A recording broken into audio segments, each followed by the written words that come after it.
The Secret Adversary by Agatha Christie.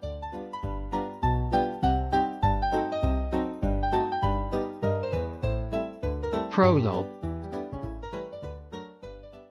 It was 2 p.m. on the afternoon of May 7, 1915. The Lusitania had been struck by 2 torpedoes in succession and was sinking rapidly, while the boats were being launched with all possible speed. The women and children were being lined up awaiting their turn. Some still clung desperately to husbands and fathers. Others clutched their children closely to their breasts. One girl stood alone, slightly apart from the rest. She was quite young, not more than 18. She did not seem afraid, and her grave, steadfast eyes looked straight ahead.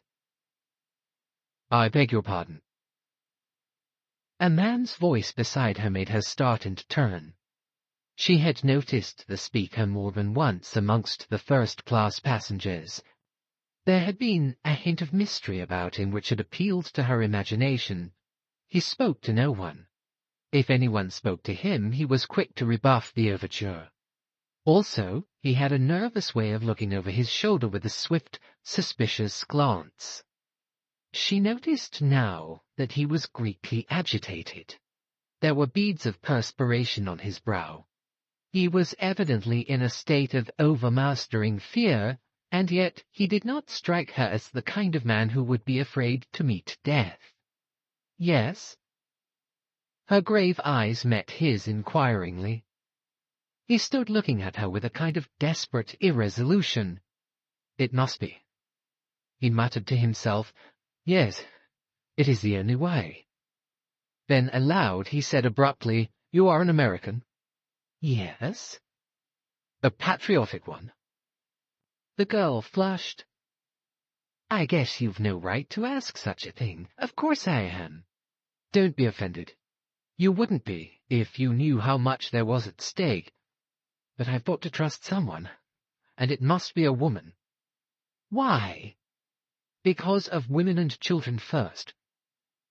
He looked round and lowered his voice. "I'm carrying papers, vitally important papers. They may make all the difference to the Allies in the war, you understand. These papers have got to be saved. They've more chance with you than with me. Will you take them?" The girl held out her hand. "Wait, I must warn you. There may be a risk. If I've been followed, I don't think I have, but one never knows. If so, there will be danger. Have you the nerve to go through with it?" The girl smiled. "I'll go through with it all right, and I'm real proud to be chosen. What am I to do with them afterwards?" "Watch the newspapers. I'll advertise in the personal column of the Times, beginning shipmate. At the end of 3 days, if there's nothing, well, you'll know I'm down and out. Then take the packet to the American embassy and deliver it into the ambassador's own hands. Is that clear?" "Quite clear." "Then be ready. I'm going to say goodbye." He took her hand in his. "Goodbye." "Good luck to you," he said in a louder tone. Her hand closed on the oilskin packet that had lain in his palm. The Lusitania settled with a more decided list to starboard. In answer to a quick command, the girl went forward to take her place in the boat. Chapter 1. The Young Adventurers Limited. "Tommy, old thing. Tuppence, old bean." The 2 young people greeted each other affectionately and momentarily blocked the Dover Street tube exit in doing so. The adjective old was misleading. Their united ages would certainly not have totaled 45. "Not seen you for simply centuries," continued the young man. "Where are you off to?" "Come and chew a bun with me. We're getting a bit unpopular here, blocking the gangway, as it were. Let's get out of it." The girl assenting, they started walking down Dover Street towards Piccadilly.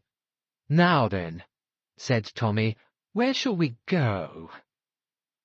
The very faint anxiety which underlay his tone did not escape the astute ears of Miss Prudence Cowley, known to her intimate friends for some mysterious reason as Tuppence. She pounced at once. "Tommy, you're stony." "Not a bit of it," declared Tommy unconvincingly, rolling in cash. "You always were a shocking liar," said Tuppence severely, "though you did once persuade Sister Greenbag that the doctor had ordered you beer as a tonic, but forgotten to write it on the chart. Do you remember?" Tommy chuckled. "I should think I did.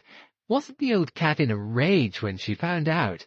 Not that she was a bad sort really, old Mother Greenbag. Good old hospital, demobbed like everything else, I suppose." Tuppence sighed. "Yes, you too?" Tommy nodded. 2 months ago.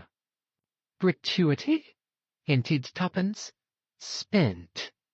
"Oh, Tommy!" "No, old thing, not in riotous dissipation. No such lark. The cost of living, ordinary plain or garden living nowadays is, I assure you, if you do not know—" "My dear child," interrupted Tuppence, "there is nothing I do not know about the cost of living. Here we are at Lyons, and we shall each of us pay for our own. That's it." And Tuppence led the way upstairs. The place was full, and they wandered about looking for a table, catching odds and ends of conversation as they did so. "And, do you know, she sat down and cried when I told her she couldn't have the flat after all. It was simply a bargain, my dear, just like the one Mabel Lewis brought from Paris." "Funny scraps one does over here," murmured Tommy. "I passed 2 Johnnies in the street today talking about someone called Jane Finn. Did you ever hear such a name?" But at that moment 2 elderly ladies rose and collected parcels, and Tuppence deftly ensconced herself in one of the vacant seats. Tommy ordered tea and buns. Tuppence ordered tea and buttered toast. "And mind the tea comes in separate teapots," she added severely. Tommy sat down opposite her. His bared head revealed a shock of exquisitely slicked-back red hair. His face was pleasantly ugly, nondescript, yet unmistakably the face of a gentleman and a sportsman. His brown suit was well cut, but perilously near the end of its tether. They were an essentially modern-looking couple as they sat there. Tuppence had no claim to beauty, but there was character and charm in the elfin lines of her face, with its determined chin and large, wide-apart grey eyes that looked mistily out from under straight black brows. She wore a small bright green toque over her black bobbed hair, and her extremely short and rather shabby skirt revealed a pair of uncommonly dainty ankles. Her appearance presented a valiant attempt at smartness. The tea came at last, and Tuppence, rousing herself from a fit of meditation, poured it out. "Now then," said Tommy, taking a large bite of bun, "let's get up to date. Remember, I haven't seen you since that time in hospital in 1916. "Very well." Tuppence helped herself liberally to buttered toast. Abridged biography of Miss Prudence Cowley, 5th daughter of Archdeacon Cowley of Little Missendell, Suffolk. Miss Cowley left the delights and drudgeries of her home life early in the war, and came up to London, where she entered an officer's hospital. First month, washed up 648 plates every day. Second month, promoted to drying aforesaid plates. Third month, promoted to peeling potatoes. Fourth month, promoted to cutting bread and butter.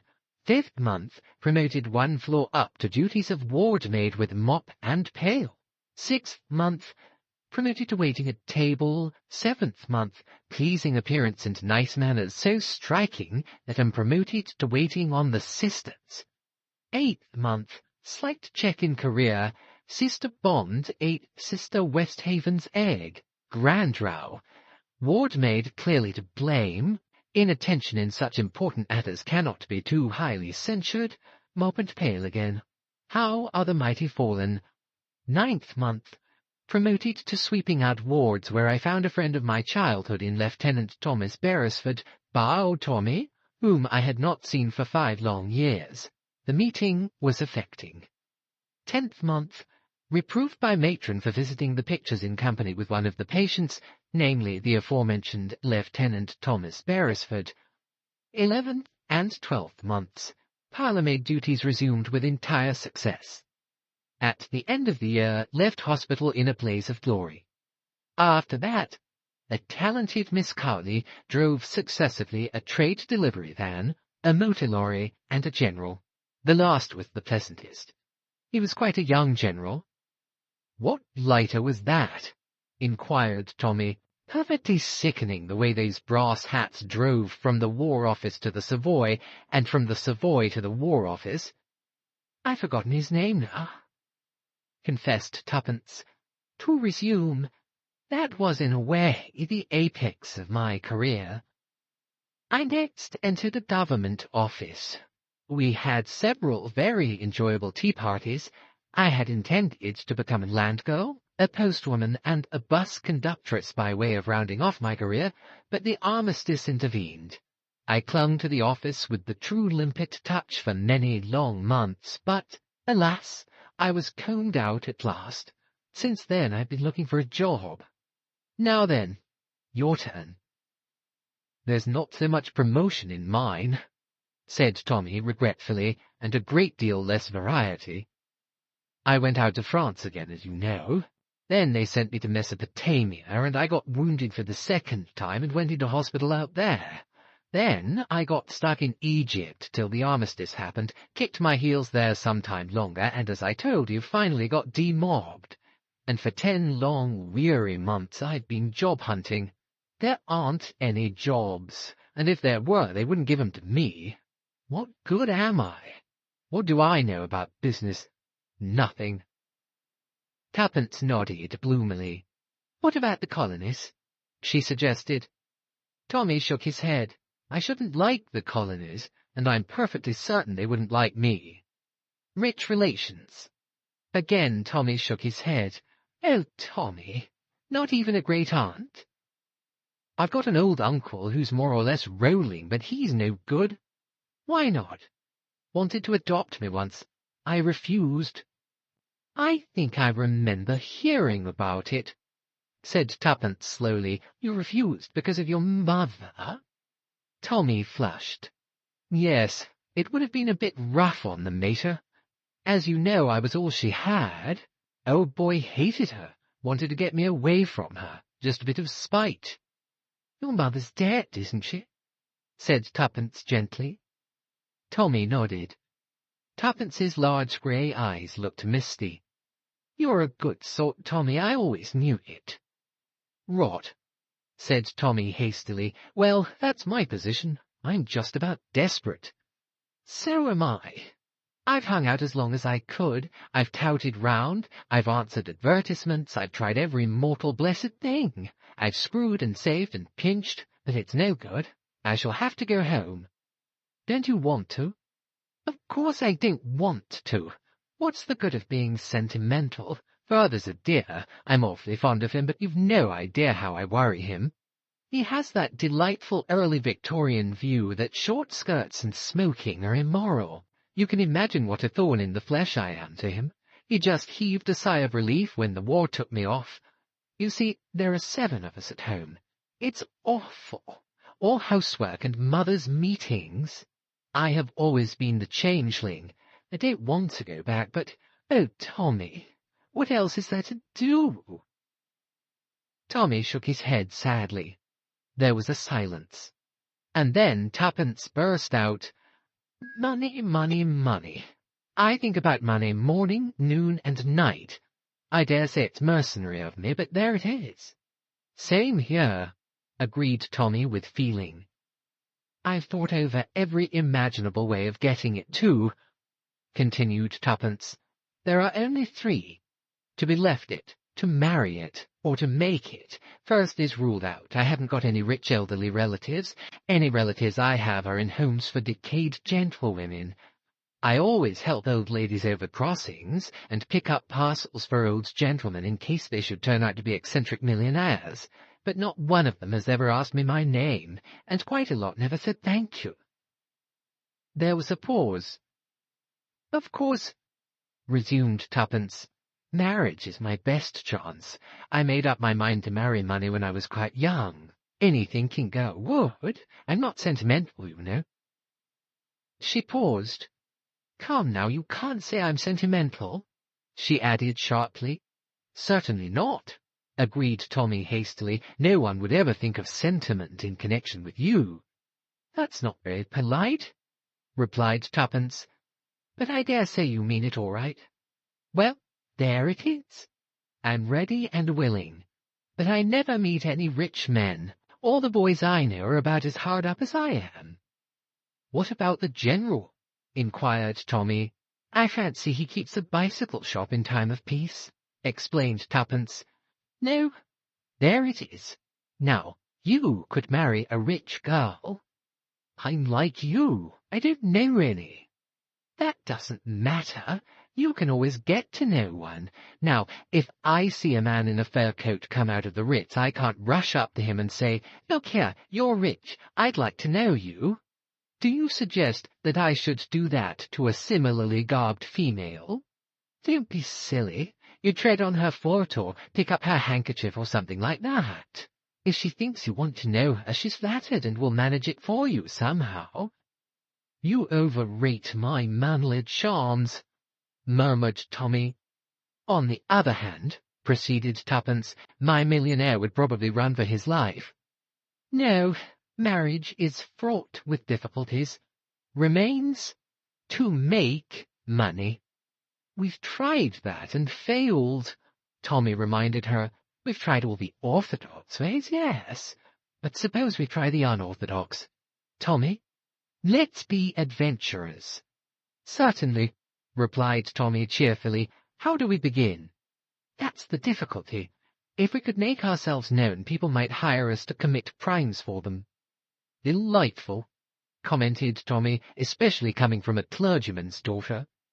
"The moral guilt," Tuppence pointed out, "would be theirs, not mine.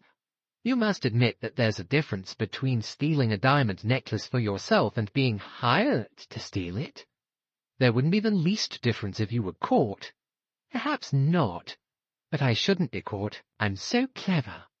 "Modesty always was your besetting sin," remarked Tommy. "Don't rag. Look here, Tommy, shall we really? Shall we form a business partnership?" "Form a company for the stealing of diamond necklaces?" "That was only an illustration. Let's have a— what do you call it in bookkeeping?" "Don't know. Never did any." "I have, but I always got mixed up and used to put credit entries on the debit side and vice versa, so they fired me out. Oh, I know. A joint venture. It struck me as such a romantic phrase to come across in the middle of musty old figures. It's got an Elizabethan flavour about it, makes one think of galleons and doubloons. A joint venture. Trading under the name of the Young Adventurers Limited. Is that your idea, Tuppence?" "It's all very well to laugh, but I feel there might be something in it." "How do you propose to get in touch with your would-be employers?" "Advertisement," replied Tuppence promptly. "Have you got a bit of paper and a pencil? Men usually seem to have, just like we have hairpins and powder puffs." Tommy handed over a rather shabby green notebook, and Tuppence began writing busily. "Shall we begin? Young officer twice wounded in the war. Certainly not. Oh, very well, my dear boy, but I can assure you that that sort of thing might touch the heart of an elderly spinster, and she might adopt you. And then there would be no need for you to be a young adventurer at all. I don't want to be adopted. I forgot you had a prejudice against it. I was only ragging you. The papers are full up to the brim with that kind of thing. Now listen. How's this? 2 young adventurers for hire, willing to do anything, go anywhere. Pay must be good. We might as well make that clear from the start. Then we might add, no reasonable offer refused, like flats and furniture. I should think any offer we get in answer to that would be a pretty unreasonable one." "Tommy, you're a genius," That's ever so much more chic. No unreasonable offer refused, if pay is good. How's that? I shouldn't mention pay again. It looks rather eager. It couldn't look as eager as I feel, but perhaps you are right. Now, I'll read it straight through. 2 young adventurers for hire, willing to do anything, go anywhere. Pay must be good, no unreasonable offer refused. How would that strike you if you read it? It would strike me as either being a hoax or else written by a lunatic. It's not half so insane as the thing I read this morning, beginning Petunia and signed Best Boy. She tore out the leaf and handed it to Tommy. There you are. Times, I think. Reply to box so-and-so. I expect it will be about 5 shillings. Here's half a crown for my share. Tommy was holding the paper thoughtfully. His face burned a deeper red. Shall we really try it? He said at last. Shall we, Tuppence? Just for the fun of the thing? Tommy, you're a sport. I knew you would be. Let's drink to success. She poured some cold dregs of tea into the 2 cups. Here's to our joint venture, and may it prosper. The Young Adventurers Limited, responded Tommy. They put down the cups and laughed rather uncertainly. Tuppence rose. I must return to my palatial suite at the hostel. Perhaps it is time I strode round to the Ritz, agreed Tommy with a grin. Where shall we meet, and when? 12 o'clock tomorrow, Piccadilly Tube Station. Will that suit you? My time is my own, replied Mr. Beresford magnificently. Say long, then. Goodbye, old thing. The 2 young people went off in opposite directions. Tuppence's hostel was situated in what was charitably called Southern Belgravia. For reasons of economy she did not take a bus. She was halfway across St. James's Park when a man's voice behind her made her start. Excuse me, it said, but may I speak to you for a moment? Chapter 2. Mr. Whittington's Offer. Tuppence turned sharply, but the words hovering on the tip of her tongue remained unspoken, but the man's appearance and manner did not bear out her first and most natural assumption. She hesitated. As if he read her thoughts, the man said quickly, I could assure you I mean no disrespect. Tuppence believed him. Although she disliked and distrusted him instinctively, she was inclined to acquit him of the particular motive which she had first attributed to him. She looked him up and down. He was a big man, clean-shaven with a heavy jowl. His eyes were small and cunning, and shifted their glance under her direct gaze. Well, what is it? She asked. The man smiled. I happened to overhear part of your conversation with the young gentleman in Lyons. Well, what of it? Nothing, except that I think I may be of some use to you. Another inference forced itself into Tuppence's mind. You followed me here. I took that liberty. And in what way do you think you could be of use to me? The man took a card from his pocket and handed it to her with a bow. Tuppence took it and scrutinized it carefully. It bore the inscription, Mr. Edward Whittington. Below the name were the words, Esthonia Glassware Company, and the address of the city office. Mr. Whittington spoke again. If you will call upon me tomorrow morning at 11 o'clock, I will lay the details of my proposition before you. At 11 o'clock, said Tuppence doubtfully. At 11 o'clock. Tuppence made up her mind. Very well. I'll be there. Thank you. Good evening. He raised his hat with a flourish and walked away. Tuppence remained for some minutes gazing after him. Then she gave a curious movement of her shoulders, rather as a terrier shakes himself. The adventures have begun, she murmured to herself. What does he want me to do, I wonder? There's something about you, Mr. Whittington, that I don't like at all. But, on the other hand, I'm not the least bit afraid of you, and as I've said before, and shall doubtless say again, little Tuppence can look after herself, thank you." And with a short, sharp nod of her head, she walked briskly onward. As a result of further meditations, however, she turned aside from the direct route and entered a post office. There she pondered for some moments, a telegraph form in her hand. The thought of a possible 5 shillings spent unnecessarily spurred her to action, and she decided to risk the waste of 9pence. Disdaining the spiky pen and thick black treacle which a beneficent government had provided, Tuppence drew out Tommy's pencil which she had retained and wrote rapidly, "Don't put in advertisement. We'll explain tomorrow." She addressed it to Tommy at his club, from which in 1 short month he would have to resign, unless a kindly fortune permitted him to renew his subscription. "It may catch him," she murmured. "Anyway, it's worth trying." After handing it over the counter, she set off briskly for home, stopping at a baker's to buy 3 worth of new buns. Later, in her tiny cubicle at the top of the house, she munched buns and reflected on the future. What was the Estonia Glassware Company, and what earthly need could it have for her services? A pleasurable thrill of excitement made Tuppence tingle. At any rate, the country vicarage had retreated into the background again.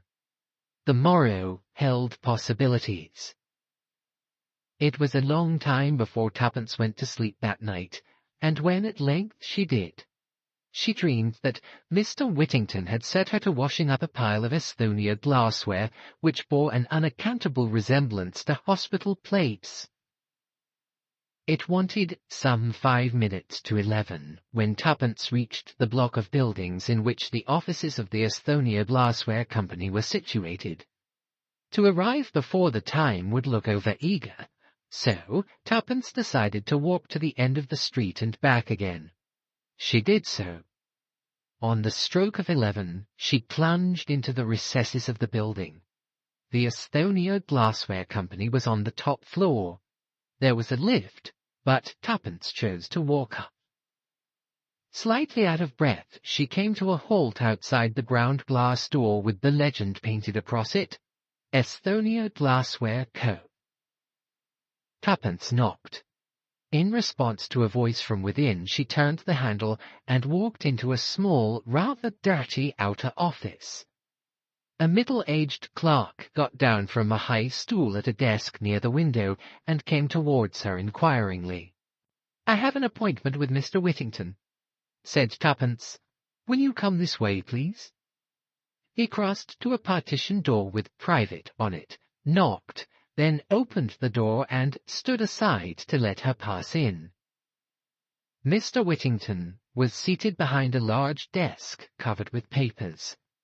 Tuppence felt her previous judgment confirmed. There was something wrong about Mr. Whittington.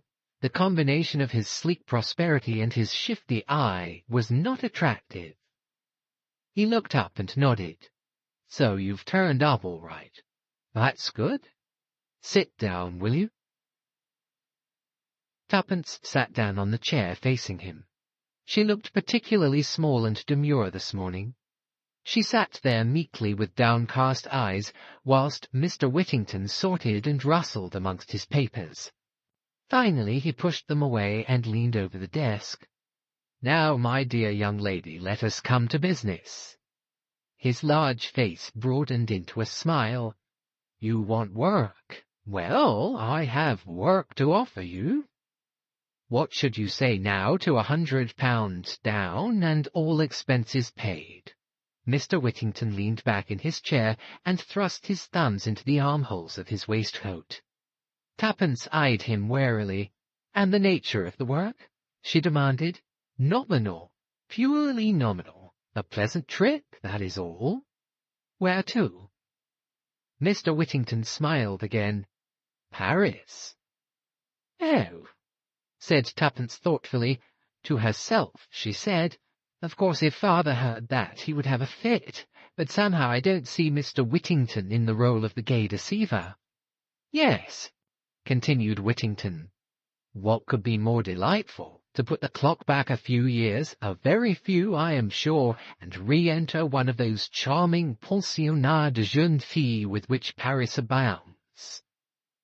Tuppence interrupted him. A pensionnat. Exactly. Madame Colombier's in the Avenue de Neuilly. Tuppence knew the name well. Nothing could have been more select. She had had several American friends there. She was more than ever puzzled. You want me to go to Madame Colombier's? For how long? That depends. Possibly 3 months. And that is all? There are no other conditions? None whatever. You would, of course, go in the character of my ward, and you would hold no communication with your friends. I should have to request absolute secrecy for the time being. By the way, you are English, are you not? Yes. Yet you speak with a slight American accent. My great pal in hospital was a little American girl. I dare say I picked it up from her. I can soon get out of it again. On the contrary, it might be simpler for you to pass as an American. Details about your past life in England might be more difficult to sustain. Yes, I think that would be decidedly better. Then, one moment, Mr. Whittington. You seem to be taking my consent for granted. Whittington looked surprised. Surely you are not thinking of refusing? I can assure you that Madame Colombier's is a most high-class and orthodox establishment, and the terms are most liberal. Exactly, said Tuppence. That's just it. The terms are almost too liberal, Mr. Whittington. I cannot see any way in which I can be worth that amount of money to you. No, said Whittington softly. Well, I will tell you. I could doubtless obtain someone else for very much less. What I am willing to pay for is a young lady with sufficient intelligence and presence of mind to sustain her part well, and also one who will have sufficient discretion not to ask too many questions. Tuppence smiled a little. She felt that Whittington had scored. There's another thing. So far there has been no mention of Mr. Beresford. Where does he come in? Mr. Beresford? My partner, said Tuppence with dignity. You saw us together yesterday. Ah, yes, but I'm afraid we shan't require his services. Then it's off. Tuppence rose. It's both or neither. Sorry, but that's how it is. Good morning, Mr. Whittington. Wait a minute. Let us see if something can't be managed. Sit down again, miss. He paused interrogatively. Tuppence's conscience gave her a passing twinge as she remembered the Archdeacon. She seized hurriedly on the first name that came into her head. Jane Finn, she said hastily, and then paused open-mouthed at the effect of those 2 simple words. All the geniality had faded out of Whittington's face. It was purple with rage, and the veins stood out on the forehead, and behind it all there lurked a sort of incredulous dismay. He leaned forward and hissed savagely, So that's your little game, is it? Tuppence, though utterly taken aback, nevertheless kept her head. She had not the faintest comprehension of his meaning, but she was naturally quick-witted and felt it imperative to keep her end up, as she phrased it. Whittington went on. Been playing with me, have you, all the time, like a cat and mouse? Knew all the time what I wanted you for, but kept up the comedy. Is that it, eh? He was cooling down. The red colour was ebbing out of his face. He eyed her keenly. Who's been blabbing? Rita? Tuppence shook her head. She was doubtful as to how long she could sustain this illusion, but she realized the importance of not dragging an unknown Rita into it. No, she replied with perfect truth. Rita knows nothing about me. His eyes still bored into her like gimlets. How much do you know? He shot out. Very little indeed, answered Tuppence, and was pleased to note that Whittington's uneasiness was augmented instead of allayed. To have boasted that she knew a lot might have raised doubts in his mind. Anyway, snarled Whittington, you knew enough to come in here and plump out that name. It might be my own name. Tuppence pointed out. It's likely, isn't it? Then there would be 2 girls with a name like that. Or I might have just hit upon it by chance, continued Tuppence, intoxicated with the success of truthfulness. Mr. Whittington brought his fist down upon the desk with a bang. Quit fooling. How much do you know, and how much do you want? The last 5 words took Tuppence's fancy mightily, especially after a meagre breakfast and a supper of buns the night before. Her present part was of the adventuress rather than the adventurous order, but she did not deny its possibilities. She sat up and smiled with the air of one who has the situation thoroughly well in hand. My dear Mr. Whittington, she said, let us by all means lay our cards upon the table, and pray do not be so angry. You heard me say yesterday that I proposed to live by my wits. It seems to me that I have now proved I have some wits to live by. I admit I have knowledge of a certain name, but perhaps my knowledge ends there. Yes, and perhaps it doesn't, snarled Whittington. You insist on misjudging me, said Tuppence, and sighed gently. As I said once before, said Whittington angrily, quit fooling and come to the point. You can't play the innocent with me. You know a great deal more than you're willing to admit.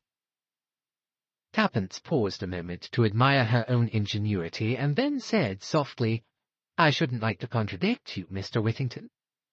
So we come to the usual question. How much? Tuppence was in a dilemma. So far she had fooled Whittington with complete success, but to mention a palpably impossible sum might awaken his suspicions. An idea flashed across her brain. Suppose we say a little something down and a fuller discussion of the matter later. Whittington gave her an ugly glance. Blackmail, eh? Tuppence smiled sweetly. Oh, no. Shall we say payment of services in advance? Whittington grunted. You see, explained Tuppence, still sweetly, I'm so very fond of money. You're about the limit, that's what you are, growled Whittington with a sort of unwilling admiration. You took me in all right. Thought you were quite a meek little kid with just enough brains for my purpose. Life, moralized Tuppence, is full of surprises.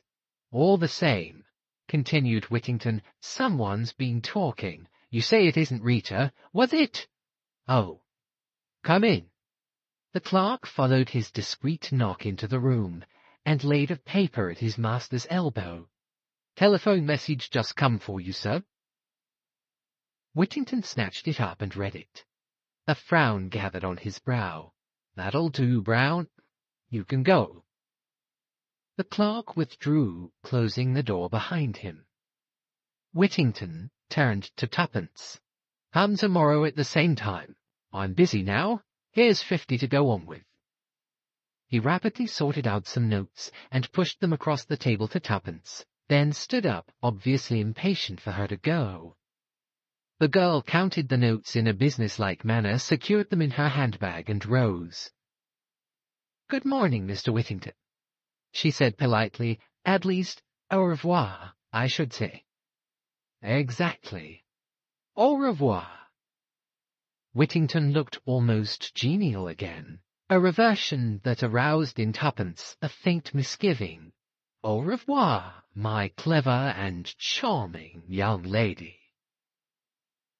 Tuppence sped lightly down the stairs. A wild elation possessed her. A neighbouring clock showed the time to be 5 minutes to 12. Let's give Tommy a surprise, murmured Tuppence, and hailed a taxi. The cab drew up outside the tube station. Tommy was just within the entrance. His eyes opened to their fullest extent as he hurried forward to assist Tuppence to alight.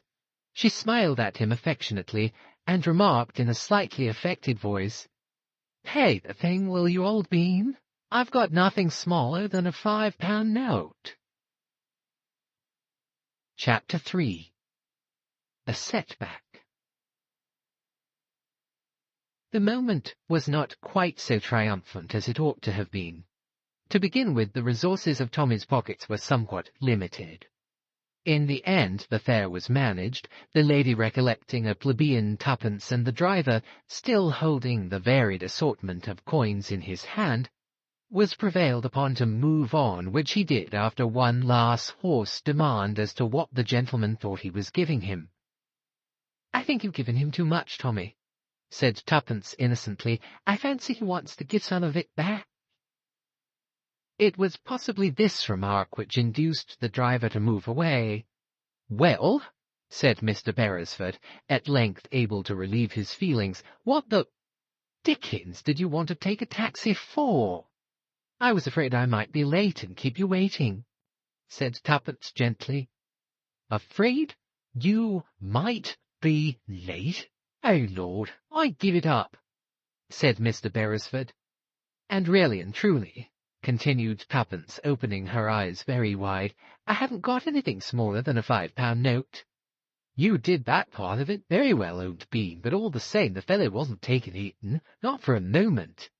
"No," said Tuppence thoughtfully, "he didn't believe it. That's the curious part about speaking the truth, though one does believe it. I found that out this morning. Now, let's go to lunch. How about the Savoy?" Tommy grinned. "How about the Ritz?" "On second thoughts, I prefer the Piccadilly. It's nearer. We shan't have to take another taxi. Come along." "Is this a new brand of humour, or is your brain really unhinged?" inquired Tommy. "Your last supposition is the correct one. I have come into money, and the shock has been too much for me. For that particular form of mental trouble, an eminent physician recommends unlimited hors d'oeuvre, lobster à l'américaine, chicken Newburg, and pish Melba. Let's go and get them." "Tuppence, old girl, what has really come over you?" "Oh, unbelieving one." Tuppence wrenched open her bag. "Look here, and here, and here." "Great Jehoshaphat! My dear girl, don't wave fishers aloft like that." "They're not fishers. They're 5 times better than fishers, and this one's 10 times better." Tommy groaned. "I must have been drinking unawares. Am I dreaming, Tuppence, or do I really behold a large quantity of £5 notes being waved about in a dangerous fashion?" "Even so, O King. Now, will you come and have lunch?" "I'll come anywhere. But what have you been doing, holding up a bank?" "All in good time. What an awful place Piccadilly Circus is. There's a huge bus bearing down on us. It would be too terrible if they killed the £5 notes." "Grill room?" inquired Tommy, as they reached the opposite pavement in safety. "The other's more extensive," demurred Tuppence. "That's mere wicked wanton extravagance. Come on below. Are you sure I can get all the things I want there?" "That extremely unwholesome menu you were outlining just now? Of course you can, or as much as is good for you anyway." "And now tell me," said Tommy, unable to restrain his pent-up curiosity any longer, as they sat in state, surrounded by the many hors d'oeuvres of Tuppence's dreams. Miss Cowley told him. "And the curious part of it is," she ended, "that I really did invent the name of Jane Finn. I didn't want to give my own because of poor father, in case I should get mixed up in anything shady." "Perhaps that's so," said Tommy slowly, "but you didn't invent it." "What?" "No, I told it to you. Don't you remember? I said yesterday I'd overheard 2 people talking about a female called Jane Finn. That's what brought the name into your mind so pat." "So you did. I remember now. How extraordinary." Tuppence tailed off into silence. Suddenly she aroused herself. "Tommy." "Yes?" "What were they like, the 2 men you passed?" Tommy frowned in an effort at remembrance. "One was a big fat sort of chap, clean-shaven, I think, and dark." "That's him!" cried Tuppence in an ungrammatical squeal. "That's Whittington! What was the other man like?" "I can't remember. I didn't notice him particularly. It was really the outlandish name that caught my attention. And people say that coincidences don't happen." Tuppence tackled her peshmelba happily. But Tommy had become serious. "Look here, Tuppence, old girl. What is this going to lead to?" "More money," replied his companion. "I know that. You've only got one idea in your head. What I mean is, what about the next step? How are you going to keep the game up?" "Oh." Tuppence laid down her spoon. "You're right, Tommy. It is a bit of a poser.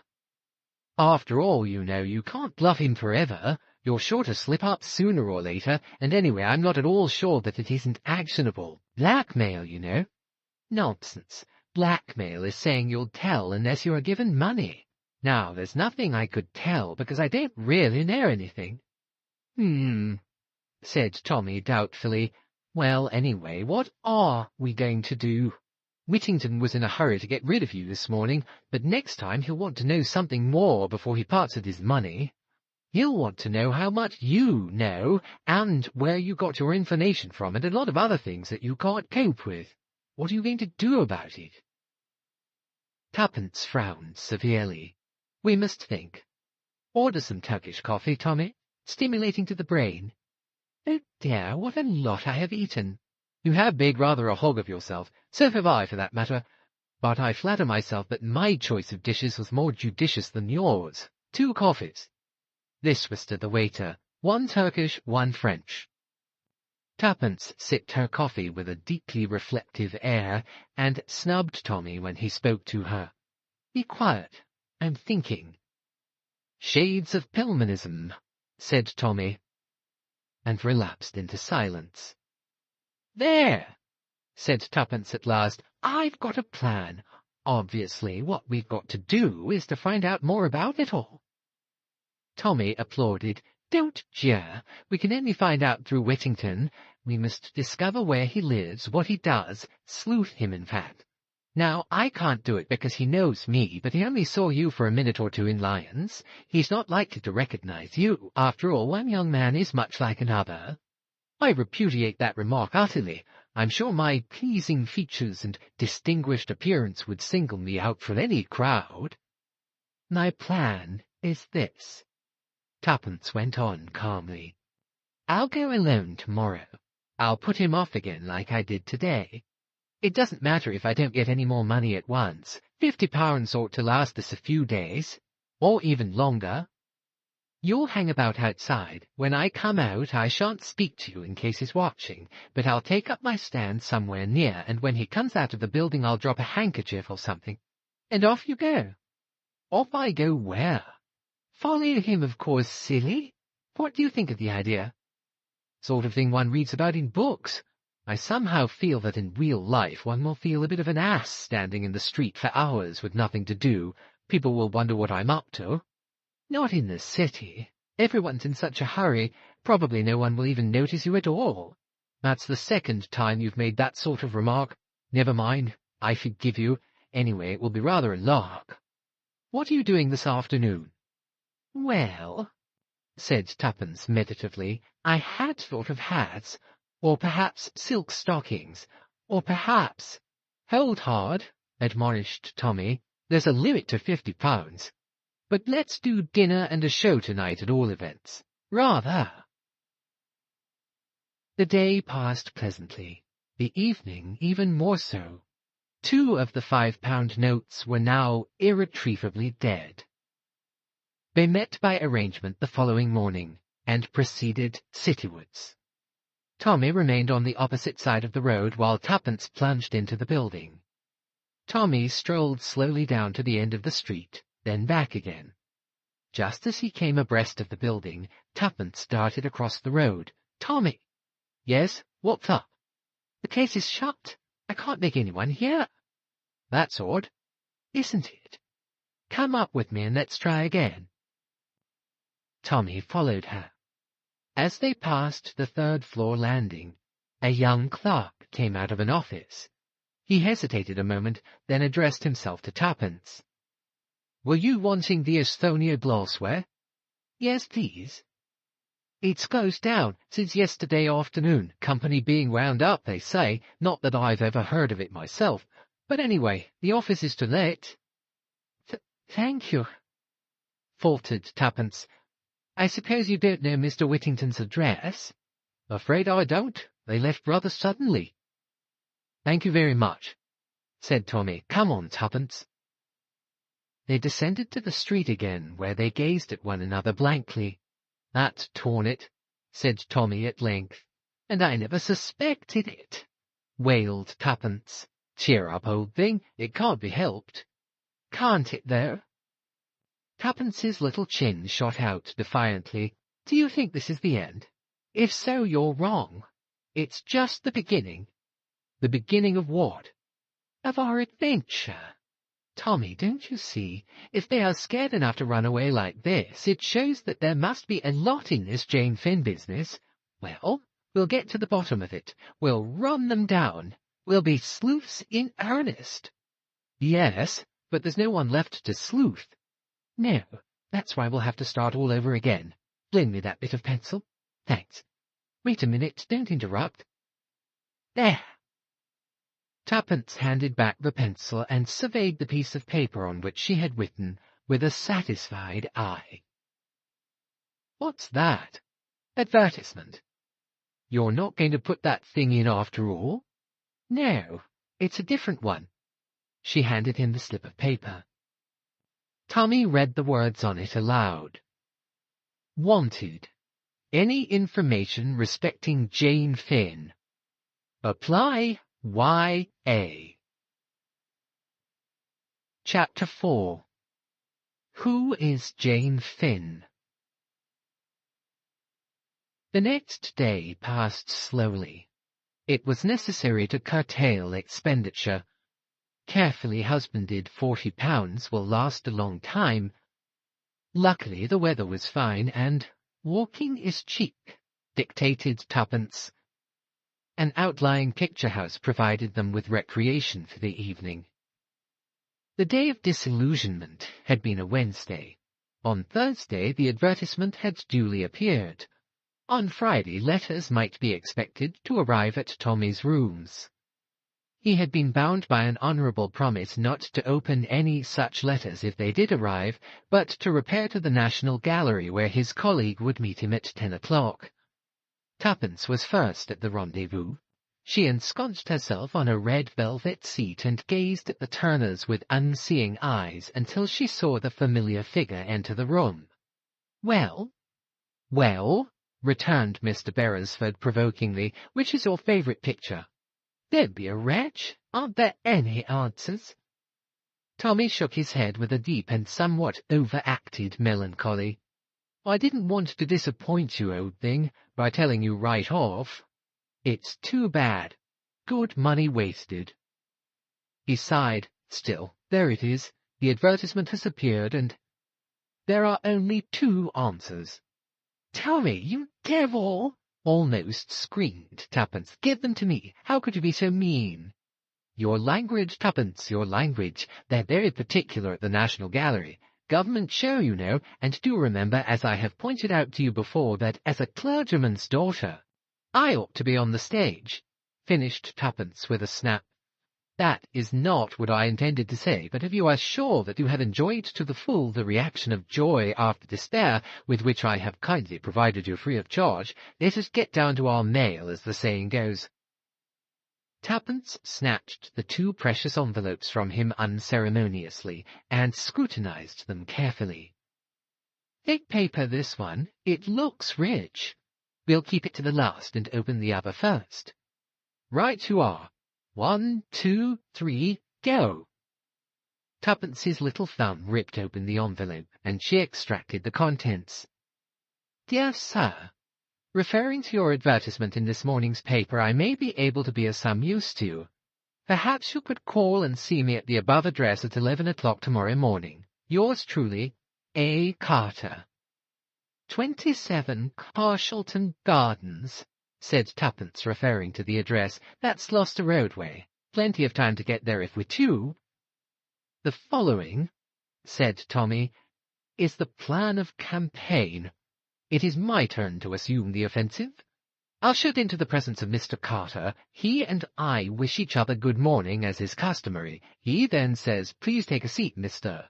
To which I reply promptly and significantly, "Edward Whittington," whereupon Mr. Carter turns purple in the face and gasps out, "How much?" Pocketing the usual fee of £50, I rejoin you in the road outside, and we proceed to the next address and repeat the performance. Don't be absurd, Tommy. Now for the other letter. Oh, this is from the Ritz. £100 instead of 50. I'll read it. Dear Sir, read your advertisement. I should be glad if you would call round somewhere about lunchtime. Yours truly, Julius P. Hersheimmer. Ah, said Tommy, do I smell of bosh, or only an American millionaire of unfortunate ancestry? At all events, we'll call at lunchtime. It's a good time. Frequently leads to free food for two. Tuppence nodded assent. Now for Carter. We'll have to hurry. Carshalton Terrace proved to be an unimpeachable row of what Tuppence called ladylike-looking houses. They rang the bell at number 27, and a neat maid answered the door. She looked so respectable that Tuppence's heart sank. Upon Tommy's request for Mr. Carter, she showed them into a small study on the ground floor where she left them. Hardly a minute elapsed, however, before the door opened, and a tall man with a lean, hawk-like face and a tired manner entered the room. "Mr. Y.A.," he said, and smiled. His smile was distinctly attractive. "Do sit down, both of you." They obeyed. He himself took a chair opposite to Tuppence and smiled at her encouragingly. There was something in the quality of his smile that made the girl's usual readiness desert her. As he did not seem inclined to open the conversation, Tuppence was forced to begin.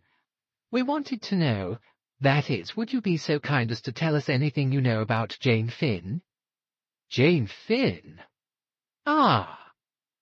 Mr. Carter appeared to reflect. "Well, the question is, what do you know about her?" Tuppence drew herself up.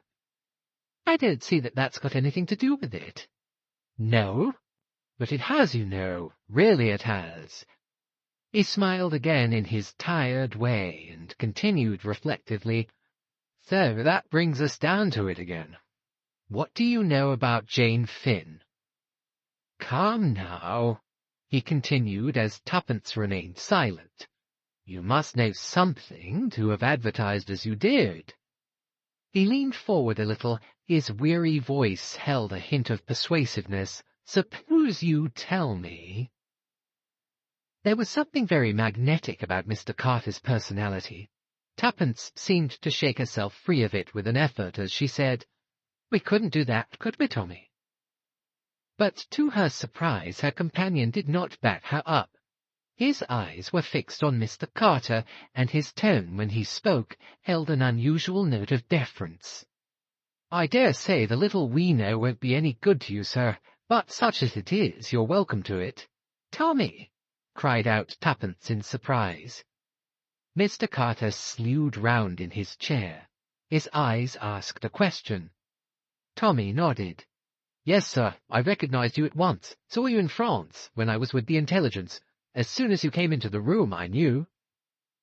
Mr. Carter held up his hand. "No names, please. I'm known as Mr. Carter here. It's my cousin's house, by the way. She's willing to lend it to me sometimes when it's a case of working on strictly unofficial lines. Well, now." He looked from one to the other. "Who's going to tell me the story?" "Fire ahead, Tuppence," directed Tommy. "It's your yarn." "Yes, little lady, out with it."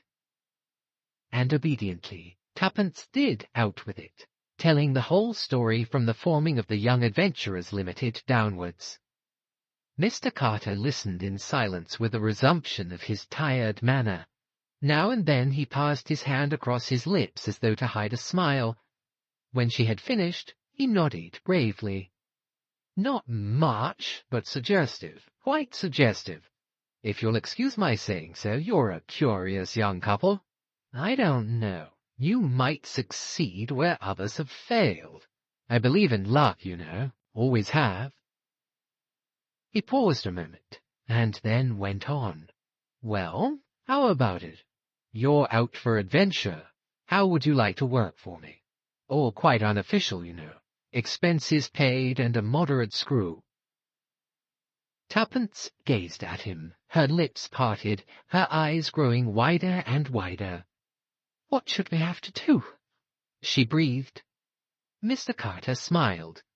Just go on with what you're doing now. Find Jane Finn. Yes, but who is Jane Finn? Mr. Carter nodded gravely. Yes, you're entitled to know that, I think. He leaned back in his chair, crossed his legs, brought the tips of his fingers together and began in a low monotone. Secret diplomacy, which, by the way, is nearly always bad policy, does not concern you.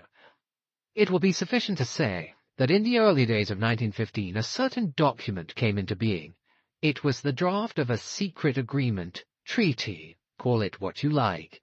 It was drawn up ready for signature by the various representatives and drawn up in America, at that time a neutral country.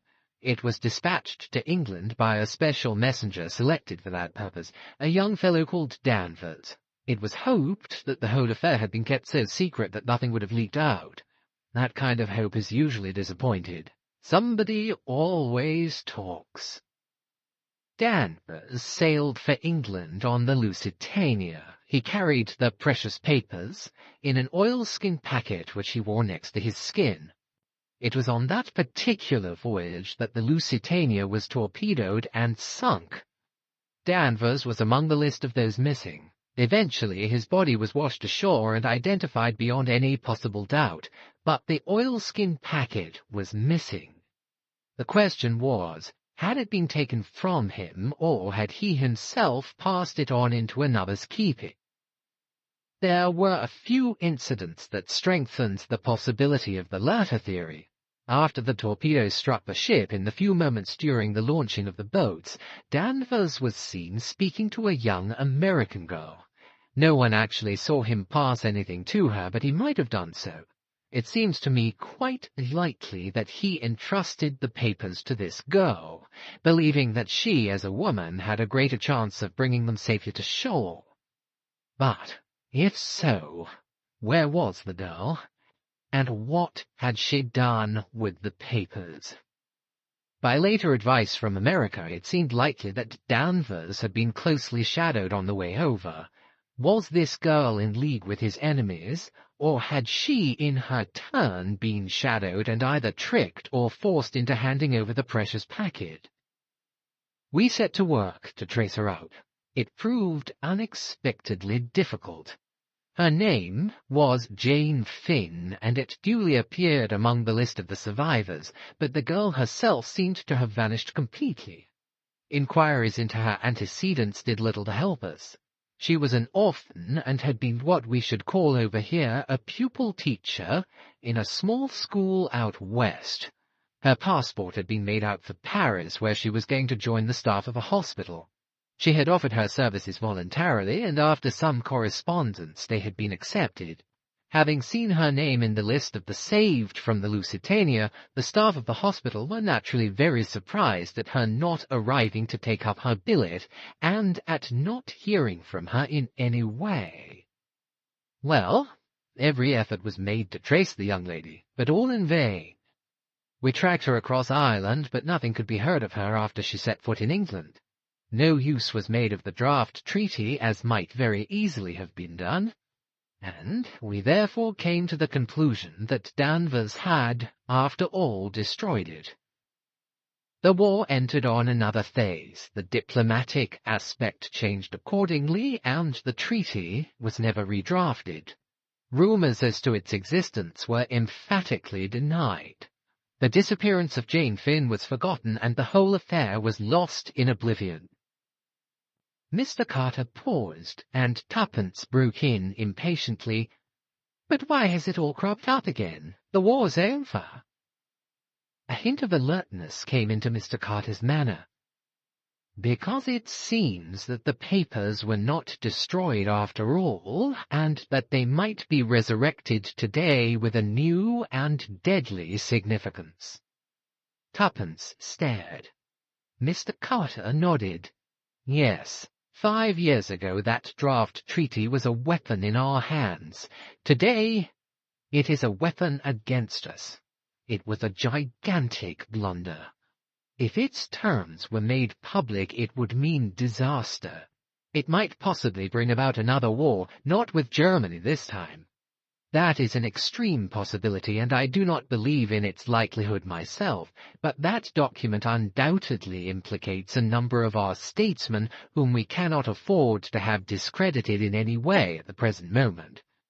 As a party cry for Labour it would be irresistible, and a Labour government at this juncture would, in my opinion, be a grave disability for British trade.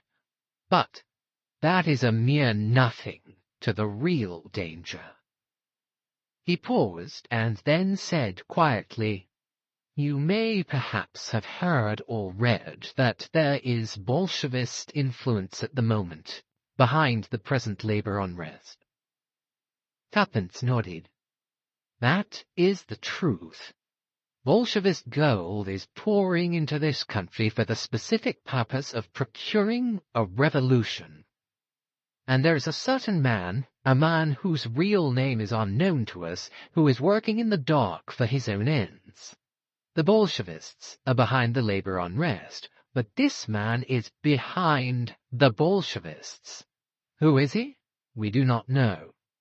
He is always spoken of by the unassuming title of Mr. Brown. But one thing is certain. He is the master criminal of this age. He controls a marvelous organization. Most of the peace propaganda during the war was originated and financed by him. His spies are everywhere." "A naturalized German?" asked Tommy. "On the contrary, I have every reason to believe he is an Englishman. He was pro-German as he would have been pro-war. What he seeks to attain we do not know, probably supreme power for himself of a kind unique in history. We have no clue as to his real personality. It is reported that even his own followers are ignorant of it. Where we have come across his tracks, he has always played a secondary part. Somebody else assumes the chief role. But afterwards we always find that there has been some non-entity, a servant or a clerk, who has remained in the background unnoticed, and that the elusive Mr. Brown has escaped us once more." "Oh!" Tuppence jumped. "I wonder—" "Yes?" "I remember in Mr. Whittington's office, the clerk. He called him Brown. You don't think—" Carter nodded thoughtfully. "Very likely. A curious point is that the name is usually mentioned, an idiosyncrasy of genius. Can you describe him at all?" "I really didn't notice. He was quite ordinary, just like anyone else." Mr. Carter sighed in his tired manner. "That is the invariable description of Mr. Brown. Brought a telephone message to the man Whittington, did he? Notice a telephone in the outer office?" Tuppence thought. "No, I don't think I did." "Exactly.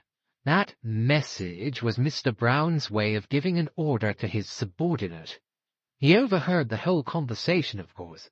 Was it after that that Whittington handed you over the money and told you to come the following day?" Tuppence nodded.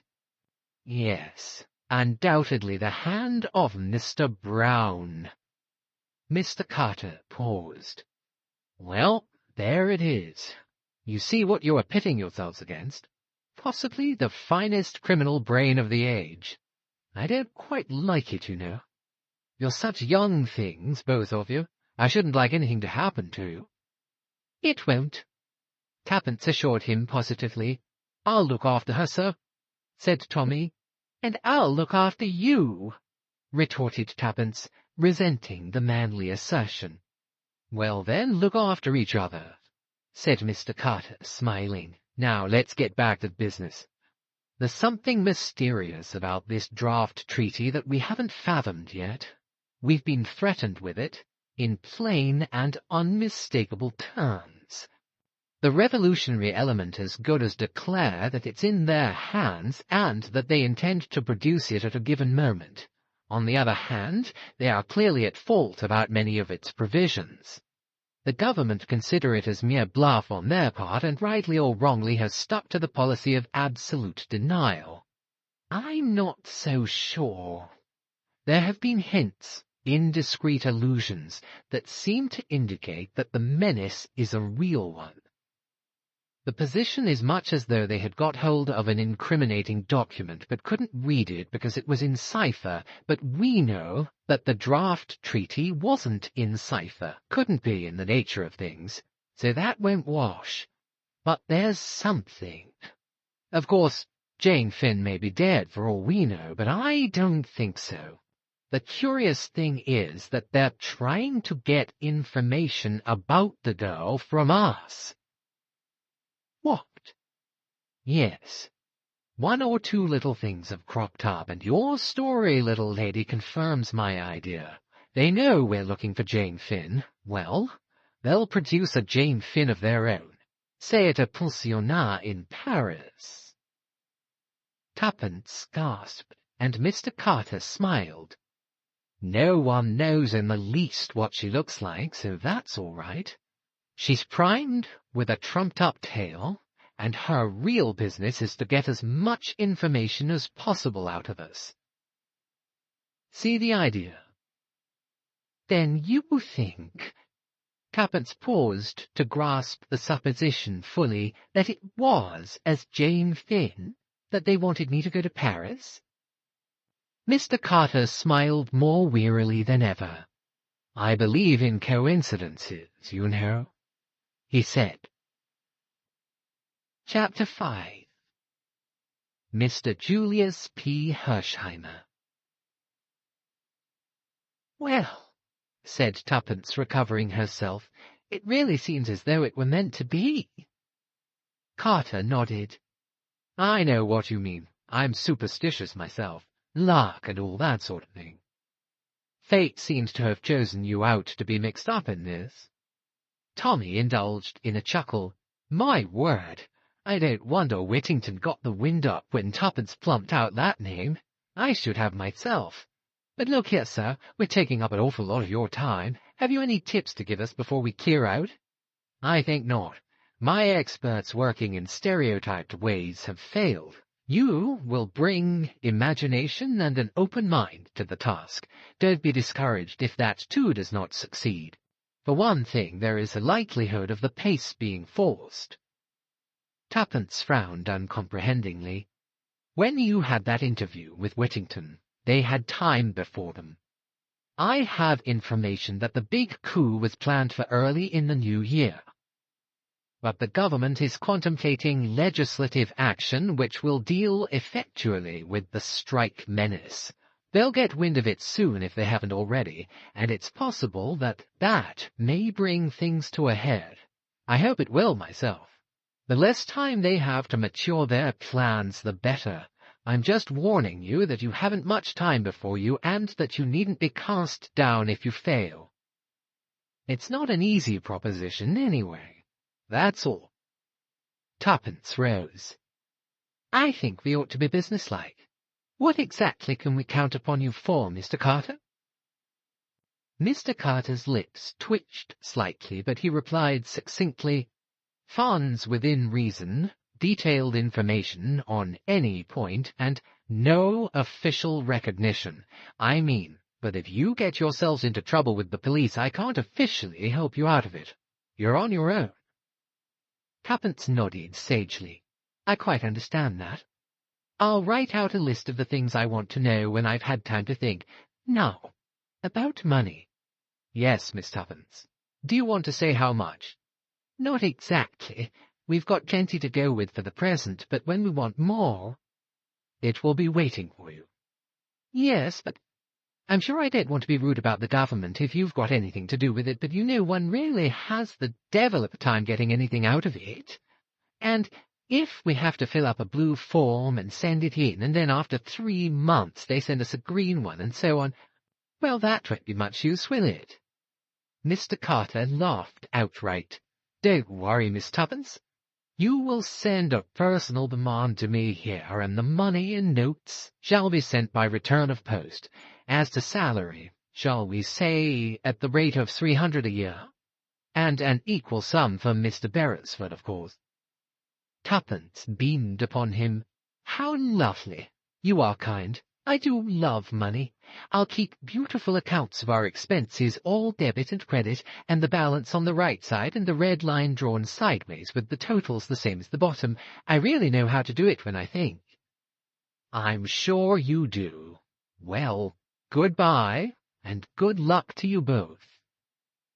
He shook hands with them, and in another minute they were descending the steps of 27 Carshalton Terrace with their heads in a whirl. "Tommy, tell me at once, who is Mr. Carter?" Tommy murmured a name in her ear. "Oh," said Tuppence, impressed. "And I can tell you, old bean, he's it." "Oh," said Tuppence again. Then she added reflectively, "I like him, don't you? He looks so awfully tired and bored, and yet you feel that underneath he's just like steel, all keen and flashing. Oh!" She gave a skip. "Pinch me, Tommy. Do pinch me. I can't believe it's real." Mr. Beresford obliged. "Oh, that's enough. Yes, we're not dreaming. We've got a job. And what a job! The joint venture has really begun. It's more respectable than I thought it would be," said Tuppence thoughtfully. "Luckily I haven't got you all craving for crime. What time is it? Let's have lunch. Oh!" The same thought sprang to the minds of each. Tommy voiced it first. "Julius P. Hersheimmer. We never told Mr. Carter about hearing from him. Well, there wasn't much to tell, not till we'd seen him. Come on, we'd better take a taxi." "Now who's being extravagant? All expenses paid, remember. Hop in. At any rate, we shall make a better effect arriving this way," said Tuppence, leaning back luxuriously. "I'm sure blackmailers never arrive in buses." "We've ceased being blackmailers," Tommy pointed out. "I'm not sure I have," said Tuppence darkly. On inquiring for Mr. Hersheimmer, they were at once taken up to his suite. An impatient voice cried, "Come in," in answer to the page boy's knock, and the lad stood aside to let them pass in. Mr. Julius P. Hersheimmer was a great deal younger than either Tommy or Tuppence had pictured him. The girl put him down as 35. He was of middle height, and squarely built to match his jaw. His face was pugnacious but pleasant. No one could have mistaken him for anything but an American, though he spoke with very little accent. "Get my note. Sit down and tell me right away all you know about my cousin." "Your cousin?" "Sure thing. Jane Finn." "Is she your cousin?" "My father and her mother were brother and sister," explained Mr. Hersheimmer meticulously. "Oh!" cried Tuppence. "Then you know where she is?" "No!" Mr. Hersheimmer brought down his fist with a bang on the table. "I'm darned if I do. Don't you?" "We advertised to receive information, not to give it," said Tuppence severely. "I guess I know that. I can read. But I thought maybe it was her back history you were after, and that you'd know where she was now." "Well, we wouldn't mind hearing her back history," said Tuppence guardedly. But Mr. Hersheimmer seemed to grow suddenly suspicious. "See here," he declared, "this isn't Sicily. No demanding ransom or threatening to crop her ears if I refuse. These are the British Isles, so quit the funny business or I'll just sing out for that beautiful big British policeman I see out there in Piccadilly." Tommy hastened to explain. We haven't kidnapped your cousin. On the contrary, we're trying to find her. We're employed to do so." Mr. Hersheimmer leant back in his chair. "Put me wise," he said succinctly. Tommy fell in with this demand in so far as he gave him a guarded version of the disappearance of Jane Finn, and of the possibility of her having been mixed up unawares in some political show. He alluded to Tuppence and himself as private inquiry agents commissioned to find her, and added that they would therefore be glad of any details Mr. Hersheimmer could give them. That gentleman nodded approval. "I guess that's all right. I was just a mite hasty. But London gets my goat. I only know little old New York. Just trot out your questions, and I'll answer." For the moment this paralyzed the young adventurers, but Tuppence, recovering herself, plunged boldly into the breach, with a reminiscence culled from detective fiction. "When did you last see your cousin, I mean?" "Never seen her," responded Mr. Hersheimmer. "What?" demanded Tommy, astonished. Hersheimmer turned to him. "No, sir. As I said before, my father and her mother were brother and sister, just as you might be." Tommy did not correct this view of their relationship, but they didn't always get on together, and when my aunt made up her mind to marry Amos Finn, who was a poor schoolteacher out west, my father was just mad. Said if he made his pile, as he seemed in a fair way to do, she'd never see a cent of it. Well, the upshot was that Aunt Jane went out west, and we never heard from her again. The old man did pile it up. He went into oil, and he went into steel, and he played a bit with railroads, and I can tell you he made Wall Street sit up." He paused. "Then he died last fall, and I got the dollars. Well, would you believe it, my conscience got busy, kept knocking me up and saying, 'What about your Aunt Jane, way out west?' It worried me some. You see, I figured it out that Amos Finn would never make good. He wasn't the sort. End of it was I hired a man to hunt her down. Result, she was dead, and Amos Finn was dead. But they'd left a daughter, Jane, who'd been torpedoed in the Lusitania on her way to Paris. She was saved all right, but they didn't seem able to hear of her over this side. I guess they weren't hustling any, so I thought I'd come along over and speed things up. I phoned Scotland Yard and the Admiralty first thing.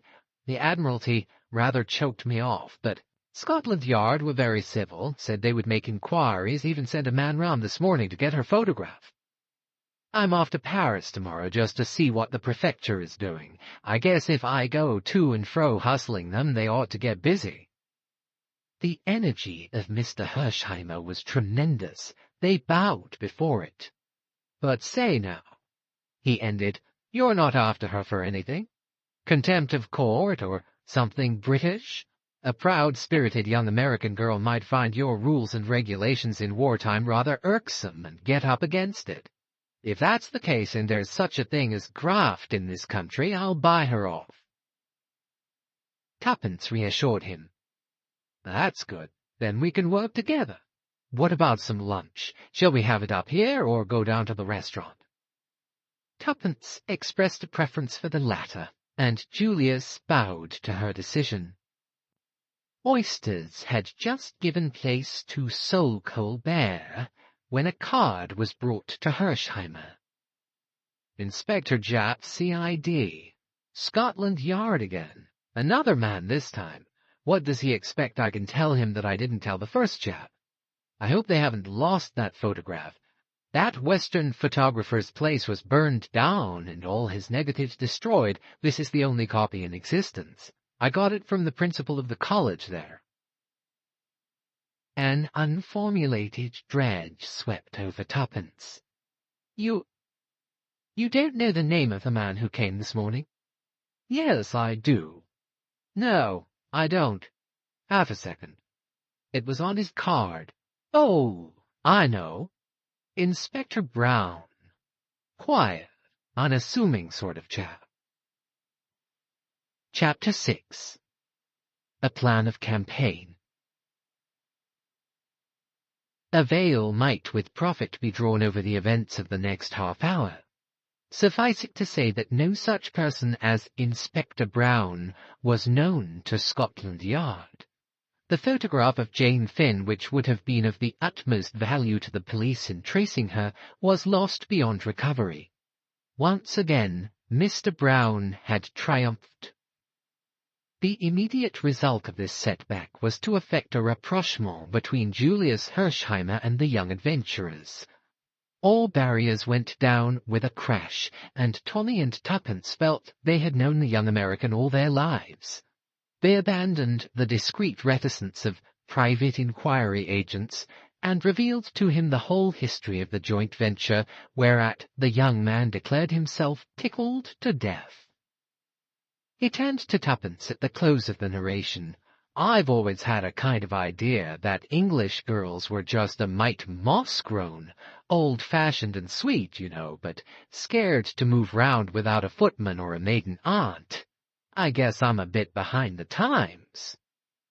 The upshot of these confidential relations was that Tommy and Tuppence took up their abode forthwith at the Ritz, in order, as Tuppence put it, to keep in touch with Jane Finn's only living relation. "And put like that," she added confidentially to Tommy, "nobody could boggle at the expense." Nobody did, which was the great thing. "And now," said the young lady on the morning after their installation, "to work." Mr. Beresford put down the Daily Mail which he was reading and applauded with somewhat unnecessary vigour. He was politely requested by his colleague not to be an ass. "Dash it all, Tommy, we've got to do something for our money." Tommy sighed. "Yes, I fear even the dear old government will not support us at the Ritz in idleness forever. Therefore, as I said before, we must do something." "Well," said Tommy, picking up the Daily Mail again, "do it. I shan't stop you. You see," continued Tuppence, "I've been thinking." She was interrupted by a fresh bout of applause. "It's all very well for you to sit there being funny, Tommy. It would do you no harm to do a little brain work, too." "My union, Tuppence, my union. It does not permit me to work before 11 a.m. Tommy, do you want something thrown at you? It is absolutely essential that we should without delay map out a plan of campaign." Here. "Well, let's do it." Tommy laid his paper finally aside. "There's something of the simplicity of the truly great mind about you, Tuppence. Fire ahead. I'm listening." "To begin with," said Tuppence, "what have we to go upon?" "Absolutely nothing," said Tommy cheerily. "Wrong." Tuppence wagged an energetic finger. "We have two distinct clues."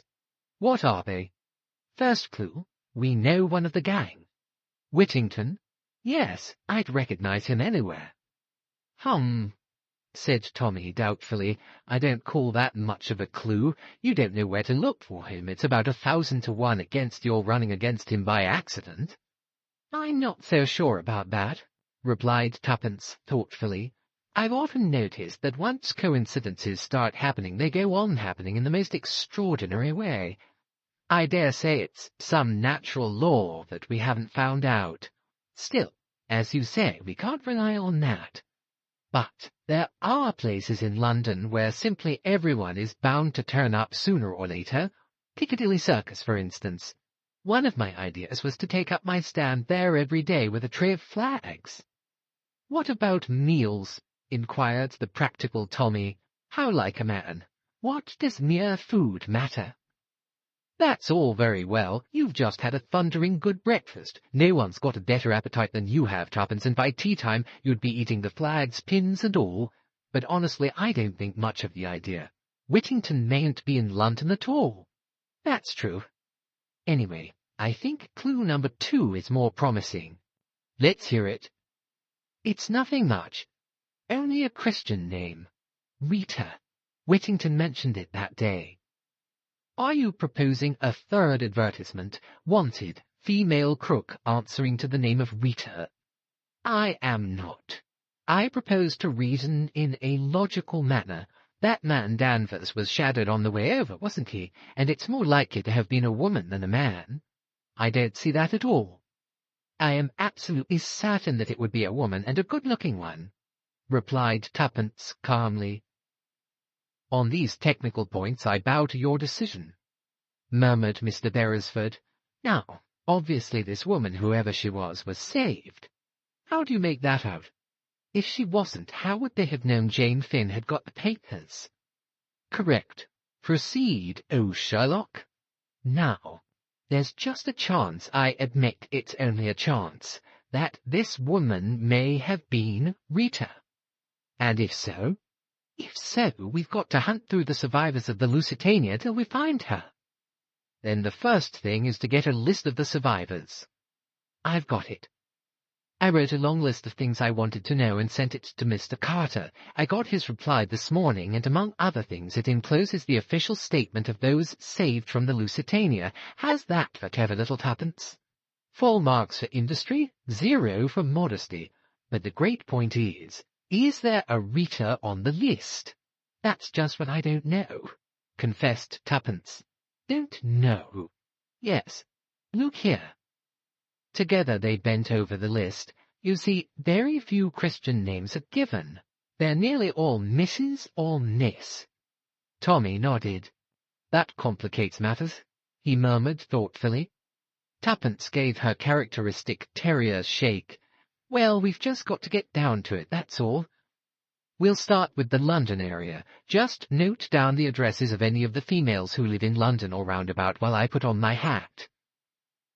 5 minutes later, the young couple emerged into Piccadilly, and a few seconds later, a taxi was bearing them to the Laurels, Glendower Road, number 7, the residence of Mrs. Edgar Keith, whose name figured first in a list of 7 reposing in Tommy's pocketbook. The Laurels was a dilapidated house, standing back from the road with a few grimy bushes to support the fiction of a front garden. Tommy paid off the taxi and accompanied Tuppence to the front doorbell. As she was about to ring it, he arrested her hand. What are you going to say? What am I going to say? Why, I shall say, oh dear, I don't know. It's very awkward. I thought as much, said Tommy with satisfaction. How like a woman. No foresight. Now, just stand aside and see how easily the mere nail deals with the situation. He pressed the bell. Tuppence withdrew to a suitable spot. A slatternly-looking servant with an extremely dirty face and a pair of eyes that did not match answered the door. Tommy had produced a notebook and pencil. "Good morning," he said briskly and cheerfully, "from the Hampstead Borough Council, the new voting register. Mrs. Edgar Keith lives here, does she not?" "Yes," said the servant. "Christian name?" asked Tommy, his pencil poised. "Mrs.'s?" "Ellen or Jane?" "Elena," spelt Tommy. "Any sons or daughters over 21? "No." "Thank you." Tommy closed the notebook with a brisk snap. "Good morning." The servant volunteered her first remark. "I thought perhaps as you'd come about the gas," she observed cryptically, and shut the door.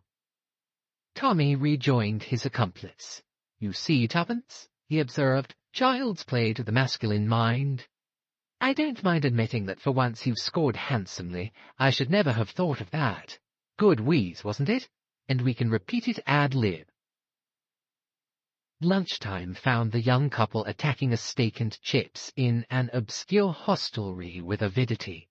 They had collected a Gladys Mary and a Marjorie, been baffled by one change of address, and had been forced to listen to a long lecture on universal suffrage from a vivacious American lady whose Christian name had proved to be Sadie. "Ah," said Tommy, imbibing a long draught of beer, "I feel better. Where's the next drawer?" The notebook lay on the table between them. Tuppence picked it up. "Mrs. Vandermeyer," she read, 20 South Audley Mansions. "Miss Wheeler, 43 Cappington Road, Battersea." She's a lady's maid as far as I remember, so probably won't be there, and anyway she's not likely. Then the Mayfair lady is clearly indicated as the first port of call. Tommy, I'm getting discouraged. Buck up, old bean. We always knew it was an outside chance, and anyway we're only starting. If we draw a blank in London, there's a fine tour of England, Ireland, and Scotland before us. True, said Tuppence, her flagging spirits reviving, and all expenses paid. But oh, Tommy, I do like things to happen quickly. So far, adventure has succeeded adventure, but this morning has been dull as dull. You must stifle this longing for vulgar sensation, Tuppence. Remember that if Mr. Brown is all he is reported to be, it's a wonder that he has not ere now done us to death. That's a good sentence. Quite a literary flavour about it. You're really more conceited than I am, with less excuse. Ahem. But it certainly is queer that Mr. Brown has not yet wreaked vengeance upon us. You see, I can do it too. We pass on our way unscathed. Perhaps he doesn't think us worth bothering about, suggested the young man simply. Tuppence received the remark with great disfavour. How hurried you are, Tommy, just as though we didn't count. Sorry, Tuppence. What I meant was that we work like moles in the dark, and that he has no suspicion of our nefarious schemes. Ha-ha! Ha-ha! Echoed Tuppence approvingly, as she rose. South Audley Mansions was an imposing-looking block of flats just off Park Lane. Number 20 was on the second floor. Tommy had, by this time, the glibness born of practice. He rattled off the formula to the elderly woman, looking more like a housekeeper than a servant who opened the door to him. Christian name? Margaret. Tommy spelt it, but the other interrupted him. No, G-U-E. Oh, Marguerite. French way, I see. He paused, then plunged boldly. We had her down as Rita Vandermeyer, but I suppose that's incorrect. She's mostly called that, sir, but Marguerite's her name. Thank you. That's all. Good morning. Hardly able to contain his excitement, Tommy hurried down the stairs. Tuppence was waiting at the angle of the turn. You heard? Yes. Oh, Tommy. Tommy squeezed her arm sympathetically. I know, old thing. I feel the same. It's so lovely to think of things, and then for them really to happen, cried Tuppence enthusiastically. Her hand was still in Tommy's. They had reached the entrance hall. There were footsteps on the stairs above them and voices. Suddenly, to Tommy's complete surprise, Tuppence dragged him into the little space by the side of the lift where the shadow was deepest. What the hatch? Two men came down the stairs and passed out through the entrance. Tuppence's hand closed tighter on Tommy's arm. Quick, follow them. I daren't. You might recognize me. I don't know who the other man is, but the bigger of the two was Whittington. Chapter 7. The House in Soho. Whittington and his companion were walking at a good pace. Tommy started in pursuit at once and was in time to see them turn the corner of the street. His vigorous strides soon enabled him to gain upon them, and by the time he, in his turn, reached the corner the distance between them was sensibly lessened. The small Mayfair streets were comparatively deserted, and he judged it wise to content himself with keeping them in sight. The sport was a new one to him. Though familiar with the technicalities from a course of novel reading, he had never before attempted to follow anyone, and it appeared to him at once that, in actual practice, the proceeding was fraught with difficulties. Supposing, for instance, that they should suddenly hail a taxi. In books you simply leapt into another, promised the driver a sovereign or its modern equivalent, and there you were. In actual fact, Tommy foresaw that it was extremely likely there would be no second taxi, therefore he would have to run. What happened in actual fact to a young man who ran incessantly and persistently through the London streets? In a main road he might hope to create the illusion that he was merely running for a bus. But in these obscure aristocratic byways he could not but feel that an officious policeman might stop him to explain matters. At this juncture in his thoughts, a taxi with flag erect turned the corner of the street ahead. Tommy held his breath. Would they hail it? He drew a sigh of relief as they allowed it to pass unchallenged. Their course was a zigzag one designed to bring them as quickly as possible to Oxford Street. When at length they turned into it, proceeding in an easterly direction, Tommy slightly increased his pace. Little by little he gained upon them. On the crowded pavement there was little chance of his attracting their notice, and he was anxious if possible to catch a word or two of their conversation. In this he was completely foiled. They spoke low, and the din of the traffic drowned their voices effectually. Just before the Bond Street tube station they crossed the road, Tommy, unperceived, faithfully at their heels, and entered the Big Lions. There they went up to the first floor and sat at a small table in the window. It was late and the place was thinning out. Tommy took a seat at the table next to them, sitting directly behind Whittington in case of recognition. On the other hand, he had a full view of the second man and studied him attentively.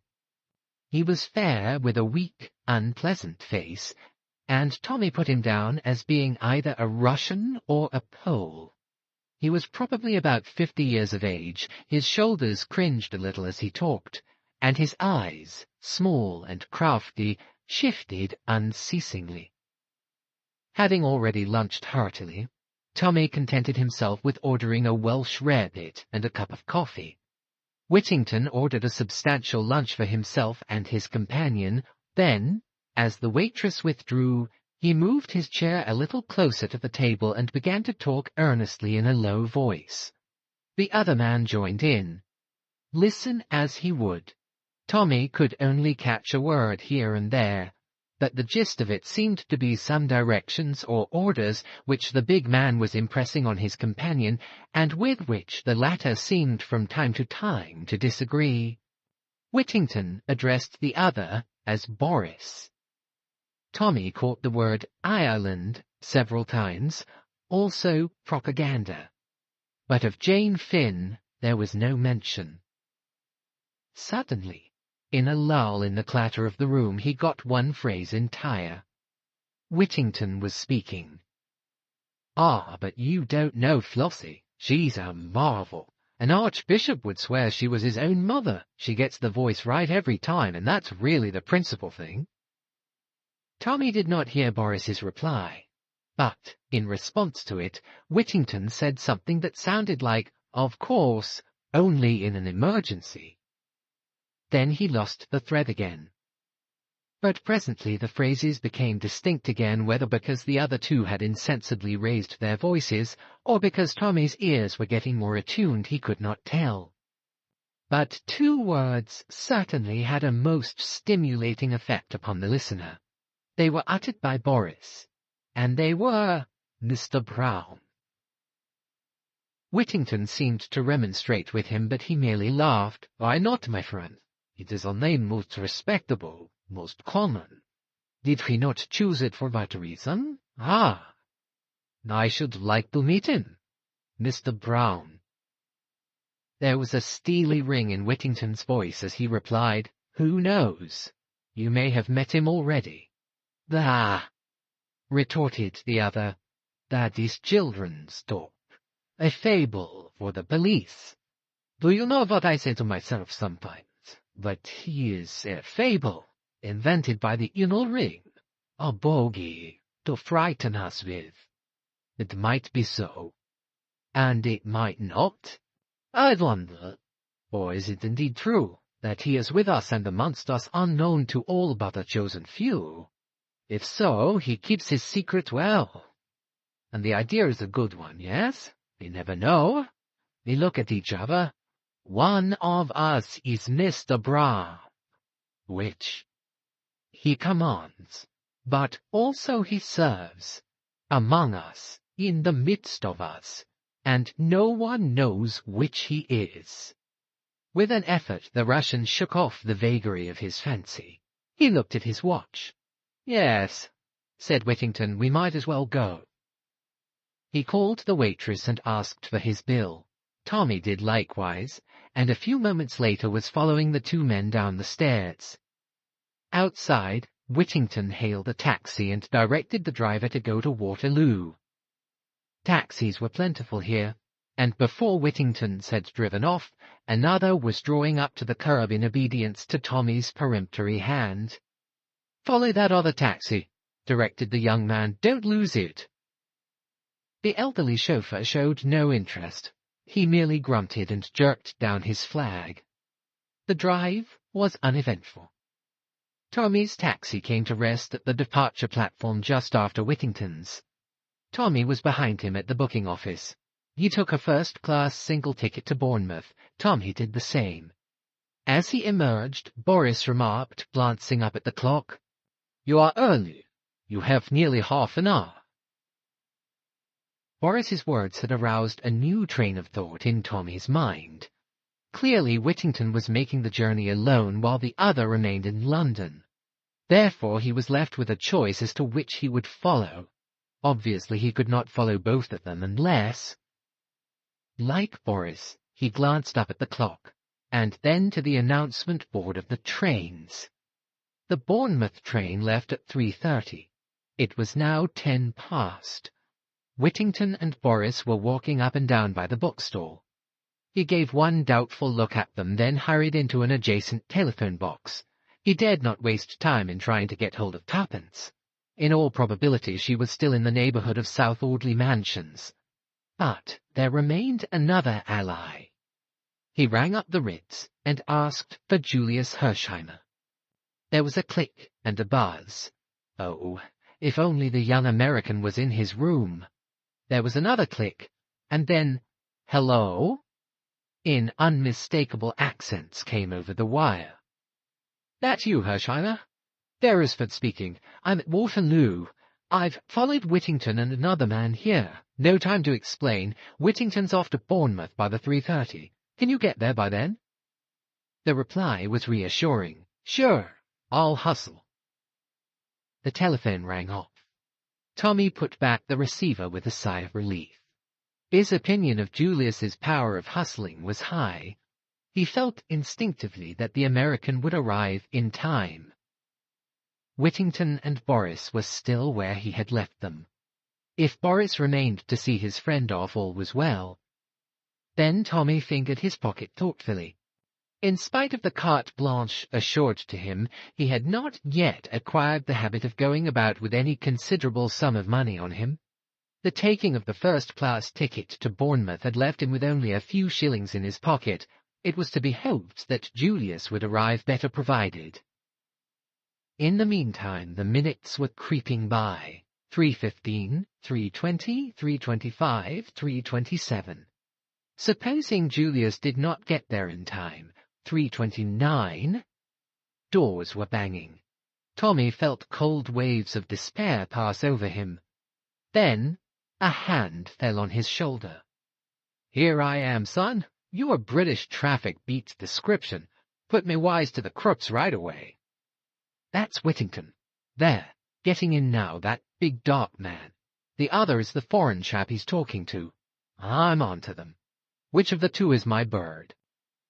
Tommy had thought out this question. "Got any money with you?" Julius shook his head and Tommy's face fell. "I guess I hadn't more than $300 or $400 with me at the moment," explained the American. Tommy gave a faint whoop of relief. "Oh, Lord, you millionaires, you don't talk the same language. Climb aboard the logger. Here's your ticket. Whittington's your man." "Me for Whittington," said Julius darkly. The train was just starting as he swung himself aboard. "So long, Tommy." The train slid out of the station. Tommy drew a deep breath. The man Boris was coming along the platform towards him. Tommy allowed him to pass and then took up the chase once more. From Waterloo, Boris took the tube as far as Piccadilly Circus. Then he walked up Shaftesbury Avenue, finally turning off into the maze of mean streets round Soho. Tommy followed him at a judicious distance. They reached at length a small dilapidated square. The houses there had a sinister air in the midst of their dirt and decay. Boris looked round and Tommy drew back into the shelter of a friendly porch. Their place was almost deserted. It was a cul-de-sac, and consequently no traffic passed that way. The stealthy way the other had looked round stimulated Tommy's imagination. From the shelter of the doorway he watched him go up the steps of a particularly evil-looking house and rap sharply with a peculiar rhythm on the door. It was opened promptly. He said a word or two to the doorkeeper, then passed inside. The door was shut to again. It was at this juncture that Tommy lost his head. What he ought to have done, what any sane man would have done, was to remain patiently where he was and wait for his man to come out again.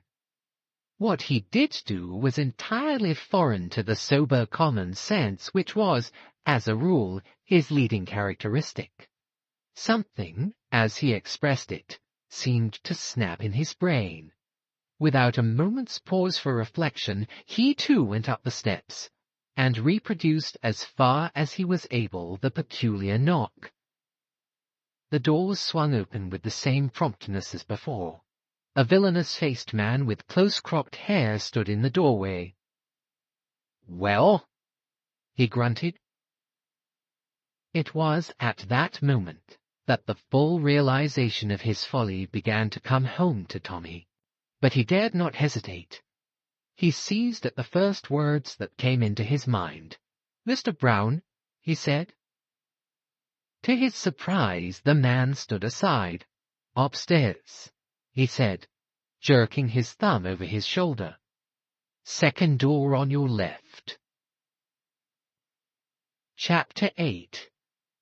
The Adventures of Tommy. Taken aback though he was by the man's words, Tommy did not hesitate. If audacity had successfully carried him so far, it was to be hoped it would carry him yet farther.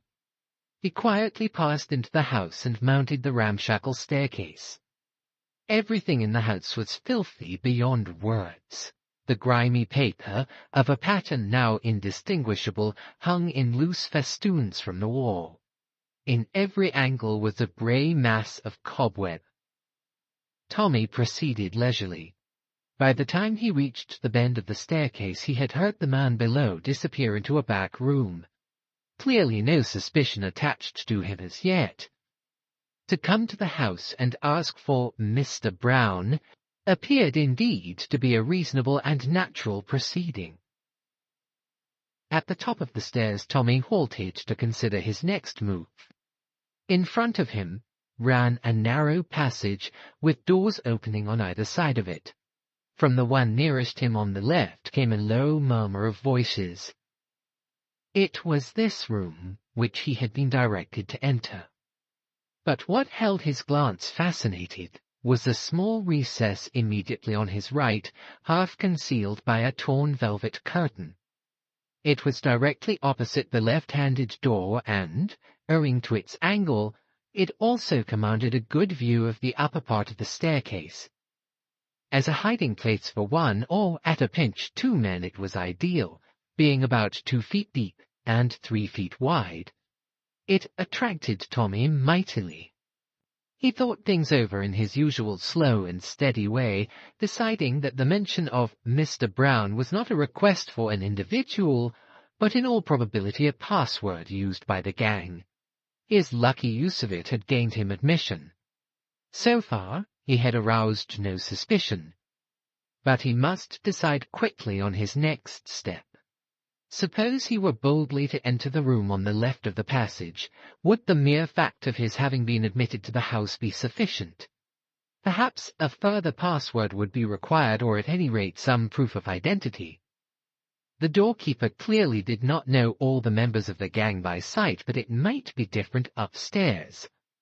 On the whole, it seemed to him that luck had served him very well so far, but there was such a thing as trusting it too far. To enter that room was a colossal risk.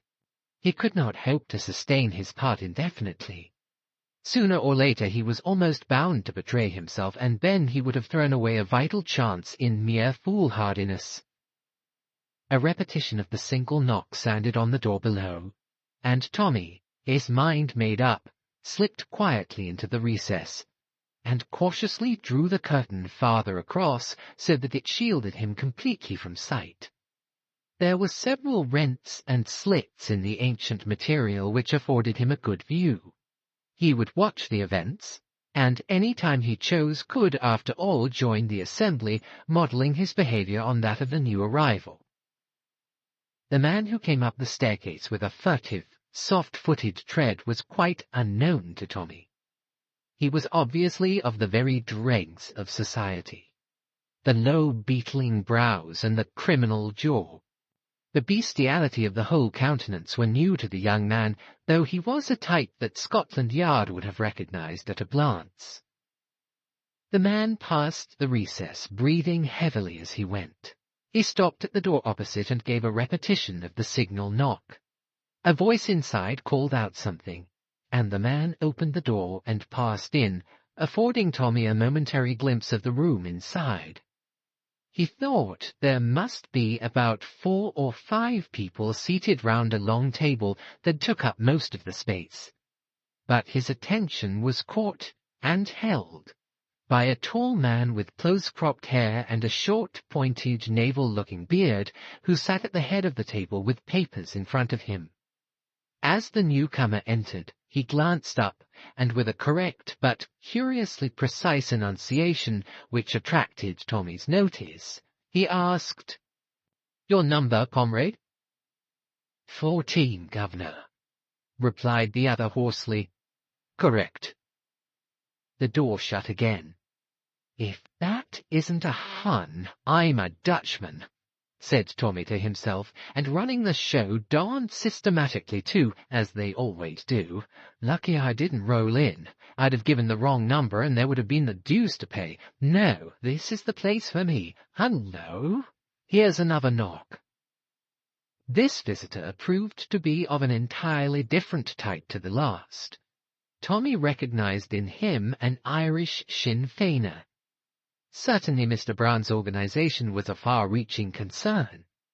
The common criminal, the well-bred Irish gentleman, the pale Russian, and the efficient German master of the ceremonies. Truly a strange and sinister gathering. Who was this man who held in his finger these curiously variegated links of an unknown chain? In this case, the procedure was exactly the same. The signal knock, the demand for a number, and the reply, correct. 2 knocks followed in quick succession on the door below. The first man was quite unknown to Tommy, who put him down as a city clerk. A quiet, intelligent-looking man, rather shabbily dressed. The second was of the working classes, and his face was vaguely familiar to the young man. 3 minutes later came another.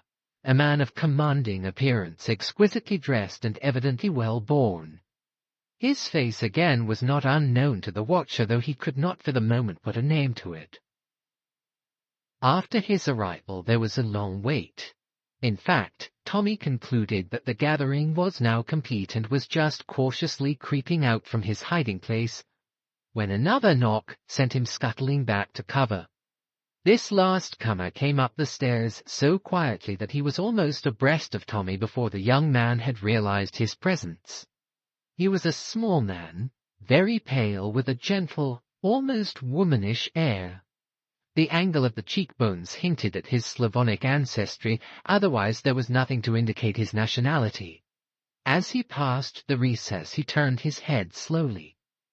The strange light eyes seemed to burn through the curtain. Tommy could hardly believe that the man did not know he was there, and in spite of himself he shivered. He was no more fanciful than the majority of young Englishmen, but he could not rid himself of the impression that some unusually potent force emanated from the man. The creature reminded him of a venomous snake. A moment later his impression was proved correct. The newcomer knocked on the door as all had done, but his reception was very different. The bearded man rose to his feet, and all the others followed suit. The German came forward and shook hands. His heels clicked together. "We are honored," he said. "We are greatly honored. I much feared that it would be impossible." The other answered in a low voice that had a kind of hiss in it. "There were difficulties. It will not be possible again, I fear. But one meeting is essential to define my policy. I can do nothing without Mr. Brown. He is here?" The change in the German's voice was audible as he replied with slight hesitation, "We have received the message. It is impossible for him to be present in person." He stopped, giving a curious impression of having left the sentence unfinished. A very slow smile overspread the face of the other. He looked round at a circle of uneasy faces. "Ah, I understand. I have read of his methods. He works in the dark and trusts no one. But all the same it is possible that he is among us now." He looked round him again, and again that expression of fear swept over the group. Each man seemed eyeing his neighbor doubtfully. The Russian tapped his cheek. "So be it. Let us proceed." The German seemed to pull himself together. He indicated the place he had been occupying at the head of the table. The Russian demurred, but the other insisted. "It is the only possible place," he said, "for No.1. Perhaps No. 14 will shut the door." In another moment, Tommy was once more confronting bare wooden panels, and the voices within had sunk once more to a mere undistinguishable murmur. Tommy became restive. The conversation he had overheard had stimulated his curiosity. He felt that by hook or by crook he must hear more. There was no sound from below, and it did not seem likely that the doorkeeper would come upstairs. After listening intently for a minute or two, he put his head round the curtain. The passage was deserted. Tommy bent down and removed his shoes. Then, leaving them behind the curtain, he walked gingerly out on his stockinged feet, and, kneeling down by the closed door, he laid his ear cautiously to the crack. To his intense annoyance he could distinguish little more, just a chance word here and there if a voice was raised, which merely served to whet his curiosity still farther. He eyed the handle of the door tentatively. Could he turn it by degrees so gently and imperceptibly that those in the room would notice nothing? He decided that with great care it could be done. Very slowly, a fraction of an inch at a time, he moved it round, holding his breath in his excessive care. A little more still. Would it never be finished? Ah! At last it would turn no farther. He stayed so for a minute or two, then drew a deep breath and pressed it ever so slightly inward. The door did not budge. Tommy was annoyed. If he had to use too much force, it would almost certainly creak. He waited until the voices rose a little. Then he tried again. Still nothing happened. He increased the pressure. Had the beastly thing stuck? Finally, in desperation, he pushed with all his might. But the door remained firm. And at last the truth dawned upon him. It was locked or bolted on the inside. For a moment or two Tommy's indignation got the better of him. "Well, I'm damned," he said. "What a dirty trick!" As his indignation cooled, he prepared to face the situation. Clearly the first thing to be done was to restore the handle to its original position. If he let it go suddenly, the men inside would be almost certain to notice it. So, with the same infinite pains, he reversed his former tactics. All went well, and with a sigh of relief the young man rose to his feet. There was a certain bulldog tenacity about Tommy that made him slow to admit defeat. Checkmated for the moment, he was far from abandoning the conflict. He still intended to hear what was going on in the locked room. As one plan had failed, he must hunt about for another. He looked round him. A little farther along the passage on the left was a second door. He slipped silently along to it. He listened for a moment or two, then tried the handle. It yielded, and he slipped inside. The room, which was untenanted, was furnished as a bedroom. Like everything else in the house, the furniture was falling to pieces, and the dirt was, if anything, more abundant. But what interested Tommy was the thing he had hoped to find, a communicating door between the two rooms, up on the left by the window. Carefully closing the door into the passage behind him, he stepped across to the other and examined it closely. The bolt was shot across it. It was very rusty and had clearly not been used for some time. By gently wriggling it to and fro, Tommy managed to draw it back without making too much noise. Then he repeated his former maneuvers with the handle, this time with complete success. The door swung open. A crack, a mere fraction, but enough for Tommy to hear what went on. There was a velvet portiere on the inside of this door which prevented him from seeing, but he was able to recognize the voices with a reasonable amount of accuracy. The Sinn Féiner was speaking. His rich Irish voice was unmistakable. "That's all very well, but more money is essential. No money, no results." Another voice, which Tommy rather thought was that of Boris, replied, "Will you guarantee that there are results? In a month from now, sooner or later as you wish, I will guarantee you such a reign of terror in Ireland as shall shake the British Empire to its foundations." There was a pause, and then came the soft, sibilant accents of No.1. "Good. You shall have the money. Boris, you will see to that." Boris asked a question. "Via the Irish Americans and Mr. Potter as usual?" "I guess that'll be all right," said a new voice with a transatlantic intonation, though I'd like to point out here and now that these things are getting a mite difficult. There's not the sympathy there was, and a growing disposition to let the Irish settle their own affairs without interference from America. Tommy felt that Boris had shrugged his shoulders as he answered, "Does that matter, since the money only nominally comes from the States?" "The chief difficulty is the landing of the ammunition," said the Sinn Féiner. "The money is conveyed in easily enough, thanks to our colleague here." Another voice, which Tommy fancied was that of the tall, commanding-looking man whose face had seemed familiar to him, said, "Think of the feelings of Belfast if they could hear you." "That is settled, then," said the sibilant tones. "Now, in the matter of the loan to an English newspaper, you have arranged the details satisfactorily, Boris?" "I think so." "That is good. An official denial from Moscow will be forthcoming if necessary." There was a pause, and then the clear voice of the German broke the silence. "I am directed by Mr. Brown to place the summaries of the reports from the different unions before you. That of the miners is most satisfactory. We must hold back the railways. There may be trouble with the ASE." For a long time there was a silence, broken only by the rustle of papers and an occasional word of explanation from the German. Then Tommy heard the light tap-tap of fingers drumming on the table. "And the date, my friend," said No.1. "The 29th.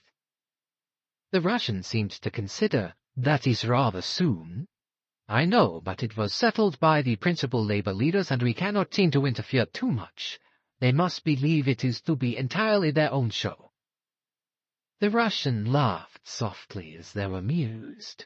"Yes, yes," he said, "that is true. They must have no inkling that we are using them for our own ends. They are honest men, then that is their value to us. It is curious, but you cannot make a revolution without honest men. The instinct of the populace is infallible." He paused, and then repeated as though the phrase pleased him. "Every revolution has had its honest men. They are soon disposed of afterwards." There was a sinister note in his voice. The German resumed.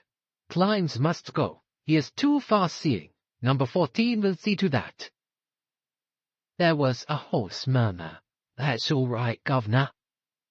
And then, after a moment or two, "Suppose I'm nabbed?"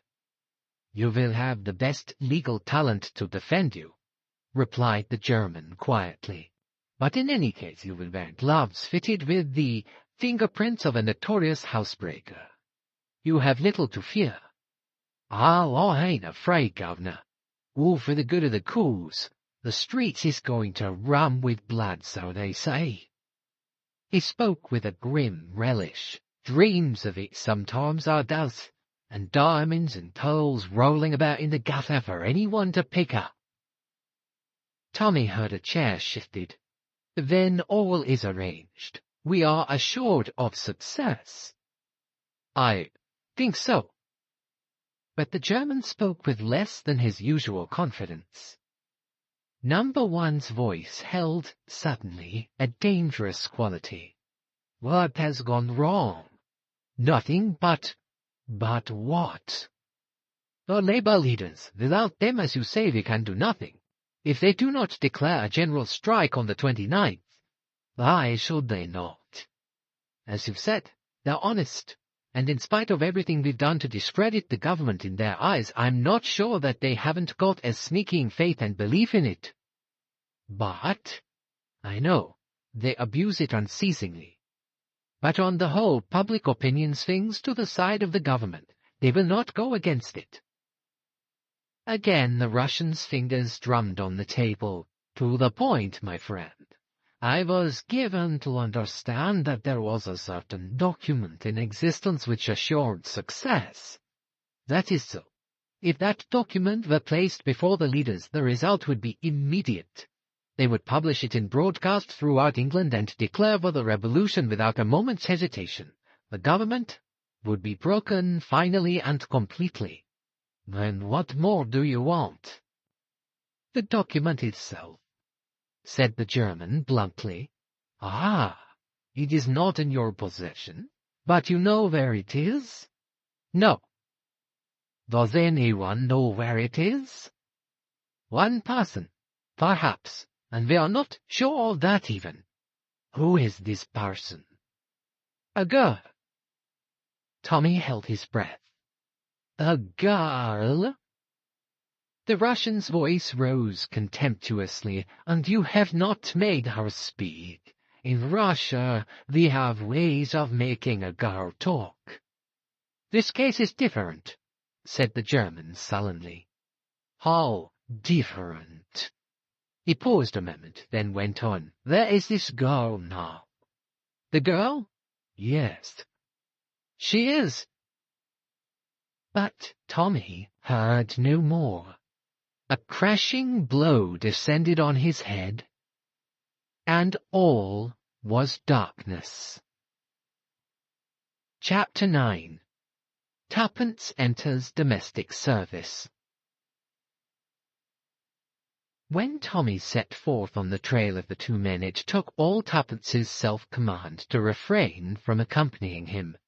However, she contained herself as best she might, consoled by the reflection that her reasoning had been justified by events. The two men had undoubtedly come from the second-floor flat, and that one slender thread of the name Rita had set the young adventurers once more upon the track of the abductors of Jane Finn. The question was what to do next.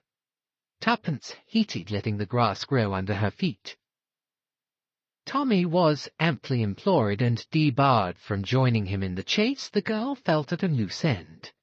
She retracted her steps to the entrance hall of the mansions. It was now tenanted by a small lift boy who was polishing brass fittings and whistling the latest air with a good deal of vigour and a reasonable amount of accuracy. He glanced round at Tuppence's entry. There was a certain amount of the gamine element in the girl. At all events, she invariably got on well with small boys. A sympathetic bond seemed instantly to be formed. She reflected that an ally in the enemy's camp, so to speak, was not to be despised. "Well, William," she remarked cheerfully in the best approved hospital early morning style, "getting a good shine up?" The boy grinned responsively. "Albert, miss," he corrected. "Albert be it," said Tuppence. She glanced mysteriously round the hall. The effect was purposely a broad one in case Albert should miss it. She leaned towards the boy and dropped her voice. "I want a word with you, Albert." Albert ceased operations on the fittings and opened his mouth slightly. "Look. Do you know what this is?" With a dramatic gesture she flung back the left side of her coat and exposed a small enamelled badge. It was extremely unlikely that Albert would have any knowledge of it. Indeed, it would have been fatal for Tuppence's plans, since the badge in question was the device of a local training corps originated by the Archdeacon in the early days of the war. Its presence in Tuppence's coat was due to the fact that she had used it for pinning in some flowers a day or two before. But Tuppence had sharp eyes and had noted the corner of a threepenny detective novel protruding from Albert's pocket, and the immediate enlargement of his eyes told her that her tactics were good, and that the fish would ride to the bait. "American Detective Force," she hissed. Albert fell for it. "Lord," he murmured ecstatically. Tuppence nodded at him with the air of one who has established a thorough understanding. "Know who I'm after?" she inquired genially. Albert, still round-eyed, demanded breathlessly, "One of the flats?" Tuppence nodded and jerked her thumb up the stairs. "Number 20. Calls herself Vandermeyer." "Vandermeyer! Aha!" Albert's hand stole to his pocket. "A crook?" he queried eagerly. "A crook! I should say so. Ready Rita, they call her in the States." "Ready Rita?" repeated Albert deliriously. "Oh, ain't it just like the pictures?" It was. Tuppence was a great frequenter of the cinema. "Annie always said as how she was a bad lot," continued the boy. "Who's Annie?" inquired Tuppence idly.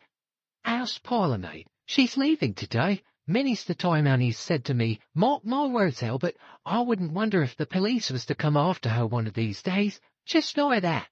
But she's a stunner to look at, ain't she?" "She's some peach," allowed Tuppence carelessly. "Finds it useful in her layout, you bet. Has she been wearing any of the emeralds, by the way?" "Emeralds? Them's the green stones, isn't they?" Tuppence nodded. "That's what we're after her for. You know old man Rysdale?" Albert shook his head. "Peter B. Rysdale, the Oil King? It seemed sort of familiar to me." "The sparklers belonged to him. Finest collection of emeralds in the world. Worth $1 million. "Lummy!" came ecstatically from Albert. "It sounds more like the pictures every minute." Tuppence smiled, gratified at the success of her efforts. "We haven't exactly proved it yet, but we're after her, and—" She produced a long, drawn-out wink. "I guess she won't get away with the goods this time." Albert uttered another ejaculation indicative of delight. "Mind you, sonny, not a word of this," said Tuppence suddenly. "I guess I oughtn't to have put you wise, but in the States we know a real smart lad when we see one." "Oh, no, breathe a word," protested Albert eagerly. "Ain't there anything I could do? A bit of shadowing, maybe, or such like?" Tuppence affected to consider, then shook her head. "Not at the moment, but I'll bear you in mind, son." "What's this about the girl you say is leaving?" "Annie. Regular turn-up they had. As Annie said, servants is someone nowadays, and to be treated accordingly, and what with her passing the word round, she won't find it so easy to get another." "Won't she?" said Tuppence thoughtfully. "I wonder." An idea was dawning in her brain. She thought a minute or two, then tapped Albert on the shoulder. "See here, son, my brain's got busy. How would it be if you mentioned that you'd got a young cousin or a friend of yours had that might suit the place, you get me?" "I'm there," said Albert instantly. "You leave it to me, miss, and I'll fix the whole thing up in 2 ticks. "Some lad," commented Tuppence with a nod of approval. "You might say that the young woman could come in right away. You let me know, and if it's okay, I'll be round tomorrow at 11 o'clock. Where am I to let you know to?" "Ritz," replied Tuppence laconically. "Name of Cowley." Albert eyed her enviously. "It must be a good job, this tech business." "It sure is," drawled Tuppence, "especially when old man Rysdale backs the bill. But don't fret, son. If this goes well, you shall come in on the ground floor." With which promise she took leave of her new ally, and walked briskly away from South Audley Mansions, well pleased with her morning's work. But there was no time to be lost. She went straight back to the Ritz, and wrote a few brief words to Mr. Carter. Having dispatched this, and Tommy not having yet returned, which did not surprise her, she started off on a shopping expedition which, with an interval for tea and assorted creamy cakes, occupied her until well after 6 o'clock, and she returned to the hotel jaded but satisfied with her purchases. Starting with a cheap clothing store and passing through 1 or 2 second-hand establishments, she had finished the day at a well-known hairdresser's. Now, in the seclusion of her bedroom, she unwrapped that final purchase. 5 minutes later, she smiled contentedly at her reflection in the glass. With an actress's pencil, she had slightly altered the line of her eyebrows, and that, taken in conjunction with the new luxuriant growth of fair hair above, so changed her appearance that she felt confident that even if she came face to face with Whittington, he would not recognize her. She would wear elevators in her shoes, and the cap and apron would be an even more valuable disguise. From hospital experience she knew only too well that a nurse out of uniform is frequently unrecognized by her patients. "Yes," said Tuppence aloud, nodding at the pert reflection in the glass, "you'll do." She then resumed her normal appearance. Dinner was a solitary meal. Tuppence was rather surprised at Tommy's non-return. Julius, too, was absent, but that to the girl's mind was more easily explained. His hustling activities were not confined to London, and his abrupt appearances and disappearances were fully accepted by the young adventurers as part of the day's work. It was quite on the cards that Julius P. Hersheimmer had left for Constantinople at a moment's notice if he fancied that a clue to his cousin's disappearance was to be found there. The energetic young man had succeeded in making the lives of several Scotland Yard men unbearable to them, and the telephone girls at the Admiralty had learned to know and dread the familiar "hello." He had spent 3 hours in Paris hustling the prefecture, and had returned from there imbued with the idea, possibly inspired by a weary French official, that the true clue to the mystery was to be found in Ireland. "I dare say he's dashed off there now," thought Tuppence. "All very well, but this is very dull for me. Here I am bursting with news and absolutely no one to tell it to. Tommy might have wired or something. I wonder where he is. Anyway, he can't have lost the trail, as they say. That reminds me." And Miss Cowley broke off in her meditations and summoned a small boy. 10 minutes later, A lady was ensconced comfortably on her bed, smoking cigarettes and deep in the perusal of Garnaby Williams, The Boy Detective, which, with other threepenny works of lurid fiction, she had sent out to purchase. She felt, and rightly, that before the strain of attempting further intercourse with Albert, it would be as well to fortify herself with a good supply of local colour. The morning brought a note from Mr. Carter. Dear Miss Tuppence, you have made a splendid start, and I congratulate you. I feel, though, that I should like to point out to you once more the risks you are running, especially if you pursue the course you indicate. Those people are absolutely desperate and incapable of either mercy or pity. I feel that you probably underestimate the danger, and therefore warn you again that I can promise you no protection. You have given us valuable information, and if you choose to withdraw now, no one could blame you. At any rate, think the matter over well before you decide. If, in spite of my warnings, you make up your mind to go through with it, you will find everything arranged. You have lived for 2 years with Miss Dufferin. The parsonage, Lunelly, and Mrs. Vandermeyer can apply to her for a reference. May I be permitted a word or two of advice? Stick as near to the truth as possible. It minimizes the danger of slips. I suggest that you should represent yourself to be what you are, a former VAD who has chosen domestic service as a profession. There are many such at the present time. That explains away any incongruities of voice or manner which otherwise might awaken suspicion. Whichever way you decide, good luck to you. Your sincere friend, Mr. Carter.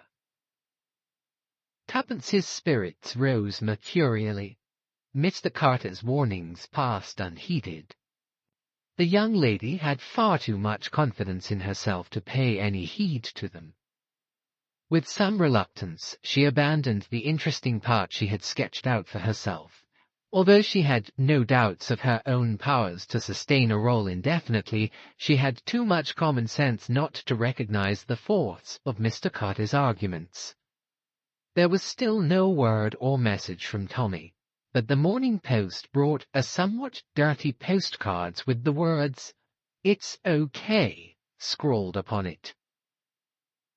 At 10:30, Tuppence surveyed with pride a slightly battered tin trunk containing her new possessions. It was artistically corded. It was with a slight blush that she rang the bell and ordered it to be placed in a taxi. She drove to Paddington and left the box in the cloakroom. She then repaired with a handbag to the fastness of the ladies' waiting room. 10 minutes later, a metamorphosed Tuppence walked demurely out of the station and entered a bus. It was a few minutes past 11 when Tuppence again entered the hall of South Audley Mansions. Albert was on the lookout, attending to his duties in a somewhat desultory fashion. He did not immediately recognize Tuppence. When he did, his admiration was unbounded. "Blessed if I'd have known you! That rigout's top hole!" "How'd you like it, Albert?" replied Tuppence modestly. "By the way, am I your cousin or am I not?" "Your voice, too!" cried the delighted boy. "It's as English as anything.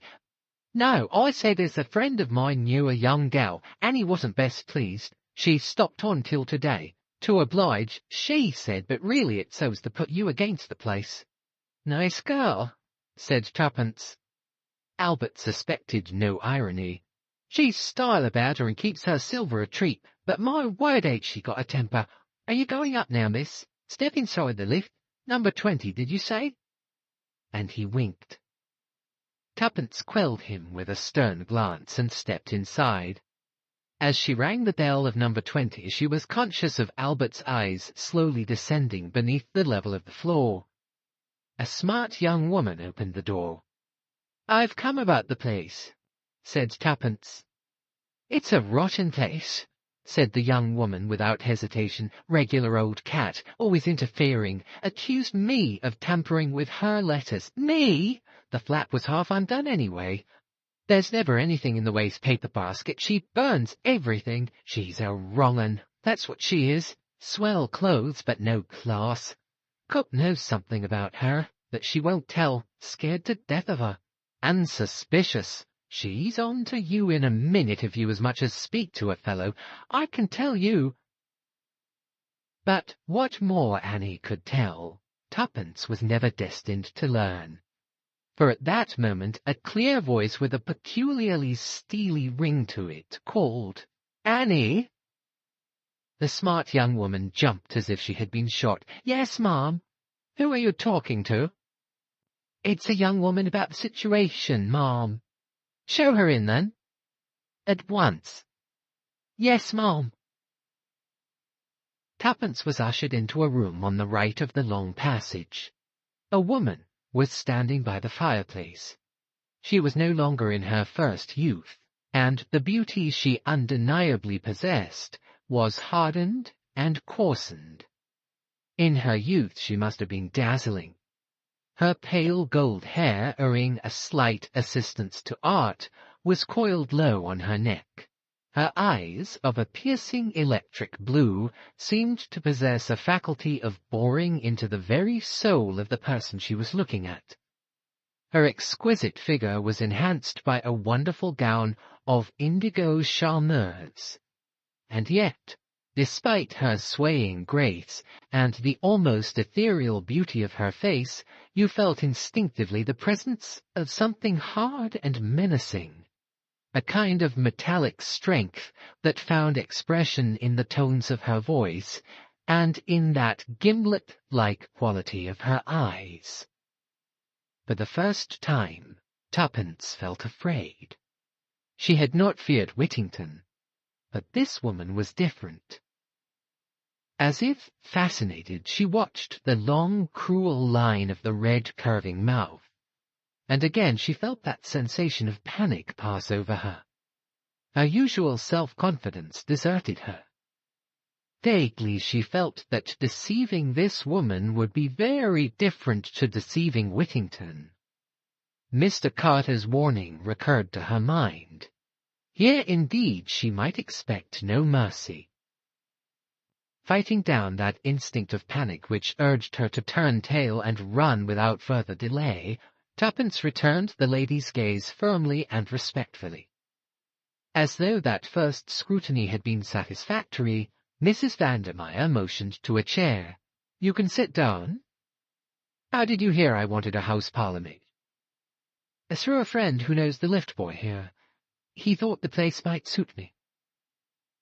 Again that basilisk glance seemed to pierce her through. "You speak like an educated girl."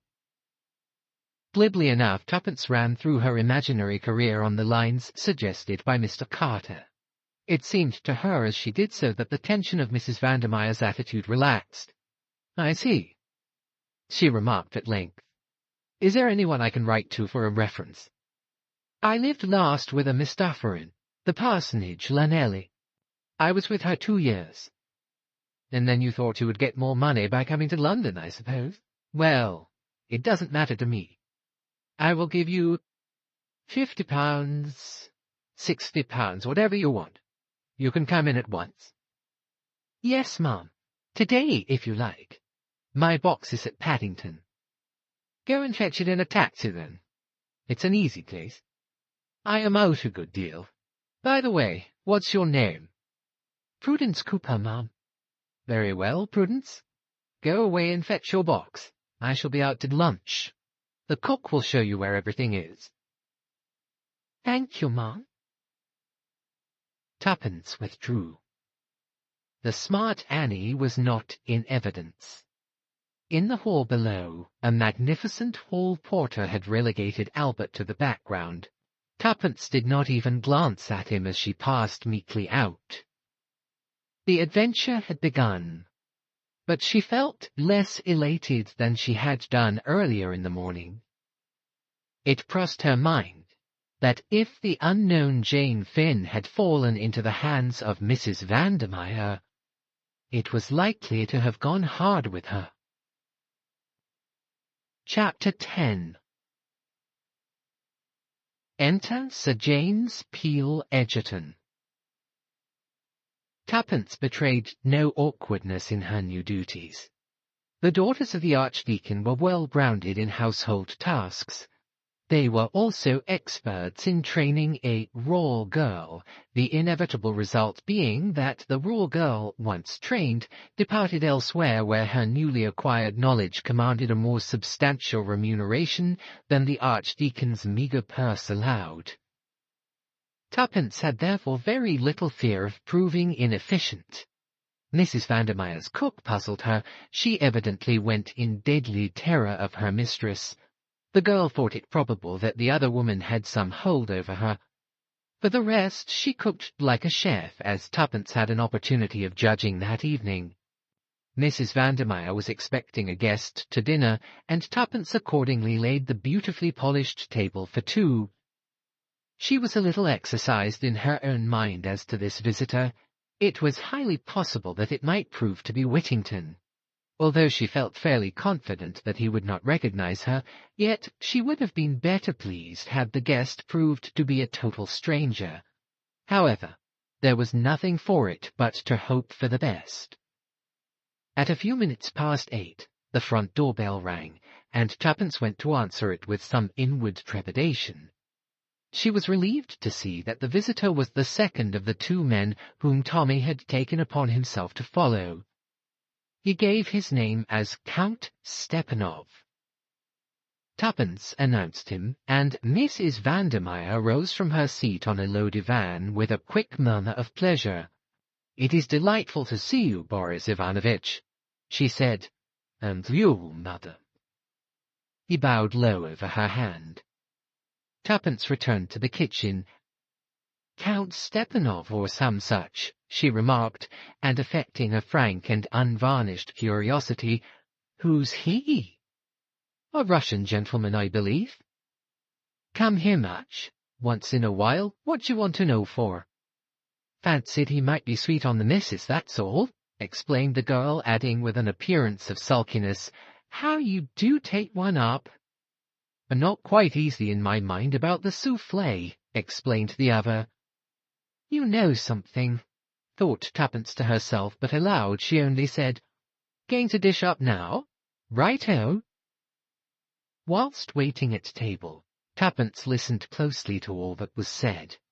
She remembered that this was one of the men Tommy was shadowing when she had last seen him. Already, although she would hardly admit it, she was becoming uneasy about her partner. Where was he? Why had no word of any kind come from him? She had arranged before leaving the Ritz to have all letters or messages sent on at once by special messenger to a small stationer's shop near at hand, where Albert was to call in frequently. True, it was only yesterday morning that she had parted from Tommy, and she told herself that any anxiety on his behalf would be absurd. Still, it was strange that he had sent no word of any kind. But, listen as she might, the conversation presented no clue. Boris and Mrs. Vandermeyer talked on purely indifferent subjects, plays they had seen, new dances, and the latest society gossip. After dinner they repaired to the small boudoir, where Mrs. Vandermeyer, stretched on the divan, looked more wickedly beautiful than ever. Tuppence brought in the coffee and liqueurs and unwillingly retired. As she did so, she heard Boris say, "New, isn't she?" "She came in today. The other was a fiend. This girl seems all right. She waits well." Tuppence lingered a moment longer by the door, which she had carefully neglected to close, and heard him say, "Quite safe, I suppose?" "Really, Boris, you are absurdly suspicious. I believe she's the cousin of the hall porter or something of the kind, and nobody even dreams that I have any connection with our mutual friend, Mr. Brown." "For heaven's sake, be careful, Rita. That door isn't shut." "Well, shut it, then," laughed the woman. Tuppence removed herself speedily. She dared not absent herself longer from the back premises, but she cleared away and washed up with a breathless speed acquired in hospital. Then she slipped quietly back to the boudoir door. The cook, more leisurely, was still busy in the kitchen, and if she missed the other would only suppose her to be turning down the beds. Alas! The conversation inside was being carried on in too low a tone to permit of her hearing anything of it. She dared not reopen the door, however gently. Mrs. Vandermeyer was sitting almost facing it, and Tuppence respected her mistress's lynx-eyed powers of observation. Nevertheless, she felt she would give a good deal to overhear what was going on. Possibly, if anything unforeseen had happened, she might get news of Tommy. For some moments she reflected desperately. Then her face brightened. She went quickly along the passage to Mrs. Vandermeyer's bedroom, which had long French windows leading onto a balcony that ran the length of the flat. Slipping quickly through the window, Tuppence crept noiselessly along until she reached the boudoir window. As she had thought, it stood a little ajar, and the voices within were plainly audible. Tuppence listened attentively, but there was no mention of anything that could be twisted to apply to Tommy. Mrs. Vandermeyer and the Russian seemed to be at variance over some matter, and finally the latter exclaimed bitterly, "With your persistent recklessness you will end by ruining us."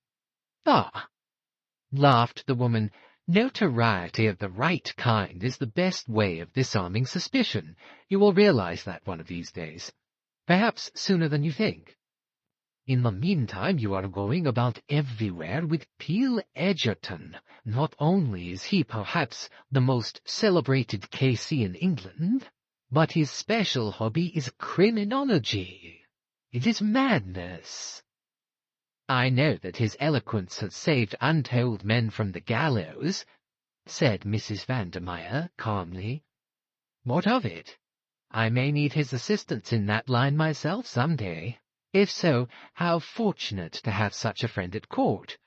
Or perhaps it would be more to the point to say, in court." Boris got up and began striding up and down. He was very excited. "You are a clever woman, Rita, but you are also a fool.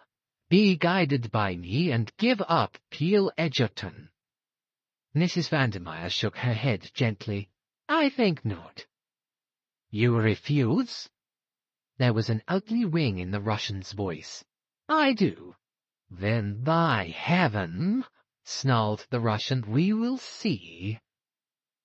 But Mrs. Vandermeyer also rose to her feet, her eyes flashing. "You forget, Boris," she said. "I am accountable to no one. I take my orders only from Mr. Brown." The other threw up his hands in despair. "You are impossible," he muttered. "Impossible. Already it may be too late. They say Peel Edgerton can smell a criminal. How do we know what is at the bottom of his sudden interest in you? Perhaps even now his suspicions are aroused. He guesses." Mrs. Vandermeyer eyed him scornfully. "Reassure yourself, my dear Boris. He suspects nothing. With less than your usual chivalry, you seem to forget that I am commonly accounted a beautiful woman. I assure you that is all that interests Peel Edgerton." Boris shook his head doubtfully. "He has studied crime as no other man in this kingdom has studied it. Do you fancy that you can deceive him?" Mrs. Vandermeyer's eyes narrowed. "If he is all that you say, it would amuse me to try."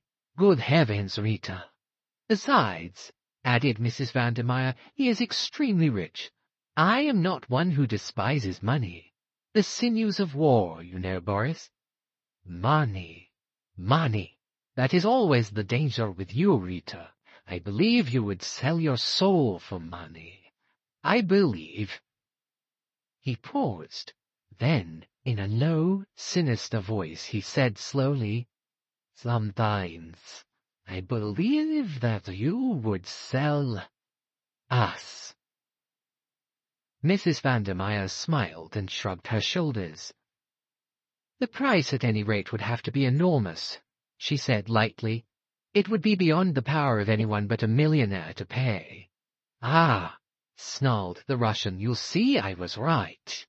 "My dear Boris, can you not take a joke?" "Was it a joke?" "Of course."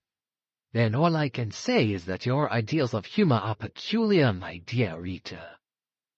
Mrs. Vandermeyer smiled. Let us not quarrel, Boris. Touch the bell. We will have some drinks. Tuppence beat a hasty retreat.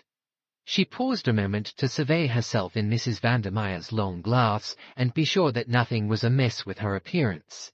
Then she answered the bell demurely.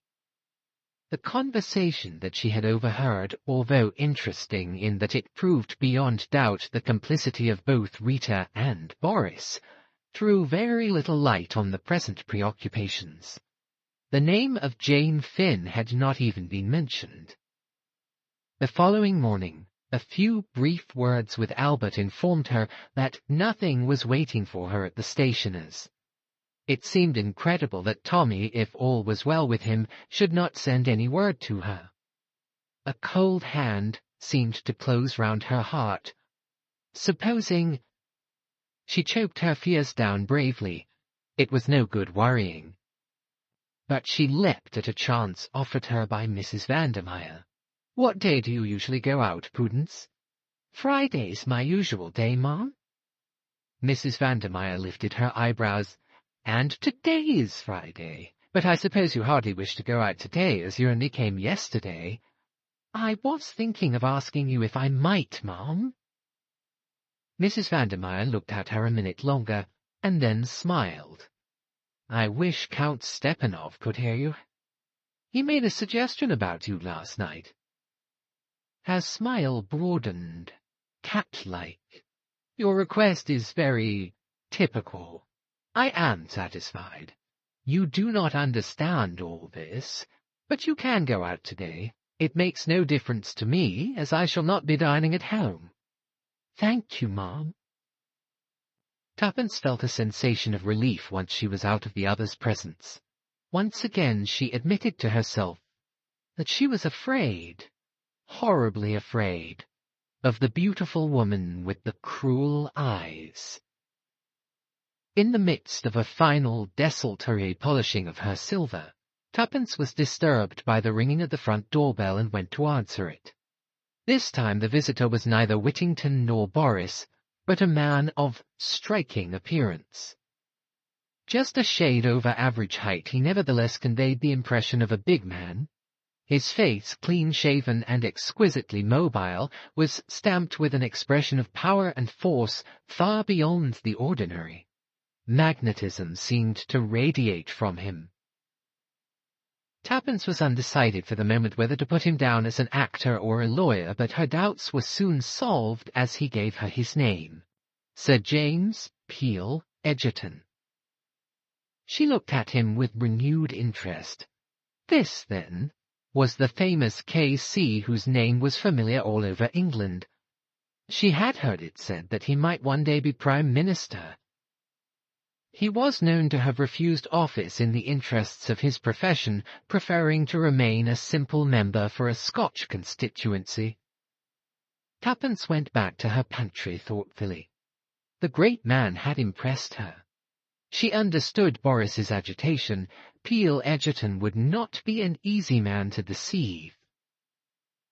In about a quarter of an hour the bell rang, and Tuppence repaired to the hall to show the visitor out. He had given her a piercing glance before. Now, as she handed him his hat and stick, she was conscious of his eyes raking her through. As she opened the door and stood aside to let him pass out, he stopped in the doorway. Not been doing this long, eh? Tuppence raised her eyes, astonished. She read in his glance kindliness and something else more difficult to fathom. He nodded as though she had answered, "V.A.D. and hard up, I suppose." "Did Mrs. Vandermeyer tell you that?" asked Tuppence suspiciously. "No, child. The look of you told me. Good place here?" "Very good, thank you, sir." "Ah, but there are plenty of good places nowadays. And a change does no harm sometimes." "Do you mean—" began Tuppence. But Sir James was already on the topmost stair. He looked back with his kindly, shrewd glance. "Just a hint," he said. "That's all." Tuppence went back to the pantry, more thoughtful than ever. Chapter 11. Julius tells a story. Dressed appropriately, Tuppence duly sallied forth for her afternoon out. Albert was in temporary abeyance, but Tuppence went herself to the stationer's to make quite sure that nothing had come for her. Satisfied on this point, she made her way to the Ritz. On inquiry, she learnt that Tommy had not yet returned. It was the answer she had expected, but it was another nail in the coffin of her hopes. She resolved to appeal to Mr. Carter, telling him when and where Tommy had started on his quest, and asking him to do something to trace him. The prospect of his aid revived her mercurial spirits, and she next inquired for Julius Hersheimmer. The reply she got was to the effect that he had returned about half an hour ago, but had gone out immediately. Tuppence's spirits revived still more. It would be something to see Julius. Perhaps he could devise some plan for finding out what had become of Tommy. She wrote her note to Mr. Carter in Julius's sitting room and was just addressing the envelope when the door burst open. "What the hell?" began Julius, but checked himself abruptly. "I beg your pardon, Miss Tuppence. Those fools down at the office would have it that Beresford wasn't here any longer. Hadn't been here since Wednesday. Is that so?" Tuppence nodded. "You don't know where he is?" she asked faintly. "I? How should I know? I haven't had one darned word from him, though I wired him yesterday morning." "I expect your wire's at the office unopened. But where is he?" "I don't know. I hoped you might." "I tell you, I haven't had one darned word from him since we parted at the depot on Wednesday." "What depot?" "Waterloo, your London and South-Western road." "Waterloo?" frowned Tuppence. "Why, yes. Didn't he tell you?" "I haven't seen him either," replied Tuppence impatiently. "Go on about Waterloo. What were you doing there?" "He gave me a call, over the phone, told me to get a move on and hustle, said he was trailing 2 crooks." "Oh," said Tuppence, her eyes opening. "I see. Go on." "I hurried along right away. Beresford was there. He pointed out the crooks. The big one was mine, the guy you bluffed. Tommy shoved a ticket into my hand and told me to get aboard the cars. He was going to sleuth the other crook." Julius paused. "I thought for sure you'd know all this." "Julius," said Tuppence firmly, "stop walking up and down. It makes me giddy. Sit down in that armchair and tell me the whole story with as few fancy turns of your speech as possible." Mr. Hersheimmer obeyed. "Sure," he said. "Where shall I begin?" "Where you left off, at Waterloo." "Well," began Julius, "I got into one of your dear old-fashioned first-class British compartments. The train was just off. First thing I knew, a guard came along and informed me mighty politely that I wasn't in a smoking carriage. I handed him out $50, and that settled that. I did a bit of prospecting along the corridor to the next coach. Whittington was there, right enough. When I saw the skunk with his big, sleek, fat face and thought of poor little Jane in his clutches, I felt real mad that I hadn't got a gun with me. I'd have tickled him up some. We got to Bournemouth all right. Whittington took a cab and gave the name of an hotel. I did likewise, and we drove up within 3 minutes of each other. He hired a room, and I hired one too. So far it was all plain sailing. He hadn't the remotest notion that anyone was on to him. Well, he just sat around in the hotel lounge reading the papers and so on till it was time for dinner. It didn't hurry any over that, either. I began to think that there was nothing doing, that he'd just come on the trip for his health, but I remembered that he hadn't changed for dinner, though it was by way of being a slap-up hotel, so it seemed likely enough that he'd be going out on his real business afterwards. Sure enough, about 9 o'clock, so he did. Took a car across the town. Mighty pretty place, by the way. I guess I'll take Jane there for a spell when I find her. And then paid it off, and struck out along those pine woods on the top of the cliff. I was there too, you understand. We walked maybe for half an hour. There's a lot of villas all the way along, but by degrees they seemed to get more and more thinned out, and in the end we got to one that seemed the last of the bunch. Big house it was, with a lot of piney grounds around it. It was a pretty black night, and the carriage drive up to the house was dark as pitch. I could hear him ahead, though I couldn't see him. I had to walk carefully in case he might get onto it that he was being followed. I turned a curve, and I was just in time to see him ring the bell and get admitted to the house. I just stopped where I was. It was beginning to rain, and I was soon pretty near soaked through. Also, it was almighty cold. Whittington didn't come out again, and by I got kind of restive and began to mooch around. All the ground floor windows were shuttered tight, but upstairs on the first floor, it was a two-storied house. I noticed a window with a light burning and the curtains not drawn. Now, just opposite to that window there was a tree growing. It was about 30 foot away from the house maybe, and I sort of got it into my head that if I climbed up that tree, I'd very likely be able to see into that room. Of course, I knew there was no reason why Whittington should be in that room rather than in any other.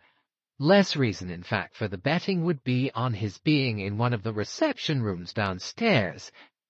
But I guess I've got the hump from standing so long in the rain, and anything seemed better than going on doing nothing, so I started up. It wasn't so easy by a long chalk. The rain had made the boughs mighty slippery, and it was all I could do to keep a foothold, but bit by bit I managed it until at last there I was level with the window. But then I was disappointed.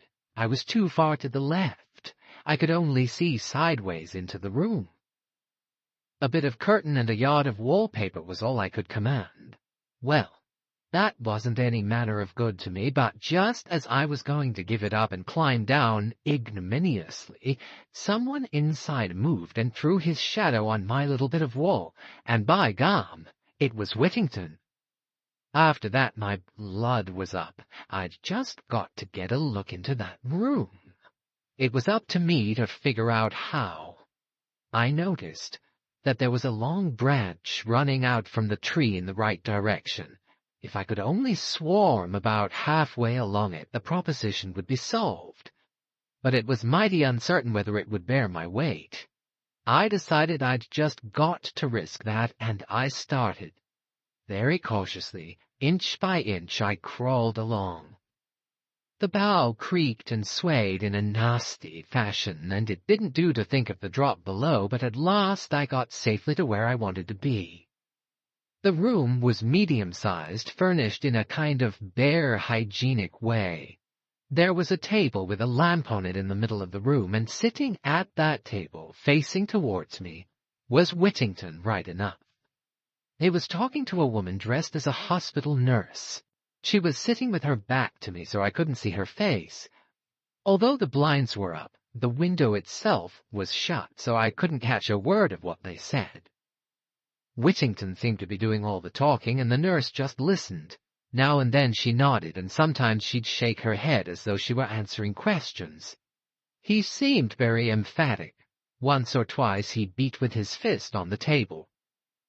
The rain had stopped now, and the sky was clearing in that sudden way it does.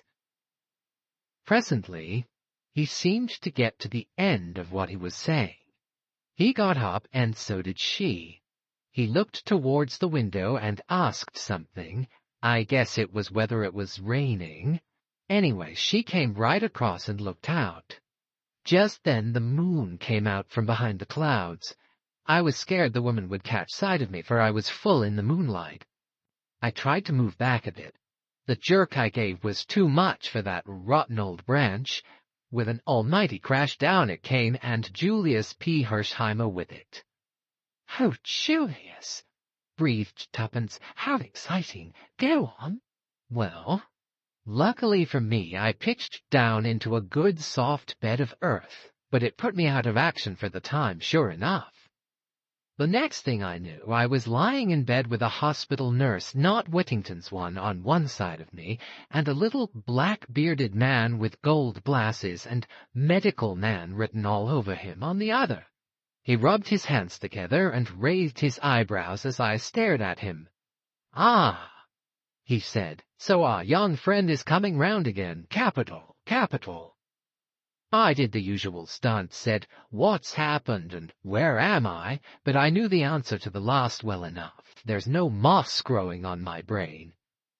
"I think that'll do for the present, sister," said the little man, and the nurse left the room in a sort of brisk, well-trained way. But I caught her handing me out a look of deep curiosity as she passed through the door. That look of hers gave me an idea. "Now then, Doc," I said, and tried to sit up in bed, but my right foot gave me a nasty twinge as I did so. "A slight sprain," explained the doctor. "Nothing serious. You'll be about again in a couple of days." "I noticed you walked lame," interpolated Tuppence. Julius nodded and continued. "How did it happen?" I asked again. He replied dryly, "You fell with a considerable portion of one of my trees into one of my newly planted flower beds." I liked the man. He seemed to have a sense of humor. I felt sure that he at least was plumb straight.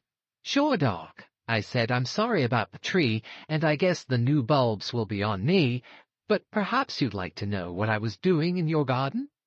"I think the facts do call for an explanation," he replied. "Well, to begin with, I wasn't after the spoons." He smiled.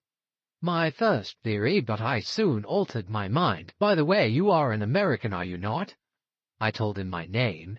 "And you?" "I am Dr. Hall, and this, as you doubtless know, is my private nursing home." I didn't know, but I wasn't going to put him wise. I was just thankful for the information. I liked the man and I felt he was straight, but I wasn't going to give him the whole story. For one thing, he probably wouldn't have believed it. I made up my mind in a flash. "Why, Doctor," I said, "I guess I feel an almighty fool, but I owe it to you to let you know that it wasn't the Bill Sykes business I was up to." Then I went on and mumbled out something about a girl. I trotted out the stern guardian business and a nervous breakdown, and finally explained that I had fancied I recognized her among the patients at the home, hence my nocturnal adventures. I guess it was just the kind of story he was expecting. "Quite a romance," he said genially when I'd finished. "Now, Doc," I went on, "will you be frank with me? Have you here, now, or have you had here at any time, a young girl called Jane Finn?" He repeated the name thoughtfully. "Jane Finn?" he said. "No." I was chagrined, and I guess I showed it. "You are sure?" "Quite sure, Mr. Hersheimmer. It is an uncommon name, and I should not have been likely to forget it." Well, that was flat. It laid me out for a space. I'd kind of hoped my search was at an end. "That's that," I said at last. "Now there's another matter. When I was hugging that darned branch, I thought I recognized an old friend of mine talking to one of your nurses. I purposely didn't mention any name, because of course Whittington might be calling himself something quite different down here. But the doctor answered at once. "Mr. Whittington, perhaps?" "That's the fellow," I replied. "What's he doing down here? Don't tell me his nerves are out of order." Dr. Hall laughed. "No, he came down to see one of my nurses, Nurse Edith, who is a niece of his." "Why, fancy that!" I exclaimed. "Is he still here?" "No, he went back to town almost immediately." "What a pity!" I ejaculated. "But perhaps I could speak to his niece, Nurse Edith, did you say her name was?" But the doctor shook his head. "I'm afraid that too is impossible. Nurse Edith left with a patient tonight also." "I seem to be real unlucky," I remarked. "Have you Mr. Whittington's address in town? I guess I'd like to look him up when I get back." "I don't know his address. I can write to Nurse Edith for it if you like." I thanked him. "Don't say who it is wants it. I'd like to give him a little surprise." That was about all I could do for the moment. Of course, if the girl was really Whittington's niece, she might be too cute to fall into the trap, but it was worth trying. Next thing I did was to write out a wire to Beresford, saying where I was and that I was laid up with a sprained foot, and telling him to come down if he wasn't busy. I had to be guarded in what I said. However, I didn't hear from him, and my foot soon got all right. It was only ricked, not really sprained, so today I said goodbye to the little doctor chap, asked him to send me word if he heard from Nurse Edith, and came right away back to town. "Say, Miss Tuppence, you're looking mighty pale." "It's Tommy," said Tuppence. "What can have happened to him?" "Buck up. I guess he's all right, really. Why shouldn't he be? See here, it was a foreign-looking guy he went off after. Maybe they've gone abroad, to Poland or something like that." Tuppence shook her head. "He couldn't without passports and things. Besides, I've seen that man, Boris something, since. He dined with Mrs. Vandermeyer last night." "Mrs. who?" "I forgot. Of course you don't know all that." "I'm listening," said Julius, and gave vent to his favourite expression, "put me wise." Tuppence thereupon related the events of the last 2 days. Julius's astonishment and admiration were unbounded. "Bully for you! Fancy you a menial! It just tickles me to death." Then he added seriously, "But say now, I don't like it, Miss Tuppence, I sure don't. You're just as plucky as they make 'em, but I wish you'd keep right out of this. These crooks we're up against would as soon croak a girl as a man any day." "Do you think I'm afraid?" said Tuppence indignantly, valiantly repressing memories of the steely glitter in Mrs. Vandermeyer's eyes. "I said before you were darned plucky, but that doesn't alter facts." "Oh, bother me," said Tuppence impatiently. "Let's think about what can have happened to Tommy. I've written to Mr. Carter about it," she added, and told him the gist of her letter. Julius nodded bravely. "I guess that's good as far as it goes, but it's for us to get busy and do something." "What can we do?" asked Tuppence, her spirits rising. "I guess we'd better get on the track of Boris. You say he's been at your place. Is he likely to come again?" "He might. I really don't know." "I see. Well, I guess I'd better buy a car, a slap-up one, dress as a chauffeur, and hang about outside. Then if Boris comes, you could make some kind of signal, and I'd trail him. How's that?" "Splendid, but he mightn't come for weeks." "We'll have to chance that." "I'm glad you like the plan." He rose. "Where are you going?" "To buy the car, of course," replied Julius, surprised. "What make do you like? I guess you'll do some riding in it before we've finished." "Oh," said Tuppence faintly, "I like Rolls-Royces, but—" "Sure," agreed Julius. "What you say goes. I'll get one." "But you can't at once," cried Tuppence. "People wait ages sometimes." "Little Julius doesn't," affirmed Mr. Hersheimmer. "Don't you worry any. I'll be round in the car in half an hour." Tuppence got up. "You're awfully good, Julius, but I can't help feeling that it's rather a forlorn hope. I'm really pinning my faith to Mr. Carter." "Then I shouldn't." "Why?" "Just an idea of mine."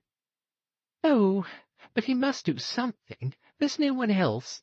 By the way, I forgot to tell you of a queer thing that happened this morning."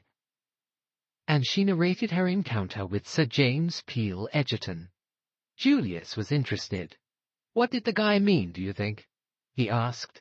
"I don't quite know," said Tuppence meditatively, "but I think that in an ambiguous, legal, without prejudicious lawyer's way, he was trying to warn me."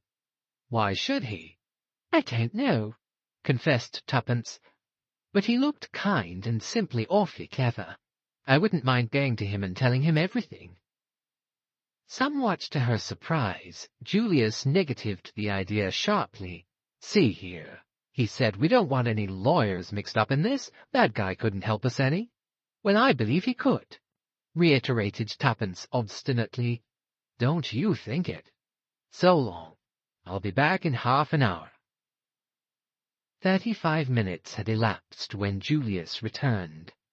He took Tuppence by the arm and walked her to the window. "There she is."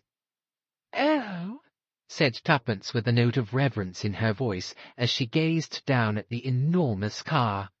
"She's some pacemaker, I can tell you," said Julius complacently. "How did you get it?" gasped Tuppence. "She was just being sent home to some bigwig." "Well?" "I went round to his house," said Julius. "I said that I reckoned a car like that was worth every penny of $20,000. Then I told him that it was worth just about $50,000 to me if he'd get out." "Well?" said Tuppence, intoxicated. "Well," returned Julius, "he got out. That's all." Chapter 12.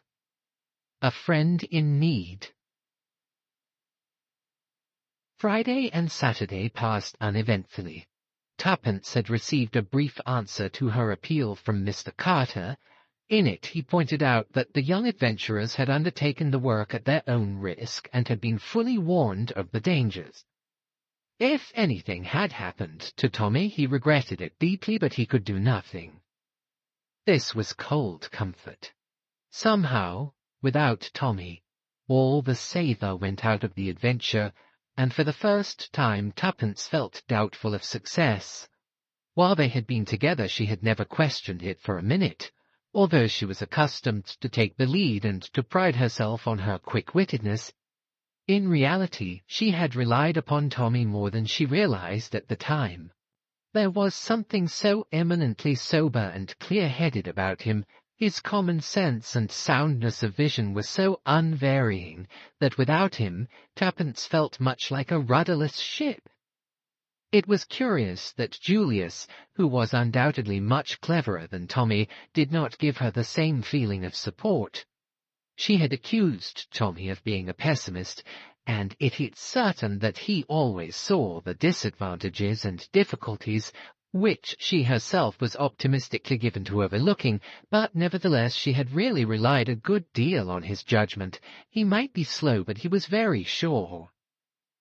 It seemed to the girl that for the first time she realized the sinister character of the mission they had undertaken so light-heartedly. It had begun like a page of romance. Now, shorn of its glamour, it seemed to be turning to grim reality. Tommy, that was all that mattered. Many times in the day Tuppence blinked the tears out of her eyes resolutely. "Little fool," she would apostrophize herself. "Don't snivel. Of course you're fond of him. You've known him all your life, but there's no need to be sentimental about it." In the meantime, nothing more was seen of Boris. He did not come to the flat, and Julius and the car waited in vain. Tuppence gave herself over to new meditations. Whilst admitting the truth of Julius's objections, she had nevertheless not entirely relinquished the idea of appealing to Sir James Peel Edgerton. Indeed, she had gone so far as to look up his address in the Red Book. Had he meant to warn her that day? If so, why? Surely she was at least entitled to demand an explanation. He had looked at her so kindly. Perhaps he might tell them something concerning Mrs. Vandermeyer, which might lead to a clue to Tommy's whereabouts. Anyway, Tuppence decided, with her usual shake of the shoulders, it was worth trying, and try it she would. Sunday was her afternoon out. She would meet Julius, persuade him to her point of view, and they would beard the lion in his den. When the day arrived, Julius needed a considerable amount of persuading, but Tuppence held firm. "It can do no harm," was what she always came back to. In the end, Julius gave in, and they proceeded in the car to Carlton House Terrace. The door was opened by an irreproachable butler. Tuppence felt a little nervous. After all, perhaps it was colossal cheek on her part. She had decided not to ask if Sir James was at home, but to adopt a more personal attitude. Will you ask Sir James if I can see him for a few minutes? I have an important message for him." The butler retired, returning a moment or two later. "Sir James will see you. Will you step this way?" He ushered them into a room at the back of the house, furnished as a library.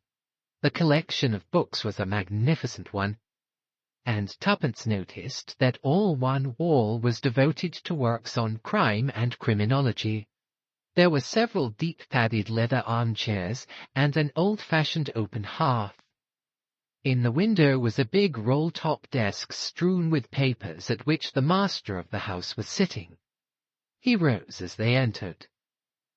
"You have a message for me?" "Ah!" He recognized Tuppence with a smile. "It's you, is it? Brought a message from Mrs. Vandermeyer, I suppose?" "Not exactly," said Tuppence. "In fact, I'm afraid I only said that to be quite sure of getting in. Oh, by the way, this is Mr. Hersheimmer, Sir James Peel Edgerton." "Pleased to meet you," said the American, shooting out a hand. "Won't you both sit down?" asked Sir James. He drew forward 2 chairs.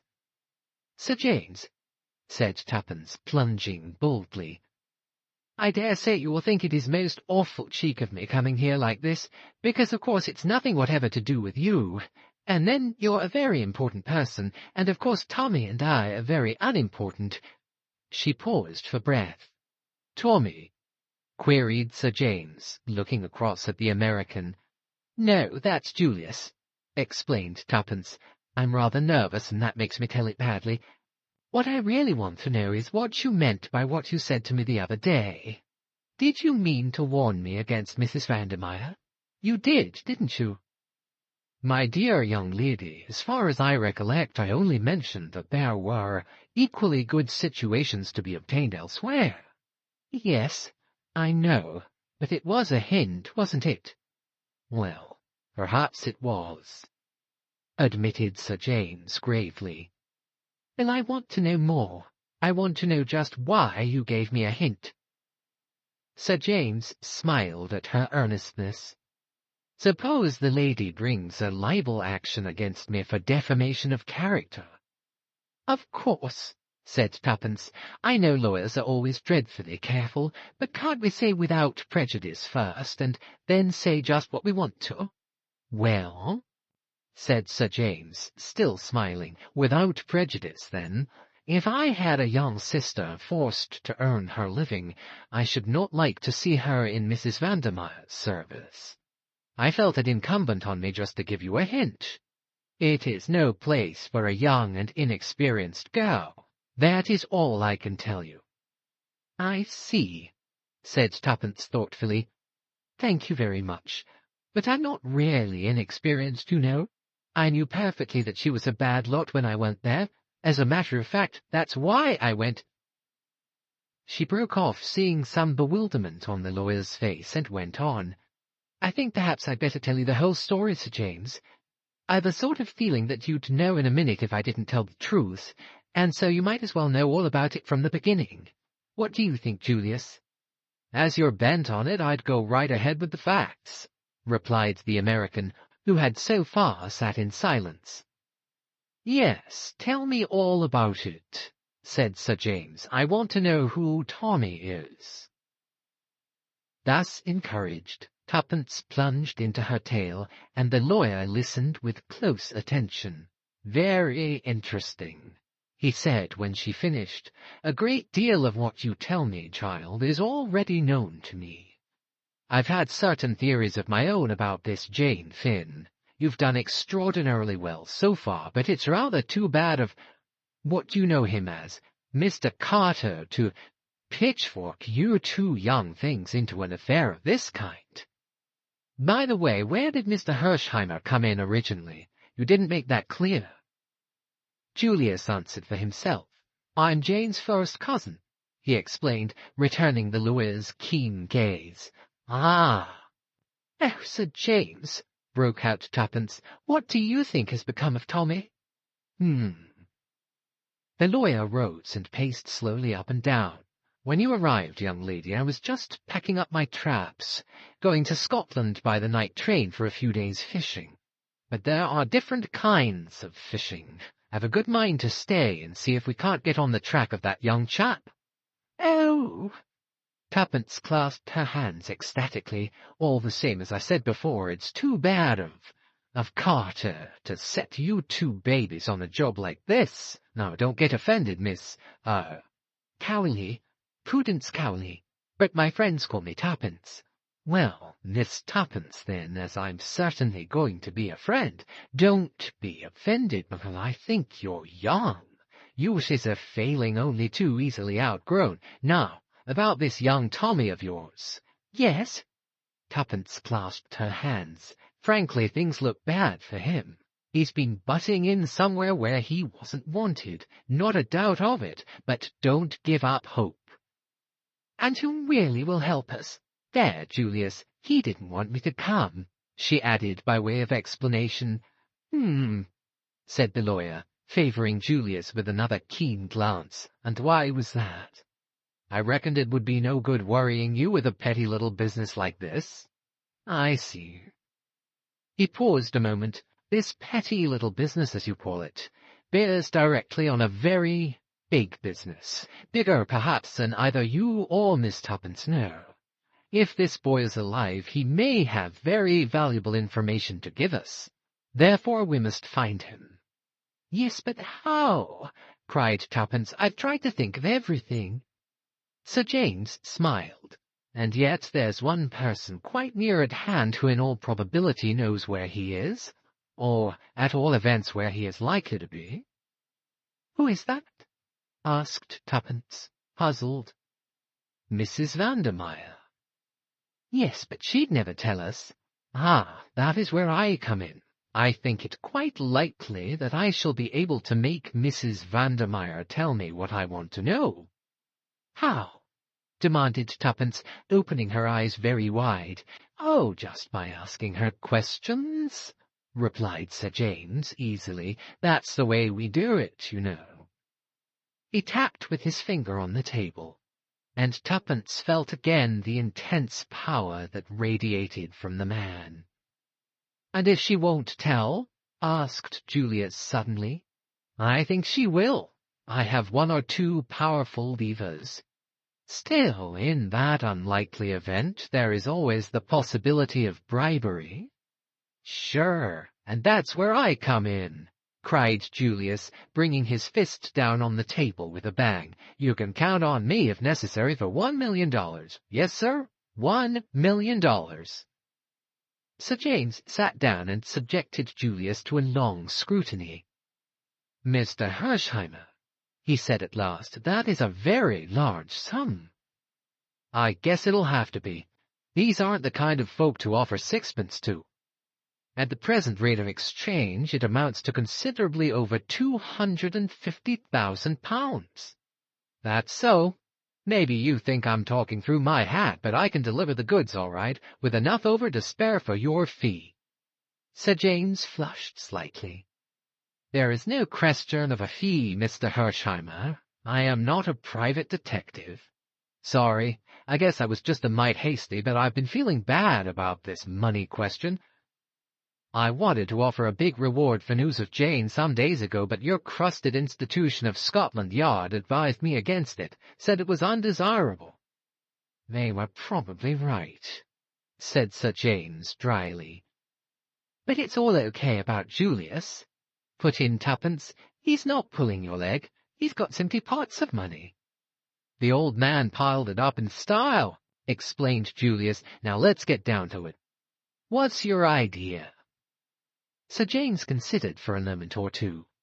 "There is no time to be lost. The sooner we strike, the better." He turned to Tuppence. "Is Mrs. Vandermeyer dining out tonight, do you know?" "Yes, I think so, but she will not be out late. Otherwise she would have taken the latchkey." "Good. I will call upon her about 10 o'clock. What time are you supposed to return?" "About 9:30 or 10, but I could go back earlier." "You must not do that on any account. It might arouse suspicion if you did not stay out till the usual time. Be back by 9:30. I will arrive at 10. Mr. Hersheimmer will wait below in a taxi, perhaps. He's got a new Rolls-Royce car, said Tuppence with vicarious pride. Even better. If I succeed in obtaining the address from her, we can go there at once, taking Mrs. Vandermeyer with us if necessary. You understand? Yes. Tuppence rose to her feet with a skip of delight. Oh, I feel so much better. Don't build on it too much, Miss Tuppence. Go easy. Julius turned to the lawyer. Say then, I'll call for you in the car round about 9:30, is that right? Perhaps that will be the best plan. It would be unnecessary to have two cars waiting about. Now, Miss Tuppence, my advice to you is to go and have a good dinner, a really good one, mind, and don't think ahead more than you can help. He shook hands with them both, and a moment later they were outside. Isn't he a duck? Inquired Tuppence ecstatically as she skipped down the steps. Oh, Julius, isn't he just a duck? Well, I allow he seems to be the goods all right, and I was wrong about its being useless to go to him. Say, shall we go right away back to the Ritz? I must walk a bit, I think. I feel so excited. Drop me in the park, will you? Unless you'd like to come too. I want to get some petrol, he explained, and send off a cable or two. All right. I'll meet you at the Ritz at 7. We'll have to dine upstairs. I can't show myself in these glad rags. Sure. I'll get Felix help me choose the menu. He's some head waiter, that. So long. Tuppence walked briskly along towards the Serpentine, first glancing at her watch. It was nearly 6 o'clock. She remembered that she had had no tea, but felt too excited to be conscious of hunger. She walked as far as Kensington Gardens and then slowly retraced her steps, feeling infinitely better for the fresh air and exercise. It was not so easy to follow Sir James's advice and put the possible events of the evening out of her head. As she drew nearer and nearer to Hyde Park Corner, the temptation to return to South Audley Mansions was almost irresistible. At any rate, she decided it would do no harm just to go and look at the building. Perhaps then she could resign herself to waiting patiently for 10 o'clock. South Audley Mansions looked exactly the same as usual. What Tuppence had expected she hardly knew, but the sight of its red brick stolidity slightly assuaged the growing and entirely unreasonable uneasiness that possessed her. She was just turning away when she heard a piercing whistle, and the faithful Albert came running from the building to join her. Tuppence frowned. It was no part of the programme to have attention called to her presence in the neighbourhood, but Albert was purple with suppressed excitement. "I say, miss, she's a-going." "Who's going?" demanded Tuppence sharply. "The crook, Ready Rita, Mrs. Vandermeyer. She's a-packing up, and she's just sent down word for me to get her a taxi." "What?" Tuppence clutched his arm. "It's the truth, miss. I thought maybe as you didn't know about it." "Albert," cried Tuppence, "you're a brick. If it hadn't been for you, we'd have lost her." Albert flushed with pleasure at this tribute. "There's no time to lose," said Tuppence, crossing the road. "I've got to stop her. At all costs I must keep her here until—" She broke off. "Albert, there's a telephone here, isn't there?" The boy shook his head. "The flats mostly have their own, miss, but there's a box just round the corner." "Go to it then at once and ring up the Ritz Hotel. Ask for Mr. Hersheimmer, and when you get him, tell him to get Sir James and come on at once, as Mrs. Vandermeyer is trying to hook it. If you can't get him, ring up Sir James Peel Edgerton. You'll find his number in the book, and tell him what's happening. You won't forget the names, will you?" Albert repeated them glibly. "You trust to me, miss. It'll be all right. But what about you? Aren't you afraid to trust yourself with her?" No, that's all right, but go and telephone. Be quick." Drawing a long breath, Tuppence entered the Mansions and ran up to the door of number 20. How she was to detain Mrs. Vandermeyer until the two men arrived she did not know, but somehow or other it had to be done, and she must accomplish the task single-handed. What had occasioned this precipitate departure? Did Mrs. Vandermeyer suspect her? Speculations were idle. Tuppence pressed the bell firmly. She might learn something from the cook. Nothing happened, and, after waiting some minutes, Tuppence pressed the bell again, keeping her finger on the button for some little while. At last she heard footsteps inside, and a moment later Mrs. Vandermeyer herself opened the door. She lifted her eyebrows at the sight of the girl. "You?" "I had a touch of toothache, ma'am," said Tuppence glibly, "so thought it better to come home and have a quiet evening." Mrs. Vandermeyer said nothing, but she drew back and let Tuppence pass into the hall. "How unfortunate for you," she said coldly. "You had better go to bed." "Oh, I shall be right in the kitchen, ma'am. Cook is out," said Mrs. Vandermeyer in a rather disagreeable tone. "I sent her out. So you see you had better go to bed." Suddenly Tuppence felt afraid. There was a ring in Mrs. Vandermeyer's voice that she did not like at all. Also, the other woman was slowly edging her up the passage. Tuppence turned at bay. "I don't want—" Then, in a flash, a rim of cold steel touched her temple, and Mrs. Vandermeyer's voice rose cold and menacing. "You damned little fool! Do you think I don't know? No, don't answer. If you struggle or cry out, I'll shoot you like a dog." The rim of steel pressed a little harder against the girl's temple. "Now then, march," went on Mrs. Vandermeyer. "This way, into my room. In a minute, when I've done with you, you'll go to bed, as I told you, and you'll sleep. Oh, yes, my little spy. You'll sleep all right." There was a sort of hideous geniality in the last words which Tuppence did not at all like. For the moment there was nothing to be done, and she walked obediently into Mrs. Vandermeyer's bedroom. The pistol never left her forehead. The room was in a state of wild disorder. Clothes were flung about right and left. A suitcase and a hat-box, half-packed, stood in the middle of the floor. Tuppence pulled herself together with an effort. Her voice shook a little, but she spoke out bravely. "Come now," she said. "This is nonsense. You can't shoot me, where everyone in the building would hear the report." "I'd risk that," said Mrs. Vandermeyer cheerfully, "but as long as you don't sing out for help, you're all right. And I don't think you will. You're a clever girl. You deceived me all right. I hadn't a suspicion of you. So I've no doubt that you understand perfectly well that this is where I'm on top and you're underneath. Now then, sit on the bed. Put your hands above your head, and if you value your life, don't move them." Tuppence obeyed passively. Her good sense told her that there was nothing else to do but accept the situation. If she shrieked for help, there was very little chance of anyone hearing her, whereas there was probably quite a good chance of Mrs. Vandermeyer's shooting her. In the meantime, every minute of delay gained was valuable. Mrs. Vandermeyer laid down the revolver on the edge of the washstand within reach of her hand, and, still eyeing Tuppence like a lynx in case the girl should attempt to move, she took a little stoppered bottle from its place on the marble and poured some of its contents into a glass, which she filled up with water. "What's that?" asked Tuppence sharply. "Something to make you sleep soundly." Tuppence paled a little. "Are you going to poison me?" she asked in a whisper. "Perhaps," said Mrs. Vandermeyer, smiling agreeably. "Then I shan't drink it," said Tuppence firmly. "I'd much rather be shot. At any rate, that would make a row, and someone might hear it.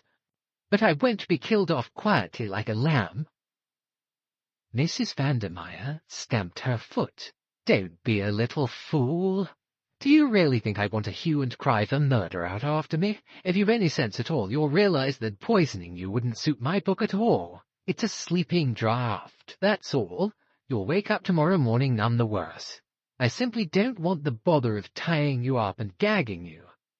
That's the alternative, and you won't like it, I can tell you. I can be very rough if I choose. So drink this down like a good girl, and you'll be none the worse for it." In her heart of hearts, Tuppence believed her. The arguments she had adduced rang true.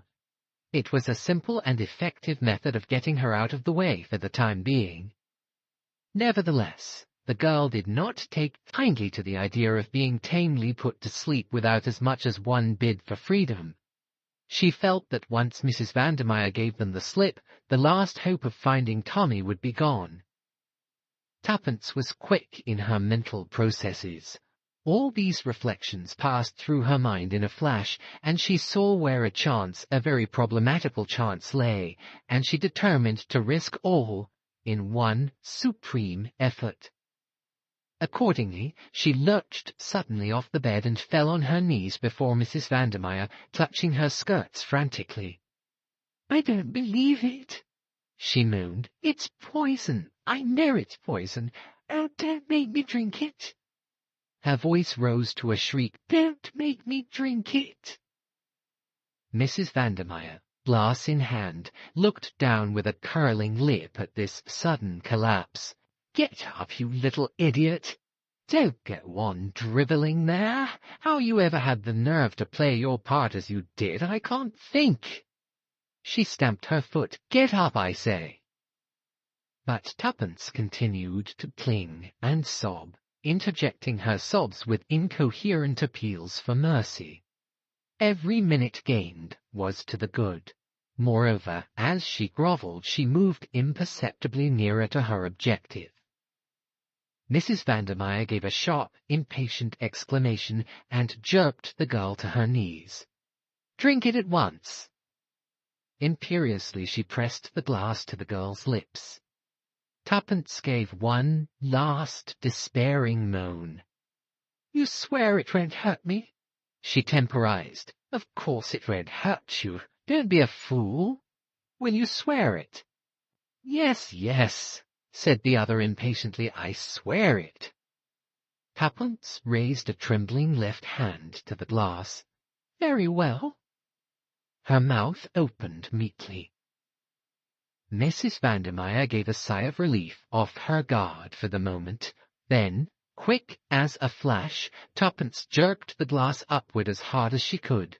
The fluid in it splashed into Mrs. Vandermeyer's face, and during her momentary gasp, Tuppence's right hand shot out and grasped the revolver where it lay on the edge of the washstand. The next moment she had sprung back a pace, and the revolver pointed straight at Mrs. Vandermeyer's heart, with no unsteadiness in the hand that held it. In the moment of victory, Tuppence betrayed a somewhat unsportsmanlike triumph. "Now who's on top and who's underneath?" she crowed. The other's face was convulsed with rage. For a minute Tuppence thought she was going to spring upon her, which would have placed the girl in an unpleasant dilemma, since she meant to draw the line at actually letting off the revolver. However, with an effort Mrs. Vandermeyer controlled herself, and at last a slow, evil smile crept over her face. "Not a fool then, after all. You did that well, girl. That you shall pay for it. Oh, yes, you shall pay for it. I have a long memory." "I am surprised you should have been gulled so easily," said Tuppence scornfully. "Did you really think I was the kind of girl to roll about on the floor and whine for mercy?" "You may do. Some day," said the other significantly. The cold malignity of her manner sent an unpleasant chill down Tuppence's spine, but she was not going to give in to it. "Supposing we sit down," she said pleasantly. "Our present attitude is a little melodramatic. No, not on the bed. Draw a chair up to the table. That's right. Now I'll sit opposite you with the revolver in front of me, just in case of accidents. Splendid. Now, let's talk." "What about?" said Mrs. Vandermeyer sullenly. Tuppence eyed her thoughtfully for a minute. She was remembering several things. Boris's words, "I believe you would sell us," and her answer, "The price would have to be enormous." Given lightly, it was true, yet might not there be a substratum of truth in it? Long ago, had not Whittington asked, "Who's been blabbing, Rita?" Would Rita Vandermeyer prove to be the weak spot in the armor of Mr. Brown? Keeping her eyes fixed steadily on the other's face, Tuppence replied quietly, "Money." Mrs. Vandermeyer started. Clearly the reply was unexpected. "What do you mean?" "I'll tell you. You said just now that you had a long memory. A long memory isn't half as useful as a long purse. I dare say it relieves your feelings a good deal to plan out all sorts of dreadful things to do to me, but is that practical? Revenge is very unsatisfactory. Everyone always says so. But money?" Tuppence warmed to her pet creed. "Well, there's nothing unsatisfactory about money, is there?" "Do you think," said Mrs. Vandermeyer scornfully, "that I am the kind of woman to sell my friends?" "Yes," said Tuppence promptly, "if the price was big enough. A paltry £100 or so." "No," said Tuppence, "I should suggest 100,000. Her economical spirit did not permit her to mention the whole $1,000,000 suggested by Julius. A flush crept over Mrs. Vandermeyer's face. "What did you say?" she asked, her fingers playing nervously with a brooch on her breast. In that moment, Tuppence knew that the fish was hooked, and for the first time she felt a horror of her own money-loving spirit. It gave her a dreadful sense of kinship to the woman fronting her. £100,000, repeated Tuppence. The light died out of Mrs. Vandermeyer's eyes.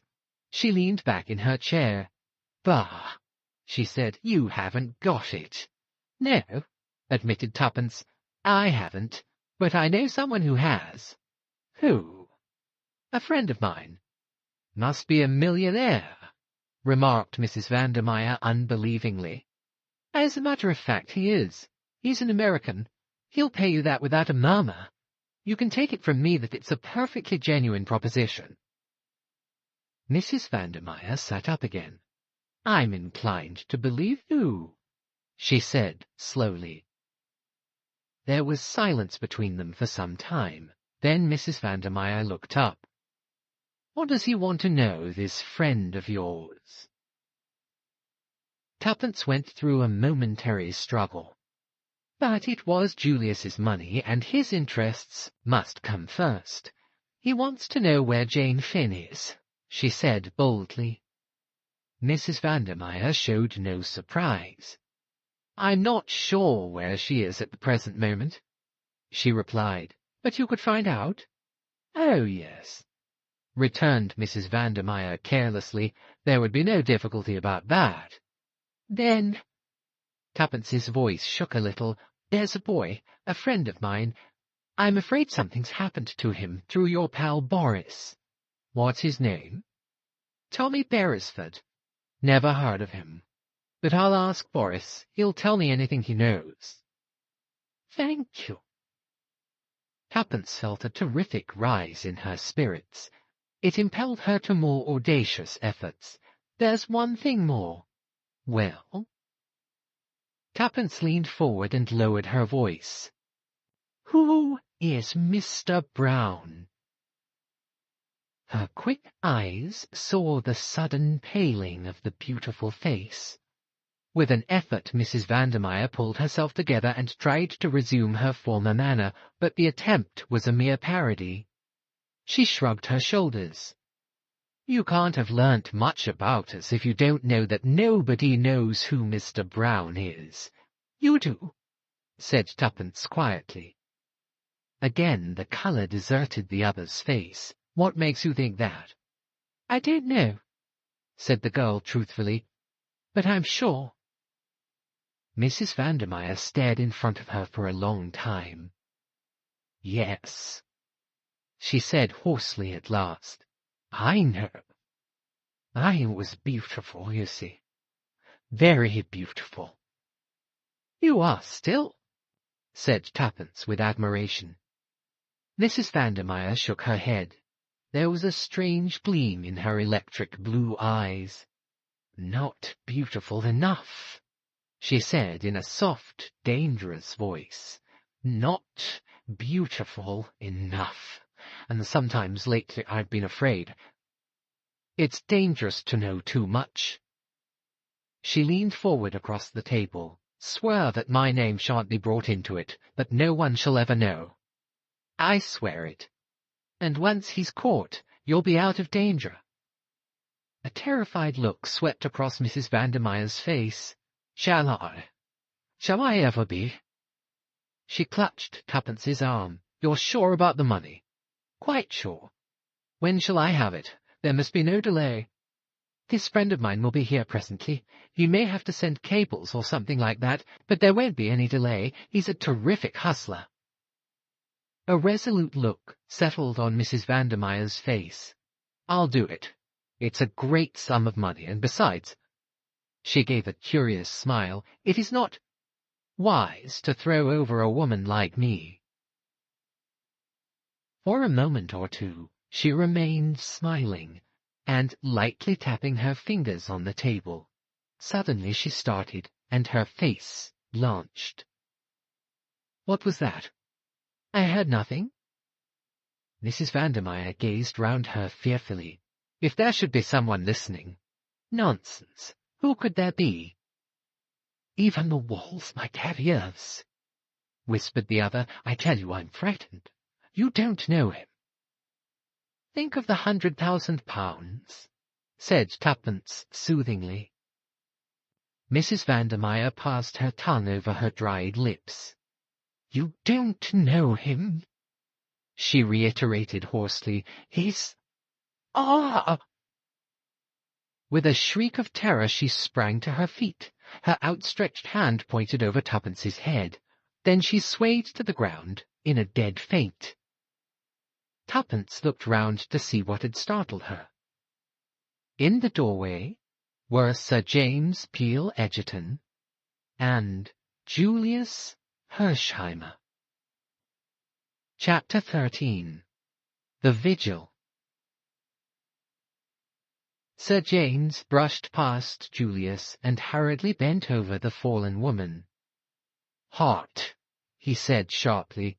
"Seeing this all so suddenly must have given her a shock. Brandy, and quickly, or she'll slip through our fingers." Julius hurried to the washstand. "Not there," said Tuppence over her shoulder. "In the Tantalus in the dining-room, second door down the passage." Between them, Sir James and Tuppence lifted Mrs. Vandermeyer and carried her to the bed. There they dashed water on her face, but with no result. The lawyer fingered her pulse. "Touch and go," he muttered. "I wish that young fellow would hurry up with the brandy." At that moment Julius re-entered the room carrying a glass half full of the spirit, which he handed to Sir James. While Tuppence lifted her head, the lawyer tried to force a little of the spirit between her closed lips. Finally the woman opened her eyes feebly. Tuppence held the glass to her lips. "Drink this." Mrs. Vandermeyer complied. The brandy brought the colour back to her white cheeks and revived her in a marvellous fashion. She tried to sit up, then fell back with a groan, her hand to her side. "It's my heart," she whispered. "I mustn't talk." She lay back with closed eyes. Sir James kept his finger on her wrist a minute longer, then withdrew it with a nod. "She'll do now." All three moved away and stood together, talking in low voices. One and all were conscious of a certain feeling of anticlimax. Clearly any scheme for cross-questioning the lady was out of the question for the moment. For the time being they were baffled and could do nothing. Tuppence related how Mrs. Vandermeyer had declared herself willing to disclose the identity of Mr. Brown, and how she had consented to discover and reveal to them the whereabouts of Jane Finn. Julius was congratulatory. "That's all right, Miss Tuppence. Splendid. I guess that £100,000 will look just as good in the morning to the lady as it did overnight. There's nothing to worry over. She won't speak without the cash anyway, you bet." There was certainly a good deal of common sense in this, and Tuppence felt a little comforted. "What you say is true," said Sir James meditatively. I must confess, however, that I cannot help wishing we had not interrupted at the minute we did. Still, it cannot be helped. It is only a matter of waiting until the morning." He looked across at the inert figure on the bed. Mrs. Vandermeyer lay perfectly passive, with closed eyes. He shook his head. "Well," said Tuppence, with an attempt at cheerfulness, "we must wait until the morning, that's all. But I don't think we ought to leave the flat." "What about leaving that bright boy of yours on guard?" "Albert? And suppose she came round again and hooked it? Albert couldn't stop her." "I guess she won't want to make tracks away from the dollars." "She might. She seemed very frightened of Mr. Brown." "What? Real plumb scared of him?" "Yes. She looked round and said even walls had ears." "Maybe she meant a dictaphone," said Julius with interest. "Miss Tuppence is right," said Sir James quietly. "We must not leave the flat, if only for Mrs. Vandermeyer's sake." Julius stared at him. "You think he'd get after her? Between now and tomorrow morning, how could he know, even?" "You forget your own suggestion of a dictaphone," said Sir James dryly. "We have a very formidable adversary. I believe, if we exercise all due care, that there is a very good chance of his being delivered into our hands. But we must neglect no precaution. We have an important witness, but she must be safeguarded. I would suggest that Miss Tuppence should go to bed, and that you and I, Mr. Hersheimmer, should share the vigil." Tuppence was about to protest, but happening to glance at the bed, she saw Mrs. Vandermeyer, her eyes half open, with such an expression of mingled fear and malevolence on her face that it quite froze the words on her lips. For a moment she wondered whether the faint and the heart attack had been a gigantic sham. But remembering the deadly pallor, she could hardly credit the supposition. As she looked, the expression disappeared as by magic, and Mrs. Vandermeyer lay inert and motionless as before. For a moment the girl fancied she must have dreamt it, but she determined nevertheless to be on the alert. "Well," said Julius, "I guess we'd better make a move out of here anyway." The others fell in with his suggestion. Sir James again felt Mrs. Vandermeyer's pulse. "Perfectly satisfactory," he said in a low voice to Tuppence. "She'll be absolutely all right after a night's rest." The girl hesitated a moment by the bed. The intensity of the expression she had surprised had impressed her powerfully. Mrs. Vandermeyer lifted her lids. She seemed to be struggling to speak. Tuppence bent over her. "Don't leave." She seemed unable to proceed, murmuring something that sounded like "sleepy." Then she tried again. Tuppence bent lower still. It was only a breath. "Mr. Brown?" The voice stopped. But the half-closed eyes seemed still to send an agonized message. Moved by a sudden impulse, the girl said quickly, "I shan't leave the flat. I shall sit up all night." A flash of relief showed before the lids descended once more. Apparently Mrs. Vandermeyer slept. But her words had awakened a new uneasiness in Tuppence. What had she meant by that low murmur, "Mr. Brown"? Tuppence caught herself nervously looking over her shoulder. The big wardrobe loomed up in a sinister fashion before her eyes. Plenty of room for a man to hide in that. Half ashamed of herself, Tuppence pulled it open and looked inside. No one, of course. She stooped down and looked under the bed. There was no other possible hiding place. Tuppence gave her familiar shake of the shoulders. It was absurd, this giving way to nerves. Slowly she went out of the room.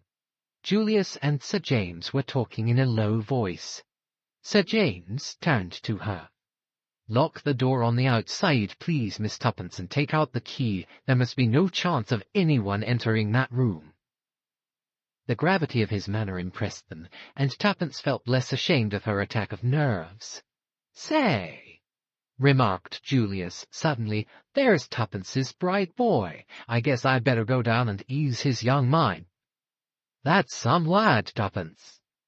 "How did you get in, by the way?" asked Tuppence suddenly. "I forgot to ask."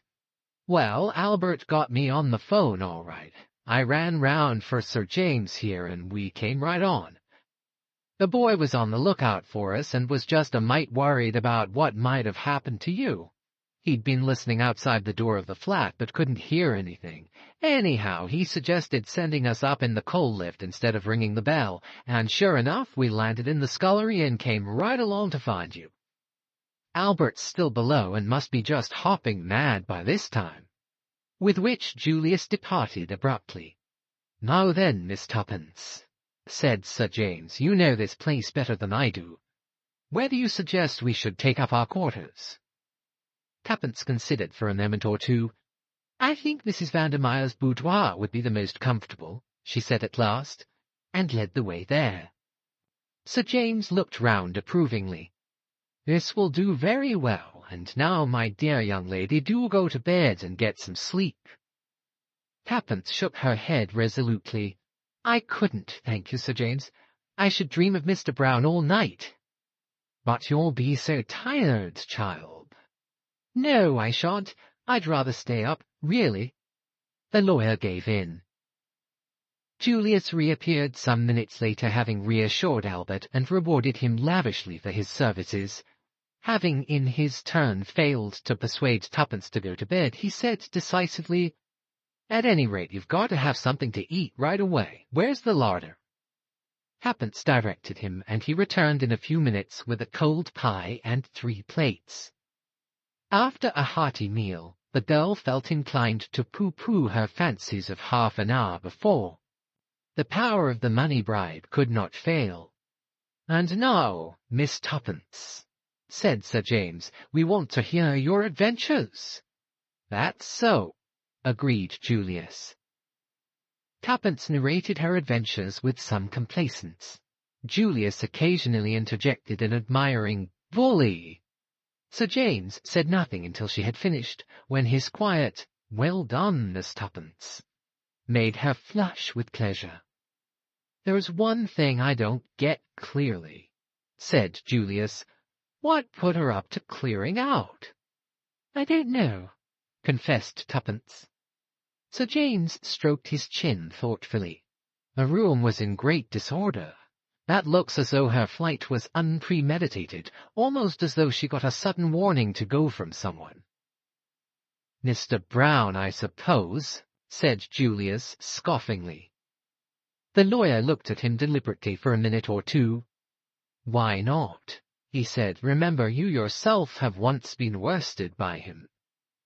Julius flushed with vexation. "I feel just mad when I think of how I handed out Jane's photograph to him like a lamb. Gee, if I ever lay hands on it again, I'll freeze onto it like hell." "That contingency is likely to be a remote one," said the other dryly. "I guess you're right," said Julius frankly.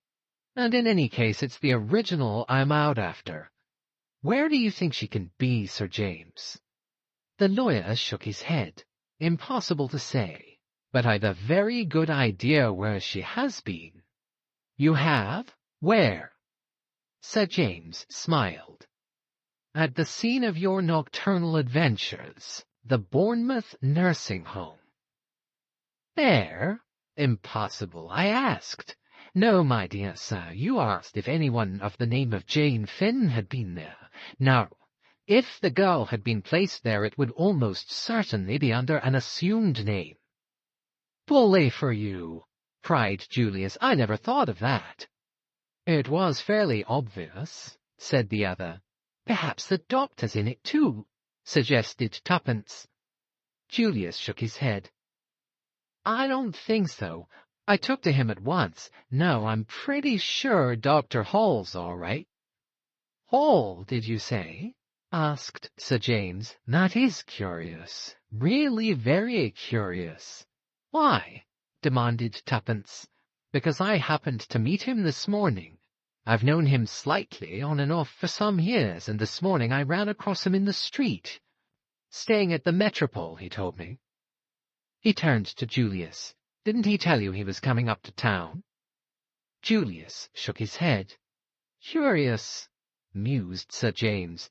You did not mention his name this afternoon, or I would have suggested your going to him for further information with my card as introduction. I guess I'm a mutt, said Julius with unusual humility. I ought to have thought of a false name stunt. How could you think of anything after falling out of that tree? Cried Tuppence. I'm sure anyone else would have been killed right off. Well, I guess it doesn't matter now anyway, said Julius. We've got Mrs. Vandermeyer on a string, and that's all we need. Yes, said Tuppence, but there was a lack of assurance in her voice. A silence settled down over the party. Little by little the magic of the night began to gain a hold on them. There were sudden creaks of the furniture, imperceptible rustlings in the curtains.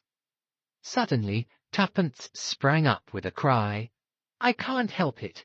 I know Mr. Brown's somewhere in the flat. I can feel him. Sure, Tuppence, how could he be? This door's open into the hall. No one could have come in by the front door without our seeing and hearing him. I can't help it. I feel he's here. She looked appealingly at Sir James, who replied gravely, With due deference to your feelings, Miss Tuppence, and mine as well, for that matter, I do not see how it is humanly possible for anyone to be in the flat without our knowledge. The girl was a little comforted by his words. Sitting up at night is always rather jumpy, she confessed. Yes, said Sir James, we are in the condition of people holding a séance. Perhaps, if a medium were present, we might get some marvellous results. Do you believe in spiritualism? Asked Tuppence, opening her eyes wide. The lawyer shrugged his shoulders. There is some truth in it, without a doubt, but most of the testimony would not pass muster in the witness box. The hours drew on. With the first faint glimmerings of dawn, Sir James drew aside the curtains. They beheld what few Londoners see, the slow rising of the sun over the sleeping city. Somehow, with the coming of the light, the dreads and fancies of the past night seemed absurd. Tuppence's spirits revived to the normal. Hooray, she said. It's going to be a gorgeous day. And we shall find Tommy and Jane Finn, and everything will be lovely. I shall ask Mr. Carter if I can't be made a dame. At 7 o'clock, Tuppence volunteered to go and make some tea. She returned with a tray containing the teapot and 4 cups. Who is the other cup for? Inquired Julius. The prisoner, of course. I suppose we might call her that. Taking her tea seems a kind of anti-climax to last night, said Julius thoughtfully. Yes, it does, admitted Tuppence, but anyway, here goes. Perhaps you'd both come too, in case she springs on me or anything. You see, we don't know what mood she'll wake up in. Sir James and Julius accompanied her to the door. Where's the key? Oh, of course, I've got it myself. She put it in the lock, and turned it, then paused. Supposing after all she's escaped, she murmured in a whisper. Plumb impossible, replied Julius reassuringly. But Sir James said nothing. Tuppence drew a long breath and entered. She heaved a sigh of relief as she saw that Mrs. Vandermeyer was lying on the bed. Good morning, she remarked cheerfully. I brought her some tea. Mrs. Vandermeyer did not reply. Tuppence put down the cup on the table by the bed and went across to draw up the blinds. When she turned, Mrs. Vandermeyer still lay without a movement. With a sudden fear clutching at her heart, Tuppence ran to the bed.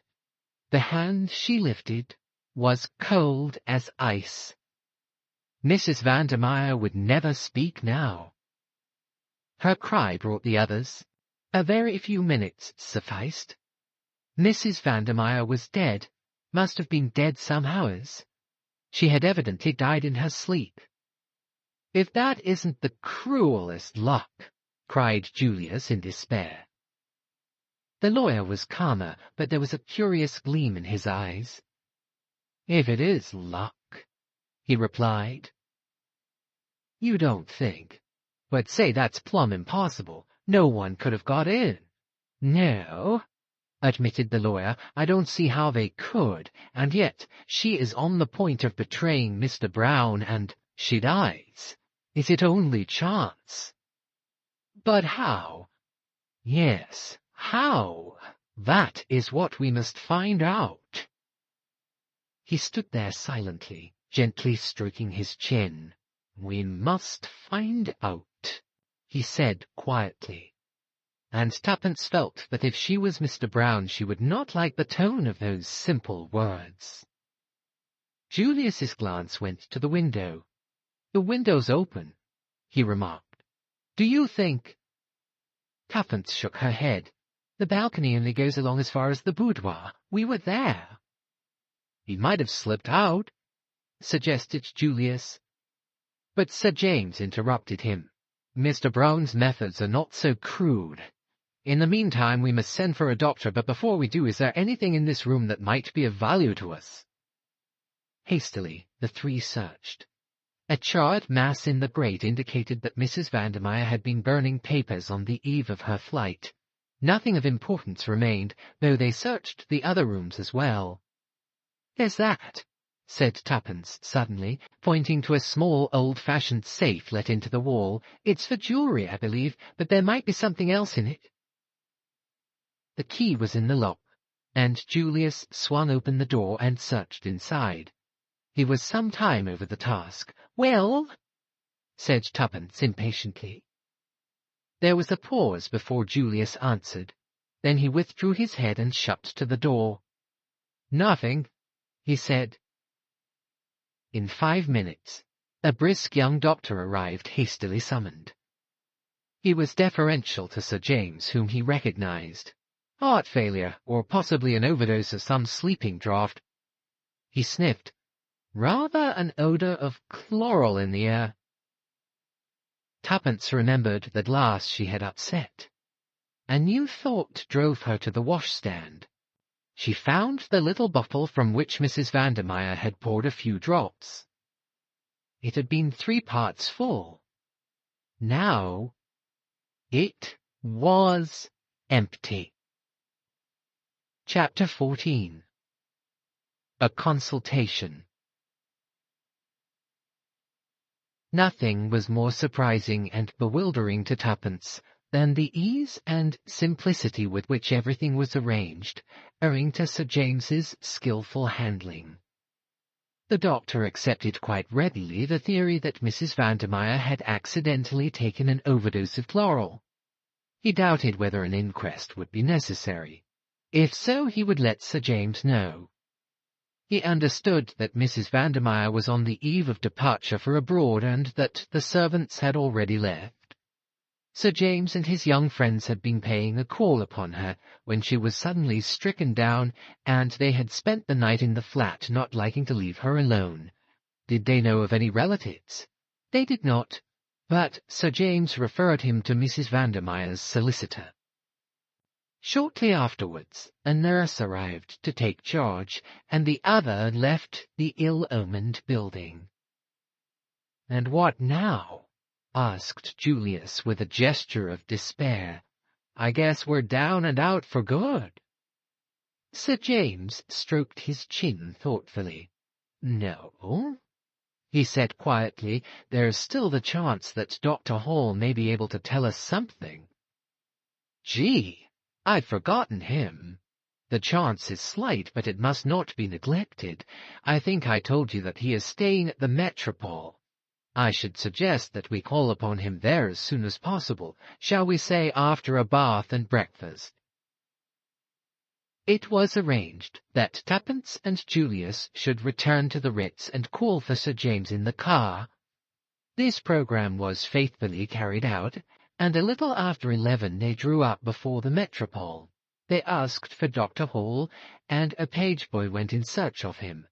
In a few minutes the little doctor came hurrying towards them. "Can you spare us a few minutes, Dr. Hall?" said Sir James pleasantly. "Let me introduce you to Miss Cowley. Mr. Hersheimmer I think you already know." A quizzical gleam came into the doctor's eye as he shook hands with Julius. "Ah, yes, my young friend of the tree episode. Ankle all right, eh?" "I guess it's cured owing to your skillful treatment, Doc. And the heart trouble? Ha ha!" "Still searching," said Julius briefly. "To come to the point, can we have a word with you in private?" asked Sir James. "Certainly, I think there is a room here where we shall be quite undisturbed." He led the way and the others followed him. They sat down and the doctor looked inquiringly at Sir James. "Dr. Hall, I am very anxious to find a certain young lady for the purpose of obtaining a statement from her. I have reason to believe that she has been at one time or another in your establishment at Bournemouth. I hope I am transgressing no professional etiquette in questioning you on the subject. I suppose it is a matter of testimony?" Sir James hesitated a moment. Then he replied, "Yes." "I shall be pleased to give you any information in my power. What is the young lady's name? Mr. Hersheimmer asked me, I remember." He half turned to Julius. "The name," said Sir James bluntly, "is really immaterial. She would be almost certainly sent to you under an assumed one. But I should like to know if you are acquainted with a Mrs. Vandermeyer." "Mrs. Vandermeyer of 20 South Audley Mansions? I know her slightly." "You are not aware of what has happened?" "What do you mean?" "You do not know that Mrs. Vandermeyer is dead?" "Dear, dear, I had no idea of it. When did it happen?" "She took an overdose of chloral last night." "Purposely?" "Accidentally, it is believed. I should not like to say myself. Anyway, she was found dead this morning." "Very sad. A singularly handsome woman. I presume she was a friend of yours, since you are acquainted with all these details." "I am acquainted with the details because, well, it was I who found her dead." "Indeed?" said the doctor, starting. "Yes," said Sir James, and stroked his chin reflectively. "This is very sad news, but you will excuse me if I say that I do not see how it bears on the subject of your inquiry." "It bears on it in this way. Is it not a fact that Mrs. Vandermeyer committed a young relative of hers to your charge?" Julius leaned forward eagerly. "That is the case," said the doctor quietly, "under the name of Janet Vandermeyer. I understood her to be a niece of Mrs. Vandermeyer's. And she came to you?" "As far as I can remember, in June or July of 1915. "Was she a mental case?" "She is perfectly sane, if that is what you mean. I understood from Mrs. Vandermeyer that the girl had been with her on the Lusitania, when that ill-fated ship was sunk, and had suffered a severe shock in consequence." "We are on the right track, I think." Sir James looked round. "As I said before, I'm a mutt," returned Julius.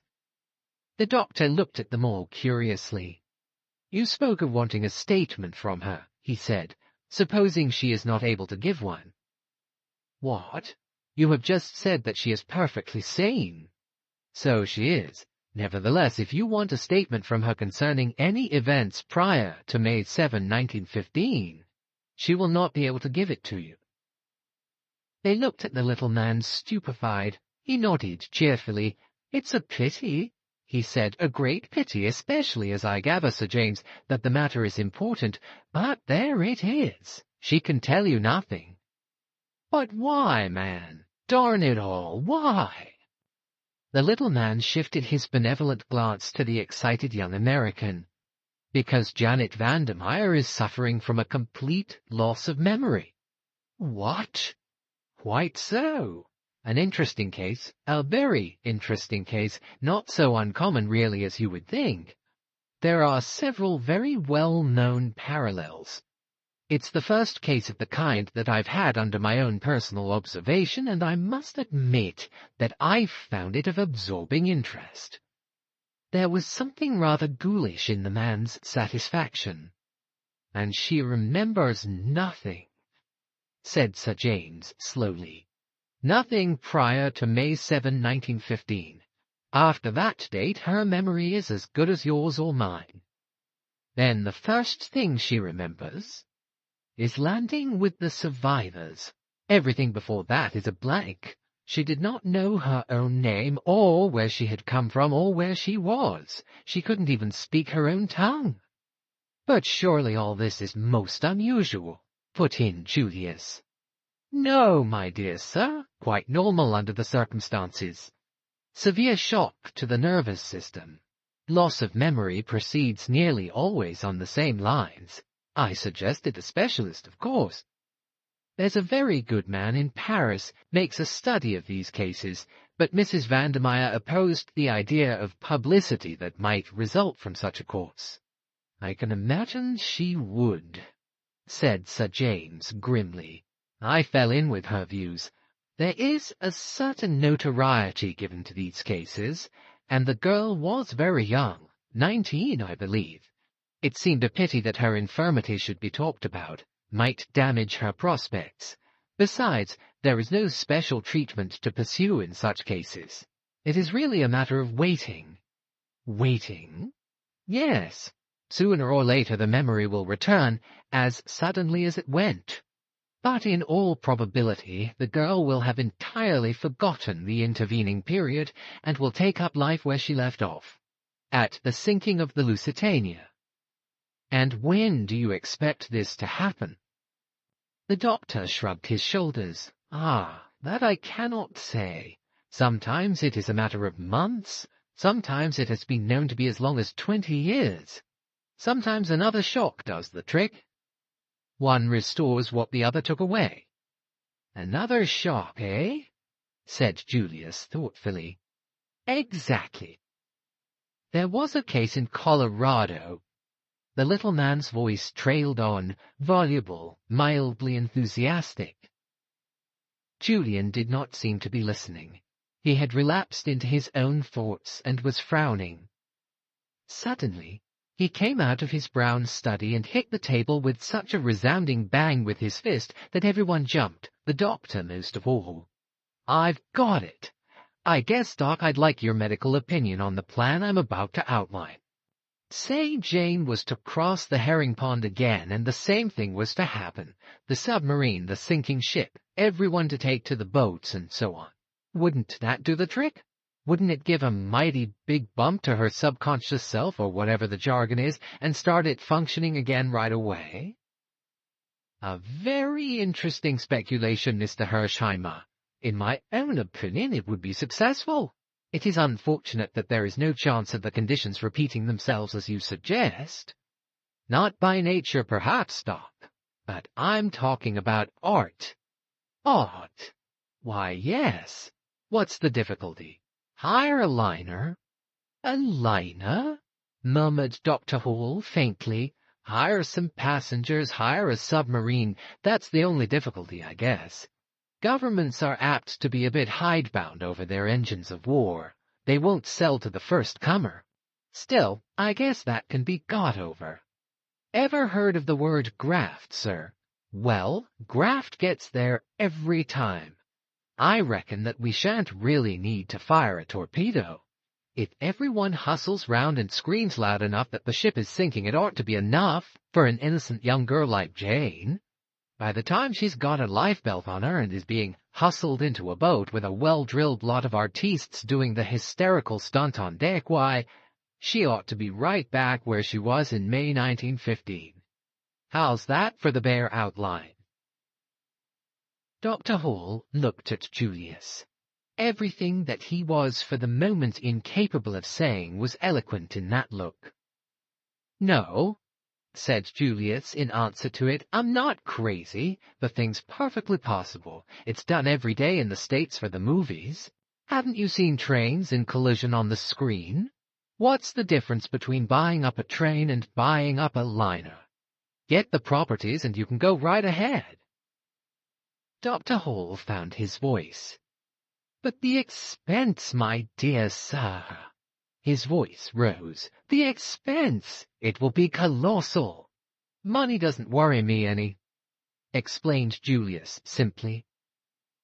Dr. Hall turned an appealing face to Sir James, who smiled slightly. "Mr. Hersheimmer is very well off indeed." The doctor's glance came back to Julius with a new and subtle quality in it.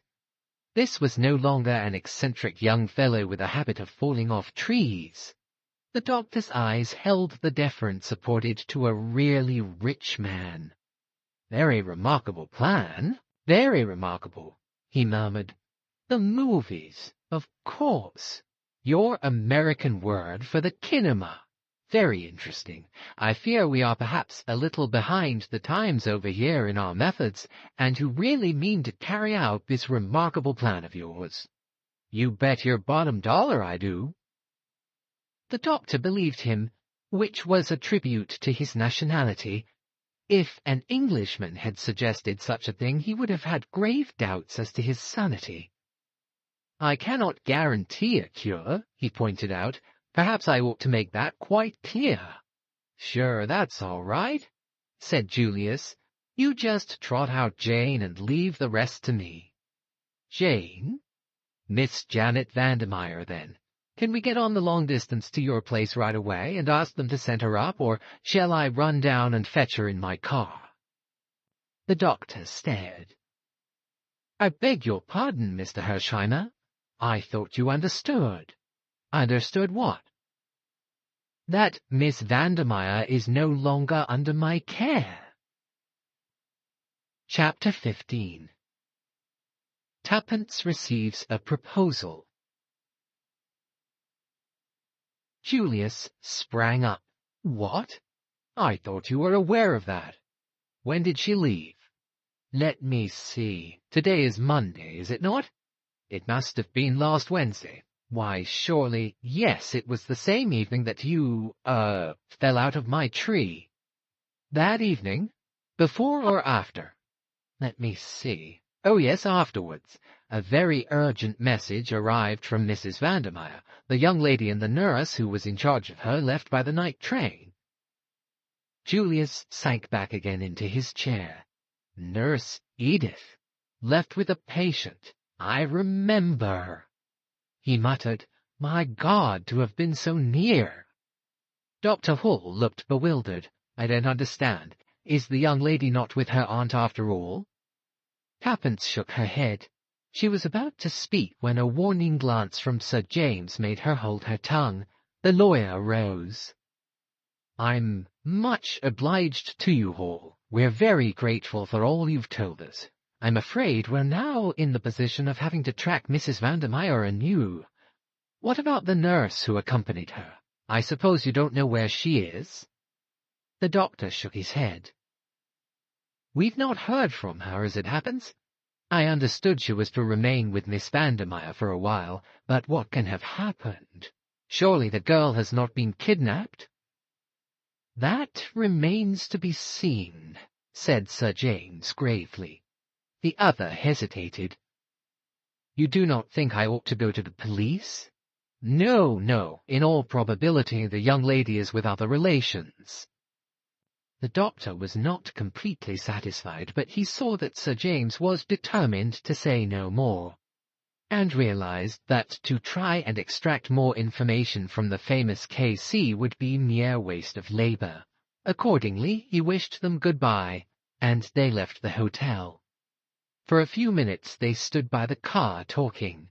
"How maddening!" cried Tuppence. "To think that Julius must have been actually under the same roof with her for a few hours." "I was a darned idiot," muttered Julius gloomily. "You couldn't know," Tuppence consoled him. "Could he?"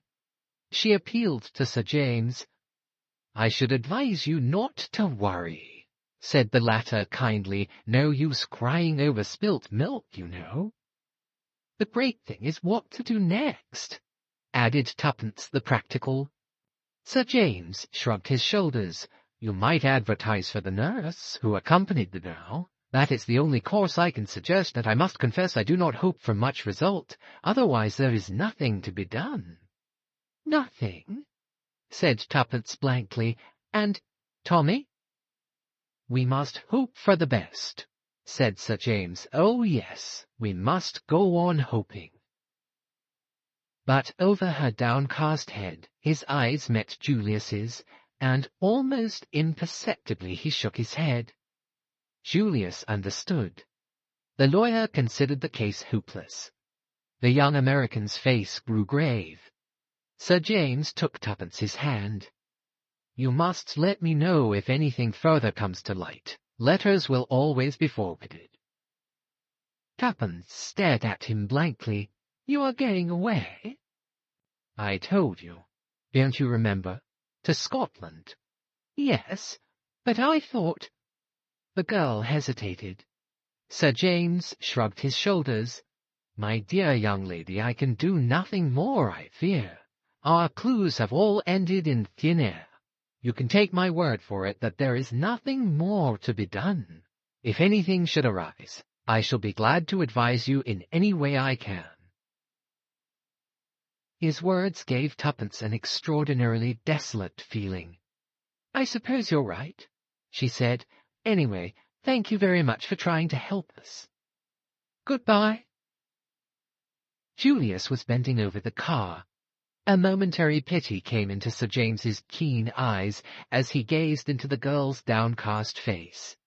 "Don't be too disconsolate, Miss Tuppence," he said in a low voice. "Remember, holiday time isn't always all playtime.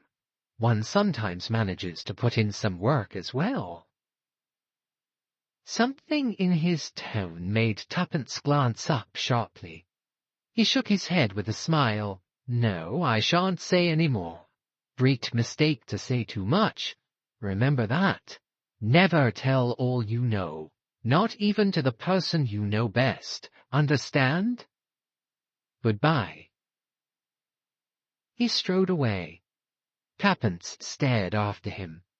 She was beginning to understand Sir James's methods. Once before he had thrown her a hint in the same careless fashion. Was this a hint? What exactly lay behind those last brief words? Did he mean that, after all, he had not abandoned the case? That secretly he would be working on it still while— Her meditations were interrupted by Julius, who adjured her to get right in. "You're looking kind of thoughtful," he remarked as they started off. "Did the old guy say anything more?" Tuppence opened her mouth impulsively, and then shut it again. Sir James's words sounded in her ears. "Never tell all you know, not even to the person you know best."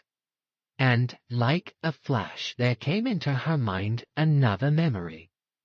Julius before the safe in the flat, her own question and the pause before his reply. Nothing. Was there really nothing?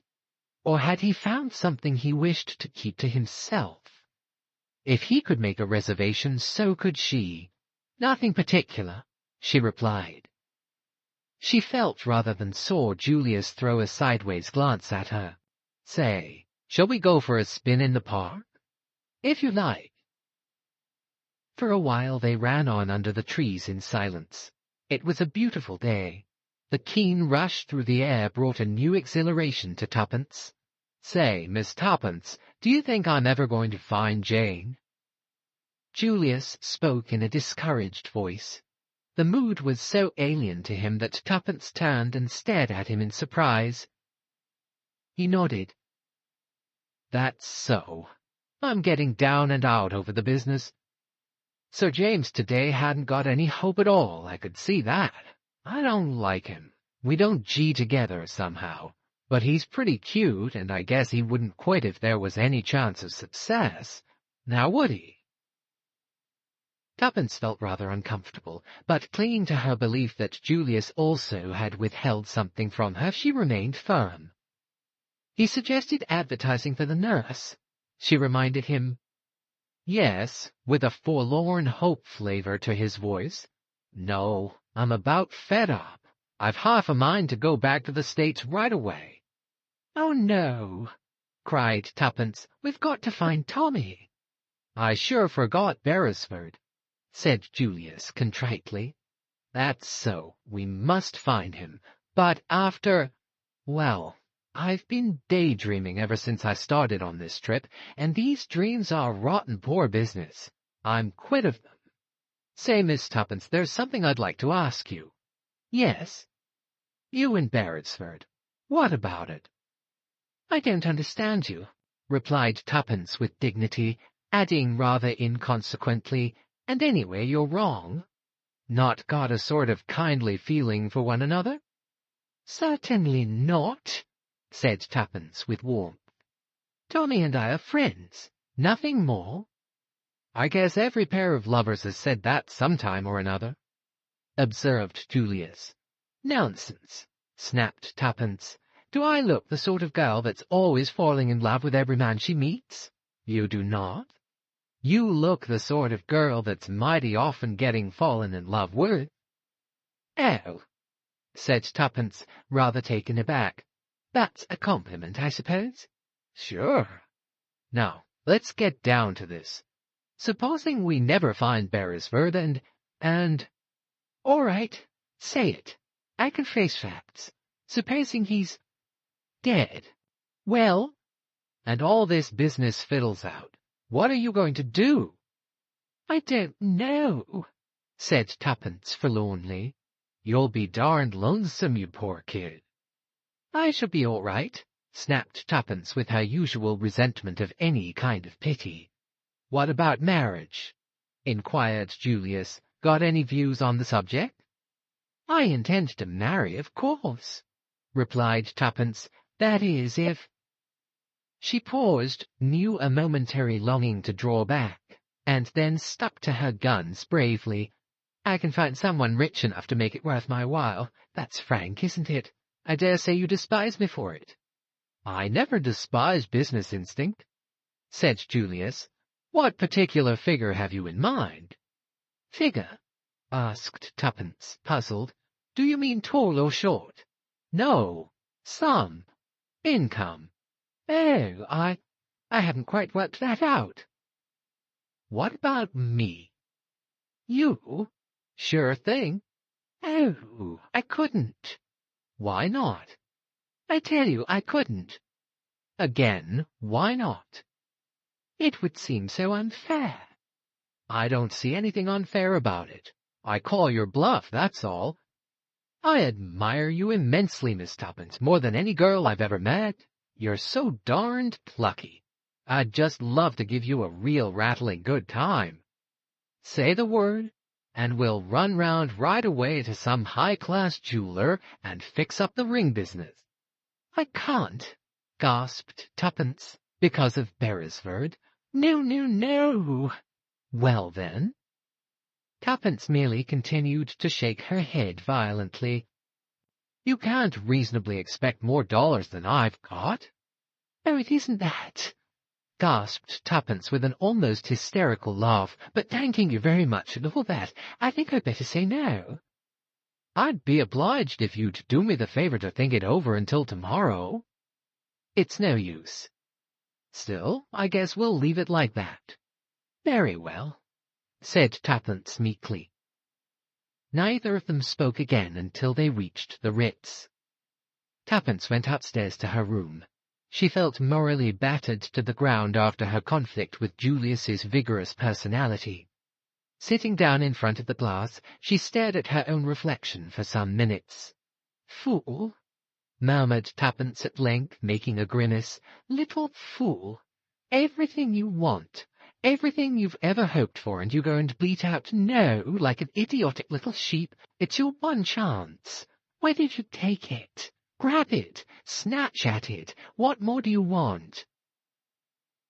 As if in answer to her own question, her eyes fell on a small snapshot of Tommy that stood on her dressing-table in a shabby frame. For a moment she struggled for self-control, and then, abandoning all presence, she held it to her lips and burst into a fit of sobbing. "Oh, Tommy, Tommy!" she cried. "I do love you so, and I may never see you again."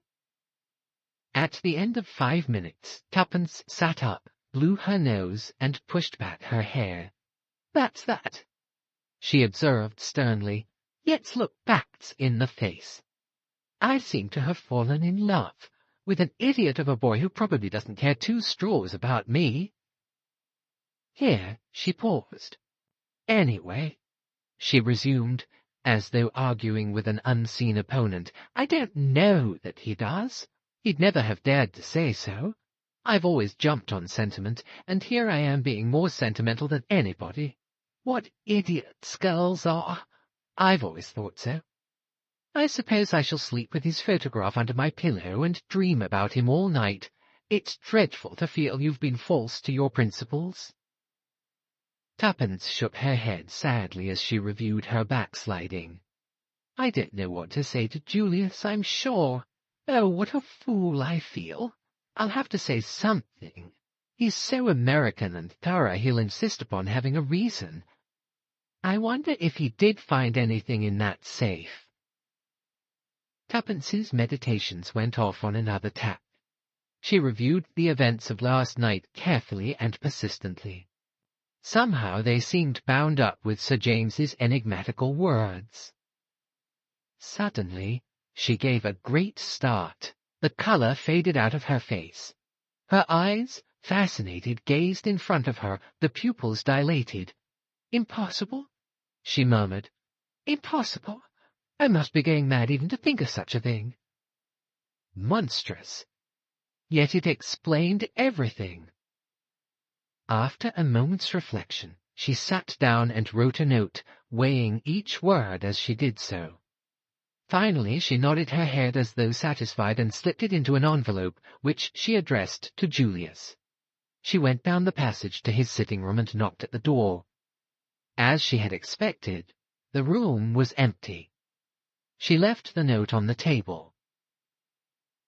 A small page boy was waiting outside her own door when she returned to it. "Telegram for you, miss." Tuppence took it from the salver and tore it open carelessly. Then she gave a cry. The telegram was from Tommy. Chapter 16. Further Adventures of Tommy.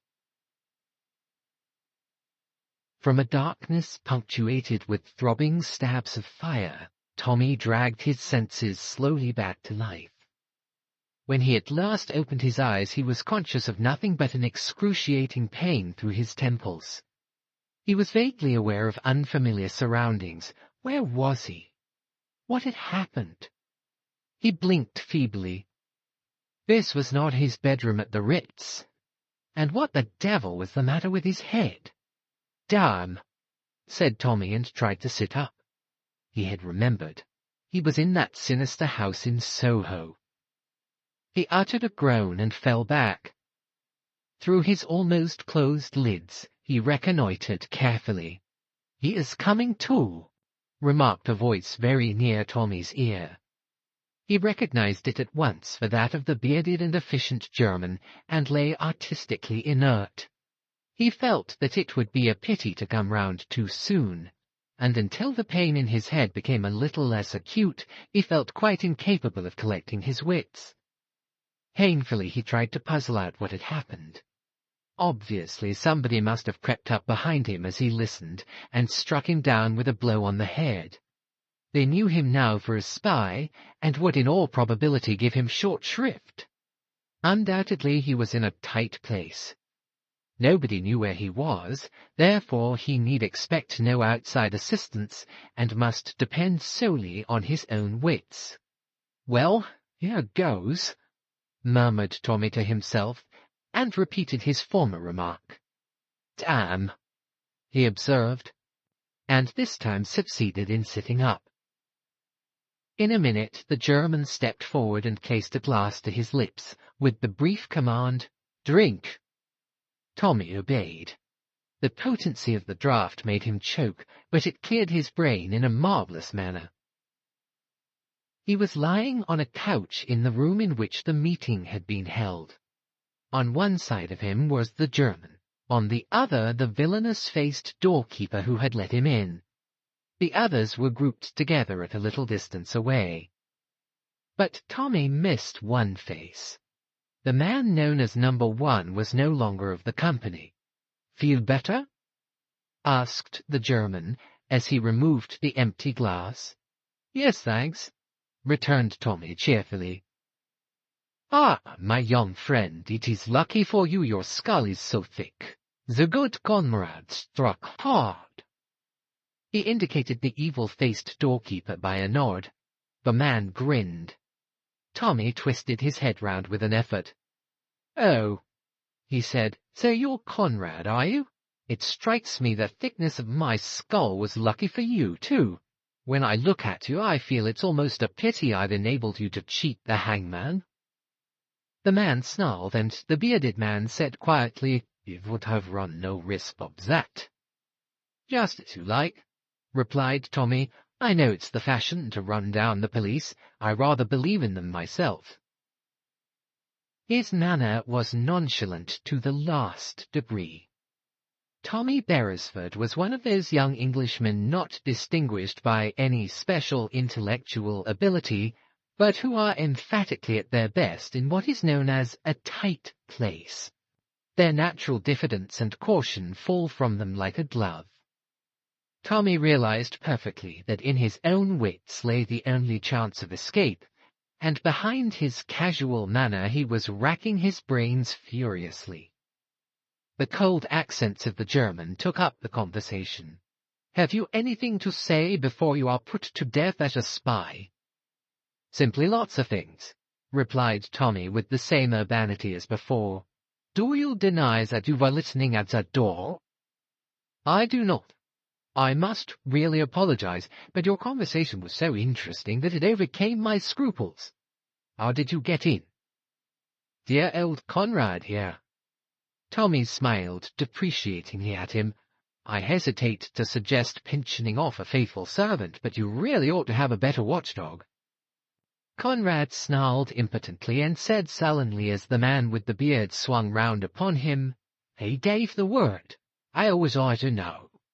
"Yes," Tommy chimed in. "How was he to know? Don't blame the poor fellow. His hasty action has given me the pleasure of seeing you all face to face."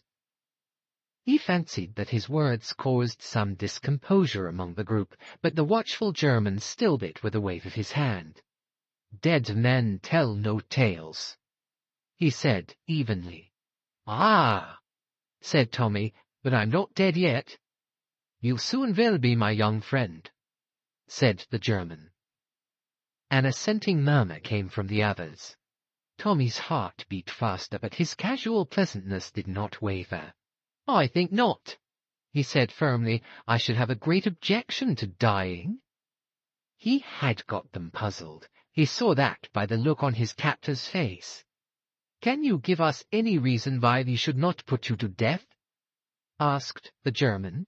"Several," replied Tommy. "Look here, you've been asking me a lot of questions. Let me ask you one for a change. Why didn't you kill me off at once before I regained consciousness?"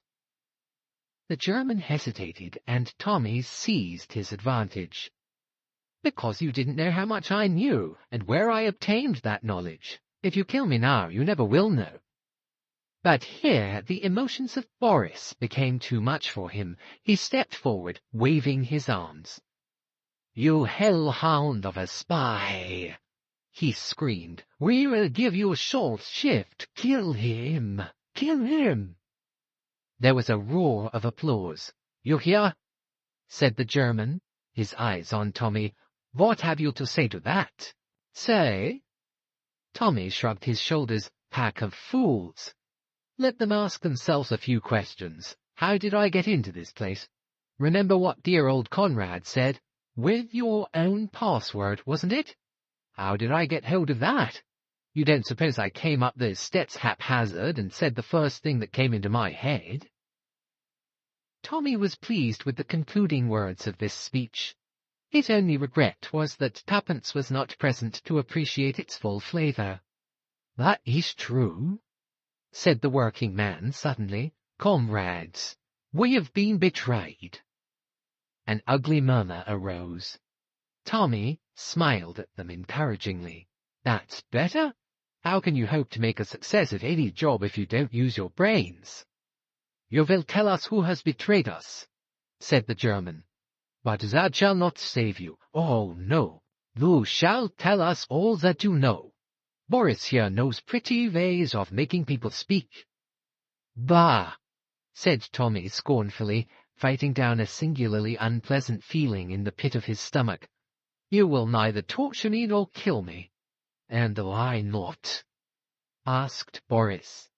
"Because you'd kill the goose that lays the golden eggs," replied Tommy quietly. There was a momentary pause. It seemed as though Tommy's persistent assurance was at last conquering. They were no longer completely sure of themselves. The man in the shabby clothes stared at Tommy searchingly. "He's bluffing you, Boris," he said quietly. Tommy hated him. Had the man seen through him? The German with an effort turned roughly to Tommy. "What do you mean?" "What do you think I mean?" parried Tommy, searching desperately in his own mind. Suddenly, Boris stepped forward and shook his fist in Tommy's face. "Speak, you swine of an Englishman! Speak!" "Don't get so excited, my good fellow," said Tommy calmly. "That's the worst of you foreigners. You can't keep calm. Now, I ask you, do I look as though I thought there were the least chance of your killing me?" He looked confidently round and was glad they could not hear the persistent beating of his heart which gave the lie to his words. "No," admitted Boris at last sullenly, "you do not." "Thank God he's not a mind-reader," thought Tommy. Aloud he pursued his advantage. "And why am I so confident? Because I know something that puts me in a position to propose a bargain." "A bargain?" The bearded man took him up sharply. "Yes, a bargain. My life and liberty against—" He paused. "Against what?" The group pressed forward. You could have heard a pin drop. Slowly Tommy spoke. "The papers that Danvers brought over from America in the Lusitania." The effect of his words was electrical. Everyone was on his feet. The German waved them back. He leaned over Tommy, his face purple with excitement. "Himmel! You have got them then?" With magnificent calm, Tommy shook his head. "You know where they are?" persisted the German. Again Tommy shook his head. "Not in the least." Then... Angry and baffled, the words failed him. Tommy looked round. He saw anger and bewilderment on every face. But his calm assurance had done its work. No one doubted but that something lay behind his words. "I don't know where the papers are, but I believe that I can find them. I have a theory." "Bah!" Tommy raised his hand and silenced the clamors of disgust. "I call it a theory, but I'm pretty sure of my facts. Facts that are known to no one but myself. In any case, what do you lose? If I can produce the papers, you give me my life and liberty in exchange. Is it a bargain?" "And if we refuse?" said the German quietly. Tommy lay back on the couch. "The 29th, he said thoughtfully, "is less than a fortnight ahead." For a moment the German hesitated. Then he made a sign to Conrad. "Take him into the other room." For 5 minutes Tommy sat on the bed in the dingy room next door. His heart was beating violently. He had risked all on this throw. How would they decide? And all the while that this agonized questioning went on within him, he talked flippantly to Conrad, enraging the cross-grained doorkeeper to the point of homicidal mania. At last the door opened, and the German called imperiously to Conrad to return. "Let's hope the judge hasn't put his black cap on," remarked Tommy frivolously. "That's right, Conrad, march me in." The prisoner is at the bar, gentlemen." The German was seated once more behind the table. He motioned to Tommy to sit down opposite to him. "We accept," he said harshly, "on terms. The papers must be delivered to us before you go free." "Idiot," said Tommy amiably. "How do you think I can look for them if you keep me tied by the leg here?" "What do you expect, then?" "I must have liberty to go about the business in my own way." The German laughed. "Do you think we are little children to let you walk out of here, leaving us a pretty story full of promises?" "No," said Tommy thoughtfully. "Though infinitely simpler for me, I did not really think you would agree to that plan." "Very well, we must arrange a compromise. How would it be if you attached little Conrad here to my person? He's a faithful fellow and very ready with the fist." "We prefer," said the German coldly, "that you should remain here. One of our number will carry out your instructions minutely. If the operations are complicated, he will return to you with a report, and you can instruct him further."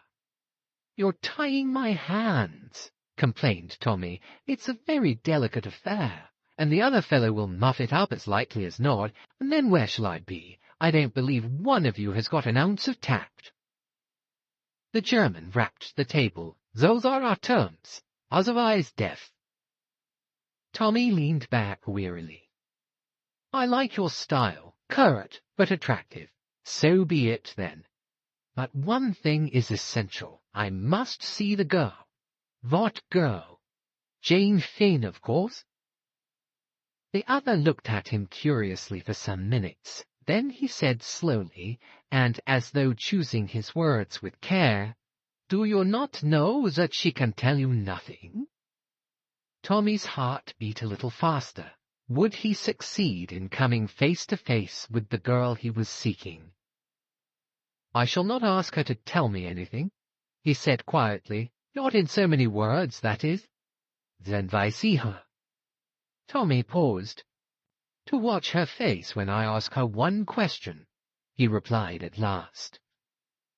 Again there was a look in the German's eyes that Tommy did not quite understand. "She will not be able to answer your question." "That does not matter. I shall have seen her face when I ask it." "And you think that will tell you anything?" He gave a short, disagreeable laugh. More than ever Tommy felt that there was a factor somewhere that he did not understand. The German looked at him searchingly.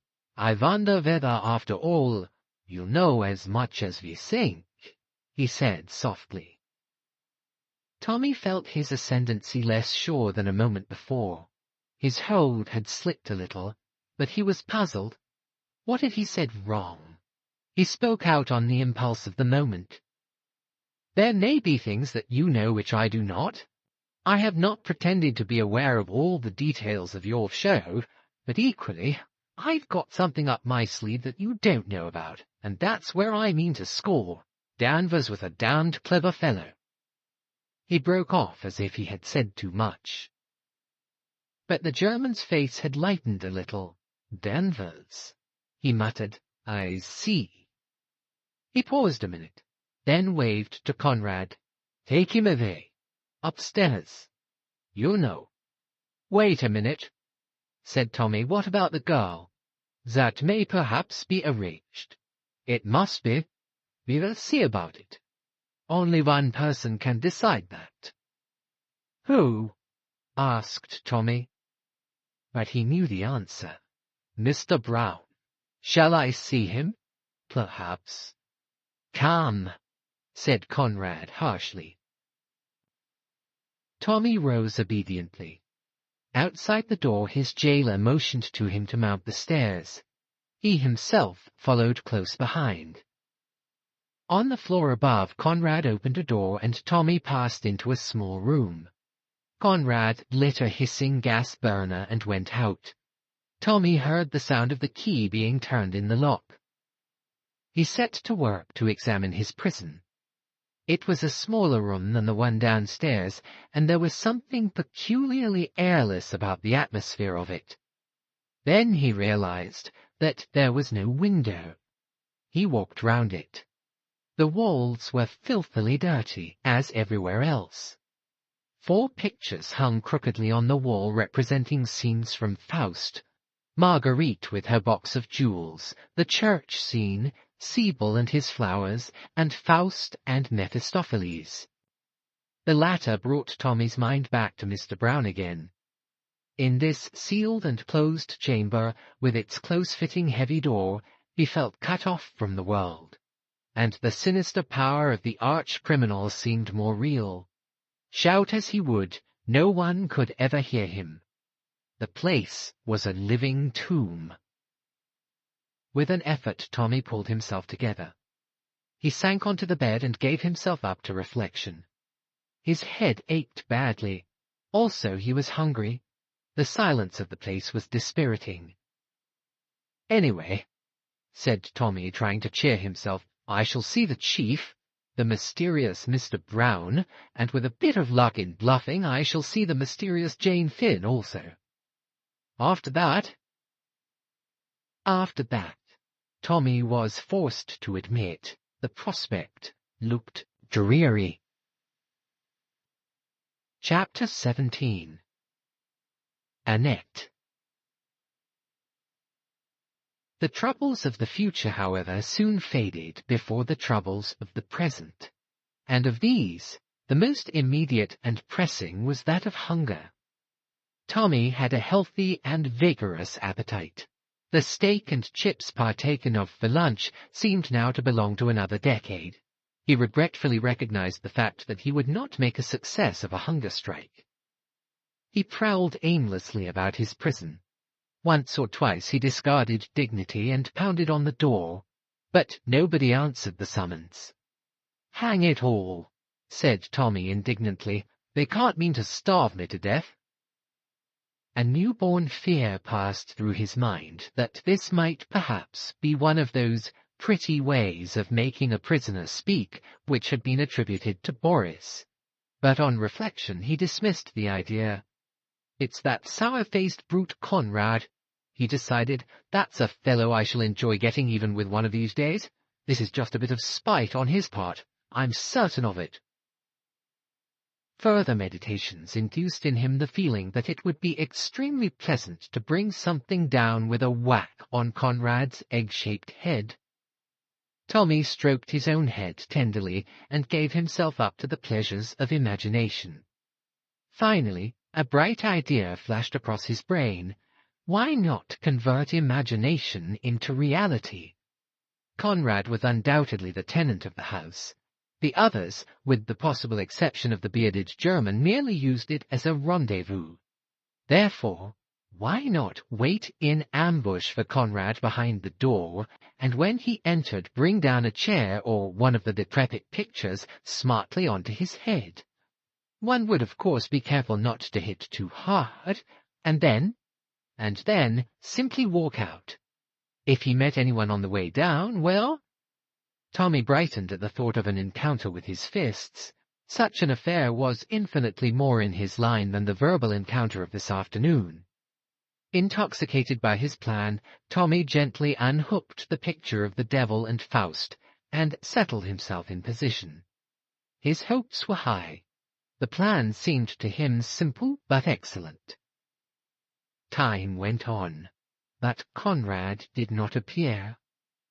Night and day were the same in this prison room, but Tommy's wristwatch, which enjoyed a certain degree of accuracy, informed him that it was 9 o'clock in the evening. Tommy reflected gloomily that if supper did not arrive soon it would be a question of waiting for breakfast. At 10 o'clock, hope deserted him, and he flung himself on the bed to seek consolation in sleep. In 5 minutes, his woes were forgotten.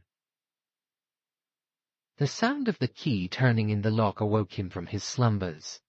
Not belonging to the type of hero who is famous for awaking in full possession of his faculties, Tommy merely blinked at the ceiling and wondered vaguely where he was. Then he remembered and looked at his watch. It was 8 o'clock. "It's either early morning tea or breakfast," deduced the young man, "and pray God it's the latter." The door swung open. Too late, Tommy remembered his scheme of obliterating the unprepossessing Conrad. A moment later he was glad that he had, for it was not Conrad who entered, but a girl. She carried a tray, which she set down on the table. In the feeble light of the gas burner, Tommy blinked at her. He decided at once that she was one of the most beautiful girls he had ever seen. Her hair was a full, rich brown, with sudden glints of gold in it, as though there were imprisoned sunbeams struggling in its depths. There was a wild rose quality about her face. Her eyes, set wide apart, were hazel, a golden hazel that again recalled a memory of sunbeams. A delirious thought shot through Tommy's mind. "Are you Jane Finn?" he asked, breathlessly. The girl shook her head wonderingly. "My name is Annette, monsieur." She spoke in a soft, broken English. "Oh," said Tommy, rather taken aback. "Française?" He hazarded. "Oui, monsieur. Monsieur parle français?" "Not for any length of time," said Tommy. "What's that? Breakfast?" The girl nodded. Tommy dropped off the bed and came and inspected the contents of the tray. It consisted of a loaf, some margarine, and a jug of coffee. "The living is not equal to the Ritz," he observed with a sigh, "but for what we are at last about to receive, the Lord has made me truly thankful. Amen." He drew up a chair, and the girl turned away to the door. "Wait a sec," cried Tommy. "There are lots of things I want to ask you, Annette. What are you doing in this house? Don't tell me you're Conrad's niece or daughter or anything, because I can't believe it." "I do the service, monsieur. I am not related to anybody." "I see," said Tommy. "You know what I asked you just now? Have you ever heard that name?" "I have heard people speak of Jane Finn, I think." "You don't know where she is?" Annette shook her head. "She's not in this house, for instance?" "Oh, no, monsieur. I must go now. They will be waiting for me." She hurried out. The key turned in the lock. "I wonder who they are," mused Tommy, as he continued to make inroads on the loaf. "With a bit of luck, that bell might help me to get out of here. She doesn't look like one of the gang." At 1 o'clock, Annette reappeared with another tray, but this time Conrad accompanied her. "Good morning," said Tommy amiably. "You have not used Pear's soap, I see." Conrad growled threateningly. "No light repartee, have you, old bean? There, we can't always have brains as well as beauty. What have we for lunch? Stew? How did I know? Elementary, my dear Watson. The smell of onions is unmistakable." "Talk away," grunted the man. "It's little enough time you'll have to talk in, maybe." The remark was unpleasant in its suggestion, but Tommy ignored it. He sat down at the table. "Retire, varlet," he said with a wave of his hand. "Prate not to thy betters." That evening Tommy sat on the bed and cogitated deeply. Would Conrad again accompany the girl? If he did not, should he risk trying to make an ally of her? He decided that he must leave no stone unturned. His position was desperate. At 8 o'clock, the familiar sound of the key turning made him spring to his feet. The girl was alone. "Shut the door," he commanded. "I want to speak to you."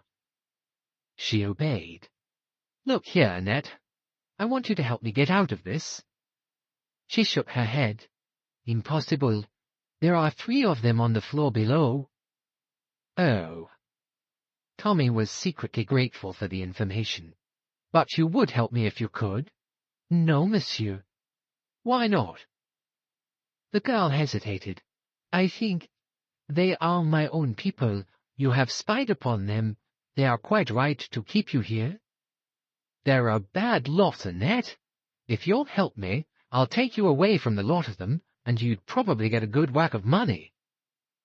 But the girl merely shook her head. "I dare not, monsieur.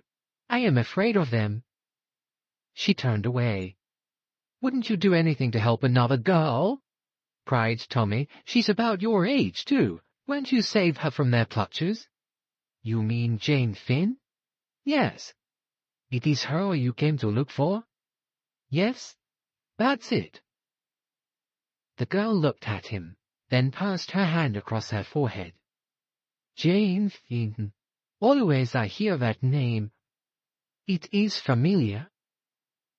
Tommy came forward eagerly. "You must know something about her." But the girl turned away abruptly. "I know nothing, only the name." She walked towards the door. Suddenly she uttered a cry. Tommy stared.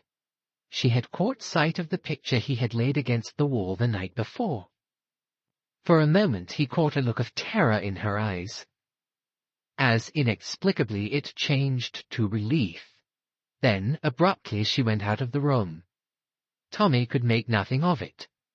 Did she fancy that he had meant to attack her with it? Surely not. He rehung the picture on the wall thoughtfully. 3 more days went by in dreary inaction. Tommy felt the strain telling on his nerves. He saw no one but Conrad and Annette, and the girl had become dumb. She spoke only in monosyllables. A kind of dark suspicion smouldered in her eyes. Tommy felt that if this solitary confinement went on much longer he would go mad. He gathered from Conrad that they were waiting for orders from Mr. Brown. Perhaps, thought Tommy, he was abroad or away, and they were obliged to wait for his return. But the evening of the 3rd day brought a rude awakening. It was barely 7 o'clock when he heard the tramp of footsteps outside in the passage. In another minute the door was flung open. Conrad entered. With him was the evil-looking number 14. Tommy's heart sank at the sight of them. "Evening, governor," said the man with a leer. "Got those ropes, mate?" The silent Conrad produced a length of fine cord. The next minute number 14's hands, horribly dexterous, were winding the cord round his limbs, while Conrad held him down. "What the devil?" began Tommy. But the slow, speechless grin of the silent Conrad froze the words on his lips. Number 14 proceeded deftly with his task. In another minute Tommy was a mere helpless bundle. Then at last Conrad spoke. "Thought you bluffed us, did you? With what you knew and what you didn't know, bargained with us, and all the time it was bluff, bluff. You know less than a kitten, but your number's up now, all right, you swine." Tommy lay silent. There was nothing to say. He had failed. Somehow or other, the omnipotent Mr. Brown had seen through his pretensions. Suddenly a thought occurred to him. "A very good speech, Conrad," he said approvingly, "but wherefore the bonds and fetters? Why not let this kind gentleman here cut my throat without delay?" "John," said number 14 unexpectedly, "think we're as green as to do you in here and have the police nosing round? Not half. We've ordered the carriage for your lordship tomorrow morning, but in the meantime we're not taking any chances, see?" "Nothing," said Tommy, "could be plainer than your words, unless it was your face." "Stow it," said number 14. "With pleasure," replied Tommy. "You're making a sad mistake, but yours will be the loss." "You don't kid us that way again," said number 14, "talking as though you were still at the blooming Ritz, aren't you?" Tommy made no reply. He was engaged in wondering how Mr. Brown had discovered his identity.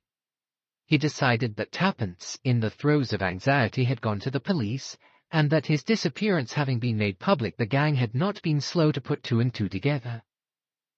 The 2 men departed and the door slammed. Tommy was left to his meditations. They were not pleasant ones. Already his limbs felt cramped and stiff. He was utterly helpless, and he could see no hope anywhere. About an hour had passed when he heard the key softly turned and the door opened. It was Annette. Tommy's heart beat a little faster. He had forgotten the girl. Was it possible that she had come to his help? Suddenly he heard Conrad's voice. "Come out of it, Annette. He doesn't want any supper tonight." Oui, je sais bien, but I must take the other tray. We need the things on it." "Well, hurry up," growled Conrad. Without looking at Tommy, the girl went over to the table and picked up the tray. She raised a hand and turned out the light. "Curse you!" Conrad had come to the door. "Why did you do that?" "I always turn it out. You should have told me. Shall I relight it, Monsieur Conrad?" "No. Come on out of it." "Le beau petit monsieur," cried Annette, pausing by the bed in the darkness. "You have tied him up well, huh? He is like a trussed chicken." The frank amusement in her tone jarred on the boy, but at that moment, to his amazement, he felt her hand running lightly over his bonds, and something small and cold was pressed into the palm of his hand. "Come on, Annette." "Mais me voilà." The door shut. Tommy heard Conrad say, "Lock it and give me the key." The footsteps died away. Tommy lay petrified with amazement. The object Annette had thrust into his hand was a small penknife, the blade open. From the way she had studiously avoided looking at him, and her action with the light, he came to the conclusion that the room was overlooked. There must be a peephole somewhere in the walls. Remembering how guarded she had always been in her manner, he saw that he had probably been under observation all the time. Had he said anything to give himself away? Hardly. He had revealed a wish to escape and a desire to find Jane Finn, but nothing that could have given a clue to his own identity. True, his question to Annette had proved that he was personally unacquainted with Jane Finn, but he had never pretended otherwise. The question now was, did Annette really know more? Were her denials intended primarily for the listeners? On that point he could come to no conclusion. But there was a more vital question that drove out all others. Could he, bound as he was, manage to cut his bonds? He essayed cautiously to rub the open blade up and down on the cord that bound his two wrists together. It was an awkward business and drew a smothered ow of pain from him as the knife cut into his wrist. But slowly and doggedly he went on sawing to and fro. He cut the flesh badly, but at last he felt the cord slacken. With his hands free, the rest was easy. 5 minutes later he stood upright with some difficulty owing to the cramp in his limbs. His first care was to bind up his bleeding wrist. Then he sat on the edge of the bed to think. Conrad had taken the key of the door, so he could expect little more assistance from Annette. The only outlet from the room was the door. Consequently, he would perforce have to wait until the two men returned to fetch him. But when they did, Tommy smiled. Moving with infinite caution in the dark room, he found and unhooked the famous picture. He felt an economical pleasure that his first plan would not be wasted. There was now nothing to do but to wait. He waited. The night passed slowly. Tommy lived through an eternity of hours, but at last he heard footsteps. He stood upright, drew a deep breath, and clutched the picture firmly. The door opened. A faint light streamed in from outside. Conrad went straight towards the gas to light it. Tommy deeply regretted that it was he who had entered first. It would have been pleasant to get even with Conrad. Number 14 followed. As he stepped across the threshold, Tommy brought the picture down with terrific force on his head. Number 14 went down amidst a stupendous crash of broken glass. In a minute, Tommy had slipped out and pulled to the door. The key was in the lock. He turned it and withdrew it just as Conrad hurled himself against the door from the inside with a volley of curses. For a moment Tommy hesitated. There was the sound of someone stirring on the floor below. Then the German's voice came up the stairs. "Gott im Himmel! Conrad, what is it?" Tommy felt a small hand thrust into his. Beside him stood Annette. She pointed up a rickety ladder that apparently led to some attics. "Quick, up here!" She dragged him after her up the ladder. In another moment they were standing in a dusty garret littered with lumber. Tommy looked round. "This won't do. It's a regular trap. There's no way out. Hush! Wait!" The girl put her finger to her lips. She crept to the top of the ladder and listened. The banging and beating on the door was terrific. The German and another were trying to force the door in. Annette explained in a whisper, "They will think you are still inside. They cannot hear what Conrad says. The door is too thick." "I thought you could hear what went on in the room." "There is a peephole into the next room. It was clever of you to guess, but they will not think of that. They are only anxious to get in." "Yes, but look here. Leave it to me." She bent down. To his amazement, Tommy saw that she was fastening the end of a long piece of string to the handle of a big, cracked jug. She arranged it carefully, then turned to Tommy. "Have you the key of the door?" "Yes." "Give it to me." He handed it to her. "I am going down. Do you think you can go halfway and then swing yourself down behind the ladder so that they will not see you?" Tommy nodded. "There's a big cupboard in the shadow of the landing. Stand behind it. Take the end of this string in your hand.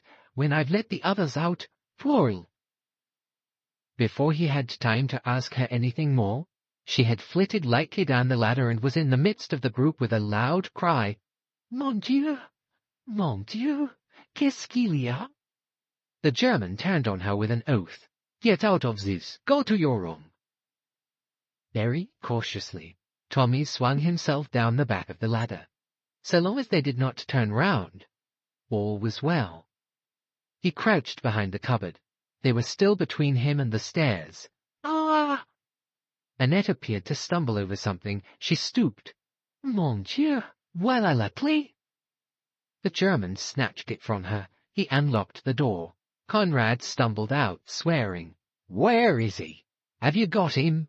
"We have seen no one," said the German sharply. His face paled. "Who do you mean?" Conrad gave vent to another oath.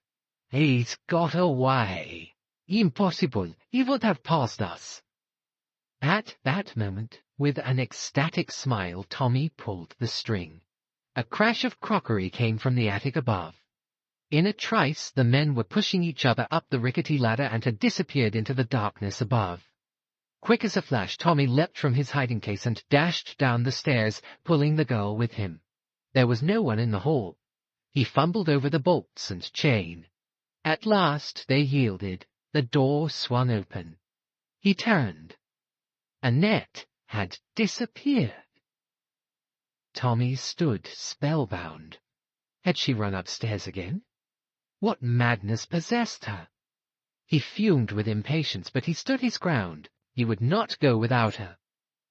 And suddenly there was an outcry overhead, an exclamation from the German, and then Annette's voice, clear and high. "Ma foi, he has escaped, and quickly. Who would have thought it?" Tommy still stood rooted to the ground. Was that a command to him to go? He fancied it was. And then, louder still, the words floated down to him. "This is a terrible house. I want to go back to Marguerite. To Marguerite. To Marguerite." Tommy had run back to the stairs. She wanted him to go and leave her. But why? At all costs he must try and get her away with him. Then his heart sank. Conrad was leaping down the stairs, uttering a savage cry at the sight of him. After him came the others. Tommy stopped Conrad's rush with a straight blow with his fist. It caught the other on the point of the jaw, and he fell like a log. The second man tripped over his body and fell. From higher up the staircase there was a flash, and a bullet grazed Tommy's ear. He realized that it would be good for his health to get out of this house as soon as possible. As regards Annette, he could do nothing. He had got even with Conrad, which was one satisfaction. The blow had been a good one. He leapt for the door, slamming it behind him. The square was deserted. In front of the house was a baker's van. Evidently he was to have been taken out of London in that, and his body found many miles from the house in Soho. The driver jumped to the pavement and tried to bar Tommy's way. Again Tommy's fist shot out and the driver sprawled on the pavement. Tommy took to his heels and ran, none too soon. The front door opened and a hail of bullets followed him. Fortunately, none of them hit him.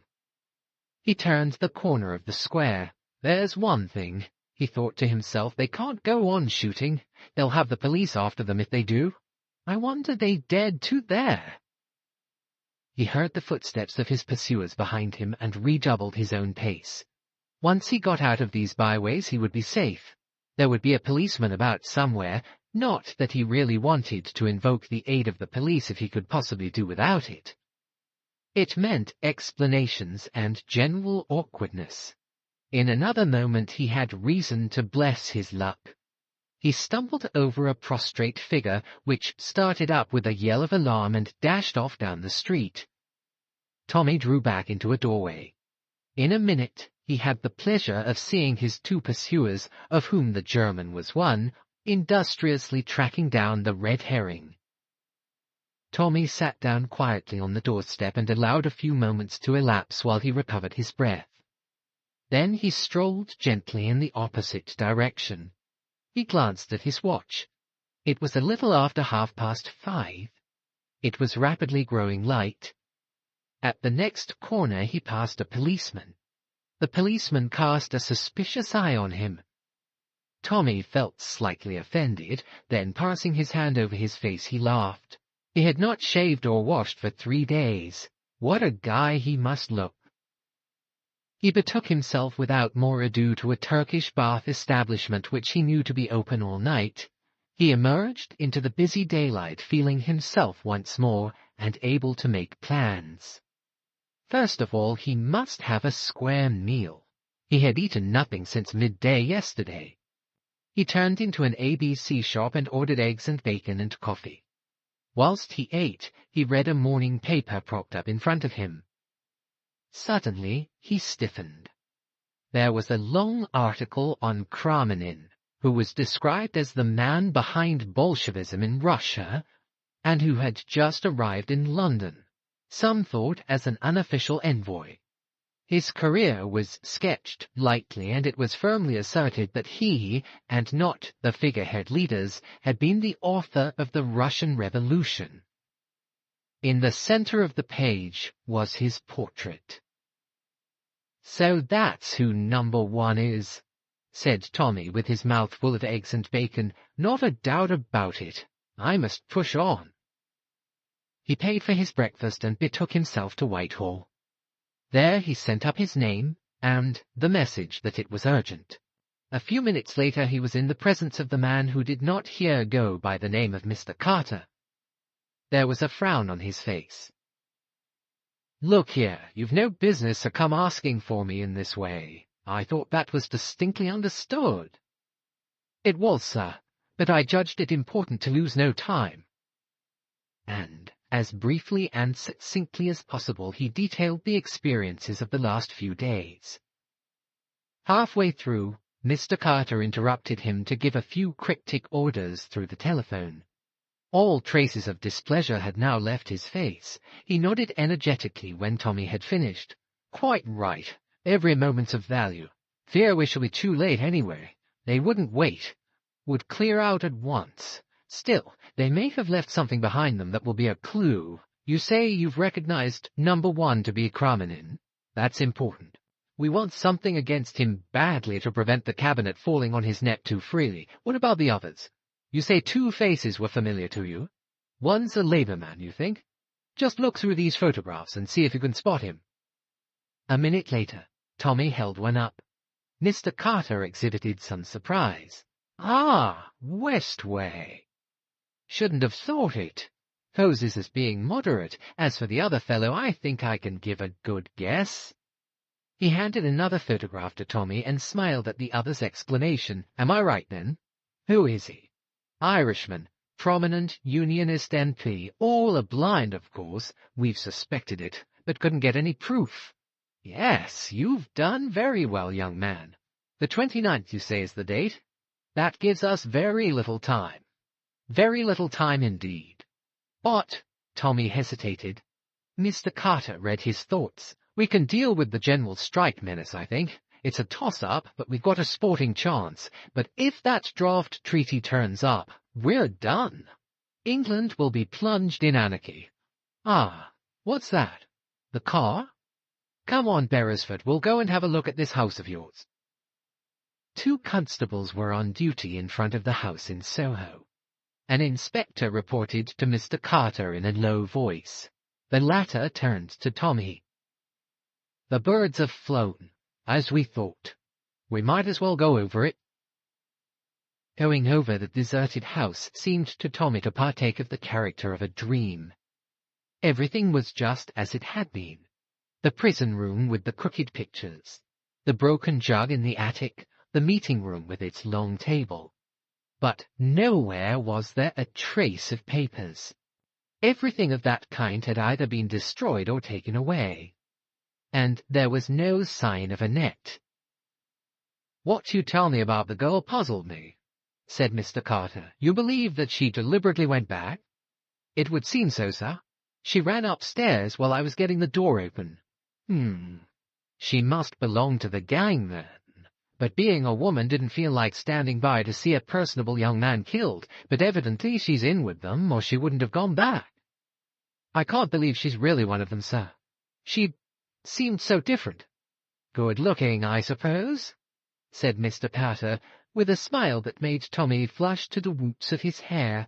He admitted Annette's beauty rather shamefacedly. "By the way," observed Mr. Carter, "have you shown yourself to Miss Tuppence yet? She's been bombarding me with letters about you." "Tuppence? I was afraid she might get a bit rattled. Did she go to the police?" Mr. Carter shook his head.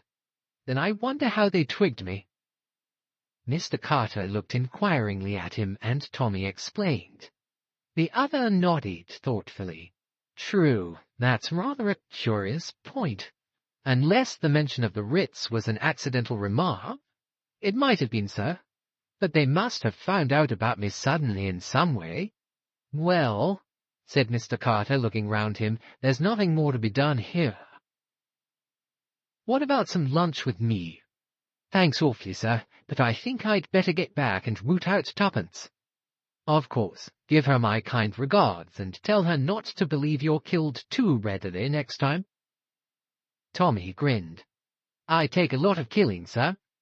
"So I perceive," said Mr. Carter dryly. "Well, goodbye. Remember, you're a marked man now, and take reasonable care of yourself." "Thank you, sir." Hailing a taxi briskly, Tommy stepped in, and was swiftly borne to the Ritz, dwelling the while on the pleasurable anticipation of startling Tuppence. "Wonder what she's been up to. Dogging Rita, most likely. By the way, I suppose that's who Annette meant by Marguerite. I didn't get it at the time." The thought saddened him a little, for it seemed to prove that Mrs. Vandermeyer and the girl were on intimate terms. The taxi drew up at the Ritz. Tommy burst into its sacred portals eagerly, but his enthusiasm received a check. He was informed that Miss Cowley had gone out a quarter of an hour ago. Chapter 18. The Telegram. Baffled for the moment, Tommy strolled into the restaurant and ordered a meal of surpassing excellence. His 4 days' imprisonment had taught him anew to value good food. He was in the middle of conveying a particularly choice morsel of sole à Jeanette to his mouth, when he caught sight of Julius entering the room. Tommy waved a menu cheerfully and succeeded in attracting the other's attention. At the sight of Tommy, Julius's eyes seemed as though they would pop out of his head. He strode across and pump-handled Tommy's hand with what seemed to the latter quite unnecessary vigor. "Holy snakes!" he ejaculated. Is it really you? Of course it is. Why shouldn't it be? Why shouldn't it be? Say, man, don't you know you've been given up for dead? I guess we'd have had a solemn requiem for you in another few days. Who thought I was dead? Demanded Tommy. Tuppence. She remembered the proverb about the good dying young, I suppose. There must be a certain amount of original sin in me to have survived.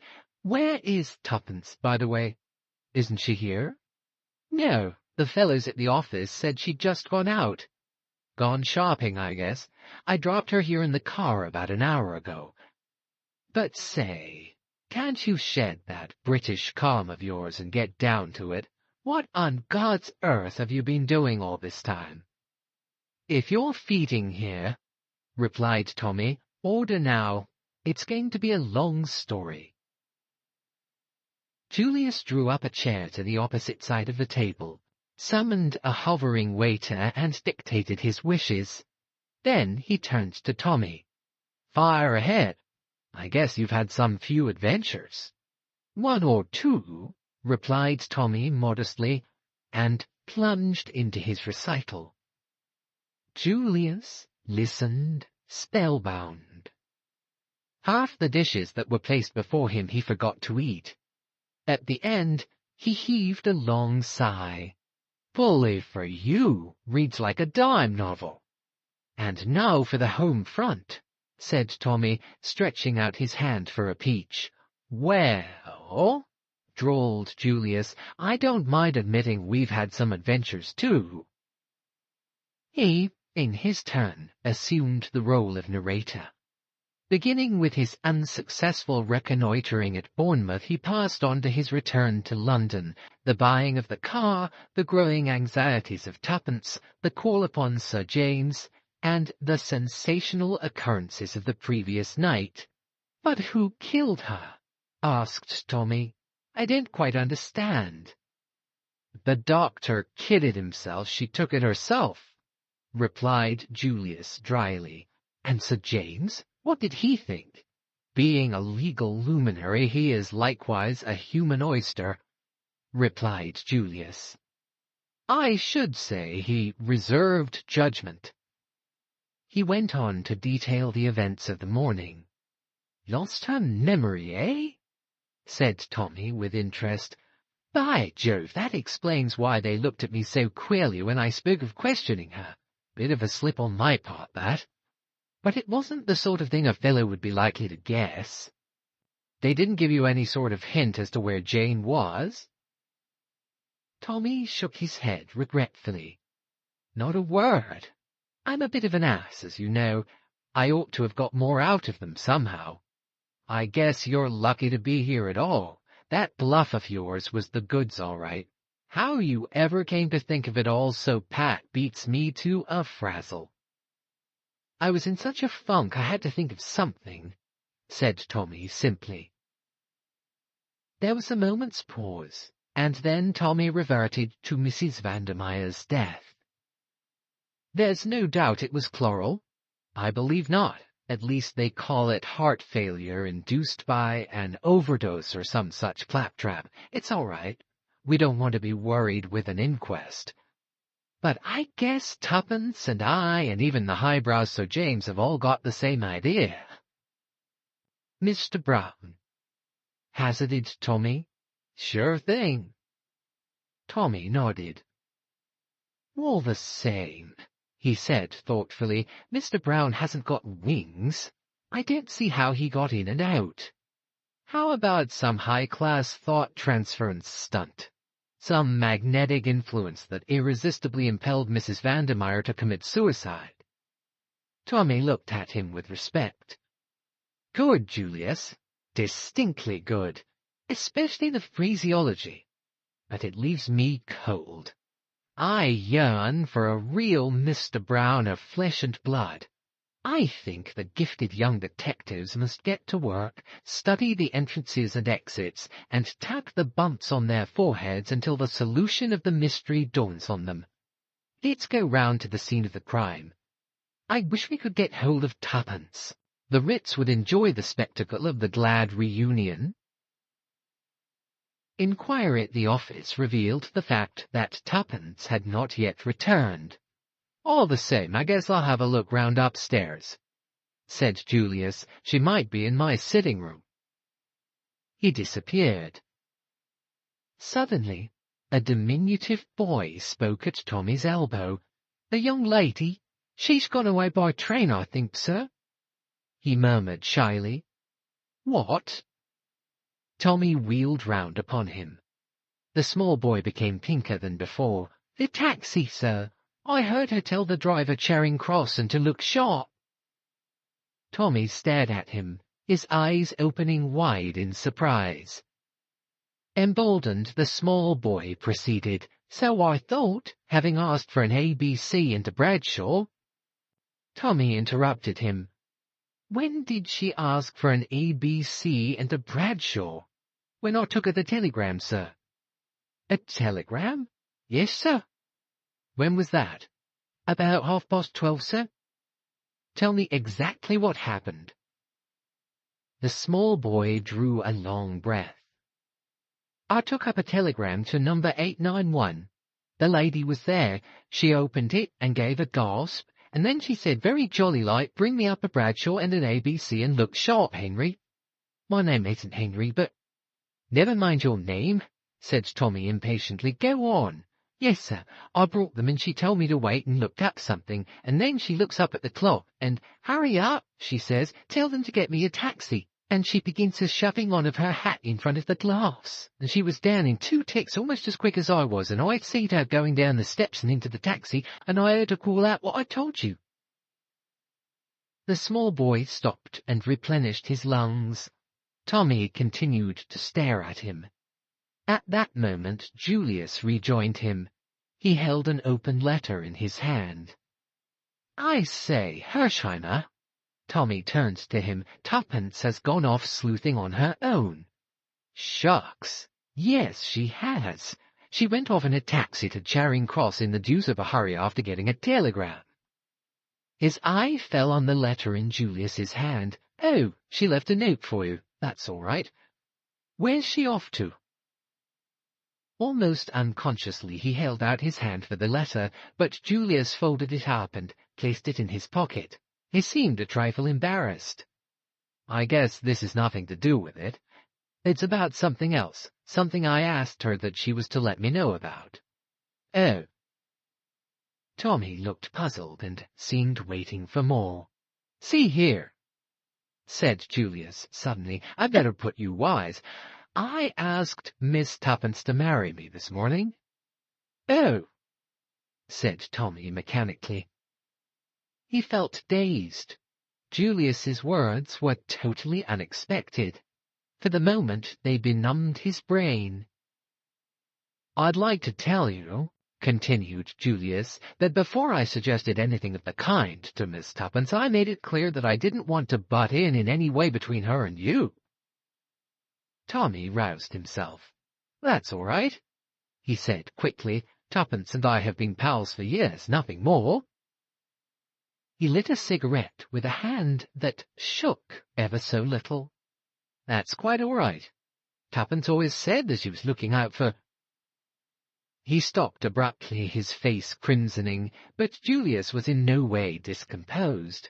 "Oh, I guess it'll be the dollars that'll do the trick. Miss Tuppence put me wise to that right away. There's no humbug about her. We ought to gee along together very well."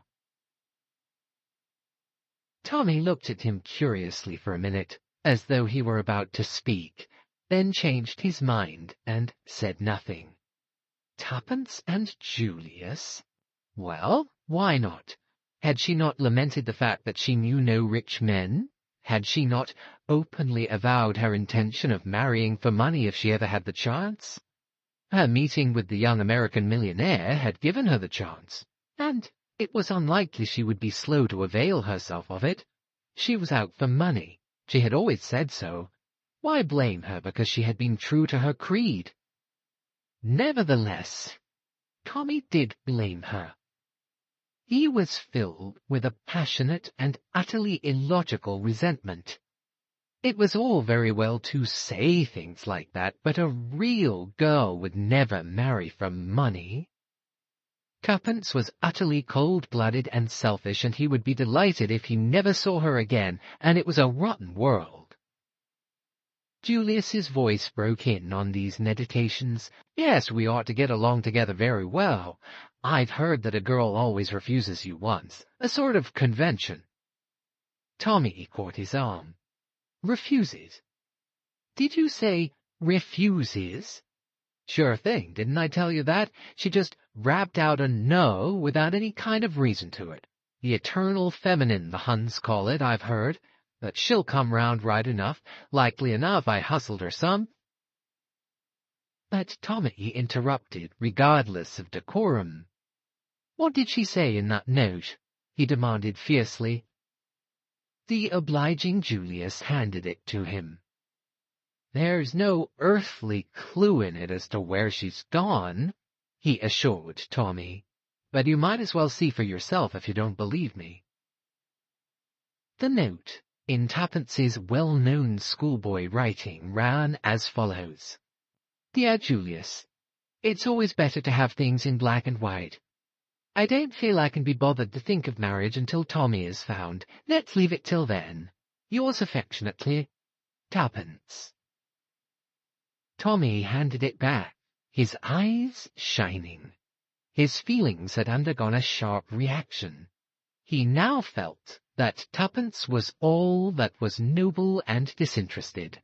Had she not refused Julius without hesitation? True, the note betokened signs of weakening, but he could excuse that. It read almost like a bribe to Julius to spur him on in his efforts to find Tommy, but he supposed she had not really meant it that way. Darling Tuppence, there was not a girl in the world to touch her. When he saw her... His thoughts were brought up with a sudden jerk. As you say, he remarked, pulling himself together, there's not a hint here as to what she's up to. Hi, Henry. The small boy came obediently. Tommy produced 5 shillings. One thing more. Do you remember what the young lady did with the telegram? Henry gasped and spoke. She crumpled it up into a ball and threw it into the grate and made a sort of noise like whoop, sir. Very graphic, Henry. Here's your 5 shillings. Come on, Julius, we must find that telegram. They hurried upstairs. Tuppence had left the key in her door. The room was as she had left it. In the fireplace was a crumpled ball of orange and white. Tommy disentangled it and smoothed out the telegram. Come at once, Moat House, Ebury, Yorkshire. Great developments. Tommy. They looked at each other in stupefaction. Julius spoke first. You didn't send it? Of course not. What does it mean? I guess it means the worst, said Julius quietly. They've got her. What? Sure thing. They signed your name and she fell into the trap like a lamb. My God, what shall we do? Get busy and go after her, right now. There's no time to waste. It's almighty luck that she didn't take the wire with her. If she had, we'd probably never have traced her. But we've got to hustle. Where's that Bradshaw? The energy of Julius was infectious. Left to himself, Tommy would probably have sat down to think things out for a good half-hour before he decided on a plan of action, but with Julius Hersheimmer about, hustling was inevitable. After a few muttered imprecations, he handed the Bradshaw to Tommy as being more conversant with its mysteries. Tommy abandoned it in favor of an ABC. Here we are, Ebury Yorks, from King's Cross, or St. Pancras. Boy must have made a mistake. It was King's Cross, not Charing Cross. 12:50. That's the trains you went by. 2:10. That's gone. 3:20 is the next, and a damned slow train, too. What about the car? Tommy shook his head. Send it up if you like, but we better stick to the train. The great thing is to keep calm. Julius groaned. That's so, but it gets my goat to think of that innocent young girl in danger. Tommy nodded abstractedly. He was thinking. In a moment or two he said, "I say, Julius, what do they want to have for, anyway?" "Eh? I don't get you." "What I mean is that I don't think it's their game to do her any harm," explained Tommy, puckering his brow with the strain of his mental processes. "She's a hostage, that's what she is. She's in no immediate danger, because if we tumble onto anything, she'd be damned useful to them. As long as they've got her, they've got the whip hand of us. See?" "Sure thing," said Julius thoughtfully. "That's so. Besides," added Tommy as an afterthought, "I've great faith in Tuppence." The journey was wearisome, with many stops and crowded carriages. They had to change twice, once at Doncaster, once at a small junction. Ebury was a deserted station with a solitary porter, to whom Tommy addressed himself. "Can you tell me the way to the Moat House?" "The Moat House? It's a tidy step from here. The big house near the sea, you mean?" Tommy assented brazenly. After listening to the porter's meticulous but perplexing directions, they prepared to leave the station. It was beginning to rain, and they turned up the collars of their coats as they trudged through the slush of the road. Suddenly, Tommy halted. "Wait a moment." He ran back to the station and tackled the porter anew. "Look here, do you remember a young lady who arrived by an earlier train, the 12:50 from London? She'd probably ask you the way to the Moat House." He described Tuppence as well as he could, but the porter shook his head. Several people had arrived by the train in question. He could not call to mind one young lady in particular, but he was quite certain that no one had asked him the way to the Moat House. Tommy rejoined Julius and explained. Depression was settling on him like a leaden weight. He felt convinced that their quest was going to be unsuccessful. The enemy had over 3 hours' start. 3 hours was more than enough for Mr. Brown. He would not ignore the possibility of the telegram having been found. The way seemed endless. Once they took the wrong turning and went nearly half a mile out of their direction. It was past 7 o'clock when a small boy told them that the Moat House was just past the next corner. A rusty iron gate, swinging dismally on its hinges. An overgrown drive, thick with leaves. There was something about the place that struck a chill to both their hearts. They went up the deserted drive. The leaves deadened their footsteps. The daylight was almost gone. It was like walking in a world of ghosts. Overhead the branches flapped and creaked with a mournful note. Occasionally a sodden leaf drifted silently down, startling them with its cold touch on their cheek. A turn of the drive brought them in sight of the house. That, too, seemed empty and deserted. The shutters were closed, the steps up to the door overgrown with moss. Was it indeed to this desolate spot that Tuppence had been decoyed? It seemed hard to believe that a human footstep had passed this way for months. Julian jerked the rusty bell handle. A jangling peal rang discordantly, echoing through the emptiness within. No one came.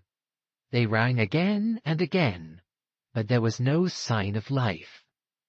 Then they walked completely round the house. Everywhere silence and shuttered windows. If they could believe the evidence of their eyes, the place was empty. "Nothing doing," said Julius. They retraced their steps slowly to the gate. "There must be a village handy," continued the young American. "We better make inquiries there. They'll know something about the place, and whether there's been anyone there lately." "Yes, that's not a bad idea." Proceeding up the road, they soon came to a little hamlet. On the outskirts of it they met a workman swinging his bag of tools, and Tommy stopped him with a question. "The Moat House, it's empty?" "Been empty for years. Mrs. Sweeney's got the key if you want to go over it, next to the post office." Tommy thanked him. They soon found the post office, which was also a sweet and general fancy shop, and knocked at the door of the cottage next to it. A clean, wholesome-looking woman opened it. She readily produced the key of the moat house. "Though I doubt if it's the kind of place to suit you, sir. In a terrible state of repair, ceilings leaking and all. 'Twould need a lot of money spent on it." "Thanks," said Tommy cheerily. "I dare say it'll be a washout, but houses are scarce nowadays." "That they are," declared the woman heartily. "My daughter and son-in-law have been looking for a decent cottage for I don't know how long. It's all the war. Upset things terribly, it has. But excuse me, sir, it'll be too dark for you to see much of the house. Hadn't you better wait until tomorrow?" "That's all right. We'll have a look around this evening anyway. We'd have been here before, only we lost our way.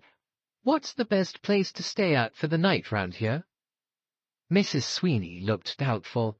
"There's the Yorkshire Arms, but it's not much of a place for gentlemen like you." "Oh, it will do very well, thanks.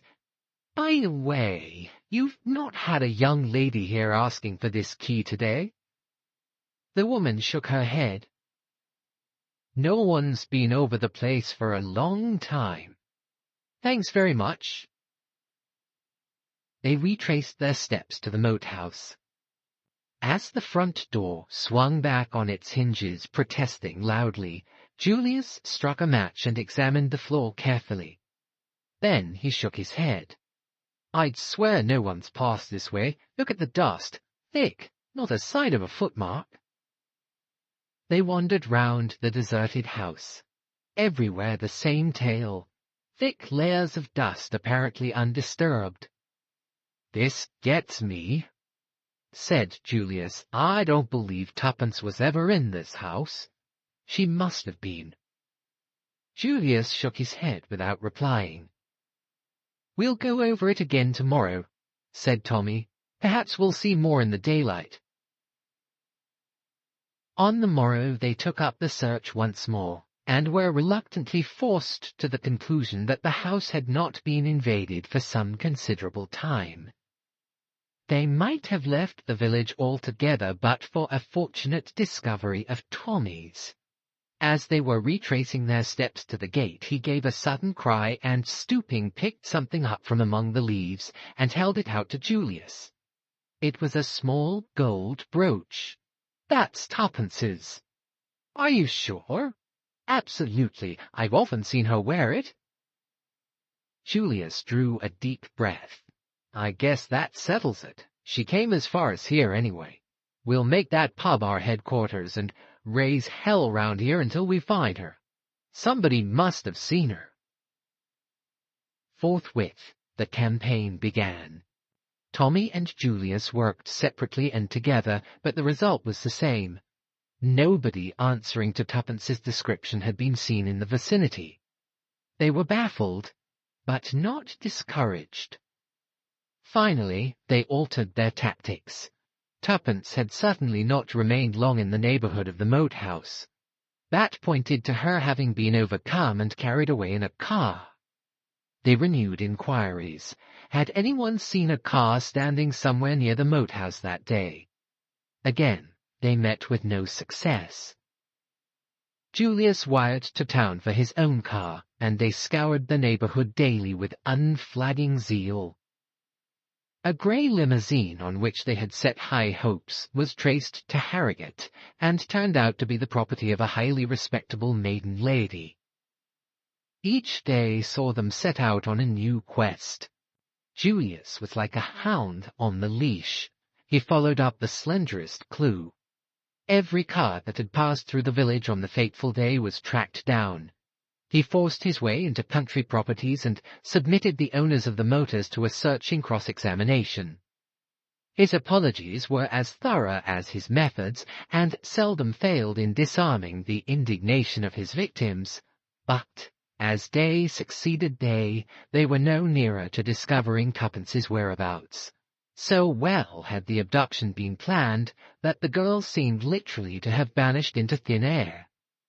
And another preoccupation was weighing on Tommy's mind. "Do you know how long we've been here?"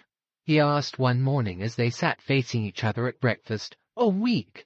We're no nearer to finding Tuppence, and next Sunday is the 29th. "Shucks," said Julius thoughtfully. "I'd almost forgotten about the 29th. I've been thinking of nothing but Tuppence." "So have I. At least, I hadn't forgotten about the 29th, but it didn't seem to matter a damn in comparison to finding Tuppence.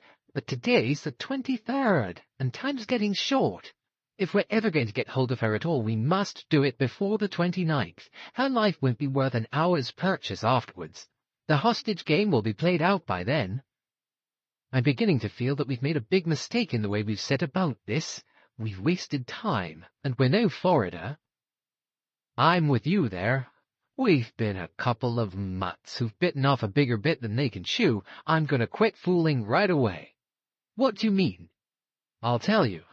I'm going to do what we ought to have done a week ago. I'm going right back to London to put the case in the hands of your British police. We fancied ourselves as sleuths. Sleuths. It was a piece of damn foolishness. I'm through. I've had enough of it. Scotland Yard for me."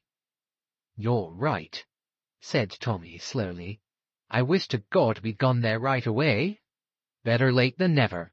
We've been like a couple of babes playing Here We Go Round the Mulberry Bush. Now, I'm going right along to Scotland Yard to ask them to take me by the hand and show me the way I should go. I guess the professional always scores over the amateur in the end. Are you coming along with me?" Tommy shook his head. "What's the good? One of us is enough. I may as well stay here and nose round a bit longer. Something might turn up. One never knows." "Sure thing. Well, so long. I'll be back in a couple of shakes with a few inspectors along. I shall tell them to pick out their brightest and best." But the course of events was not to follow the plan Julius had laid down. Later in the day, Tommy received a wire. "Join me, Manchester Midland Hotel. Important news. Julius." At 7:30 that night, Tommy alighted from a slow cross-country train. Julius was on the platform. "Thought you'd come by this train if you weren't out when my wire arrived." Tommy grasped him by the arm. "What is it? Is Tuppence found?" Julius shook his head. "No, but I found this waiting in London. Just arrived." He handed the telegraph form to the other. Tommy's eyes opened as he read, "Jane Finn found. Come Manchester Midland Hotel immediately. Peel, Edgerton." Julius took the form back and folded it up. "Where?" he said thoughtfully. "I thought that lawyer chap had quit." Chapter 19. Jane Finn. "My train got in half an hour ago," explained Julius, as he led the way out of the station. "I reckoned you'd come by this before I left London and wired accordingly to Sir James. He's booked rooms for us and will be round to dine at 8. "What made you think he'd ceased to take any interest in the case?" asked Tommy, curiously. "What he said," replied Julius dryly. "The old bird's as close as an oyster. Like all the darned lot of them, he wasn't going to commit himself till he was sure he could deliver the goods." "I wonder," said Tommy thoughtfully. Julius turned on him. "You wonder what? Whether that was his real reason?" "Sure, you bet your life it was." Tommy shook his head, unconvinced. Sir James arrived punctually at 8 o'clock, and Julius introduced Tommy. Sir James shook hands with him warmly. "I am delighted to make your acquaintance, Mr. Beresford. I have heard so much about you from Miss Tuppence." He smiled involuntarily. "That it really seems as though I already know you quite well." "Thank you, sir," said Tommy with his cheerful grin. He scanned the great lawyer eagerly. Like Tuppence, he felt the magnetism of the other's personality. He was reminded of Mr. Carter. The two men, totally unalike so far as physical resemblance went, produced a similar effect. Beneath the weary manner of the one and the professional reserve of the other lay the same quality of mind, keen-edged like a rapier. In the meantime he was conscious of Sir James's close scrutiny. When the lawyer dropped his eyes, the young man had the feeling that the other had read him through and through like an open book. He could not but wonder what the final judgment was, but there was little chance of learning that. Sir James took in everything, but gave out only what he chose. A proof of that occurred almost at once. Immediately the first greetings were over, Julius broke out into a flood of eager questions. How had Sir James managed to track the girl? Why had he not let them know that he was still working on the case? And so on. Sir James stroked his chin and smiled. At last he said, Just so. Well, she's found. And that's the great thing, isn't it? Eh? Come now, that's the great thing? Sure it is. But just how did you strike her trail? Miss Tuppence and I thought you'd quit for good and all. Ah! The lawyer shot a lightning glance at him, then resumed operations on his chin. You thought that, did you? Did you really? Dear me. But I guess I can take it we were wrong, pursued Julius. Well, I don't know that I should go so far as to say that. But it's certainly fortunate for all parties that we've managed to find the young lady. But where is she? Demanded Julius, his thoughts flying off on another tack. I thought you'd be sure to bring her along.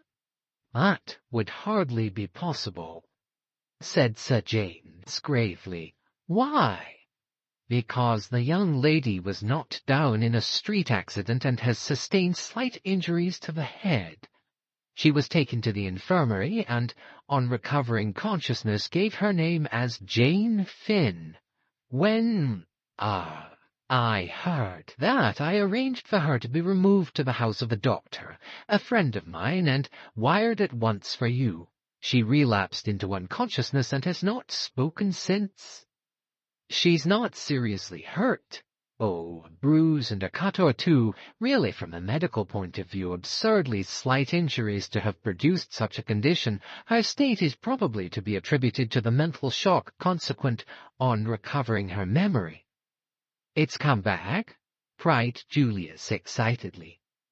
Sir James tapped the table rather impatiently. Undoubtedly, Mr. Hersheimmer, since she was able to give her real name, I thought you had appreciated that point. And you just happened to be on the spot, said Tommy. Seems quite like a fairy tale. But Sir James was far too wary to be drawn. Coincidences are curious things, he said dryly. Nevertheless, Tommy was now certain of what he had before only suspected. Sir James's presence in Manchester was not accidental. Far from abandoning the case as Julius supposed, he had by some means of his own successfully run the missing girl to earth. The only thing that puzzled Tommy was the reason for all this secrecy. He concluded that it was a foible of the legal mind. Julius was speaking.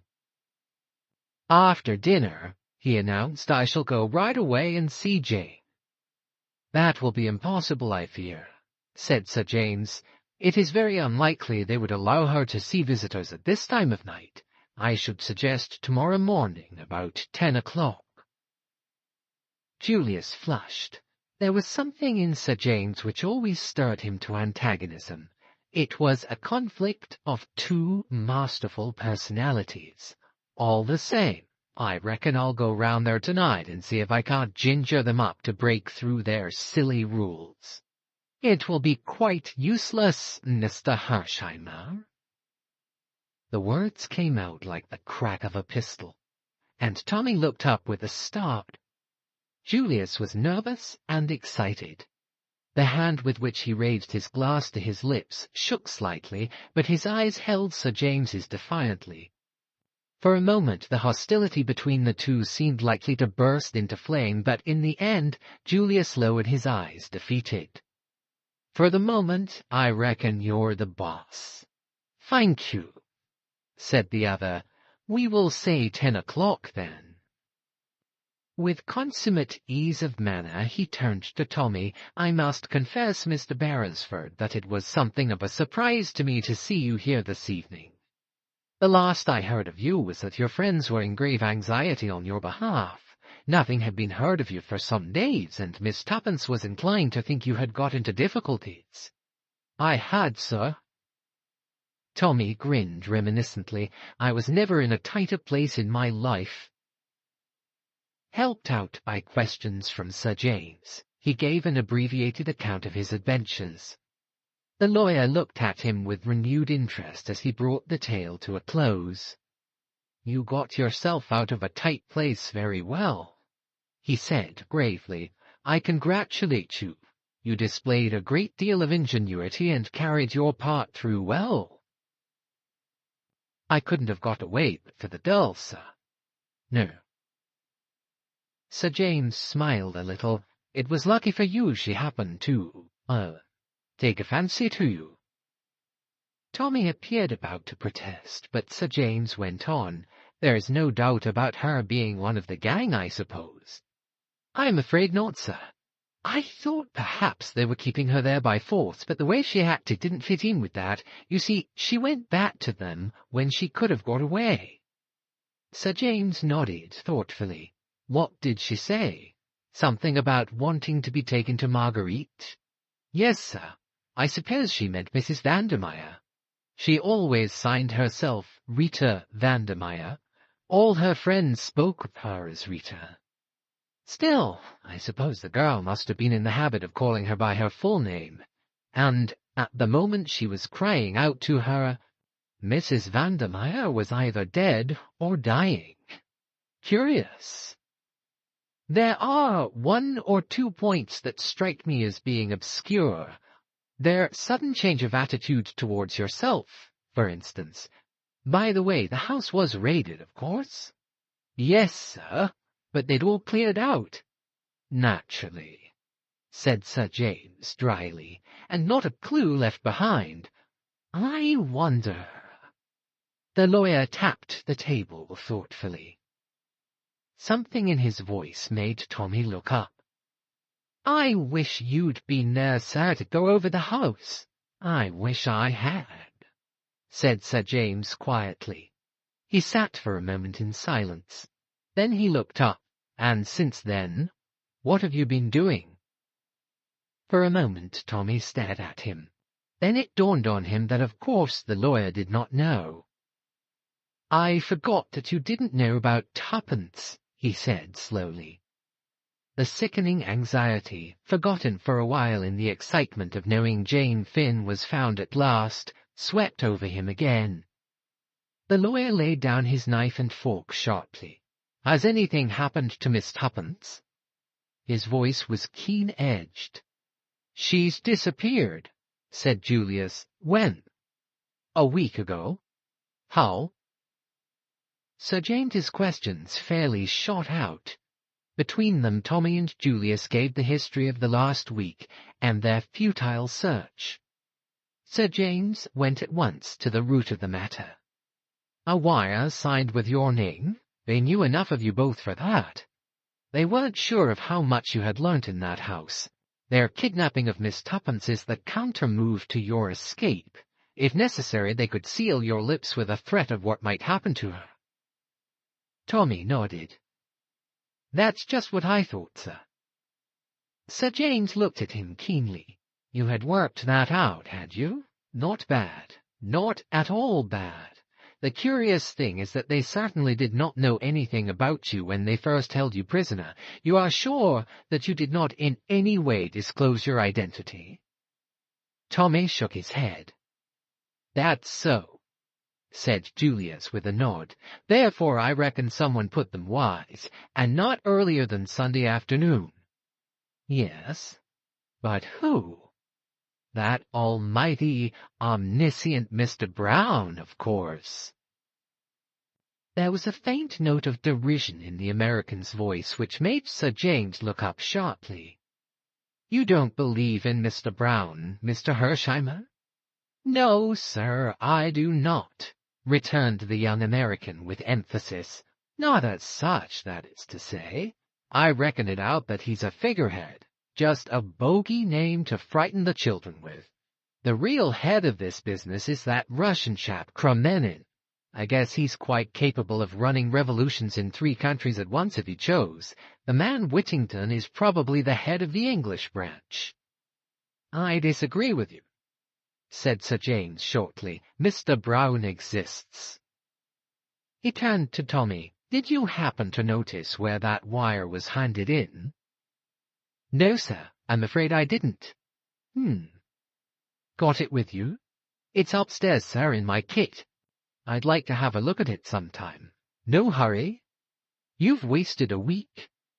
Tommy hung his head. "A day or so more is immaterial. We'll deal with Miss Jane Finn first. Afterwards we'll set to work to rescue Miss Tuppence from bondage.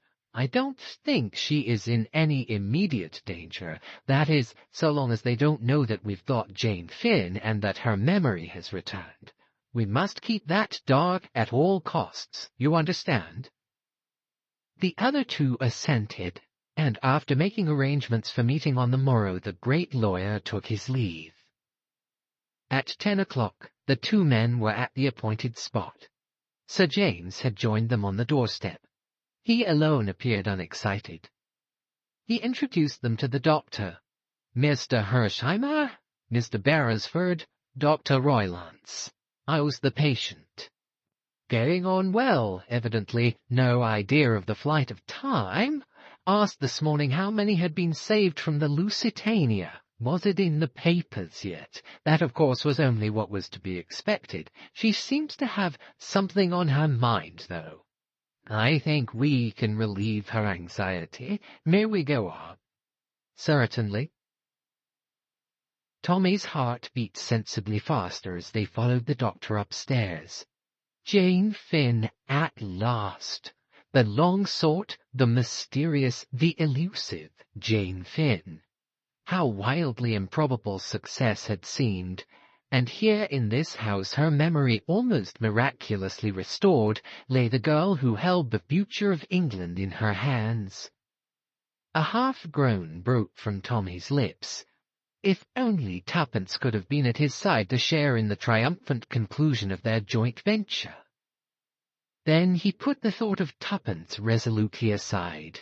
His confidence in Sir James was growing. There was a man who would unerringly ferret out Tuppence's whereabouts. In the meantime, Jane Finn. And suddenly a dread clutched at his heart. It seemed too easy. Suppose they should find her dead, stricken down by the hand of Mr. Brown. In another minute he was laughing at these melodramatic fancies. The doctor held open the door of a room and they passed in.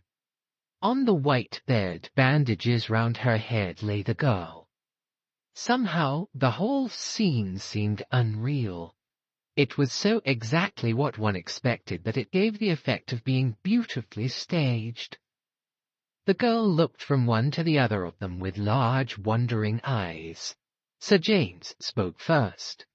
"Miss Finn," he said, "this is your cousin, Mr. Julius P. Hersheimmer." A faint flush flitted over the girl's face as Julius stepped forward and took her hand. "How do, Cousin Jane?" he said, lightly. But Tommy caught the tremor in his voice. "Are you really Uncle Hiram's son?" she asked, wonderingly. Her voice, with the slight warmth of the Western accent, had an almost thrilling quality. It seemed vaguely familiar to Tommy, but he thrust the impression aside as impossible. "Sure thing. We used to read about Uncle Hiram in the papers," continued the girl in her low, soft tones. but I never thought I'd meet you one day. Mother figured it out that Uncle Hiram would never get over being mad with her. The old man was like that, admitted Julius, but I guess the new generation's sort of different, got no use for the family feud business.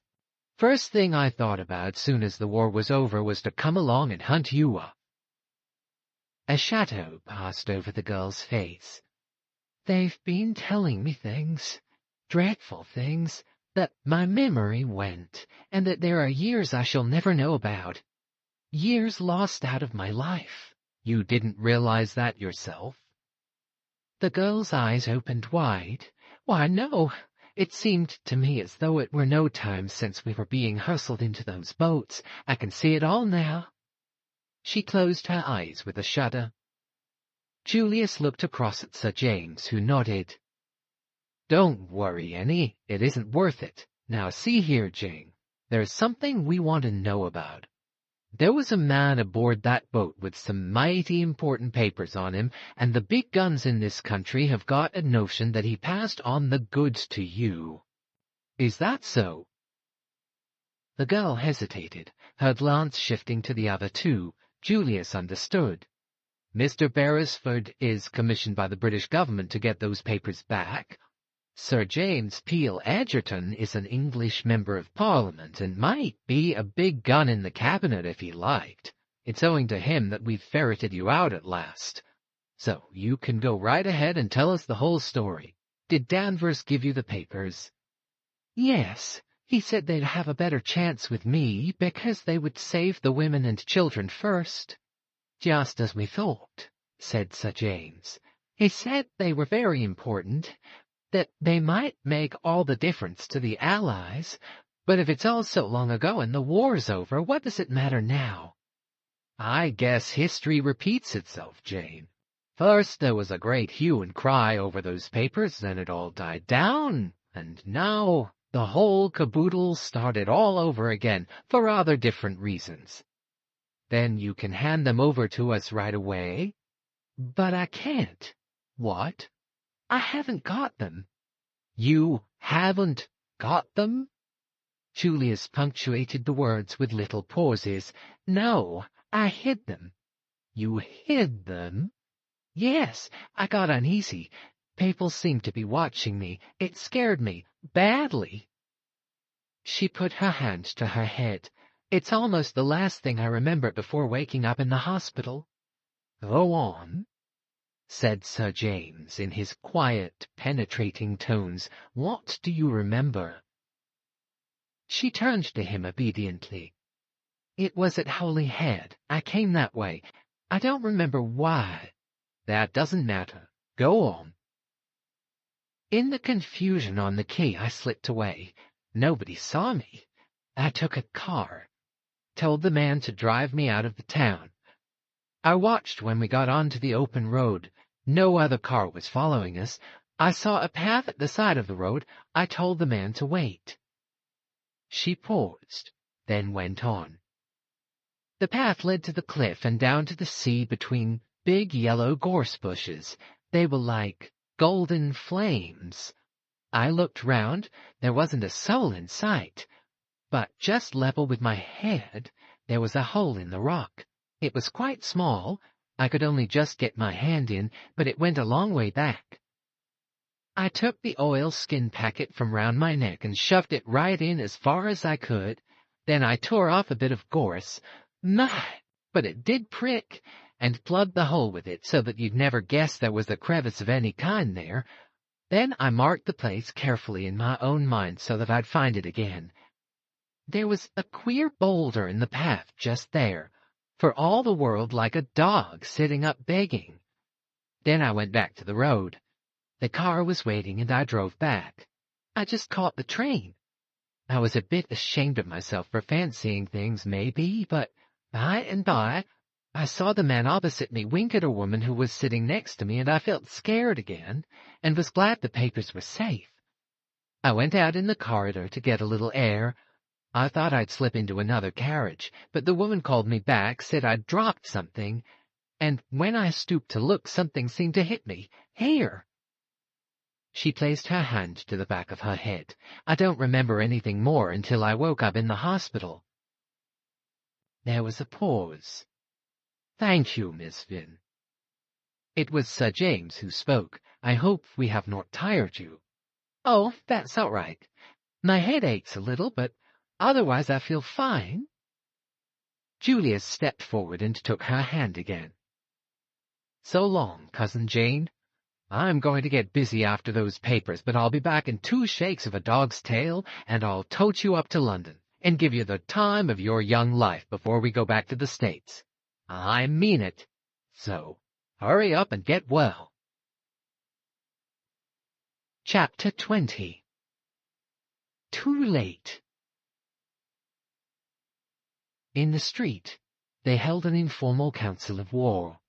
Sir James had drawn a watch from his pocket. "The boat train to Hurley-Head stops at Chester at 12:14. If you start at once, I think you can catch the connection." Tommy looked up, puzzled. "Is there any need to hurry, sir? Today is only the 24th. "I guess it's always well to get up early in the morning," said Julius. Before the lawyer had time to reply, "We'll make tracks for the depot right away." A little frown had settled on Sir James's brow. "I wish I could come with you. I am due to speak at a meeting at 2 o'clock. It is unfortunate." The reluctance in his tone was very evident. It was clear, on the other hand, that Julius was easily disposed to put up with the loss of the other's company. "I guess there's nothing complicated about this deal," he remarked. "Just a game of hide-and-seek, that's all." "I hope so," said Sir James. "Sure thing. What else could it be? You are still young, Mr. Hersheimmer. At my age you will probably have learnt one lesson. Never underestimate your adversary." The gravity of his tone impressed Tommy, but had little effect upon Julius. "You think Mr. Brown might come along and take a hand? If he does, I'm ready for him." He slapped his pocket. "I carry a gun. Little Willie here travels round with me everywhere." He produced a murderous-looking automatic and tapped it affectionately before returning it to its home. "But he won't be needed this trip. There's nobody to put Mr. Brown wise." The lawyer shrugged his shoulders. There was nobody to put Mr. Brown wise to the fact that Mrs. Vandermeyer meant to betray him. Nevertheless, Mrs. Vandermeyer died without speaking. Julius was silenced for once, and Sir James added on a lighter note, "I only want to put you on your guard. Goodbye and good luck. Take no unnecessary risks once the papers are in your hands. If there is any reason to believe that you have been shadowed, destroy them at once. Good luck to you.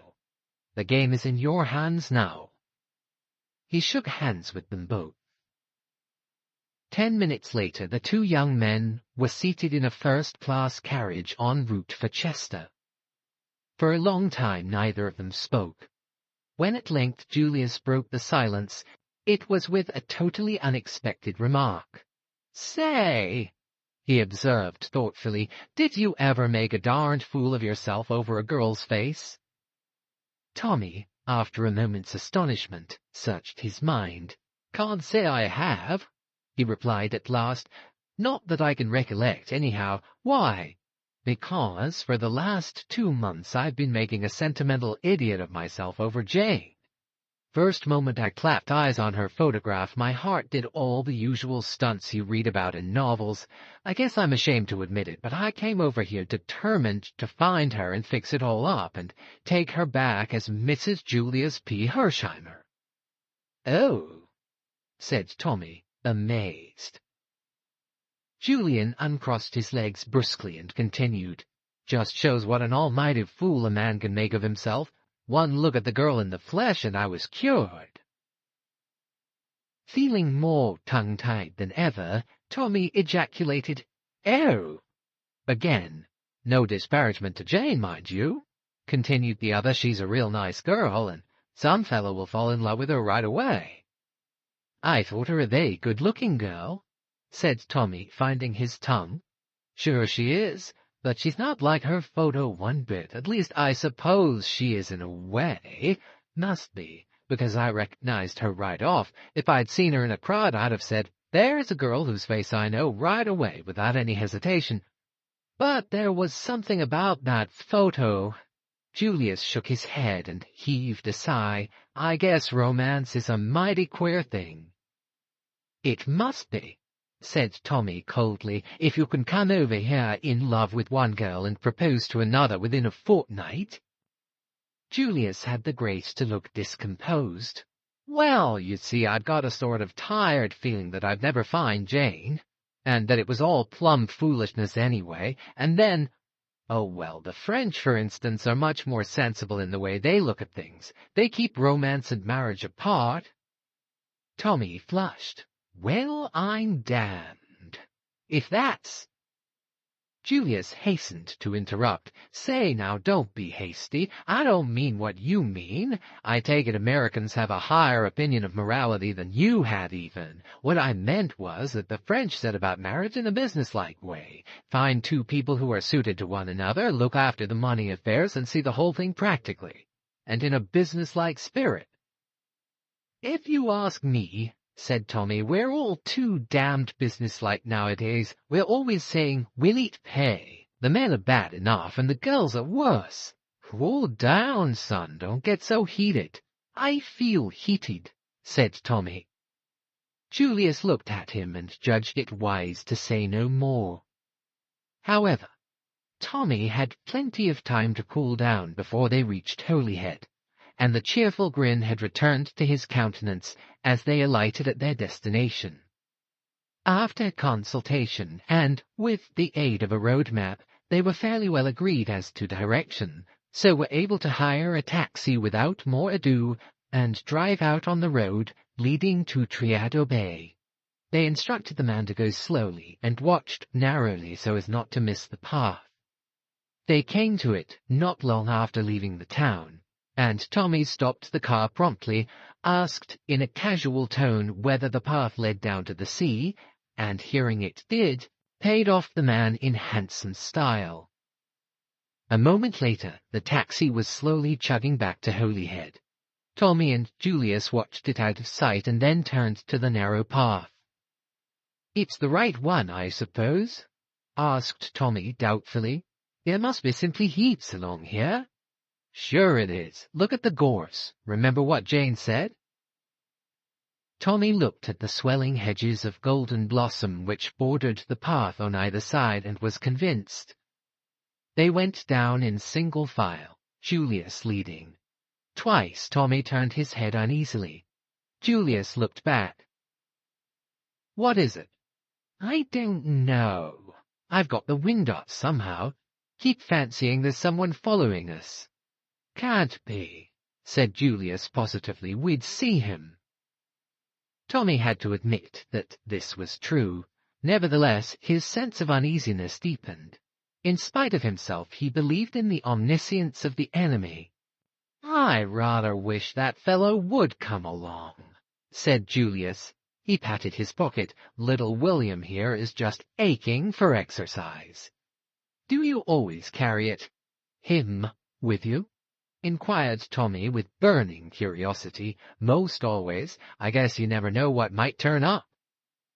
Tommy kept a respectful silence. He was impressed by little William. It seemed to remove the menace of Mr. Brown farther away. The path was now running along the side of the cliff parallel to the sea.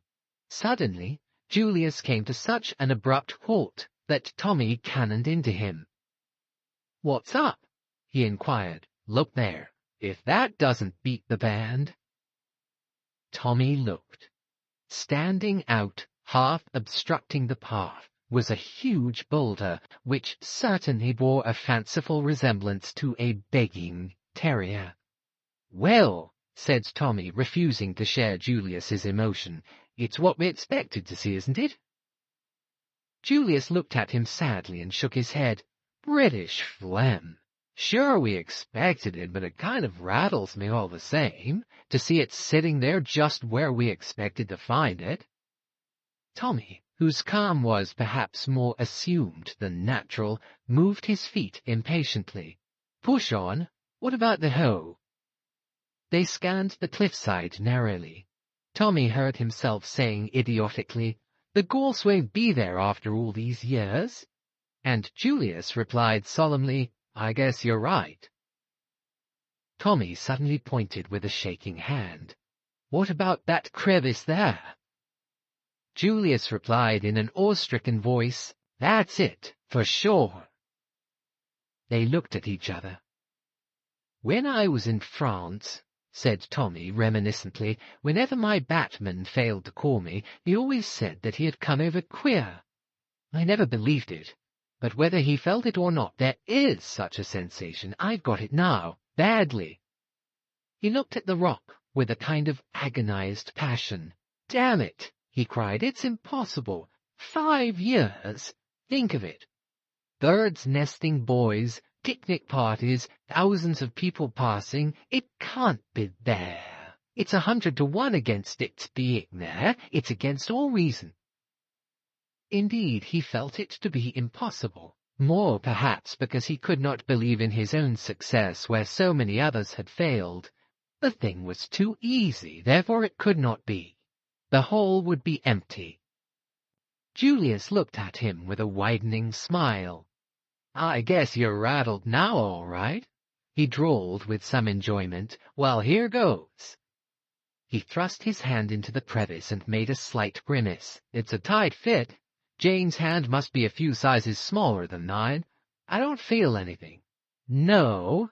Say, what's this? Gee whiz!" And with a flourish he waved aloft a small discolored packet. "It's the goods, all right. Sewn up in oilskin. Hold it while I get my penknife." The unbelievable had happened. Tommy held the precious packet tenderly between his hands. They had succeeded. "It's queer," he murmured idly. "You'd think the stitches would have rotted. They look just as good as new." They cut them carefully and ripped away the oilskin. Inside was a small folded sheet of paper. With trembling fingers they unfolded it. The sheet was blank. They stared at each other, puzzled. "A dummy?" hazarded Julius. "Was Danvers just a decoy?" Tommy shook his head. That solution did not satisfy him. Suddenly his face cleared. "I've got it. Sympathetic ink." "You think so? Worth trying, anyhow. Heat usually does the trick. Get some sticks. We'll make a fire."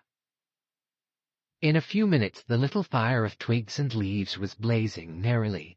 Tommy held the sheet of paper near the glow. The paper curled a little with the heat, nothing more. Suddenly Julius grasped his arm and pointed to where characters were appearing in a faint brown color.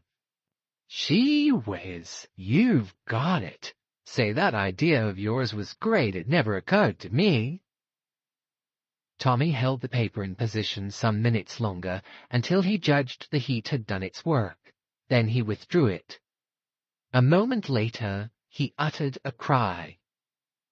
Across the sheet, in neat brown printing, ran the words, "With the compliments of Mr. Brown."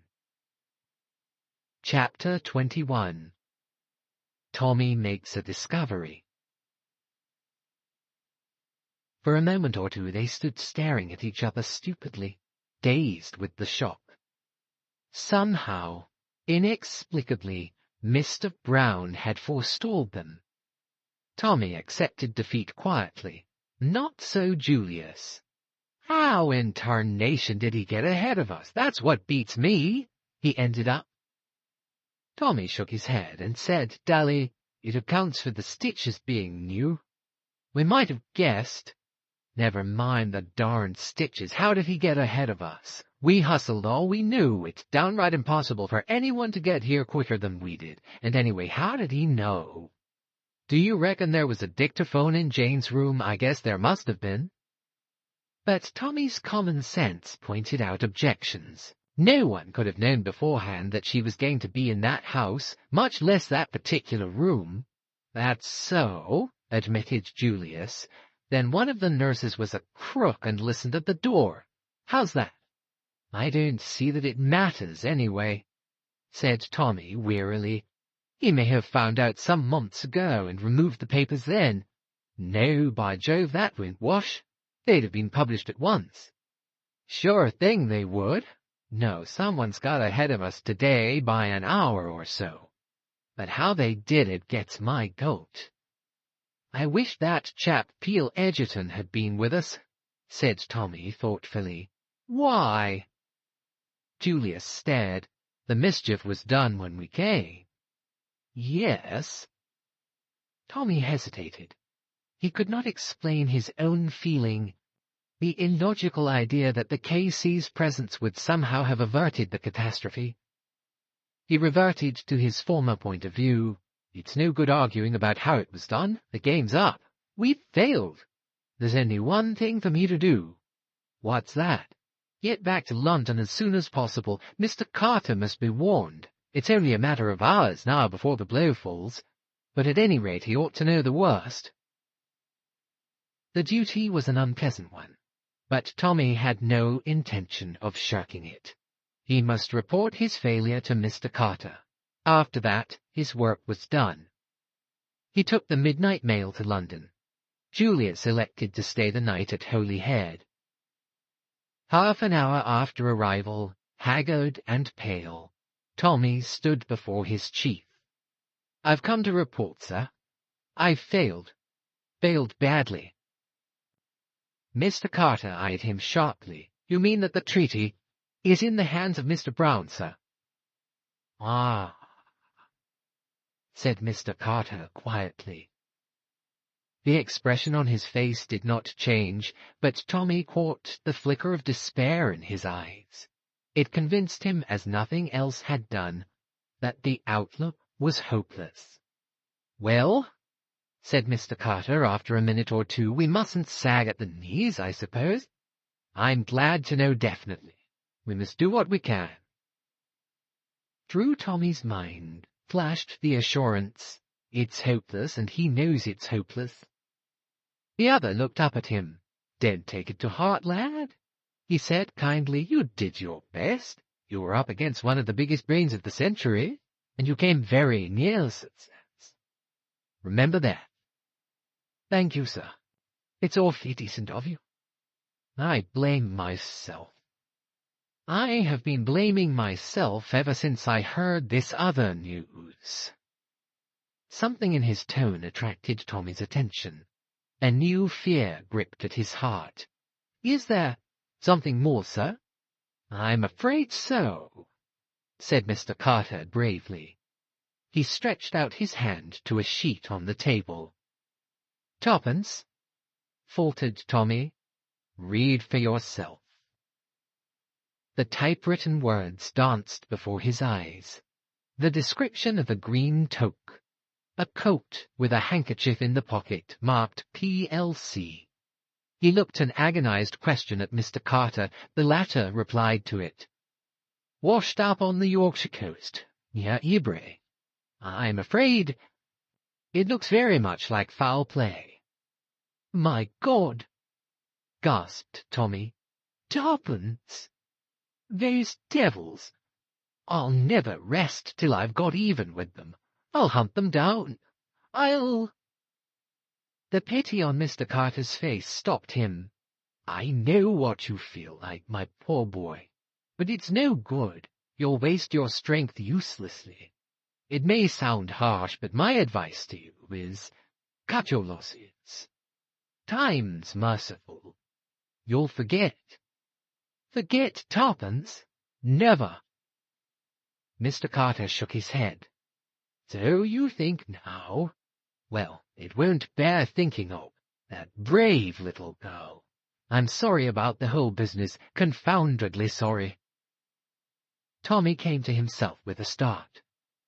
I'm taking up your time, sir, he said with an effort. There's no need for you to blame yourself. I dare say we were a couple of young fools to take on such a job. You warned us all right. but I wish to God I'd been the one to get it in the neck. Goodbye, sir. Back at the Ritz, Tommy packed up his few belongings mechanically, his thoughts far away. He was still bewildered by the introduction of tragedy into his cheerful, commonplace existence. What fun they had had together, he and Tuppence, and now— oh, he couldn't believe it. It couldn't be true. Tuppence dead. Little Tuppence brimming over with life. It was a dream, a horrible dream, nothing more. They brought him a note, a few kind words of sympathy from Peel Edgerton, who had read the news in the paper. There had been a large headline, "Ex-VAD feared drowned." The letter ended with the offer of a post on a ranch in the Argentine, where Sir James had considerable interests. "Kind old beggar," muttered Tommy as he flung it aside. The door opened, and Julius burst in with his usual violence. He held an open newspaper in his hand. "Say, what's all this? They seem to have got some fool idea about Tuppence." "It's true," said Tommy quietly. "You mean they've done her in?" Tommy nodded. "I suppose when they got the treaty, she wasn't any good to them any longer, and they were afraid to let her go." "Well, I'm darned," said Julius. "Little Tuppence, she sure was the pluckiest little girl." But suddenly something seemed to crack in Tommy's brain. He rose to his feet. "Oh, get out! You don't really care, damn you! You asked her to marry you in your rotten, cold-blooded way. But I loved her. I'd have given the soul out of my body to save her from harm. I'd have stood by without a word and let her marry you, because you could have given her the sort of time she ought to have had, and I was only a poor devil without a penny to bless himself with. But it wouldn't have been because I didn't care." "See here," began Julius temperately. "Oh, go to the devil. I can't stand your coming here and talking about little Tuppence. Go and look after your cousin. Tuppence is my girl. I've always loved her, from the time we played together as kids. We grew up, and it was just the same. I shall never forget when I was in hospital and she came in that ridiculous cap and apron. It was like a miracle to see the girl I loved turn up in a nurse's kit." But Julius interrupted him. "A nurse's kit? Gee whiz! I must be going to Colney Hatch. I could swear I've seen Jane in a nurse's cap, too, and that's plumb impossible. No, by gum, I've got it. It was her I saw talking to Whittington at that nursing home in Bournemouth. She wasn't a patient there, she was a nurse." "I dare say," said Tommy angrily. "She's probably been in with them from the start. I shouldn't wonder if she stole those papers from Danvers to begin with." "I'm darned if she did," shouted Julius. "She's my cousin, and as patriotic a girl as ever stepped." "I don't care a damn what she is. But get out of here," retorted Tommy, also at the top of his voice. The young men were on the point of coming to blows, but suddenly, with an almost magical abruptness, Julius's anger abated. "All right, son," he said quietly. "I'm going. I don't blame you any for what you've been saying. It's mighty lucky you did say it. I've been the most almighty blithering darned idiot that it's possible to imagine. Calm down." Tommy had made an impatient gesture. "I'm going right away now. Going to London and North Western Railway Depot, if you want to know." "I don't care a damn where you're going," growled Tommy. As the door closed behind Julius, he returned to his suitcase. "That's the lot," he murmured, and rang the bell. "Take my luggage down." "Yes, sir. Going away, sir?" "I'm going to the devil," said Tommy, regardless of the menial's feelings. The functionary, however, merely replied respectfully, "Yes, sir. Shall I call a taxi?" Tommy nodded. Where was he going? He hadn't the faintest idea. Beyond a fixed determination to get even with Mr. Brown, he had no plans. He reread Sir James's letter and shook his head. Tuppence must be avenged. Still, it was kind of the old fellow. Better answer it, I suppose. He went across to the writing table. With the usual perversity of bedroom stationery, there were innumerable envelopes and no paper. He rang. No one came. Tommy fumed at the delay. Then he remembered that there was a good supply in Julius's sitting room. The American had announced his immediate departure. There would be no fear of running up against him. Besides, he wouldn't mind if he did. He was beginning to be rather ashamed of the things he had said. Old Julius had taken them jolly well. He'd apologize if he found him there. But the room was deserted. Tommy walked across to the writing table and opened the middle drawer. A photograph, carelessly thrust in face upwards, caught his eye. For a moment he stood rooted to the ground. Then he took it out, shut the drawer, walked slowly over to an armchair, and sat down, still staring at the photograph in his hand. What on earth was a photograph of the French girl Annette doing in Julius Hersheimmer's writing table? Chapter 22. In Downing Street. The Prime Minister tapped the desk in front of him with nervous fingers. His face was worn and harassed. He took up his conversation with Mr. Carter at the point it had broken off. "I don't understand," he said. "Do you really mean that things are not so desperate after all?" "So this lad seems to think." "Let's have a look at his letter again." Mr. Carter handed it over. It was written in a sprawling, boyish hand. "Dear Mr. Carter, something's turned up that has given me a jar. Of course, I may be simply making an awful ass of myself, but I don't think so. If my conclusions are right, that girl at Manchester was just a plant. The whole thing was prearranged, sham packet and all, with the object of making us think the game was up. Therefore, I fancy that we must have been pretty hot on the scent. I think I know who the real Jane Finn is, and I've even got an idea where the papers are. That last's only a guess, of course, but I've a sort of feeling it'll turn out right. Anyhow, I enclose it in a sealed envelope for what it's worth. I'm going to ask you not to open it until the very last moment. Midnight on the 28th, in fact. You'll understand why in a minute. You see, I've figured it out that those things of Tuppence's are a plant too, and she's no more drowned than I am. The way I reason is this. As a last chance, they'll let Jane Finn escape in the hope that she's been shamming this memory stunt, and that once she thinks she's free, she'll go right away to the cash. Of course, it's an awful risk for them to take, because she knows all about them, but they're pretty desperate to get hold of that treaty. But if they know that the papers have been recovered by us, neither of those two girls' lives will be worth an hour's purchase. I must try and get hold of Tuppence before Jane escapes. I want a repeat of that telegram that was sent to Tuppence at the Ritz. Sir James Peel Edgerton said you would be able to manage that for me. He's frightfully clever. One last thing. Please have that house in Soho watched day and night. Yours, etc., Thomas Beresford.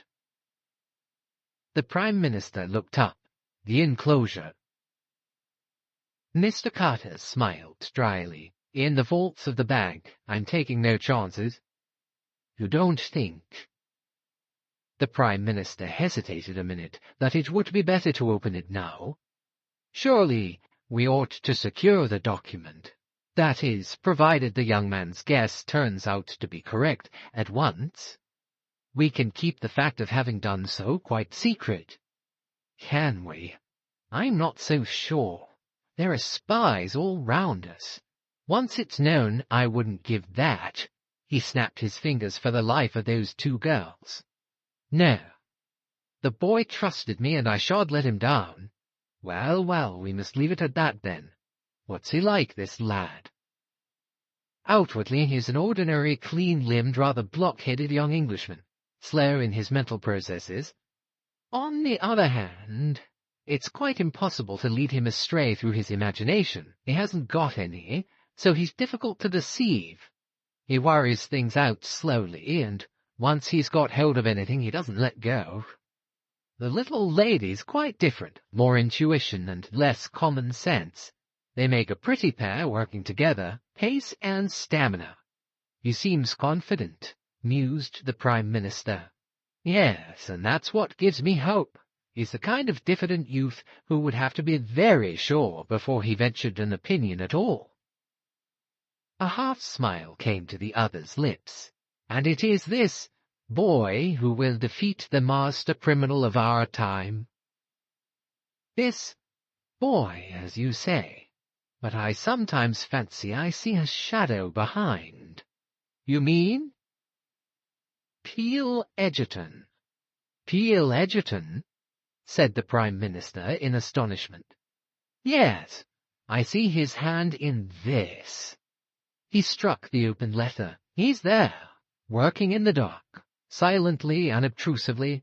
I've always felt that if anyone was to run Mr. Brown to earth, Peel Edgerton would be the man.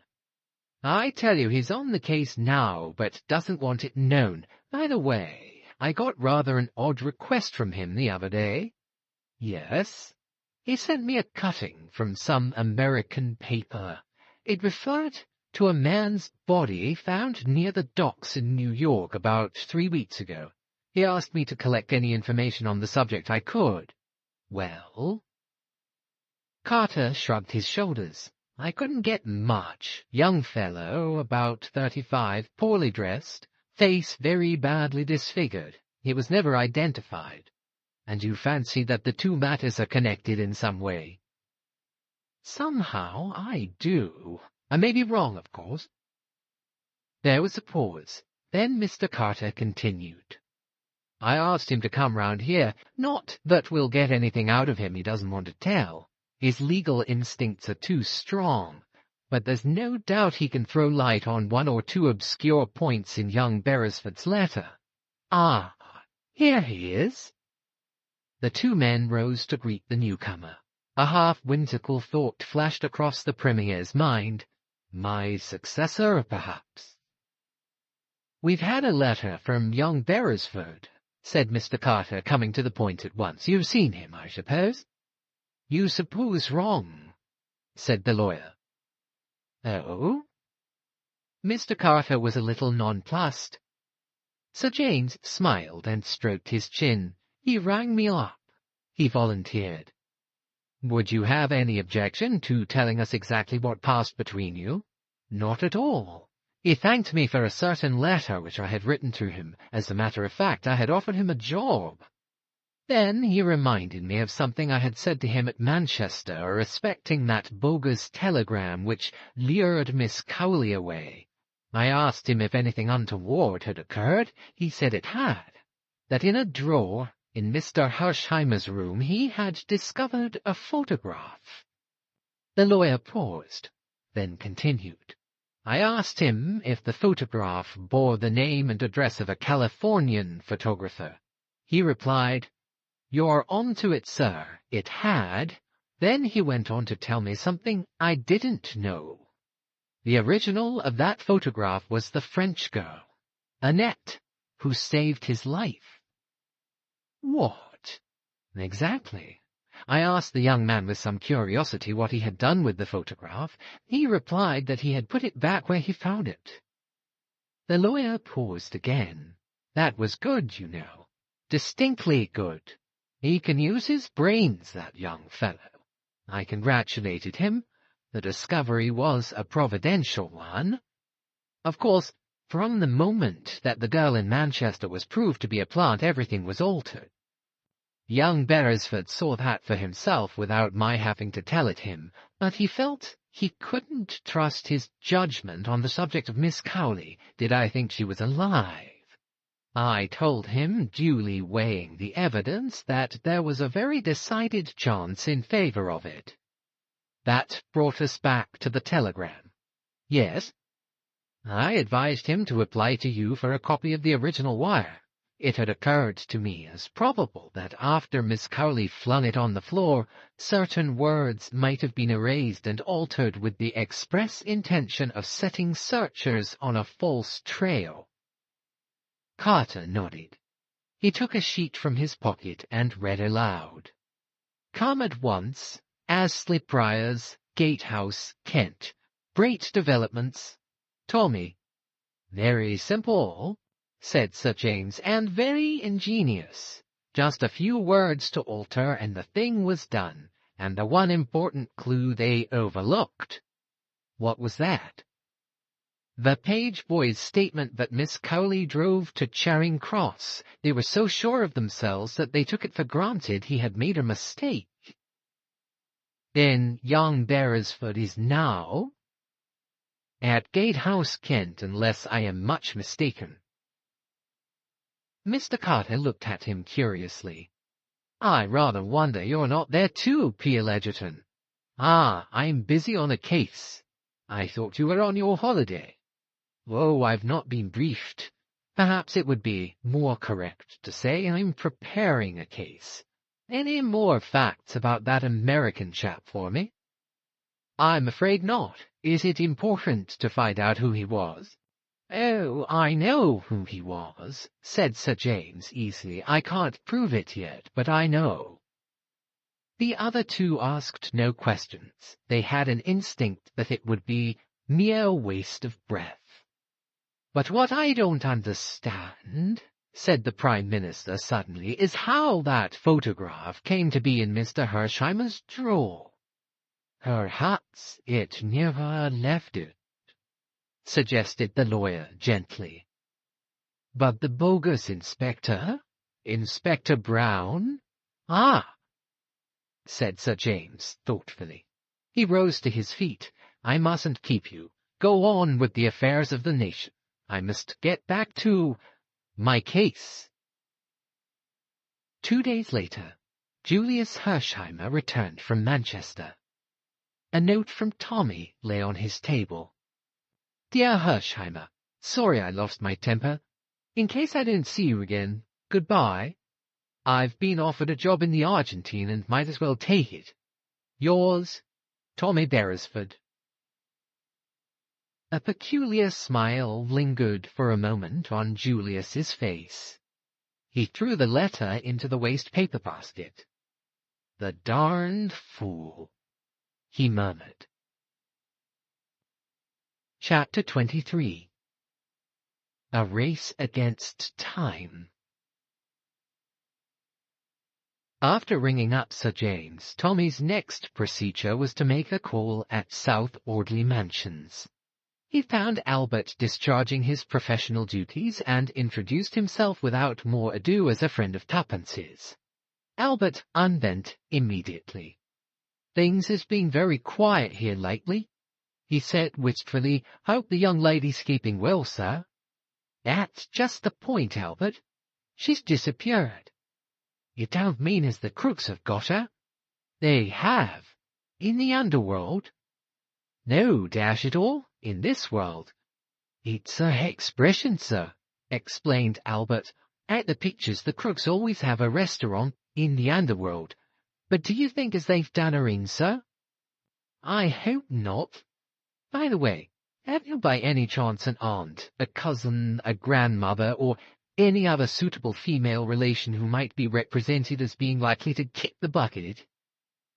A delighted grin spread slowly over Albert's countenance. I'm on, sir. My poor aunt what lives in the country has been mortal bad for a long time, and she's asking for me with her dying breath. Tommy nodded approval. Can you report this in the proper quarter, and meet me at Charing Cross in an hour's time? I'll be there, sir. You can count on me. As Tommy had judged, the faithful Albert proved an invaluable ally. The two took up their quarters at the inn in Gatehouse. To Albert fell the task of collecting information. There was no difficulty about it. Astley Priors was the property of a Dr. Adams. The doctor no longer practiced, had retired, the landlord believed, but he took a few private patients. Here the good fellow tapped his forehead knowingly. "Barmy ones, you understand?" The doctor was a popular figure in the village, subscribed freely to all the local sports, a very pleasant, affable gentleman. Been there long? Oh, a matter of 10 years or so, might be longer. Scientific gentleman he was. Professors and people often came down from town to see him. Anyway, it was a gay house, always visitors. In the face of all this volubility, Tommy felt doubts. Was it possible that this genial, well-known figure could be in reality a dangerous criminal? His life seemed so open and above board. No hint of sinister doings. Suppose it was all a gigantic mistake? Tommy felt a cold chill at the thought. Then he remembered the private patients, balmy ones.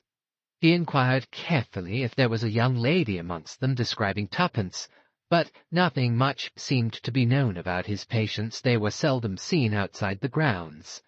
A guarded description of Annette also failed to provoke recognition. Astley Priors was a pleasant red brick edifice surrounded by well-wooded grounds which effectually shielded the house from observation from the road.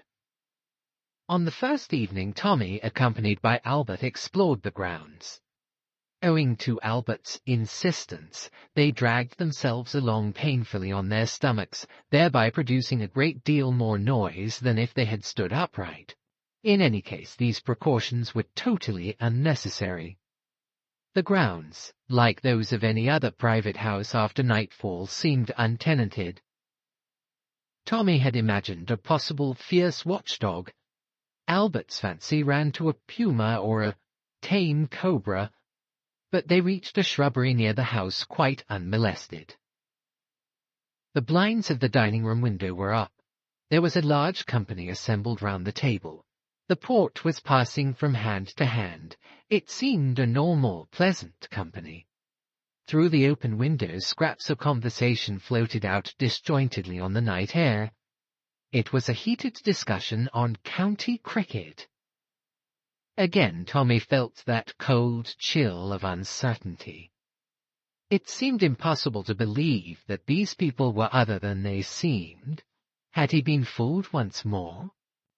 The fair-bearded, spectacled gentleman who sat at the head of the table looked singularly honest and normal. Tommy slept badly that night. The following morning, the indefatigable Albert, having cemented an alliance with the greengrocer's boy, took the latter's place and ingratiated himself with the cook at Malthouse. He returned with the information that she was undoubtedly one of the crooks, but Tommy mistrusted the vividness of his imagination. Questioned, he could adduce nothing in support of his statement except his own opinion that she wasn't the usual kind. You could see that at a glance. The substitution being repeated, much to the pecuniary advantage of the real greengrocer's boy, on the following day, Albert brought back the first piece of hopeful news. There was a French young lady staying in the house. Tommy put his doubts aside. Here was the confirmation of his theory. But time pressed. Today was the 27th. The 29th was the much-talked-of Labor Day, about which all sorts of rumours were running riot. Newspapers were getting agitated. Sensational hints of a Labour coup d'etat were freely reported. The government said nothing. It knew and was prepared. There were rumours of dissension among the Labour leaders. They were not of one mind. The more far-seeing among them realized that what they proposed might well be a death-blow to the England that at heart they loved. They shrank from the starvation and misery a general strike would entail and were willing to meet the government halfway. But behind them were subtle, insistent forces at work, urging the memories of old wrongs, deprecating the weakness of half-and-half measures, fomenting misunderstandings. Tommy felt that, thanks to Mr. Carter, he understood the position fairly accurately. With the fatal document in the hands of Mr. Brown, public opinion would swing to the side of the labor extremists and revolutionists. Failing that, the battle was an even chance. The government, with a loyal army and police force behind them, might win, but at a cost of great suffering. But Tommy nourished another and a preposterous dream. With Mr. Brown unmasked and captured, he believed, rightly or wrongly, that the whole organization would crumble ignominiously and instantaneously. The strange, permeating influence of the unseen chief held it together. Without him, Tommy believed an instant panic would set in, and the honest men left to themselves, an 11th-hour reconciliation would be possible. "This is a one-man show," said Tommy to himself. "The thing to do is to get hold of the man." It was partly in furtherance of this ambitious design that he had requested Mr. Carter not to open the sealed envelope. The draft treaty was Tommy's bait. Every now and then he was aghast at his own presumption. How dared he think that he had discovered what so many wiser and clever men had overlooked? Nevertheless, he stuck tenaciously to his idea. That evening he and Albert once more penetrated the grounds of Astley Priors. Tommy's ambition was somehow or other to gain admission to the house itself. As they approached cautiously, Tommy gave a sudden gasp. On the second-floor window, someone standing between the window and the light in the room threw a silhouette on the blind. It was one Tommy would have recognized anywhere. Tuppence was in that house. He clutched Albert by the shoulder. "Stay here. When I begin to sing, watch that window." He retreated hastily to a position on the main drive and began in a deep roar, coupled with an unsteady gait, the following ditty. "I am a soldier, a jolly British soldier. You can see that I'm a soldier by my feet." It had been a favourite on the gramophone in Tuppence's hospital days. He did not doubt but that she would recognize it and draw her own conclusions. Tommy had not a note of music in his voice, but his lungs were excellent. The noise he produced was terrific. Presently, an unimpeachable butler, accompanied by an equally unimpeachable footman, issued from the front door. The butler remonstrated with him. Tommy continued to sing, addressing the butler affectionately as "Dear old Whiskers." The footman took him by one arm, the butler by the other. They ran him down the drive and neatly out of the gate. The butler threatened him with the police if he intruded again. It was beautifully done, soberly and with perfect decorum. Anyone would have sworn that the butler was a real butler, the footman a real footman, only, as it happened, the butler was Whittington. Tommy retired to the inn and waited for Albert's return. At last that worthy made his appearance. "Well," cried Tommy eagerly, "it's all right. While they was a-running of you out, the window opened, and something was chucked out." He handed a scrap of paper to Tommy. It was wrapped round a letter-weight. On the paper were scrawled 3 words. "Tomorrow, same time." "Good egg!" cried Tommy. "We're getting going." "I wrote a message on a piece of paper, wrapped it round the stone, and chucked it through the window," continued Albert breathlessly. Tommy groaned. "Your zeal will be the undoing of us, Albert. What did you say?" "Said we was a-staying at the inn, if she could get away to come there and croak like a frog." "She'll know that's you," said Tommy with a sigh of relief. Your imagination runs away with you, you know, Albert. Why, you wouldn't recognize a frog croaking if you heard it. Albert looked rather crestfallen. Cheer up, said Tommy. No harm done. That butler's an old friend of mine. I bet he knew who I was, though he didn't let on. It's not their game to show suspicion. That's why we've found it fairly plain sailing. They don't want to discourage me altogether. On the other hand, they don't want to make it too easy. I'm a pawn in their game, Albert. That's what I am. You see, if the spider lets the fly walk out too easily, the fly might suspect it was a put-up job. Hence the usefulness of that promising youth, Mr. T. Beresford, who's blundered in just at the right moment for them. But later Mr. T. Beresford had better look out. Tommy retired for the night in a state of some elation. He had elaborated a careful plan for the following evening. He felt sure that the inhabitants of Astley Priors would not interfere with him up to a certain point. It was after that Tommy proposed to give them a surprise. About 12 o'clock, however, his calm was rudely shaken. He was told that someone was demanding him in the bar. The applicant proved to be a rude-looking carter well coated with mud. "Well, my good fellow, what is it?" asked Tommy. "Might this be for you, sir?" The carter held out a very dirty folded note, on the outside of which was written, "Take this to the gentleman at the inn near Astley Priors.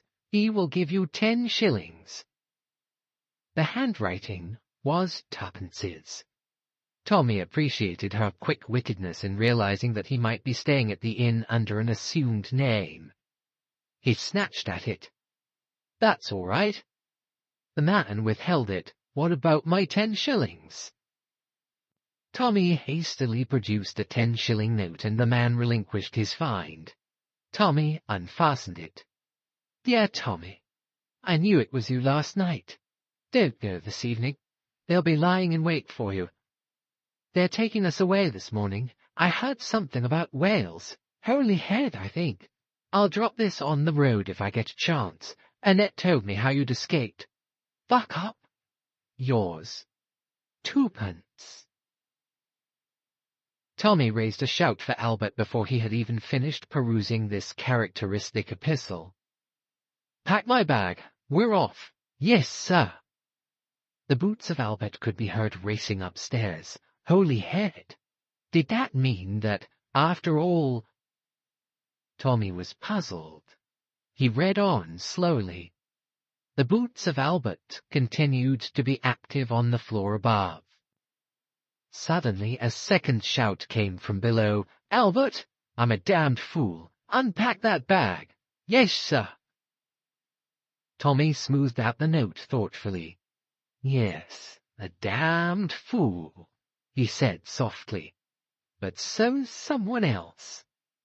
And at last, I know who it is." Chapter 24. Julius Takes a Hand. In his suite at Claridge's, Kramenin reclined on a couch and dictated to his secretary in sibilant Russian. Presently the telephone at the secretary's elbow purred, and he took up the receiver, spoke for a minute or two, then turned to his employer. "Someone below is asking for you." "Who is it?" "He gives the name of Mr. Julius P. Hersheimmer." "Hersheimmer," repeated Kramenin thoughtfully. "I have heard that name before." "His father was one of the Steel Kings of America," explained the secretary, whose business it was to know everything. "This young man must be a millionaire several times over." The other's eyes narrowed appreciatively. "You had better go down and see him, Ivan. Find out what he wants." The secretary obeyed, closing the door noiselessly behind him. In a few minutes he returned. He declines to state his business, says it is entirely private and personal, and that he must see you. "A millionaire several times over," murmured Kramenin. Bring him up, my dear Ivan." The secretary left the room once more and returned, escorting Julius. "Monsieur Kramenin," said the latter abruptly. The Russian, studying him attentively with his pale, venomous eyes, bowed. "Pleased to meet you," said the American. "I've got some very important business I'd like to talk over with you if I can see you alone." He looked pointedly at the other. "My secretary, Monsieur Grieber, from whom I have no secrets." "That may be so, but I have," said Julius dryly, "so I'd be obliged if you'd tell him to scoot." "Ivan," said the Russian softly, "perhaps you would not mind retiring into the next room?" "The next room won't do," interrupted Julius. "I know these ducal suites, and I want this one plumb empty except for you and me. Send him round to a store to buy a pen'orth of peanuts." Though not particularly enjoying the American's free and easy manner of speech, Kramenin was devoured by curiosity. "Will your business take long to state?" "Might be an all-night job if you caught on." "Very good, Ivan. I shall not require you again this evening. Go to the theatre. Take a night off." "Thank you, Your Excellency." The secretary bowed and departed. Julius stood at the door watching his retreat. Finally, with a satisfied sigh, he closed it and came back to his position in the center of the room. "Now, Mr. Hersheimmer, perhaps you will be so kind as to come to the point." "I guess that won't take a minute," drawled Julius. Then, with an abrupt change of manner, "Hands up, or I shoot." For a moment, Kramenin stared blindly into the big automatic. Then, with almost comical haste, he flung up his hands above his head. In that instant, Julius had taken his measure. The man he had to deal with was an abject physical coward. The rest would be easy. "This is an outrage," cried the Russian in a high, hysterical voice. "An outrage! Do you mean to kill me?" "Not if you keep your voice down. Don't go edging sideways towards that bell. That's better." "What do you want?" "Do nothing rashly. Remember, my life is of the utmost value to my country. I may have been maligned." "I reckon," said Julius, "that the man who let daylight into you would be doing humanity a good turn. But you needn't worry any. I'm not proposing to kill you this trip. That is, if you're reasonable." The Russian quailed before the stern menace in the other's eyes. He passed his tongue over his dry lips. "What do you want?" "Money?" "No. I want Jane Finn." "Jane Finn? I never heard of her." "You're a darned liar. You know perfectly who I mean." "I tell you I've never heard of the girl." "And I tell you," retorted Julius, "that little Willie here is just hopping mad to go off." The Russian wilted visibly. "You wouldn't dare." "Oh, yes, I would, son." Kramenin must have recognized something in the voice that carried conviction, for he said sullenly, "Well, granted I do know who you mean. What of it? You will tell me now, right here, where she is to be found." Kramenin shook his head. "I daren't." "Why not?" "I daren't. You ask an impossibility." "Afraid, eh?" "Of whom? Mr. Brown? Ah, that tickles you up. There is such a person, then?" "I doubted it. And the mere mention of him scares you stiff." "I have seen him," said the Russian slowly, "spoken to him face to face. I did not know it until afterwards. He was one of a crowd. I should not know him again. Who is he really? I do not know, but I know this. He is a man to fear." "He'll never know," said Julius. "He knows everything, and his vengeance is swift. Even I, Kramenin, would not be exempt." "Then you won't do as I ask you?" "You ask an impossibility."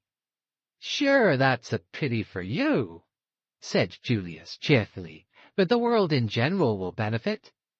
He raised the revolver. "Stop!" shrieked the Russian. "You cannot mean to shoot me." "Of course I do. I've always heard you revolutionists held life cheap, but it seems there's a difference when it's your own life in question. I gave you just one chance of saving your dirty skin, and that you wouldn't take." "They would kill me." "Well," said Julius pleasantly, "it's up to you. But I'll just say this. Little Willie here is a dead cert, and if I was you, I'd take a sporting chance with Mr. Brown." "You will hang if you shoot me," muttered the Russian irresolutely. "No, stranger, that's where you're wrong. You forget the dollars. A big crowd of solicitors will get busy, and they'll get some highbrow doctors on the job, and the end of it all will be that they'll say my brain was unhinged. I shall spend a few months in a quiet sanatorium. My mental health will improve, the doctors will declare me sane again, and all will end happily for little Julius. I guess I can bear a few months' retirement in order to rid the world of you, but don't you kid yourself I'll hang for it." The Russian believed him. Corrupt himself, he believed implicitly in the power of money. He had read of American murder trials running much on the lines indicated by Julius. He had bought and sold justice himself. This virile young American, with the significant drawling voice, had the whip hand of him. "I'm going to count 5, continued Julius, "and I guess if you let me get past 4, you needn't worry any about Mr. Brown. Maybe he'll send some flowers to the funeral, but you won't smell them. Are you ready? I'll begin.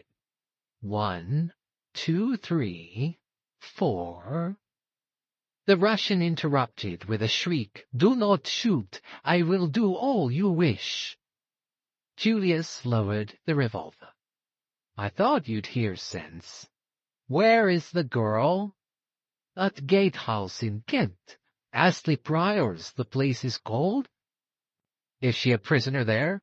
"She's not allowed to leave the house, though it's safe enough, really. The little fool has lost her memory, curse her." "That's been annoying for you and your friends, I reckon. What about the other girl, the one you decoyed away over a week ago?" "She's there, too," said the Russian sullenly. "That's good," said Julius. "Isn't it all panning out beautifully? And a lovely night for the run." "What run?" demanded Promenin with a stare. "Down to Gatehouse, sure. I hope you're fond of motoring." "What do you mean? I refuse to go." "Now don't get mad. You must see I'm not such a kid as to leave you here. You'd ring up your friends on that telephone first thing. Ah!" He observed the fall on the other's face. "You see, you'd got it all fixed. No, sir, you're coming along with me. This is your bedroom next door here. Walk right in. Little Willie and I will come behind. Put on a thick coat, that's right, fur-lined. And you a socialist. Now we're ready. We walk downstairs and out through the hall to where my car's waiting. And don't you forget I've got you covered every inch of the way. I can shoot just as well through my coat pocket.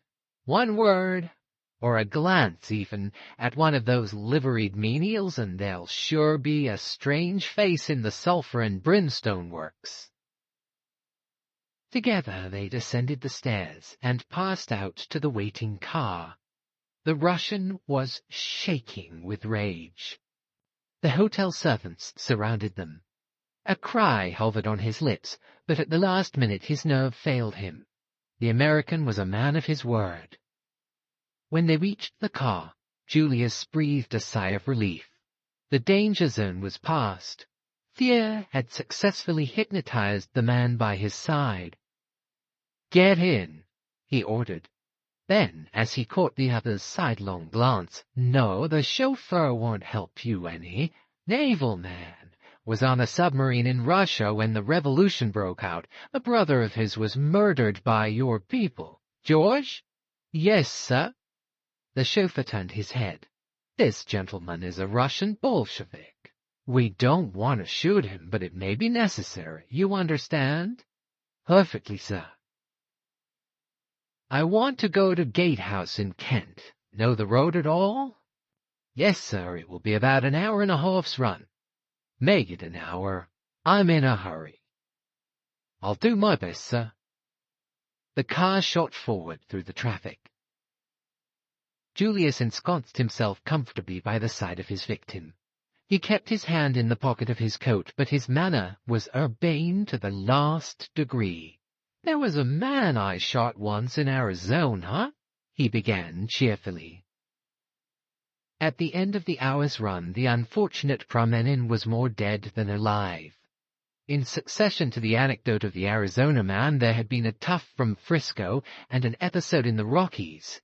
Julius's narrative style, if not strictly accurate, was picturesque. Slowing down, the chauffeur called over his shoulder that they were just coming into Gatehouse. Julius bade the Russian direct them. His plan was to drive straight up to the house. There, Promenin was to ask for the two girls. Julius explained to him that little Willie would not be tolerant of failure. Promenin by this time was as putty in the other's hands. The terrific pace they had come had still further unmanned him. He had given himself up for dead at every corner. The car swept up the drive and stopped before the porch. The chauffeur looked round for orders. Turn the car first, George. Then ring the bell and get back to your place. Keep the engine going and be ready to scoot like hell when I give the word. Very good, sir. The front door was opened by the butler. Promenin felt the muzzle of the revolver pressed against his ribs. Now, hissed Julius, and be careful. The Russian beckoned. His lips were white and his voice was not very steady. It is I. Promenin. Bring down the girl at once. There is no time to lose. Whittington had come down the steps. He uttered an exclamation of astonishment at seeing the other. You? What's up? Surely you know the plan? Promenin interrupted him, using the words that have created many unnecessary panics. We have been betrayed. Lands must be abandoned. We must save our own skins, the girl. And at once. It's our only chance. Whittington hesitated, but for hardly a moment. You have orders? From him? Naturally, should I be here otherwise. Hurry, there is no time to be lost. The other little fool had better come too. Whittington turned and ran back into the house. The agonizing minutes went by. Then, two figures hastily huddled in cloaks appeared on the steps and were hustled into the car. The smaller of the two was inclined to resist, and Whittington shoved her in unceremoniously. Julius leaned forward, and in doing so the light from the open door lit up his face. Another man on the steps behind Whittington gave a startled exclamation. Concealment was at an end. "Get a move on, George!" shouted Julius. The chauffeur slipped in his clutch, and with a bound the car started. The man on the steps uttered an oath. His hand went to his pocket. There was a flash and a report. The bullet just missed the taller girl by an inch. "Get down, Jane!" cried Julius, "flat on the bottom of the car."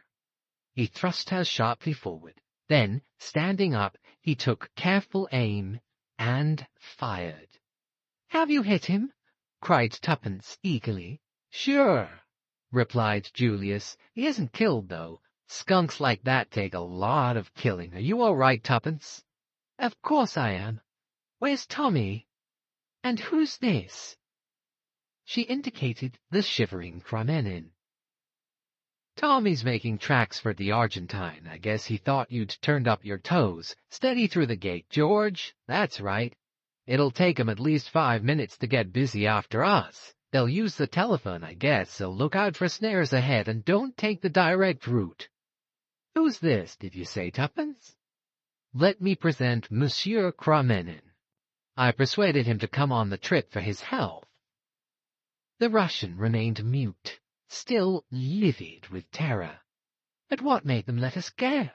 Demanded Tuppence suspiciously. I reckon Monsieur Kramenin here asked them so prettily they just couldn't refuse. This was too much for the Russian. He burst out vehemently, Curse you!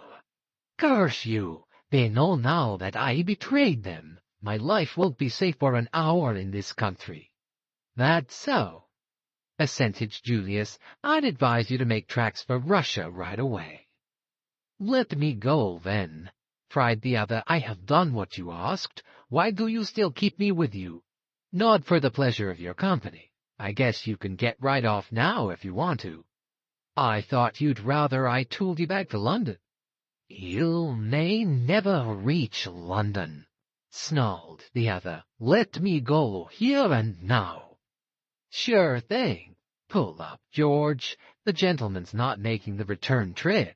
If I ever come to Russia, Monsieur Kramenin, I shall expect a rousing welcome and... But before Julius had finished his speech, and before the car had finally halted, the Russian had swung himself out and disappeared into the night. Just a mite impatient to leave us, commented Julius as the car gathered way again, and no idea of saying goodbye politely to the ladies.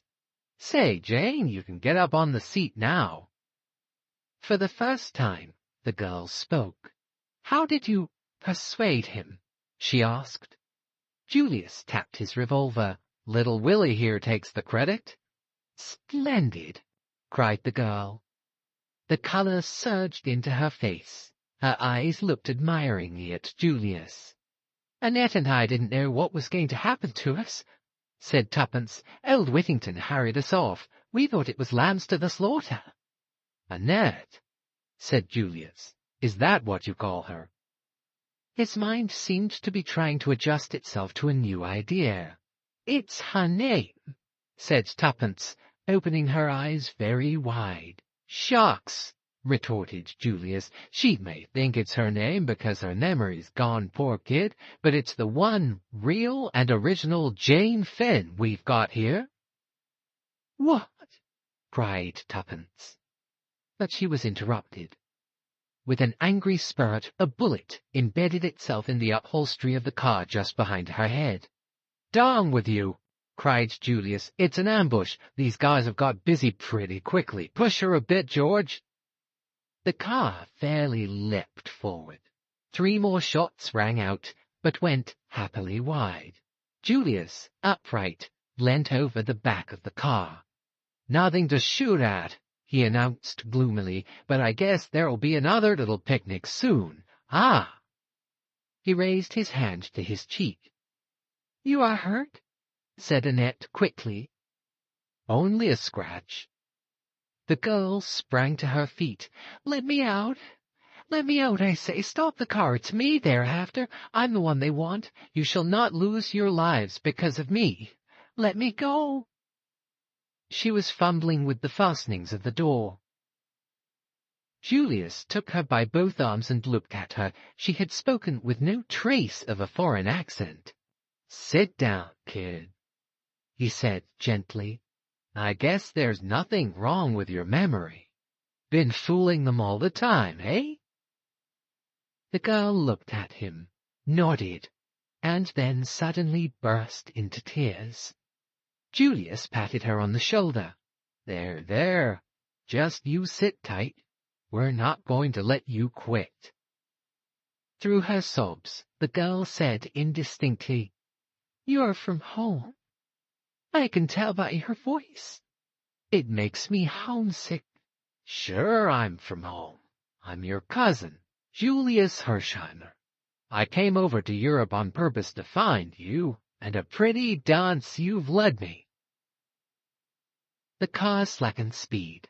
George spoke over his shoulder. Crossroads here, sir. I'm not sure of the way. The car slowed down till it hardly moved. As it did so, A figure climbed suddenly over the back and plunged head first into the midst of them. "Sorry," said Tommy, extricating himself. A mass of confused exclamations greeted him. He replied to them severally. "Was in the bushes by the drive. Hung on behind. Couldn't let you know before at the pace you were going. It was all I could do to hang on. Now then, you girls, get out." "Get out?" "Yes. There's a station just up that road. Train due in 3 minutes. You'll catch it if you hurry." "What the devil are you driving at?" demanded Julius. "Do you think you can fool them by leaving the car?" "You and I aren't going to leave the car, only the girls." "You're crazed, Beresford. Stark staring mad. You can't let those girls go off alone. It'll be the end of it if you do." Tommy turned to Tuppence. "Get out at once, Tuppence. Take her with you and do just as I say. No one will do you any harm. You're safe. Take the train to London. Go straight to Sir James Peel, Edgerton. Mr. Carter lives out of town, but you'll be safe with him." "Darn you!" cried Julius. "You're mad. Jane, you stay where you are." With a sudden, swift movement, Tommy snatched the revolver from Julius's hand and leveled it at him. "Now will you believe I'm in earnest? Get out, both of you, and do as I say, or I'll shoot." Tuppence sprang out, dragging the unwilling Jane after her. "Come on, it's all right.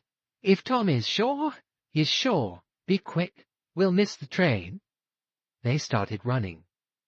Julius's pent-up rage burst forth. "What the hell?" Tommy interrupted him. "Dry up. I want a few words with you, Mr. Julius Hersheimmer." Chapter 25. Jane's Story. Her arm through Jane's, dragging her along, Tuppence reached the station. Her quick ears caught the sound of the approaching train. "Hurry up," she panted, "or we'll miss it." They arrived on the platform just as the train came to a standstill. Tuppence opened the door of an empty first-class compartment, and the two girls sank down breathless on the padded seats. A man looked in, then passed on to the next carriage. Jane started nervously, her eyes dilated with terror. She looked questioningly at Tuppence. "Is he one of them, do you think?" she breathed. Tuppence shook her head. No, it's all right." She took Jane's hand in hers. "Tommy wouldn't have told us to do this unless he was sure we'd be all right." "But he doesn't know them as I do." The girl shivered. "You can't understand? 5 years.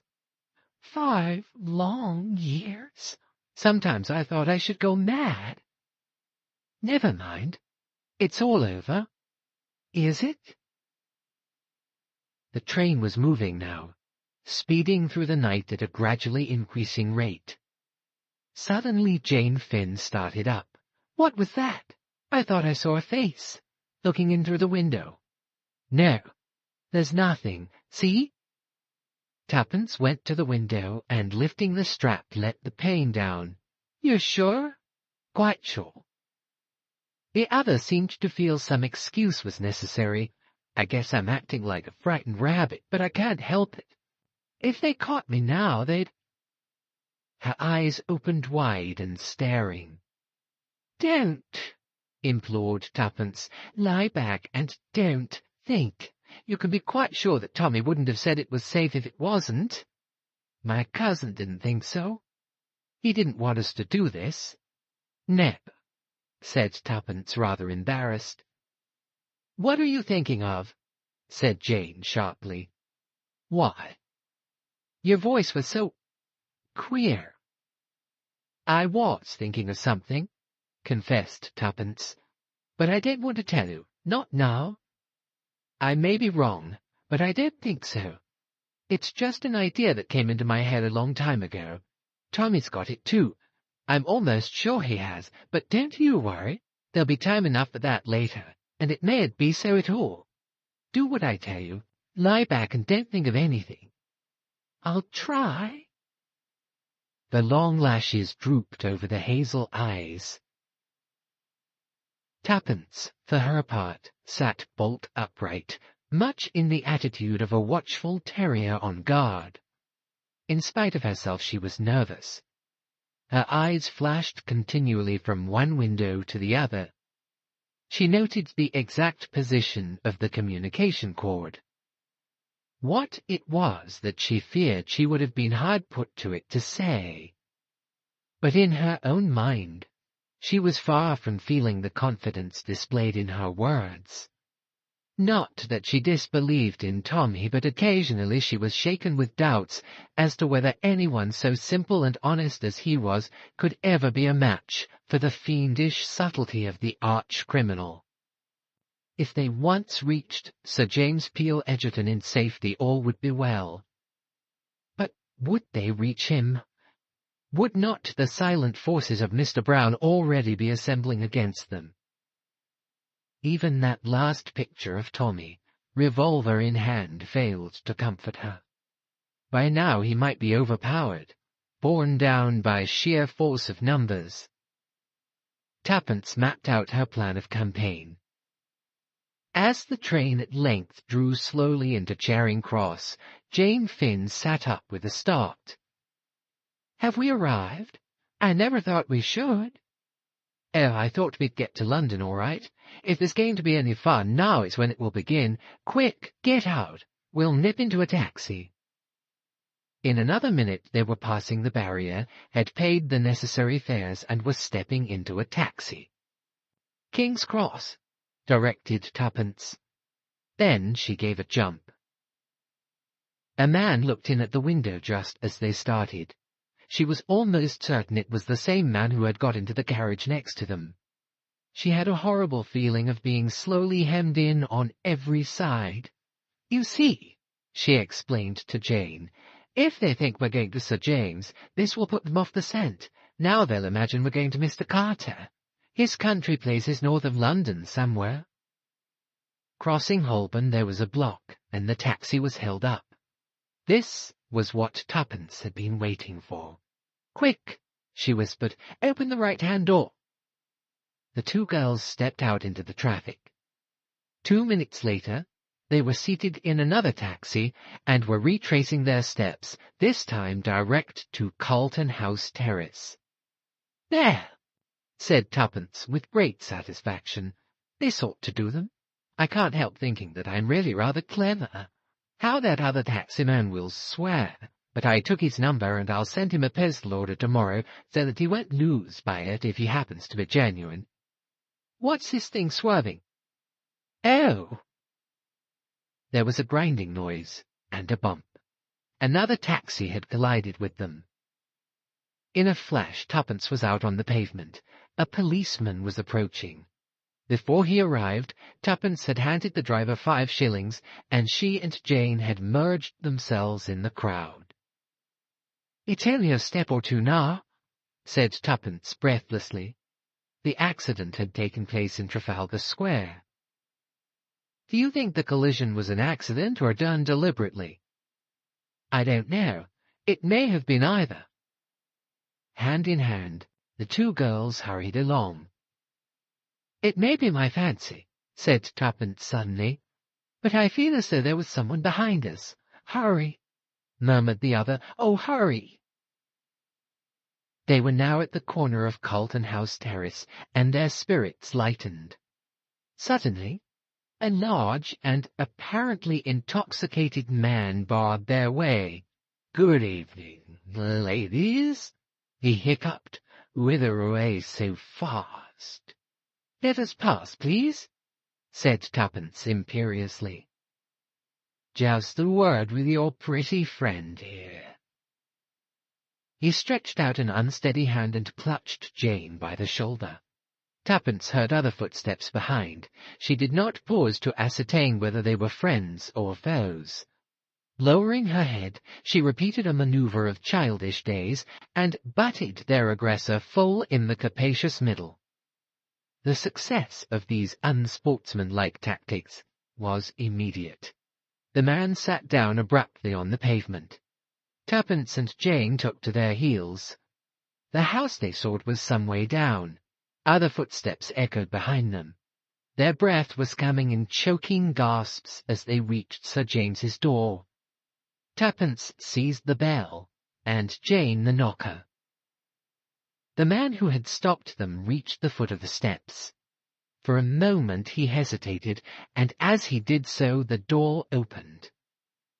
They fell into the hall together. Sir James came forward from the library door. "Hullo? What's this?"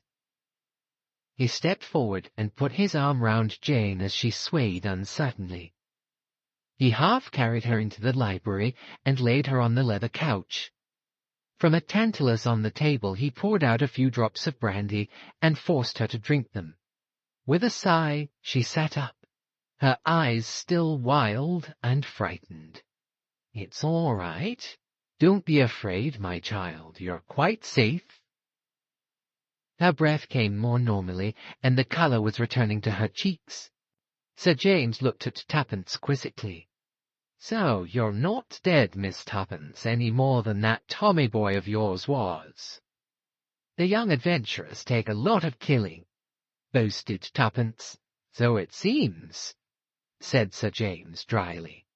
"Am I right in thinking that the joint venture has ended in success, and that this," he turned to the girl on the couch, "is Miss Jane Finn?" Jane sat up. "Yes," she said quietly. "I am Jane Finn. I have a lot to tell you. When you are stronger." "No, now." Her voice rose a little. "I shall feel safer when I have told everything." "As you please," said the lawyer. He sat down in one of the big armchairs facing the couch. In a low voice, Jane began her story. "I came over on the Lusitania to take up a post in Paris. I was fearfully keen about the war, and just dying to help somehow or other. I had been studying French, and my teacher said they were wanting help in a hospital in Paris, so I wrote and offered my services, and they were accepted. I hadn't got any folk of my own, so it made it easy to arrange things. When the Lusitania was torpedoed, a man came up to me. I'd noticed him more than once, and I'd figured it out in my mind that he was afraid of somebody or something. He asked me if I was a patriotic American, and he told me he was carrying papers which were just life or death to the Allies. He asked me to take charge of them.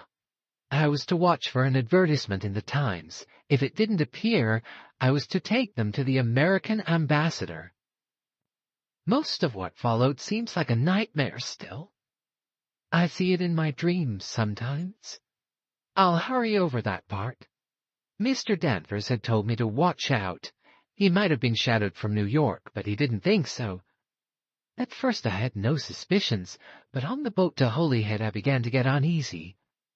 There was one woman who had been very keen to look after me and chum up with me generally, a Mrs. Vandermeyer. At first I'd been only grateful to her for being so kind to me.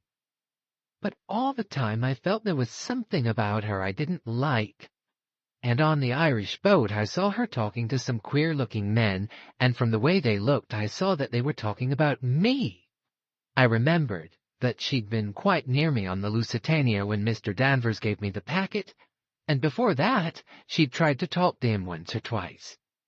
I began to get scared, but I didn't quite see what to do. I had a wild idea of stopping at Holyhead and not going on to London that day, but I soon saw that that would be plumb foolishness. The only thing was to act as though I'd noticed nothing and hope for the best.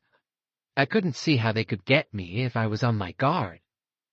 One thing I'd done already as a precaution, ripped open the oilskin packet and substituted blank paper and then sewn it up again, so if anyone did manage to rob me of it, it wouldn't matter. What to do with the real thing worried me no end. Finally, I opened it out flat. There were only 2 sheets, and laid it between 2 of the advertisement pages of a magazine. I stuck the 2 pages together round the edge with some gum off an envelope. I carried the magazine carelessly stuffed into the pocket of my ulster. At Holyhead I tried to get into a carriage with people that looked all right, but in a queer way, there seemed always to be a crowd round me, shoving and pushing me just the way I didn't want to go. There was something uncanny and frightening about it. In the end, I found myself in a carriage with Mrs. Vandermeyer after all. I went out into the corridor, but all the other carriages were full, so I had to go back and sit down. I consoled myself with the thought that there were other people in the carriage. There was quite a nice-looking man and his wife sitting just opposite. So I felt almost happy about it, until just outside London. I had leaned back and closed my eyes. I guess they thought I was asleep, but my eyes weren't quite shut, and suddenly I saw the nice-looking man get something out of his bag and hand it to Mrs. Vandermeyer, and as he did so, he winked. I can't tell you how that wink sort of froze me through and through. My only thought was to get out in the corridor as quick as ever I could. I got up, trying to look natural and easy. Perhaps they saw something. I don't know, but suddenly Mrs. Vandermeyer said, "Now," and flung something over my nose and mouth as I tried to scream. At the same moment I felt a terrific blow on the back of my head. She shuddered. Sir James murmured something sympathetically. In a minute, she resumed. I don't know how long it was before I came back to consciousness. I felt very ill and sick. I was lying on a dirty bed. There was a screen round it, but I could hear two people talking in the room. Mrs. Vandermeyer was one of them. I tried to listen, but at first I couldn't take much in. When at last I did begin to grasp what was going on, I was just terrified. I wonder I didn't scream right out there and then. They hadn't found the papers. They'd got the oilskin packet with the blanks, and they were just mad. They didn't know whether I'd changed the papers or whether Danvers had been carrying a dummy message while the real one was sent another way. They spoke of. She closed her eyes, torturing me to find out. I'd never known what fear, really sickening fear, was before. Once they came to look at me. I shut my eyes and pretended to be still unconscious, but I was afraid they'd hear the beating of my heart. However, they went away again. I began thinking madly.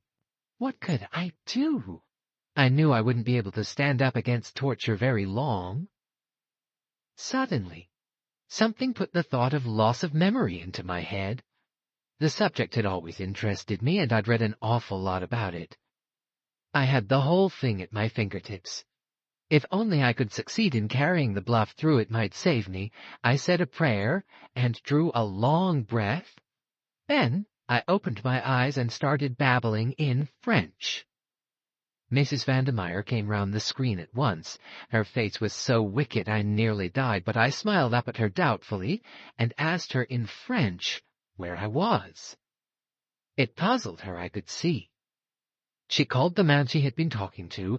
He stood by the screen with his face in shadow. He spoke to me in French. His voice was very ordinary and quiet, but somehow, I don't know why, he scared me worse than the woman. I felt he'd seen right through me, but I went on playing my part. I asked again where I was, and then went on that there was something I must remember, only for the moment it was all gone. I worked myself up to be more and more distressed. He asked me my name. I said I didn't know, that I couldn't remember anything at all. Suddenly, he caught my wrist and began twisting it. The pain was awful. I screamed. He went on.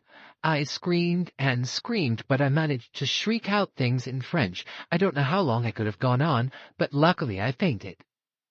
The last thing I heard his voice saying, "That's not bluff. Anyway, a kid of her age wouldn't know enough." I guess he forgot American girls are older for their age than English ones and take more interest in scientific subjects. When I came to, Mrs. Vandermeyer was sweet as honey to me. She'd had her orders, I guess. She spoke to me in French, told me I'd had a shock and been very ill. I should be better soon.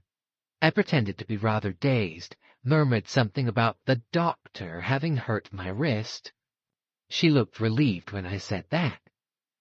By and by she went out of the room altogether. I was suspicious still, and lay quiet for some time. In the end, however, I got up and walked round the room examining it.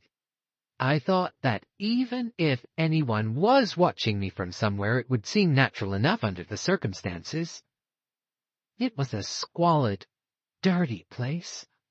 There were no windows, which seemed queer. I guessed the door would be locked, but I didn't try it.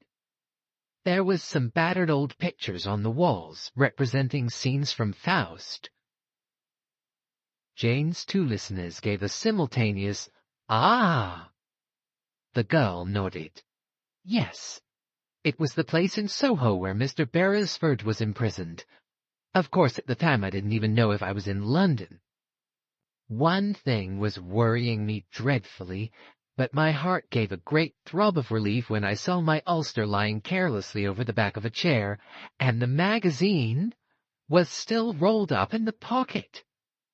If only I could be certain that I was not being overlooked. I looked carefully round the walls. There didn't seem to be a peephole of any kind. Nevertheless, I felt kind of sure there must be. All of a sudden, I sat down on the edge of the table and put my face in my hands, sobbing out a "Mon Dieu, mon Dieu." I've got very sharp ears. I distinctly heard the rustle of a dress and slight creak. That was enough for me. I was being watched. I lay down on the bed again, and by Mrs. Vandermeyer brought me some supper.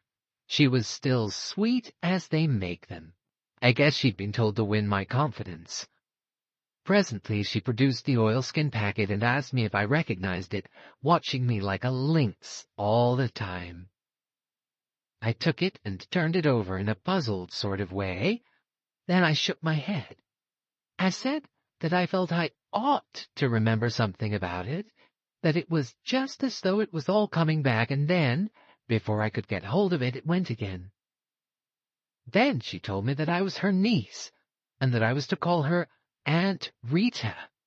I did obediently, and she told me not to worry. My memory would soon come back. That was an awful night. I'd made my plan whilst I was waiting for her. The pages were safe so far, but I couldn't take the risk of leaving them there any longer. They might throw that magazine away any minute. I lay awake, waiting until I judged it must be about 2 o'clock in the morning. Then I got up as softly as I could, and felt in the dark along the left-hand wall. Very gently I unhooked one of the pictures from its nail. Marguerite with her casket of jewels. I crept over to my coat and took out the magazine and an odd envelope or two that I had shoved in. Then I went to the washstand and damped the brown paper at the back of the picture all round. Presently I was able to pull it away. I had already torn out the 2 stuck-together pages from the magazine, and now I slipped them, with their precious enclosure, between the picture and its brown paper backing. A little gum from the envelopes helped me to stick the latter up again. No one would dream the picture had ever been tampered with. I rehung it on the wall, put the magazine back in my coat pocket, and crept back to bed. I was pleased with my hiding place. They'd never think of pulling to pieces one of their own pictures. I hoped that they'd come to the conclusion that Danvers had been carrying a dummy all along, and that, in the end, they'd let me go. As a matter of fact, I guess that's what they did think at first, and in a way it was dangerous for me. I learnt afterwards that they nearly did away with me then and there. There was never much chance of their letting me go, but the first man who was the boss preferred to keep me alive on the chance of my having hidden them and being able to tell where if I recovered my memory. They watched me constantly for weeks, Sometimes they'd ask me questions by the hour. I guess there was nothing they didn't know about the third degree, but somehow I managed to hold my own. The strain of it was awful, though. They took me back to Ireland and over every step of the journey again, in case I'd hidden it somewhere en route. Mrs. Vandermeyer and another woman never left me for a moment. They spoke of me as a young relative of Mrs. Vandermeyer's, whose mind was affected by the shock of the Lusitania. There was no one I could appeal to for help without giving myself away to them, and if I risked it and failed... And Mrs. Vandermeyer looked so rich and so beautifully dressed that I felt convinced they'd take her word against mine, and think it was part of my mental trouble to think myself persecuted. I felt that the horrors in store for me would be too awful once they knew I'd been only shamming. Sir James nodded comprehendingly. Mrs. Vandermeyer was a woman of great personality. With that and her social position, she would have had little difficulty in imposing her point of view in preference to yours. Your sensational accusations against her would not easily have found credence. That's what I thought. It ended in my being sent to a sanatorium at Bournemouth. I couldn't make up my mind at first whether it was a sham affair or genuine. A hospital nurse had charge of me. I was a special patient. She seemed so nice and normal that at last I determined to confide in her. A merciful providence just saved me in time from falling into a trap. My door happened to be ajar, and I heard them talking to someone in the passage. She was one of them. They still fancied it might be a bluff on my part, and she was put in charge of me to make sure. After that, my nerve went completely. I dared trust nobody. I think I almost hypnotized myself. After a while, I almost forgot that I was really Jane Finn. I was so bent on playing the part of Janet Vandermeyer that my nerves began to play me tricks. I became really ill. For months I sank into a sort of stupor. I felt sure I should die soon and that nothing really mattered. A sane person shut up in the lunatic asylum often ends by becoming insane, they say. I guess I was like that. Playing my part had become second nature to me. I wasn't even unhappy in the end, just apathetic. Nothing seemed to matter. And the years went on. And then suddenly things seemed to change. Mrs. Vandermeyer came down from London. She and the doctor asked me questions, experimented with various treatments. There was some talk of sending me to a specialist in Paris. In the end, they did not dare risk it. I overheard something that seemed to show that other people, friends, were looking for me. I learned later that the nurse who had looked after me went to Paris and consulted a specialist, representing herself to be me. He put her through some searching tests and exposed her loss of memory to be fraudulent, but she had taken a note of his methods and reproduced them on me. I dare say I couldn't have deceived the specialist for a minute. A man who has made a lifelong study of a thing is unique, but I managed once again to hold my own with them. The fact that I'd not thought of myself as Jane Finn for so long made it easier. One night, I was whisked off to London at a moment's notice. They took me back to the house in Soho. Once I got away from the sanatorium, I felt different, as though something in me that had been buried for a long time was waking up again. They sent me in to wait on Mr. Beresford. Of course, I didn't know his name then. I was suspicious. I thought it was another trap, but he looked so honest I could hardly believe it. However, I was careful in all I said, for I knew we could be overheard. There's a small hole, high up in the wall. But on the Sunday afternoon a message was brought to the house. They were all very disturbed. Without their knowing, I listened. Word had come that he was to be killed. I needn't tell the next part, because you know it. I thought I'd have time to rush up and get the papers from their hiding place, but I was caught. So I screamed out that he was escaping, and I said I wanted to go back to Marguerite. I shouted the name 3 times very loud. I knew the others would think I meant Mrs. Vandermeyer, but I hoped it might make Mr. Beresford think of the picture. He'd unhooked one the first day. That's what made me hesitate to trust him. She paused. Then the papers, said Sir James slowly, are still at the back of the picture in that room. Yes. Come, he said, we must go at once. Tonight? Queried Tuppence, surprised. Tomorrow may be too late, said Sir James gravely. Besides, by going tonight we have the chance of capturing that great man and super-criminal, Mr. Brown. There was dead silence, and Sir James continued. You have been followed here, not a doubt of it. When we leave the house we shall be followed again, but not molested, for it is Mr. Brown's plan that we are to lead him. But the Soho house is under police supervision night and day. There are several men watching it. When we enter that house, Mr. Brown will not draw back. He will risk all on the chance of obtaining the spark to fire his mine. And he fancies the risk not great, since he will enter in the guise of a friend. Tuppence flushed, then opened her mouth impulsively. But there's something you don't know, that we haven't told you. Her eyes dwelt on Jane in perplexity. What is that? Asked the other sharply. No hesitations, Miss Tuppence. We need to be sure of our going. But Tuppence, for once, seemed tongue-tied. It's so difficult. You see, if I'm wrong, it would be dreadful. She made a grimace at the unconscious Jane. Never forgive me, she observed cryptically. You want me to help you out, eh? Yes, please. You know who Mr. Brown is, don't you? Yes, said Sir James gravely. At last I do. At last? Queried Tuppence doubtfully. Oh, but I thought... She paused. You thought correctly, Miss Tuppence.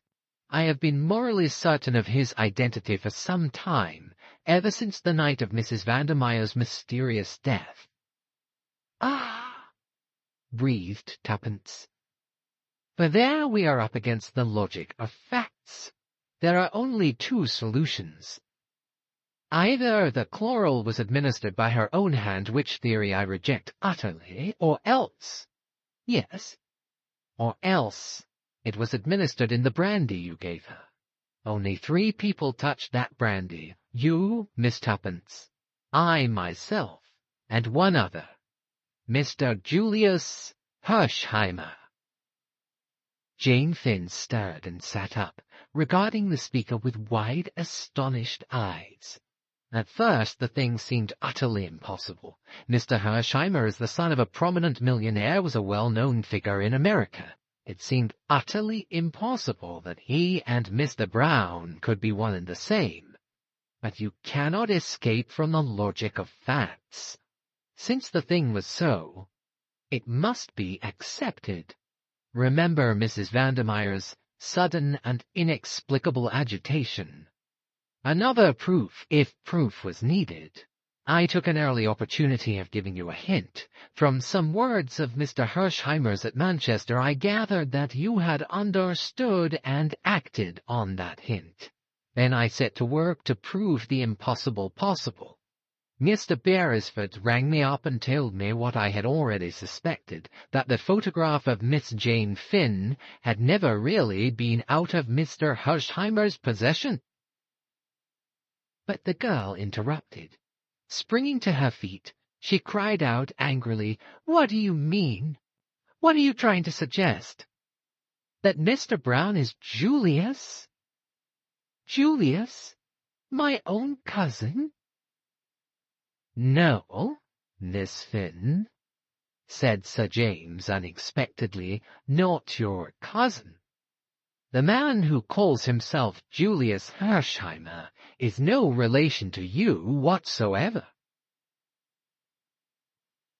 Chapter 26. Mr. Brown. Sir James's words came like a bombshell. Both girls looked equally puzzled. The lawyer went across to his desk and returned with a small newspaper cutting, which he handed to Jane. Tuppence read it over her shoulder. Mr. Carter would have recognized it. It referred to the mysterious man found dead in New York.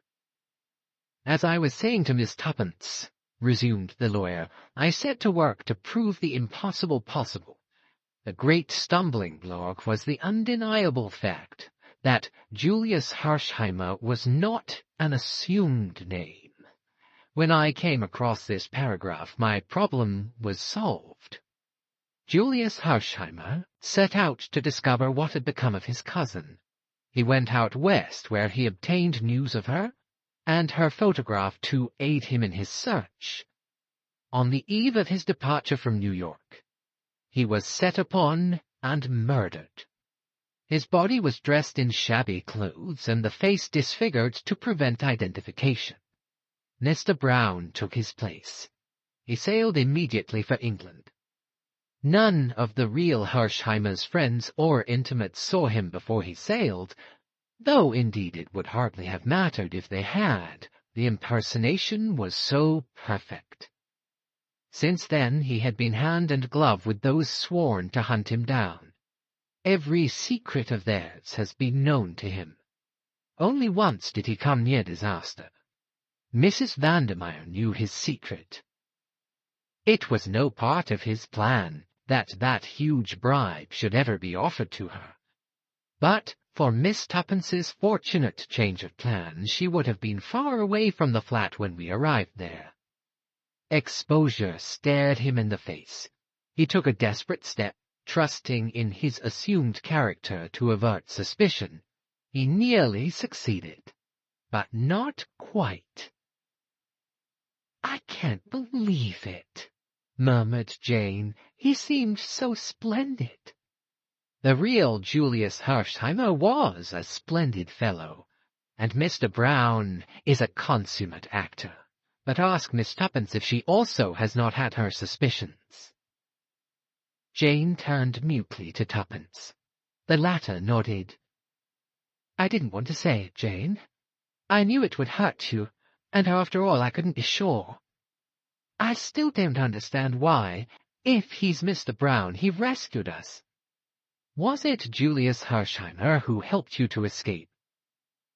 Tuppence recounted to Sir James the exciting events of the evening, ending up, "But I can't see why." "Can't you?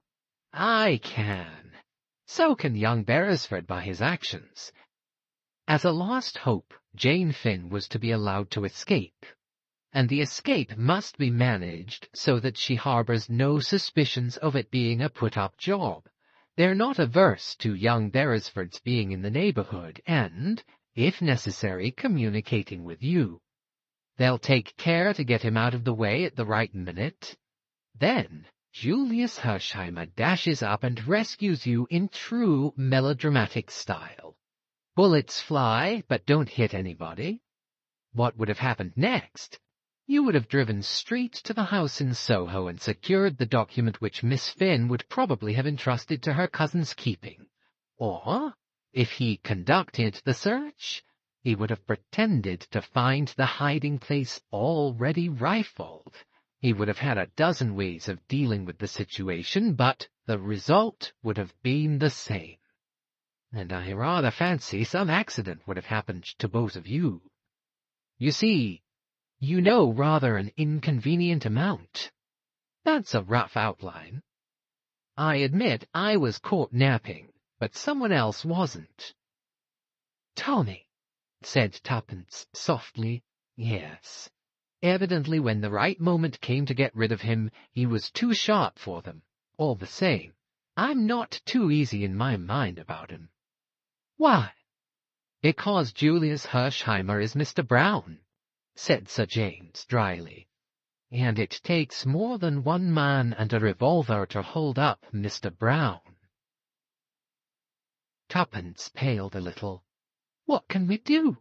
Nothing until we've been to the house in Soho. If Beresford has still got the upper hand, there's nothing to fear. If otherwise, our enemy will come to find us, and he will not find us unprepared. From a drawer in the desk, he took a service revolver and placed it in his coat pocket. Now we're ready. I know better than even to suggest going without you, Miss Tuppence. I should think so indeed. But I do suggest that Miss Finn should remain here. She will be perfectly safe, and I am afraid she is absolutely worn out with all she has been through. But, to Tuppence's surprise, Jane shook her head.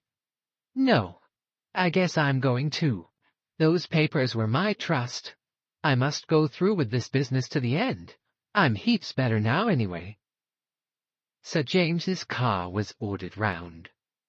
During the short drive, Tuppence's heart beat tumultuously.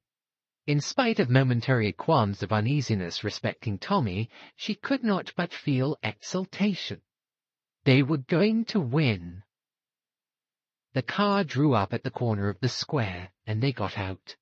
Sir James went up to a plain-clothes man who was on duty with several others, and spoke to him. Then he rejoined the girls. No one has gone into the house so far. It's being watched at the back as well, so they are quite sure of that. Anyone who attempts to enter after we have done so will be arrested immediately. Shall we go in? A policeman produced a key. They all knew Sir James well. They had also had orders respecting Tuppence. Only the third member of the party was unknown to them. The three entered the house, pulling the door to behind them. Slowly they mounted the rickety stairs. At the top was the ragged curtain hiding the recess where Tommy had hidden that day. Tuppence had heard the story from Jane in her character of Annette. She looked at the tattered velvet with interest. Even now she could almost swear it moved, as though someone was behind it. So strong was the illusion that she almost fancied she could make out the outline of a form. Supposing Mr. Brown, Julius, was there waiting. Impossible, of course.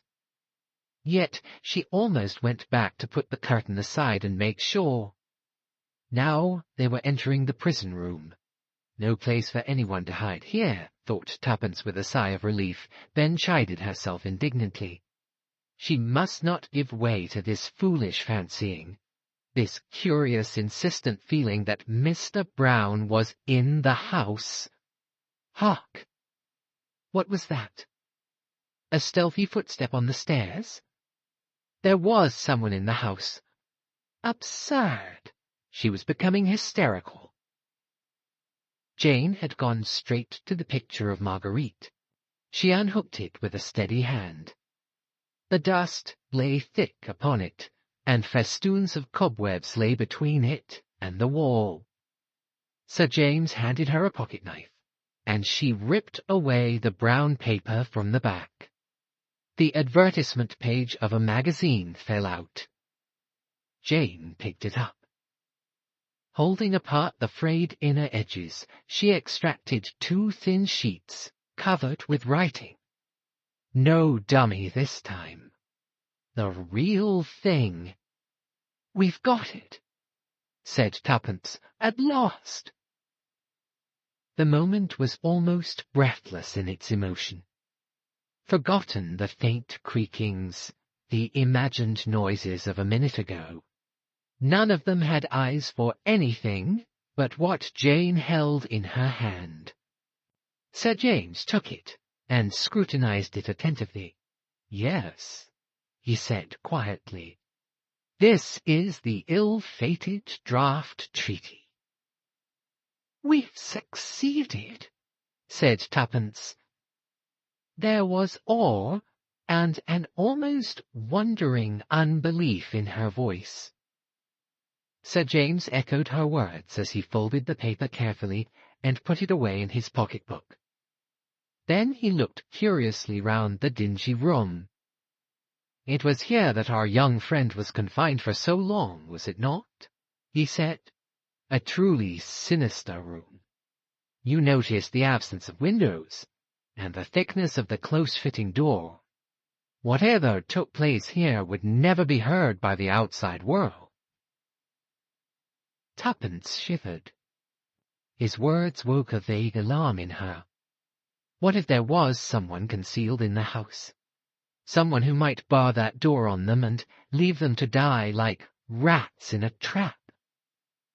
Then she realized the absurdity of her thought. The house was surrounded by police who, if they failed to reappear, would not hesitate to break in and make a thorough search. She smiled at her own foolishness, then looked up with a start, to find Sir James watching her. He gave her an emphatic little nod. "Quite right, Miss Tuppence. You scent danger. So do I. So does Miss Finn." "Yes," admitted Jane. "It's absurd, but I can't help it." Sir James nodded again. "You feel, as we all feel, the presence of Mr. Brown. Yes." As Tuppence made a movement, "Not a doubt of it. Mr. Brown is here." "In this house?"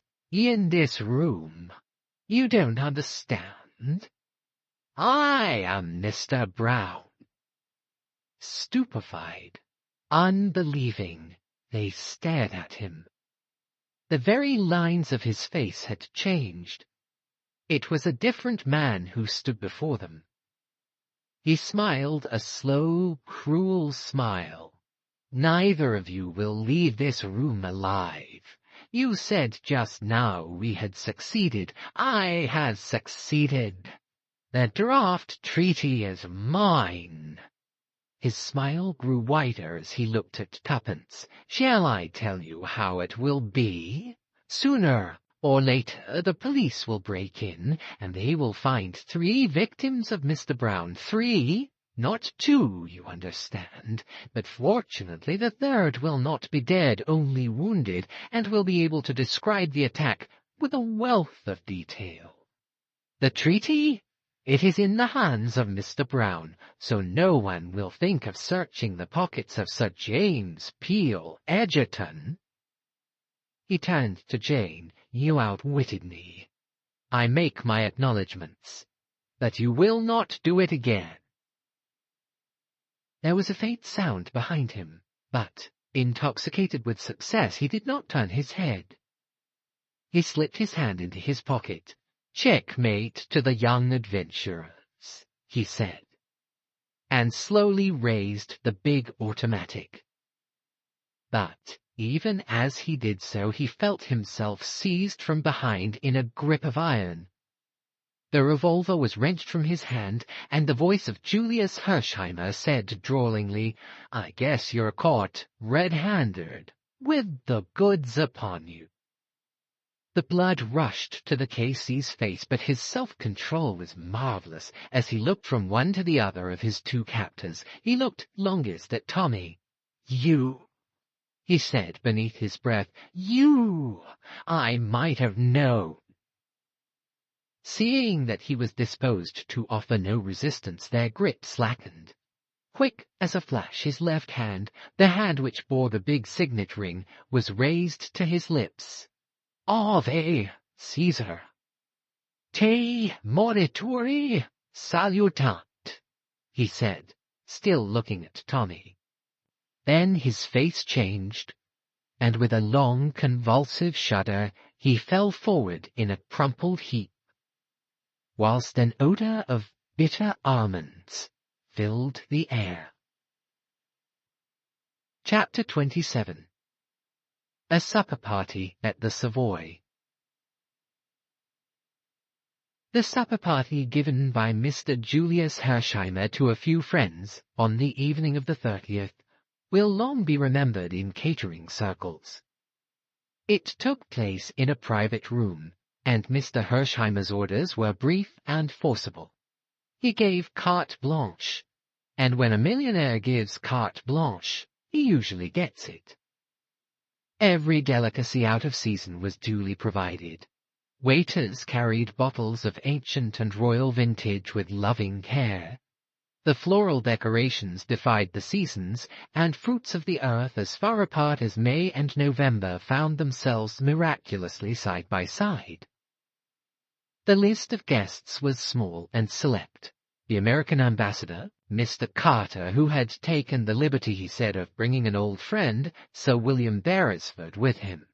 Archdeacon Cowley, Dr. Hall, those two youthful adventurers, Miss Prudence Cowley and Mr. Thomas Beresford, and last, but not least, as guest of honor, Miss Jane Finn. Julius had spared no pains to make Jane's appearance a success. A mysterious knock had brought Tuppence to the door of the apartment she was sharing with the American girl. It was Julius. In his hand he held a check. "Say, Tuppence," he began, "will you do me a good turn? Take this, and get Jane regularly togged up for this evening. You're all coming to supper with me at the Savoy. See? Spare no expense. You get me?" "Sure thing," mimicked Tuppence. "We shall enjoy ourselves. It will be a pleasure dressing Jane. She's the loveliest thing I've ever seen." "That's so," agreed Mr. Hersheimmer fervently. His fervour brought a momentary twinkle to Tuppence's eye. "By the way, Julius," she remarked demurely, "I haven't given you my answer yet." "Answer?" said Julius. His face paled. "You know, when you asked me to marry you," faltered Tuppence, her eyes downcast in the true manner of the early Victorian heroine, and wouldn't take no for an answer. "I've thought it well over." "Yes," said Julius. The perspiration stood on his forehead. Tuppence relented suddenly. "You great idiot," she said. "What on earth induced you to do it? I could see at the time you didn't care a tuppenny dit for me." "Not at all. I had, and still have, the highest sentiments of esteem and respect, and admiration for you." Said Tuppence. "Those are the kind of sentiments that very soon go to the wall when the other sentiment comes along. Ping." "I don't know what you mean," said Julius stiffly. But a large and burning blush overspread his countenance. "Shucks," retorted Tuppence. She laughed and closed the door, reopening it to add with dignity, "Morally, I shall always consider I have been jilted."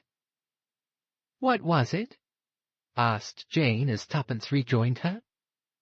"Julius. What did he want?" "Really, I think he wanted to see you, but I wasn't going to let him, not until tonight, when you're going to burst upon everyone like King Solomon in his glory. Come on, we're going to shop."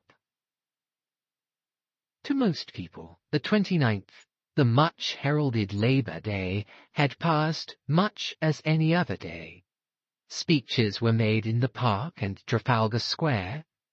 Straggling processions singing the red flag wandered through the streets in a more or less aimless manner.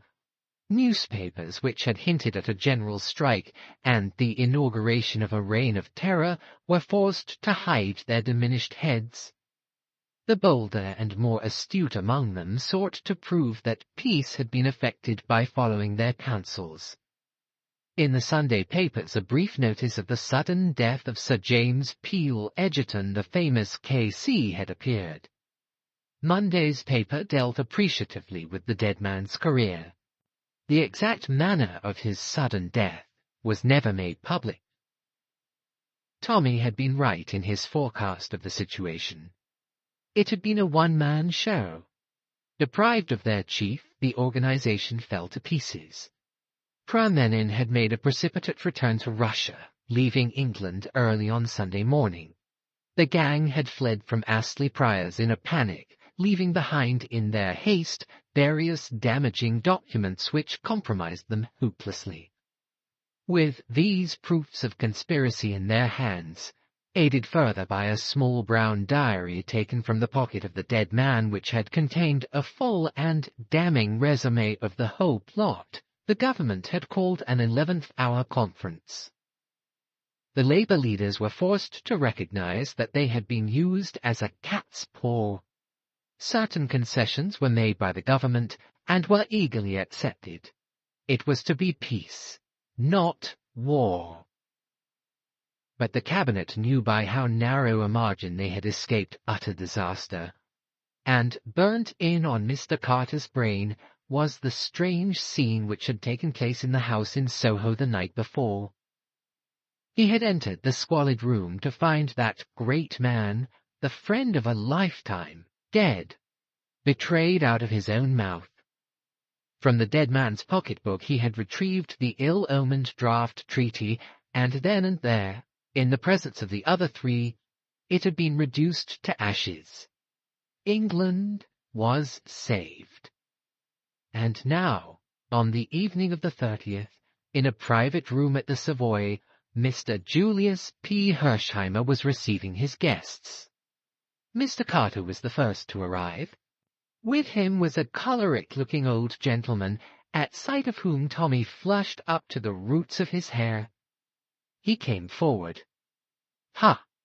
said the old gentleman, surveying him apoplectically. "So you're my nephew, are you? Not much to look at, but you've done good work, it seems. Your mother must have brought you up well after all. Shall we let bygones be bygones, eh?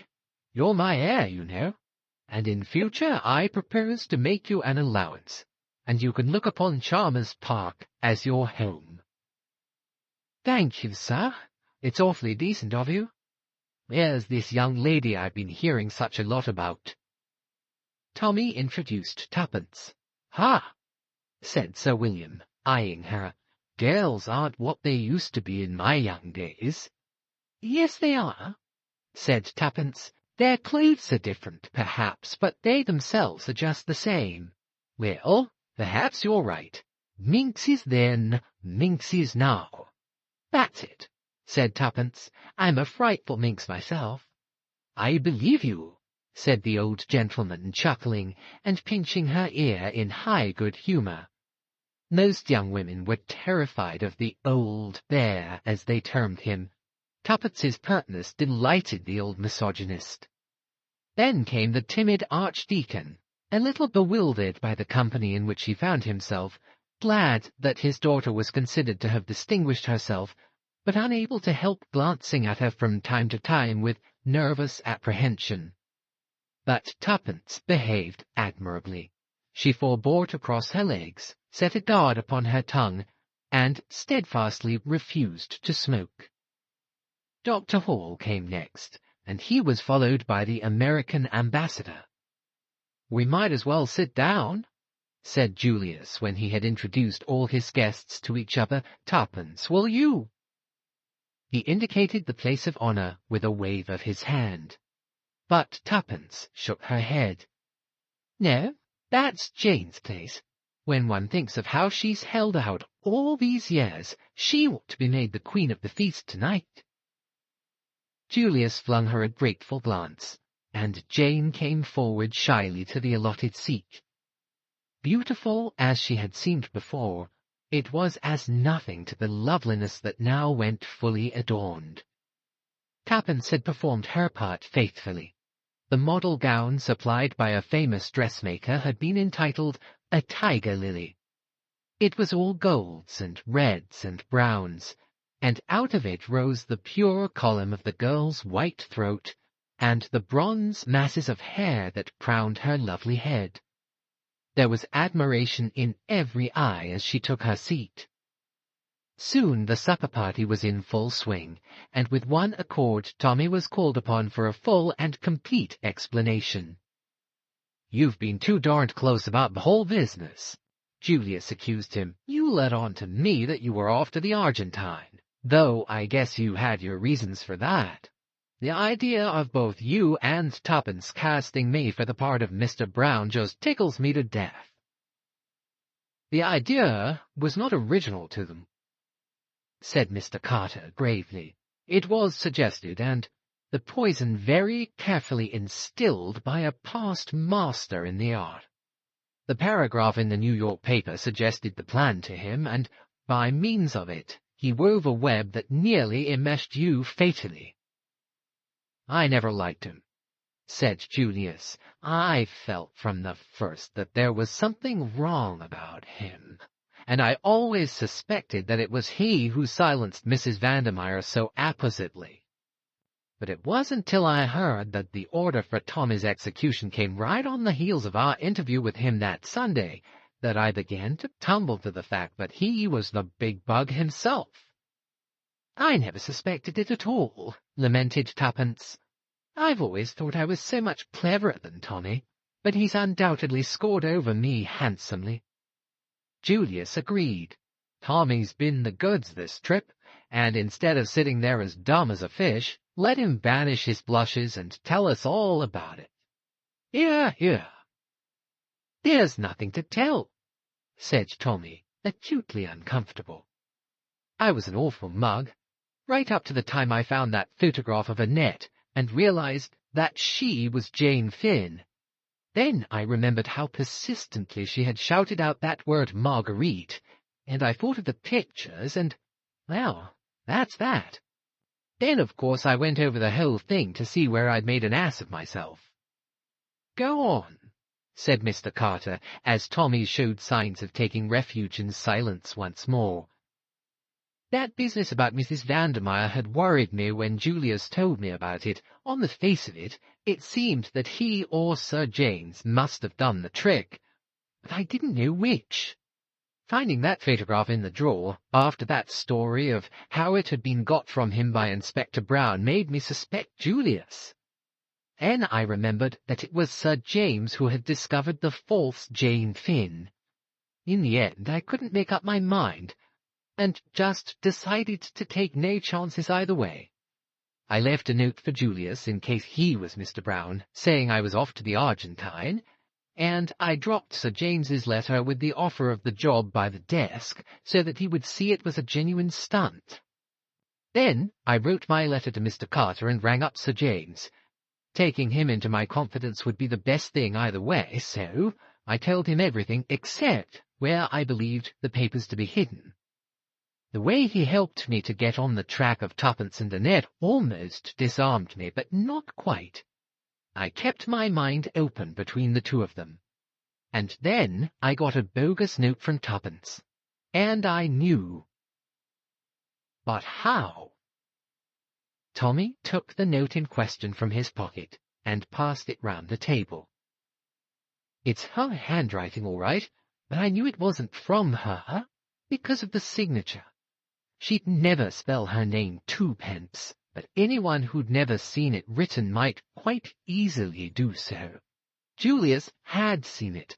He showed me a note of hers to him once, but Sir James hadn't. After that, everything was plain sailing. I sent off Albert post-haste to Mr. Carter. I pretended to go away, but doubled back again.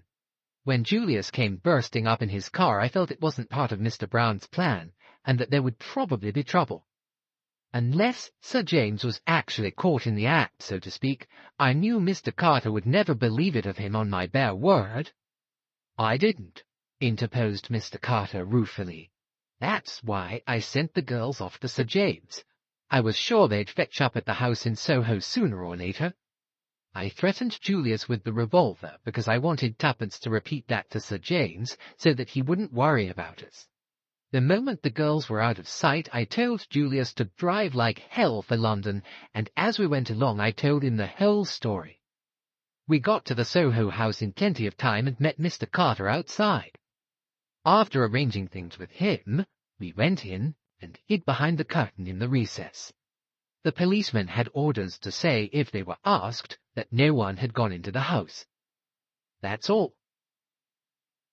And Tommy came to an abrupt halt. There was silence for a moment. "By the way," said Julius suddenly, "you're all wrong about that photograph of Jane. It was taken from me, but I found it again." "Where?" cried Tuppence. "In that little safe on the wall in Mrs. Vandermeyer's bedroom." "I knew you found something," said Tuppence reproachfully. "To tell you the truth, that's what started me off suspecting you. Why didn't you say?" I guess I was a mite suspicious too. It had been got away from me once, and I determined I wouldn't let on I'd got it until a photographer had made a dozen copies of it. We all kept back something or other, said Tuppence thoughtfully. I suppose Secret Service work makes you like that. In the pause that ensued, Mr. Carter took from his pocket a small, shabby brown book. Beresford has just said that I would not have believed Sir James Peel Edgerton to be guilty unless, so to speak, he was caught in the act. That is so. Indeed, not until I read the entries in this little book could I bring myself fully to credit the amazing truth. This book will pass into the possession of Scotland Yard, but it will never be publicly exhibited. Sir James's long association with the law would make it undesirable. But to you, who know the truth, I propose to read certain passages which will throw some light on the extraordinary mentality of this great man. He opened the book and turned the thin pages. It is madness to keep this book. I know that. It is documentary evidence against me.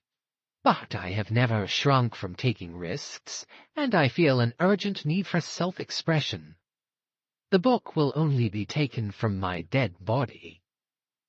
From an early age I realized that I had exceptional abilities. Only a fool underestimates his capabilities. My brain power was greatly above the average. I know that I was born to succeed. My appearance was the only thing against me. I was quiet and insignificant, utterly nondescript. When I was a boy, I heard a famous murder trial. I was deeply impressed by the power and eloquence of the counsel for the defense. For the first time, I entertained the idea of taking my talents to that particular market. Then I studied the criminal in the dock. The man was a fool. He had been incredibly, unbelievably stupid. Even the eloquence of his counsel was hardly likely to save him. I felt an immeasurable contempt for him. Then it occurred to me that the criminal standard was a low one. It was the wastrels, the failures, the general riffraff of civilization who drifted into crime. Strange that men of brains had never realized its extraordinary opportunities. I played with the idea. What a magnificent field! What unlimited possibilities! It made my brain reel. I read standard works on crime and criminals. They all confirmed my opinion. Degeneracy, disease, never the deliberate embracing of a career by a far-seeing man. Then I considered. Supposing my utmost ambitions were realized, that I was called to the bar and rose to the height of my profession, that I entered politics, say even that I became Prime Minister of England. What then? Was that power? Hampered at every turn by my colleagues, fettered by the democratic system of which I could be the mere figurehead? No. The power I dreamed of was absolute, an autocrat, a dictator, and such power could only be obtained by working outside the law. To play on the weaknesses of human nature, then on the weaknesses of nations, to get together and control a vast organization, and, finally, to overthrow the existing order and rule. The thought intoxicated me. I saw that I must lead two lives. A man like myself is bound to attract notice. I must have a successful career which would mask my true activities. Also, I must cultivate a personality. I modeled myself upon famous K.C.'s. I reproduced their mannerisms, their magnetism. If I had chosen to be an actor, I should have been the greatest actor living. No disguises, no grease paint, no false beards. Personality. I put it on like a glove. When I shed it, I was myself. Quiet, unobtrusive, A man like every other man. I called myself Mr. Brown. There are hundreds of men called Brown. There are hundreds of men looking just like me. I succeeded in my false career. I was bound to succeed. I shall succeed in the other. A man like me cannot fail. I have been reading a life of Napoleon. He and I have much in common. I make a practice of defending criminals. A man should look after his own people. Once or twice I have felt afraid. The first time was in Italy. There was a dinner given. Professor D, the great alienist, was present. The talk fell on insanity. He said, "A great many men are mad and no one knows it. They do not know it themselves." I do not understand why he looked at me when he said that. His glance was strange. I did not like it. The war has disturbed me. I thought it would further my plans. The Germans are so efficient. Their spy system, too, is excellent. The streets are full of these boys in khaki, all empty-headed young fools, yet I do not know. They won the war. It disturbs me. My plans are going well. A girl butted in. I do not think she really knew anything, but we must give up the Estonia. No risks now. All goes well. The loss of memory is vexing. It cannot be a fake. No girl could deceive me. The 29th. That is very soon. Mr. Carter paused. I will not read the details of the coup that was planned, but there are just 2 small entries that refer to the 3 of you. In the light of what happened, they are interesting. By inducing the girl to come to me of her own accord, I have succeeded in disarming her. But she has intuitive flashes that might be dangerous. She must be got out of the way. I can do nothing with the American. He suspects and dislikes me. But he cannot know. I fancy my armor is impregnable. Sometimes I fear I have underestimated the other boy. He is not clever. But it is hard to blind his eyes to facts. Mr. Carter shut the book. A great man, he said. Genius or insanity? Who can say? There was silence. Then Mr. Carter rose to his feet. I will give you a toast. The joint venture, which has so amply justified itself by success. It was drunk with acclamation. There's something more we want to hear, continued Mr. Carter. He looked at the American ambassador. I speak for you also, I know. We'll ask Miss Jane Finn to tell us the story that only Miss Tuppence has heard so far. But before we do, we'll drink her health. The health of one of the bravest of America's daughters, to whom is due the thanks and gratitude of 2 great countries. Chapter 28. And After. That was a mighty good toast, Jane, said Mr. Hersheimmer, as he and his cousin were being driven back in the Rolls-Royce to the Ritz. The one to the joint venture? No, the one to you. There isn't another girl in the world who could have carried it through as you did. You were just wonderful. Jane shook her head. I don't feel wonderful. At heart, I'm just tired and lonesome and longing for my own country. That brings me to something I wanted to say. I heard the ambassador telling you his wife hoped you would come to them at the embassy right away. That's good enough. But I've got another plan. Jane, I want you to marry me. Don't get scared and say no at once. You can't love me right away, of course, that's impossible, but I've loved you from the very moment I set eyes on your photo. And now I've seen you, I'm simply crazy about you. If you'll only marry me, I won't worry you any. You shall take your own time. Maybe you'll never come to love me, and if that's the case, I'll manage to set you free. But I want the right to look after you and take care of you. That's what I want, said the girl wistfully. Someone who'll be good to me. Oh, you don't know how lonesome I feel. Sure thing I do. Then I guess that's all fixed up, and I'll see the Archbishop about a special license tomorrow morning. Oh, Julius. Well, I don't want to hassle you, Annie Jane, but there's no sense in waiting about. Don't be scared. I shan't expect you to love me all at once. But a small hand was slipped into his.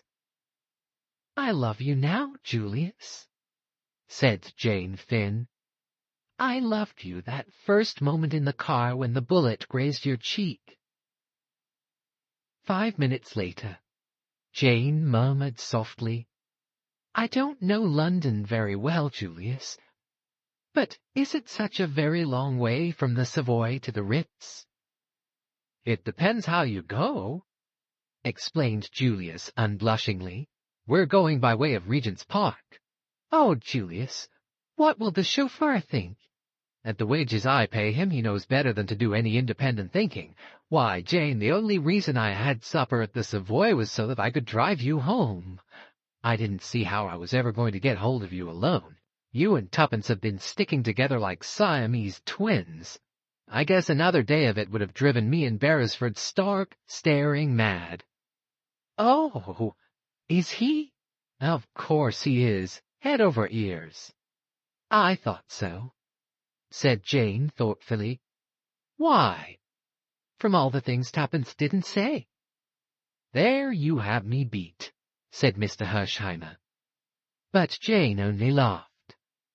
In the meantime, the young adventurers were sitting bolt upright, very stiff and ill at ease, in a taxi which, with a singular lack of originality, was also returning to the Ritz via Regent's Park. A terrible constraint seemed to have settled down between them. Without quite knowing what had happened, everything seemed changed. They were tongue-tied, paralyzed. All the old camaraderie was gone. Tuppence could think of nothing to say. Tommy was equally afflicted. They sat very straight and forbore to look at each other. At last, Tuppence made a desperate effort. Rather fun, wasn't it? Rather. Another silence. I like Julius, essayed Tuppence again. Tommy was suddenly galvanized into life. You're not going to marry him, do you hear? He said dictatorially. I forbid it. Oh, said Tuppence meekly. Absolutely, you understand? He doesn't want to marry me. He really only asked me out of kindness. That's not very likely, scoffed Tommy. It's quite true. He's head over heels in love with Jane. I expect he's proposing to her now. She'll do for him very nicely, said Tommy condescendingly. Don't you think she's the most lovely creature you've ever seen? Oh, I dare say. But I suppose you prefer Sterlingworth, said Tuppence demurely. Oh, dash it all, Tuppence. You know. I like her uncle, Tommy, said Tuppence, hastily creating a diversion. By the way, what are you going to do? Accept Mr. Carter's offer of a government job, or accept Julius's invitation and take a richly remunerated post in America on his ranch? I shall stick to the old ship, I think, though it's awfully good of Hersheimmer, but I feel you'd be more at home in London. I don't see where I come in. I do, said Tommy positively. Tuppence stole a glance at him sideways. There's the money, too, she observed thoughtfully. What money? We're going to get a cheque each. Mr. Carter told me so. Did you ask how much? Inquired Tommy sarcastically. Yes, said Tuppence triumphantly, but I shan't tell you. Tuppence, you are the limit. It has been fun, hasn't it, Tommy? I do hope we shall have lots more adventures. You're insatiable, Tuppence. I've had quite enough adventures for the present. Well, shopping is almost as good, said Tuppence dreamily. Think of buying old furniture and bright carpets and futurist silk curtains and a polished dining table and a divan with lots of cushions. Hold hard, said Tommy. What's all this for? Possibly a house, but I think a flat. Whose flat? You think I mind saying it, but I don't in the least. Ours. So there. You darling, cried Tommy, his arms tightly round her. I was determined to make you say it. I owe you something for the relentless way you've squashed me whenever I've tried to be sentimental. Tuppence raised her face to his. The taxi proceeded on its course round the north side of Regent's Park. You haven't really proposed now, pointed out Tuppence. Not what our grandmothers would call a proposal, but after listening to a rotten one like Julius's, I'm inclined to let you off. You won't be able to get out of marrying me, so don't you think it. What fun it will be, responded Tuppence. Marriage is called all sorts of things. A haven and a refuge and a crowning glory and a state of bondage and lots more. But do you know what I think it is? What? A sport. And a damned good sport, too, said Tommy.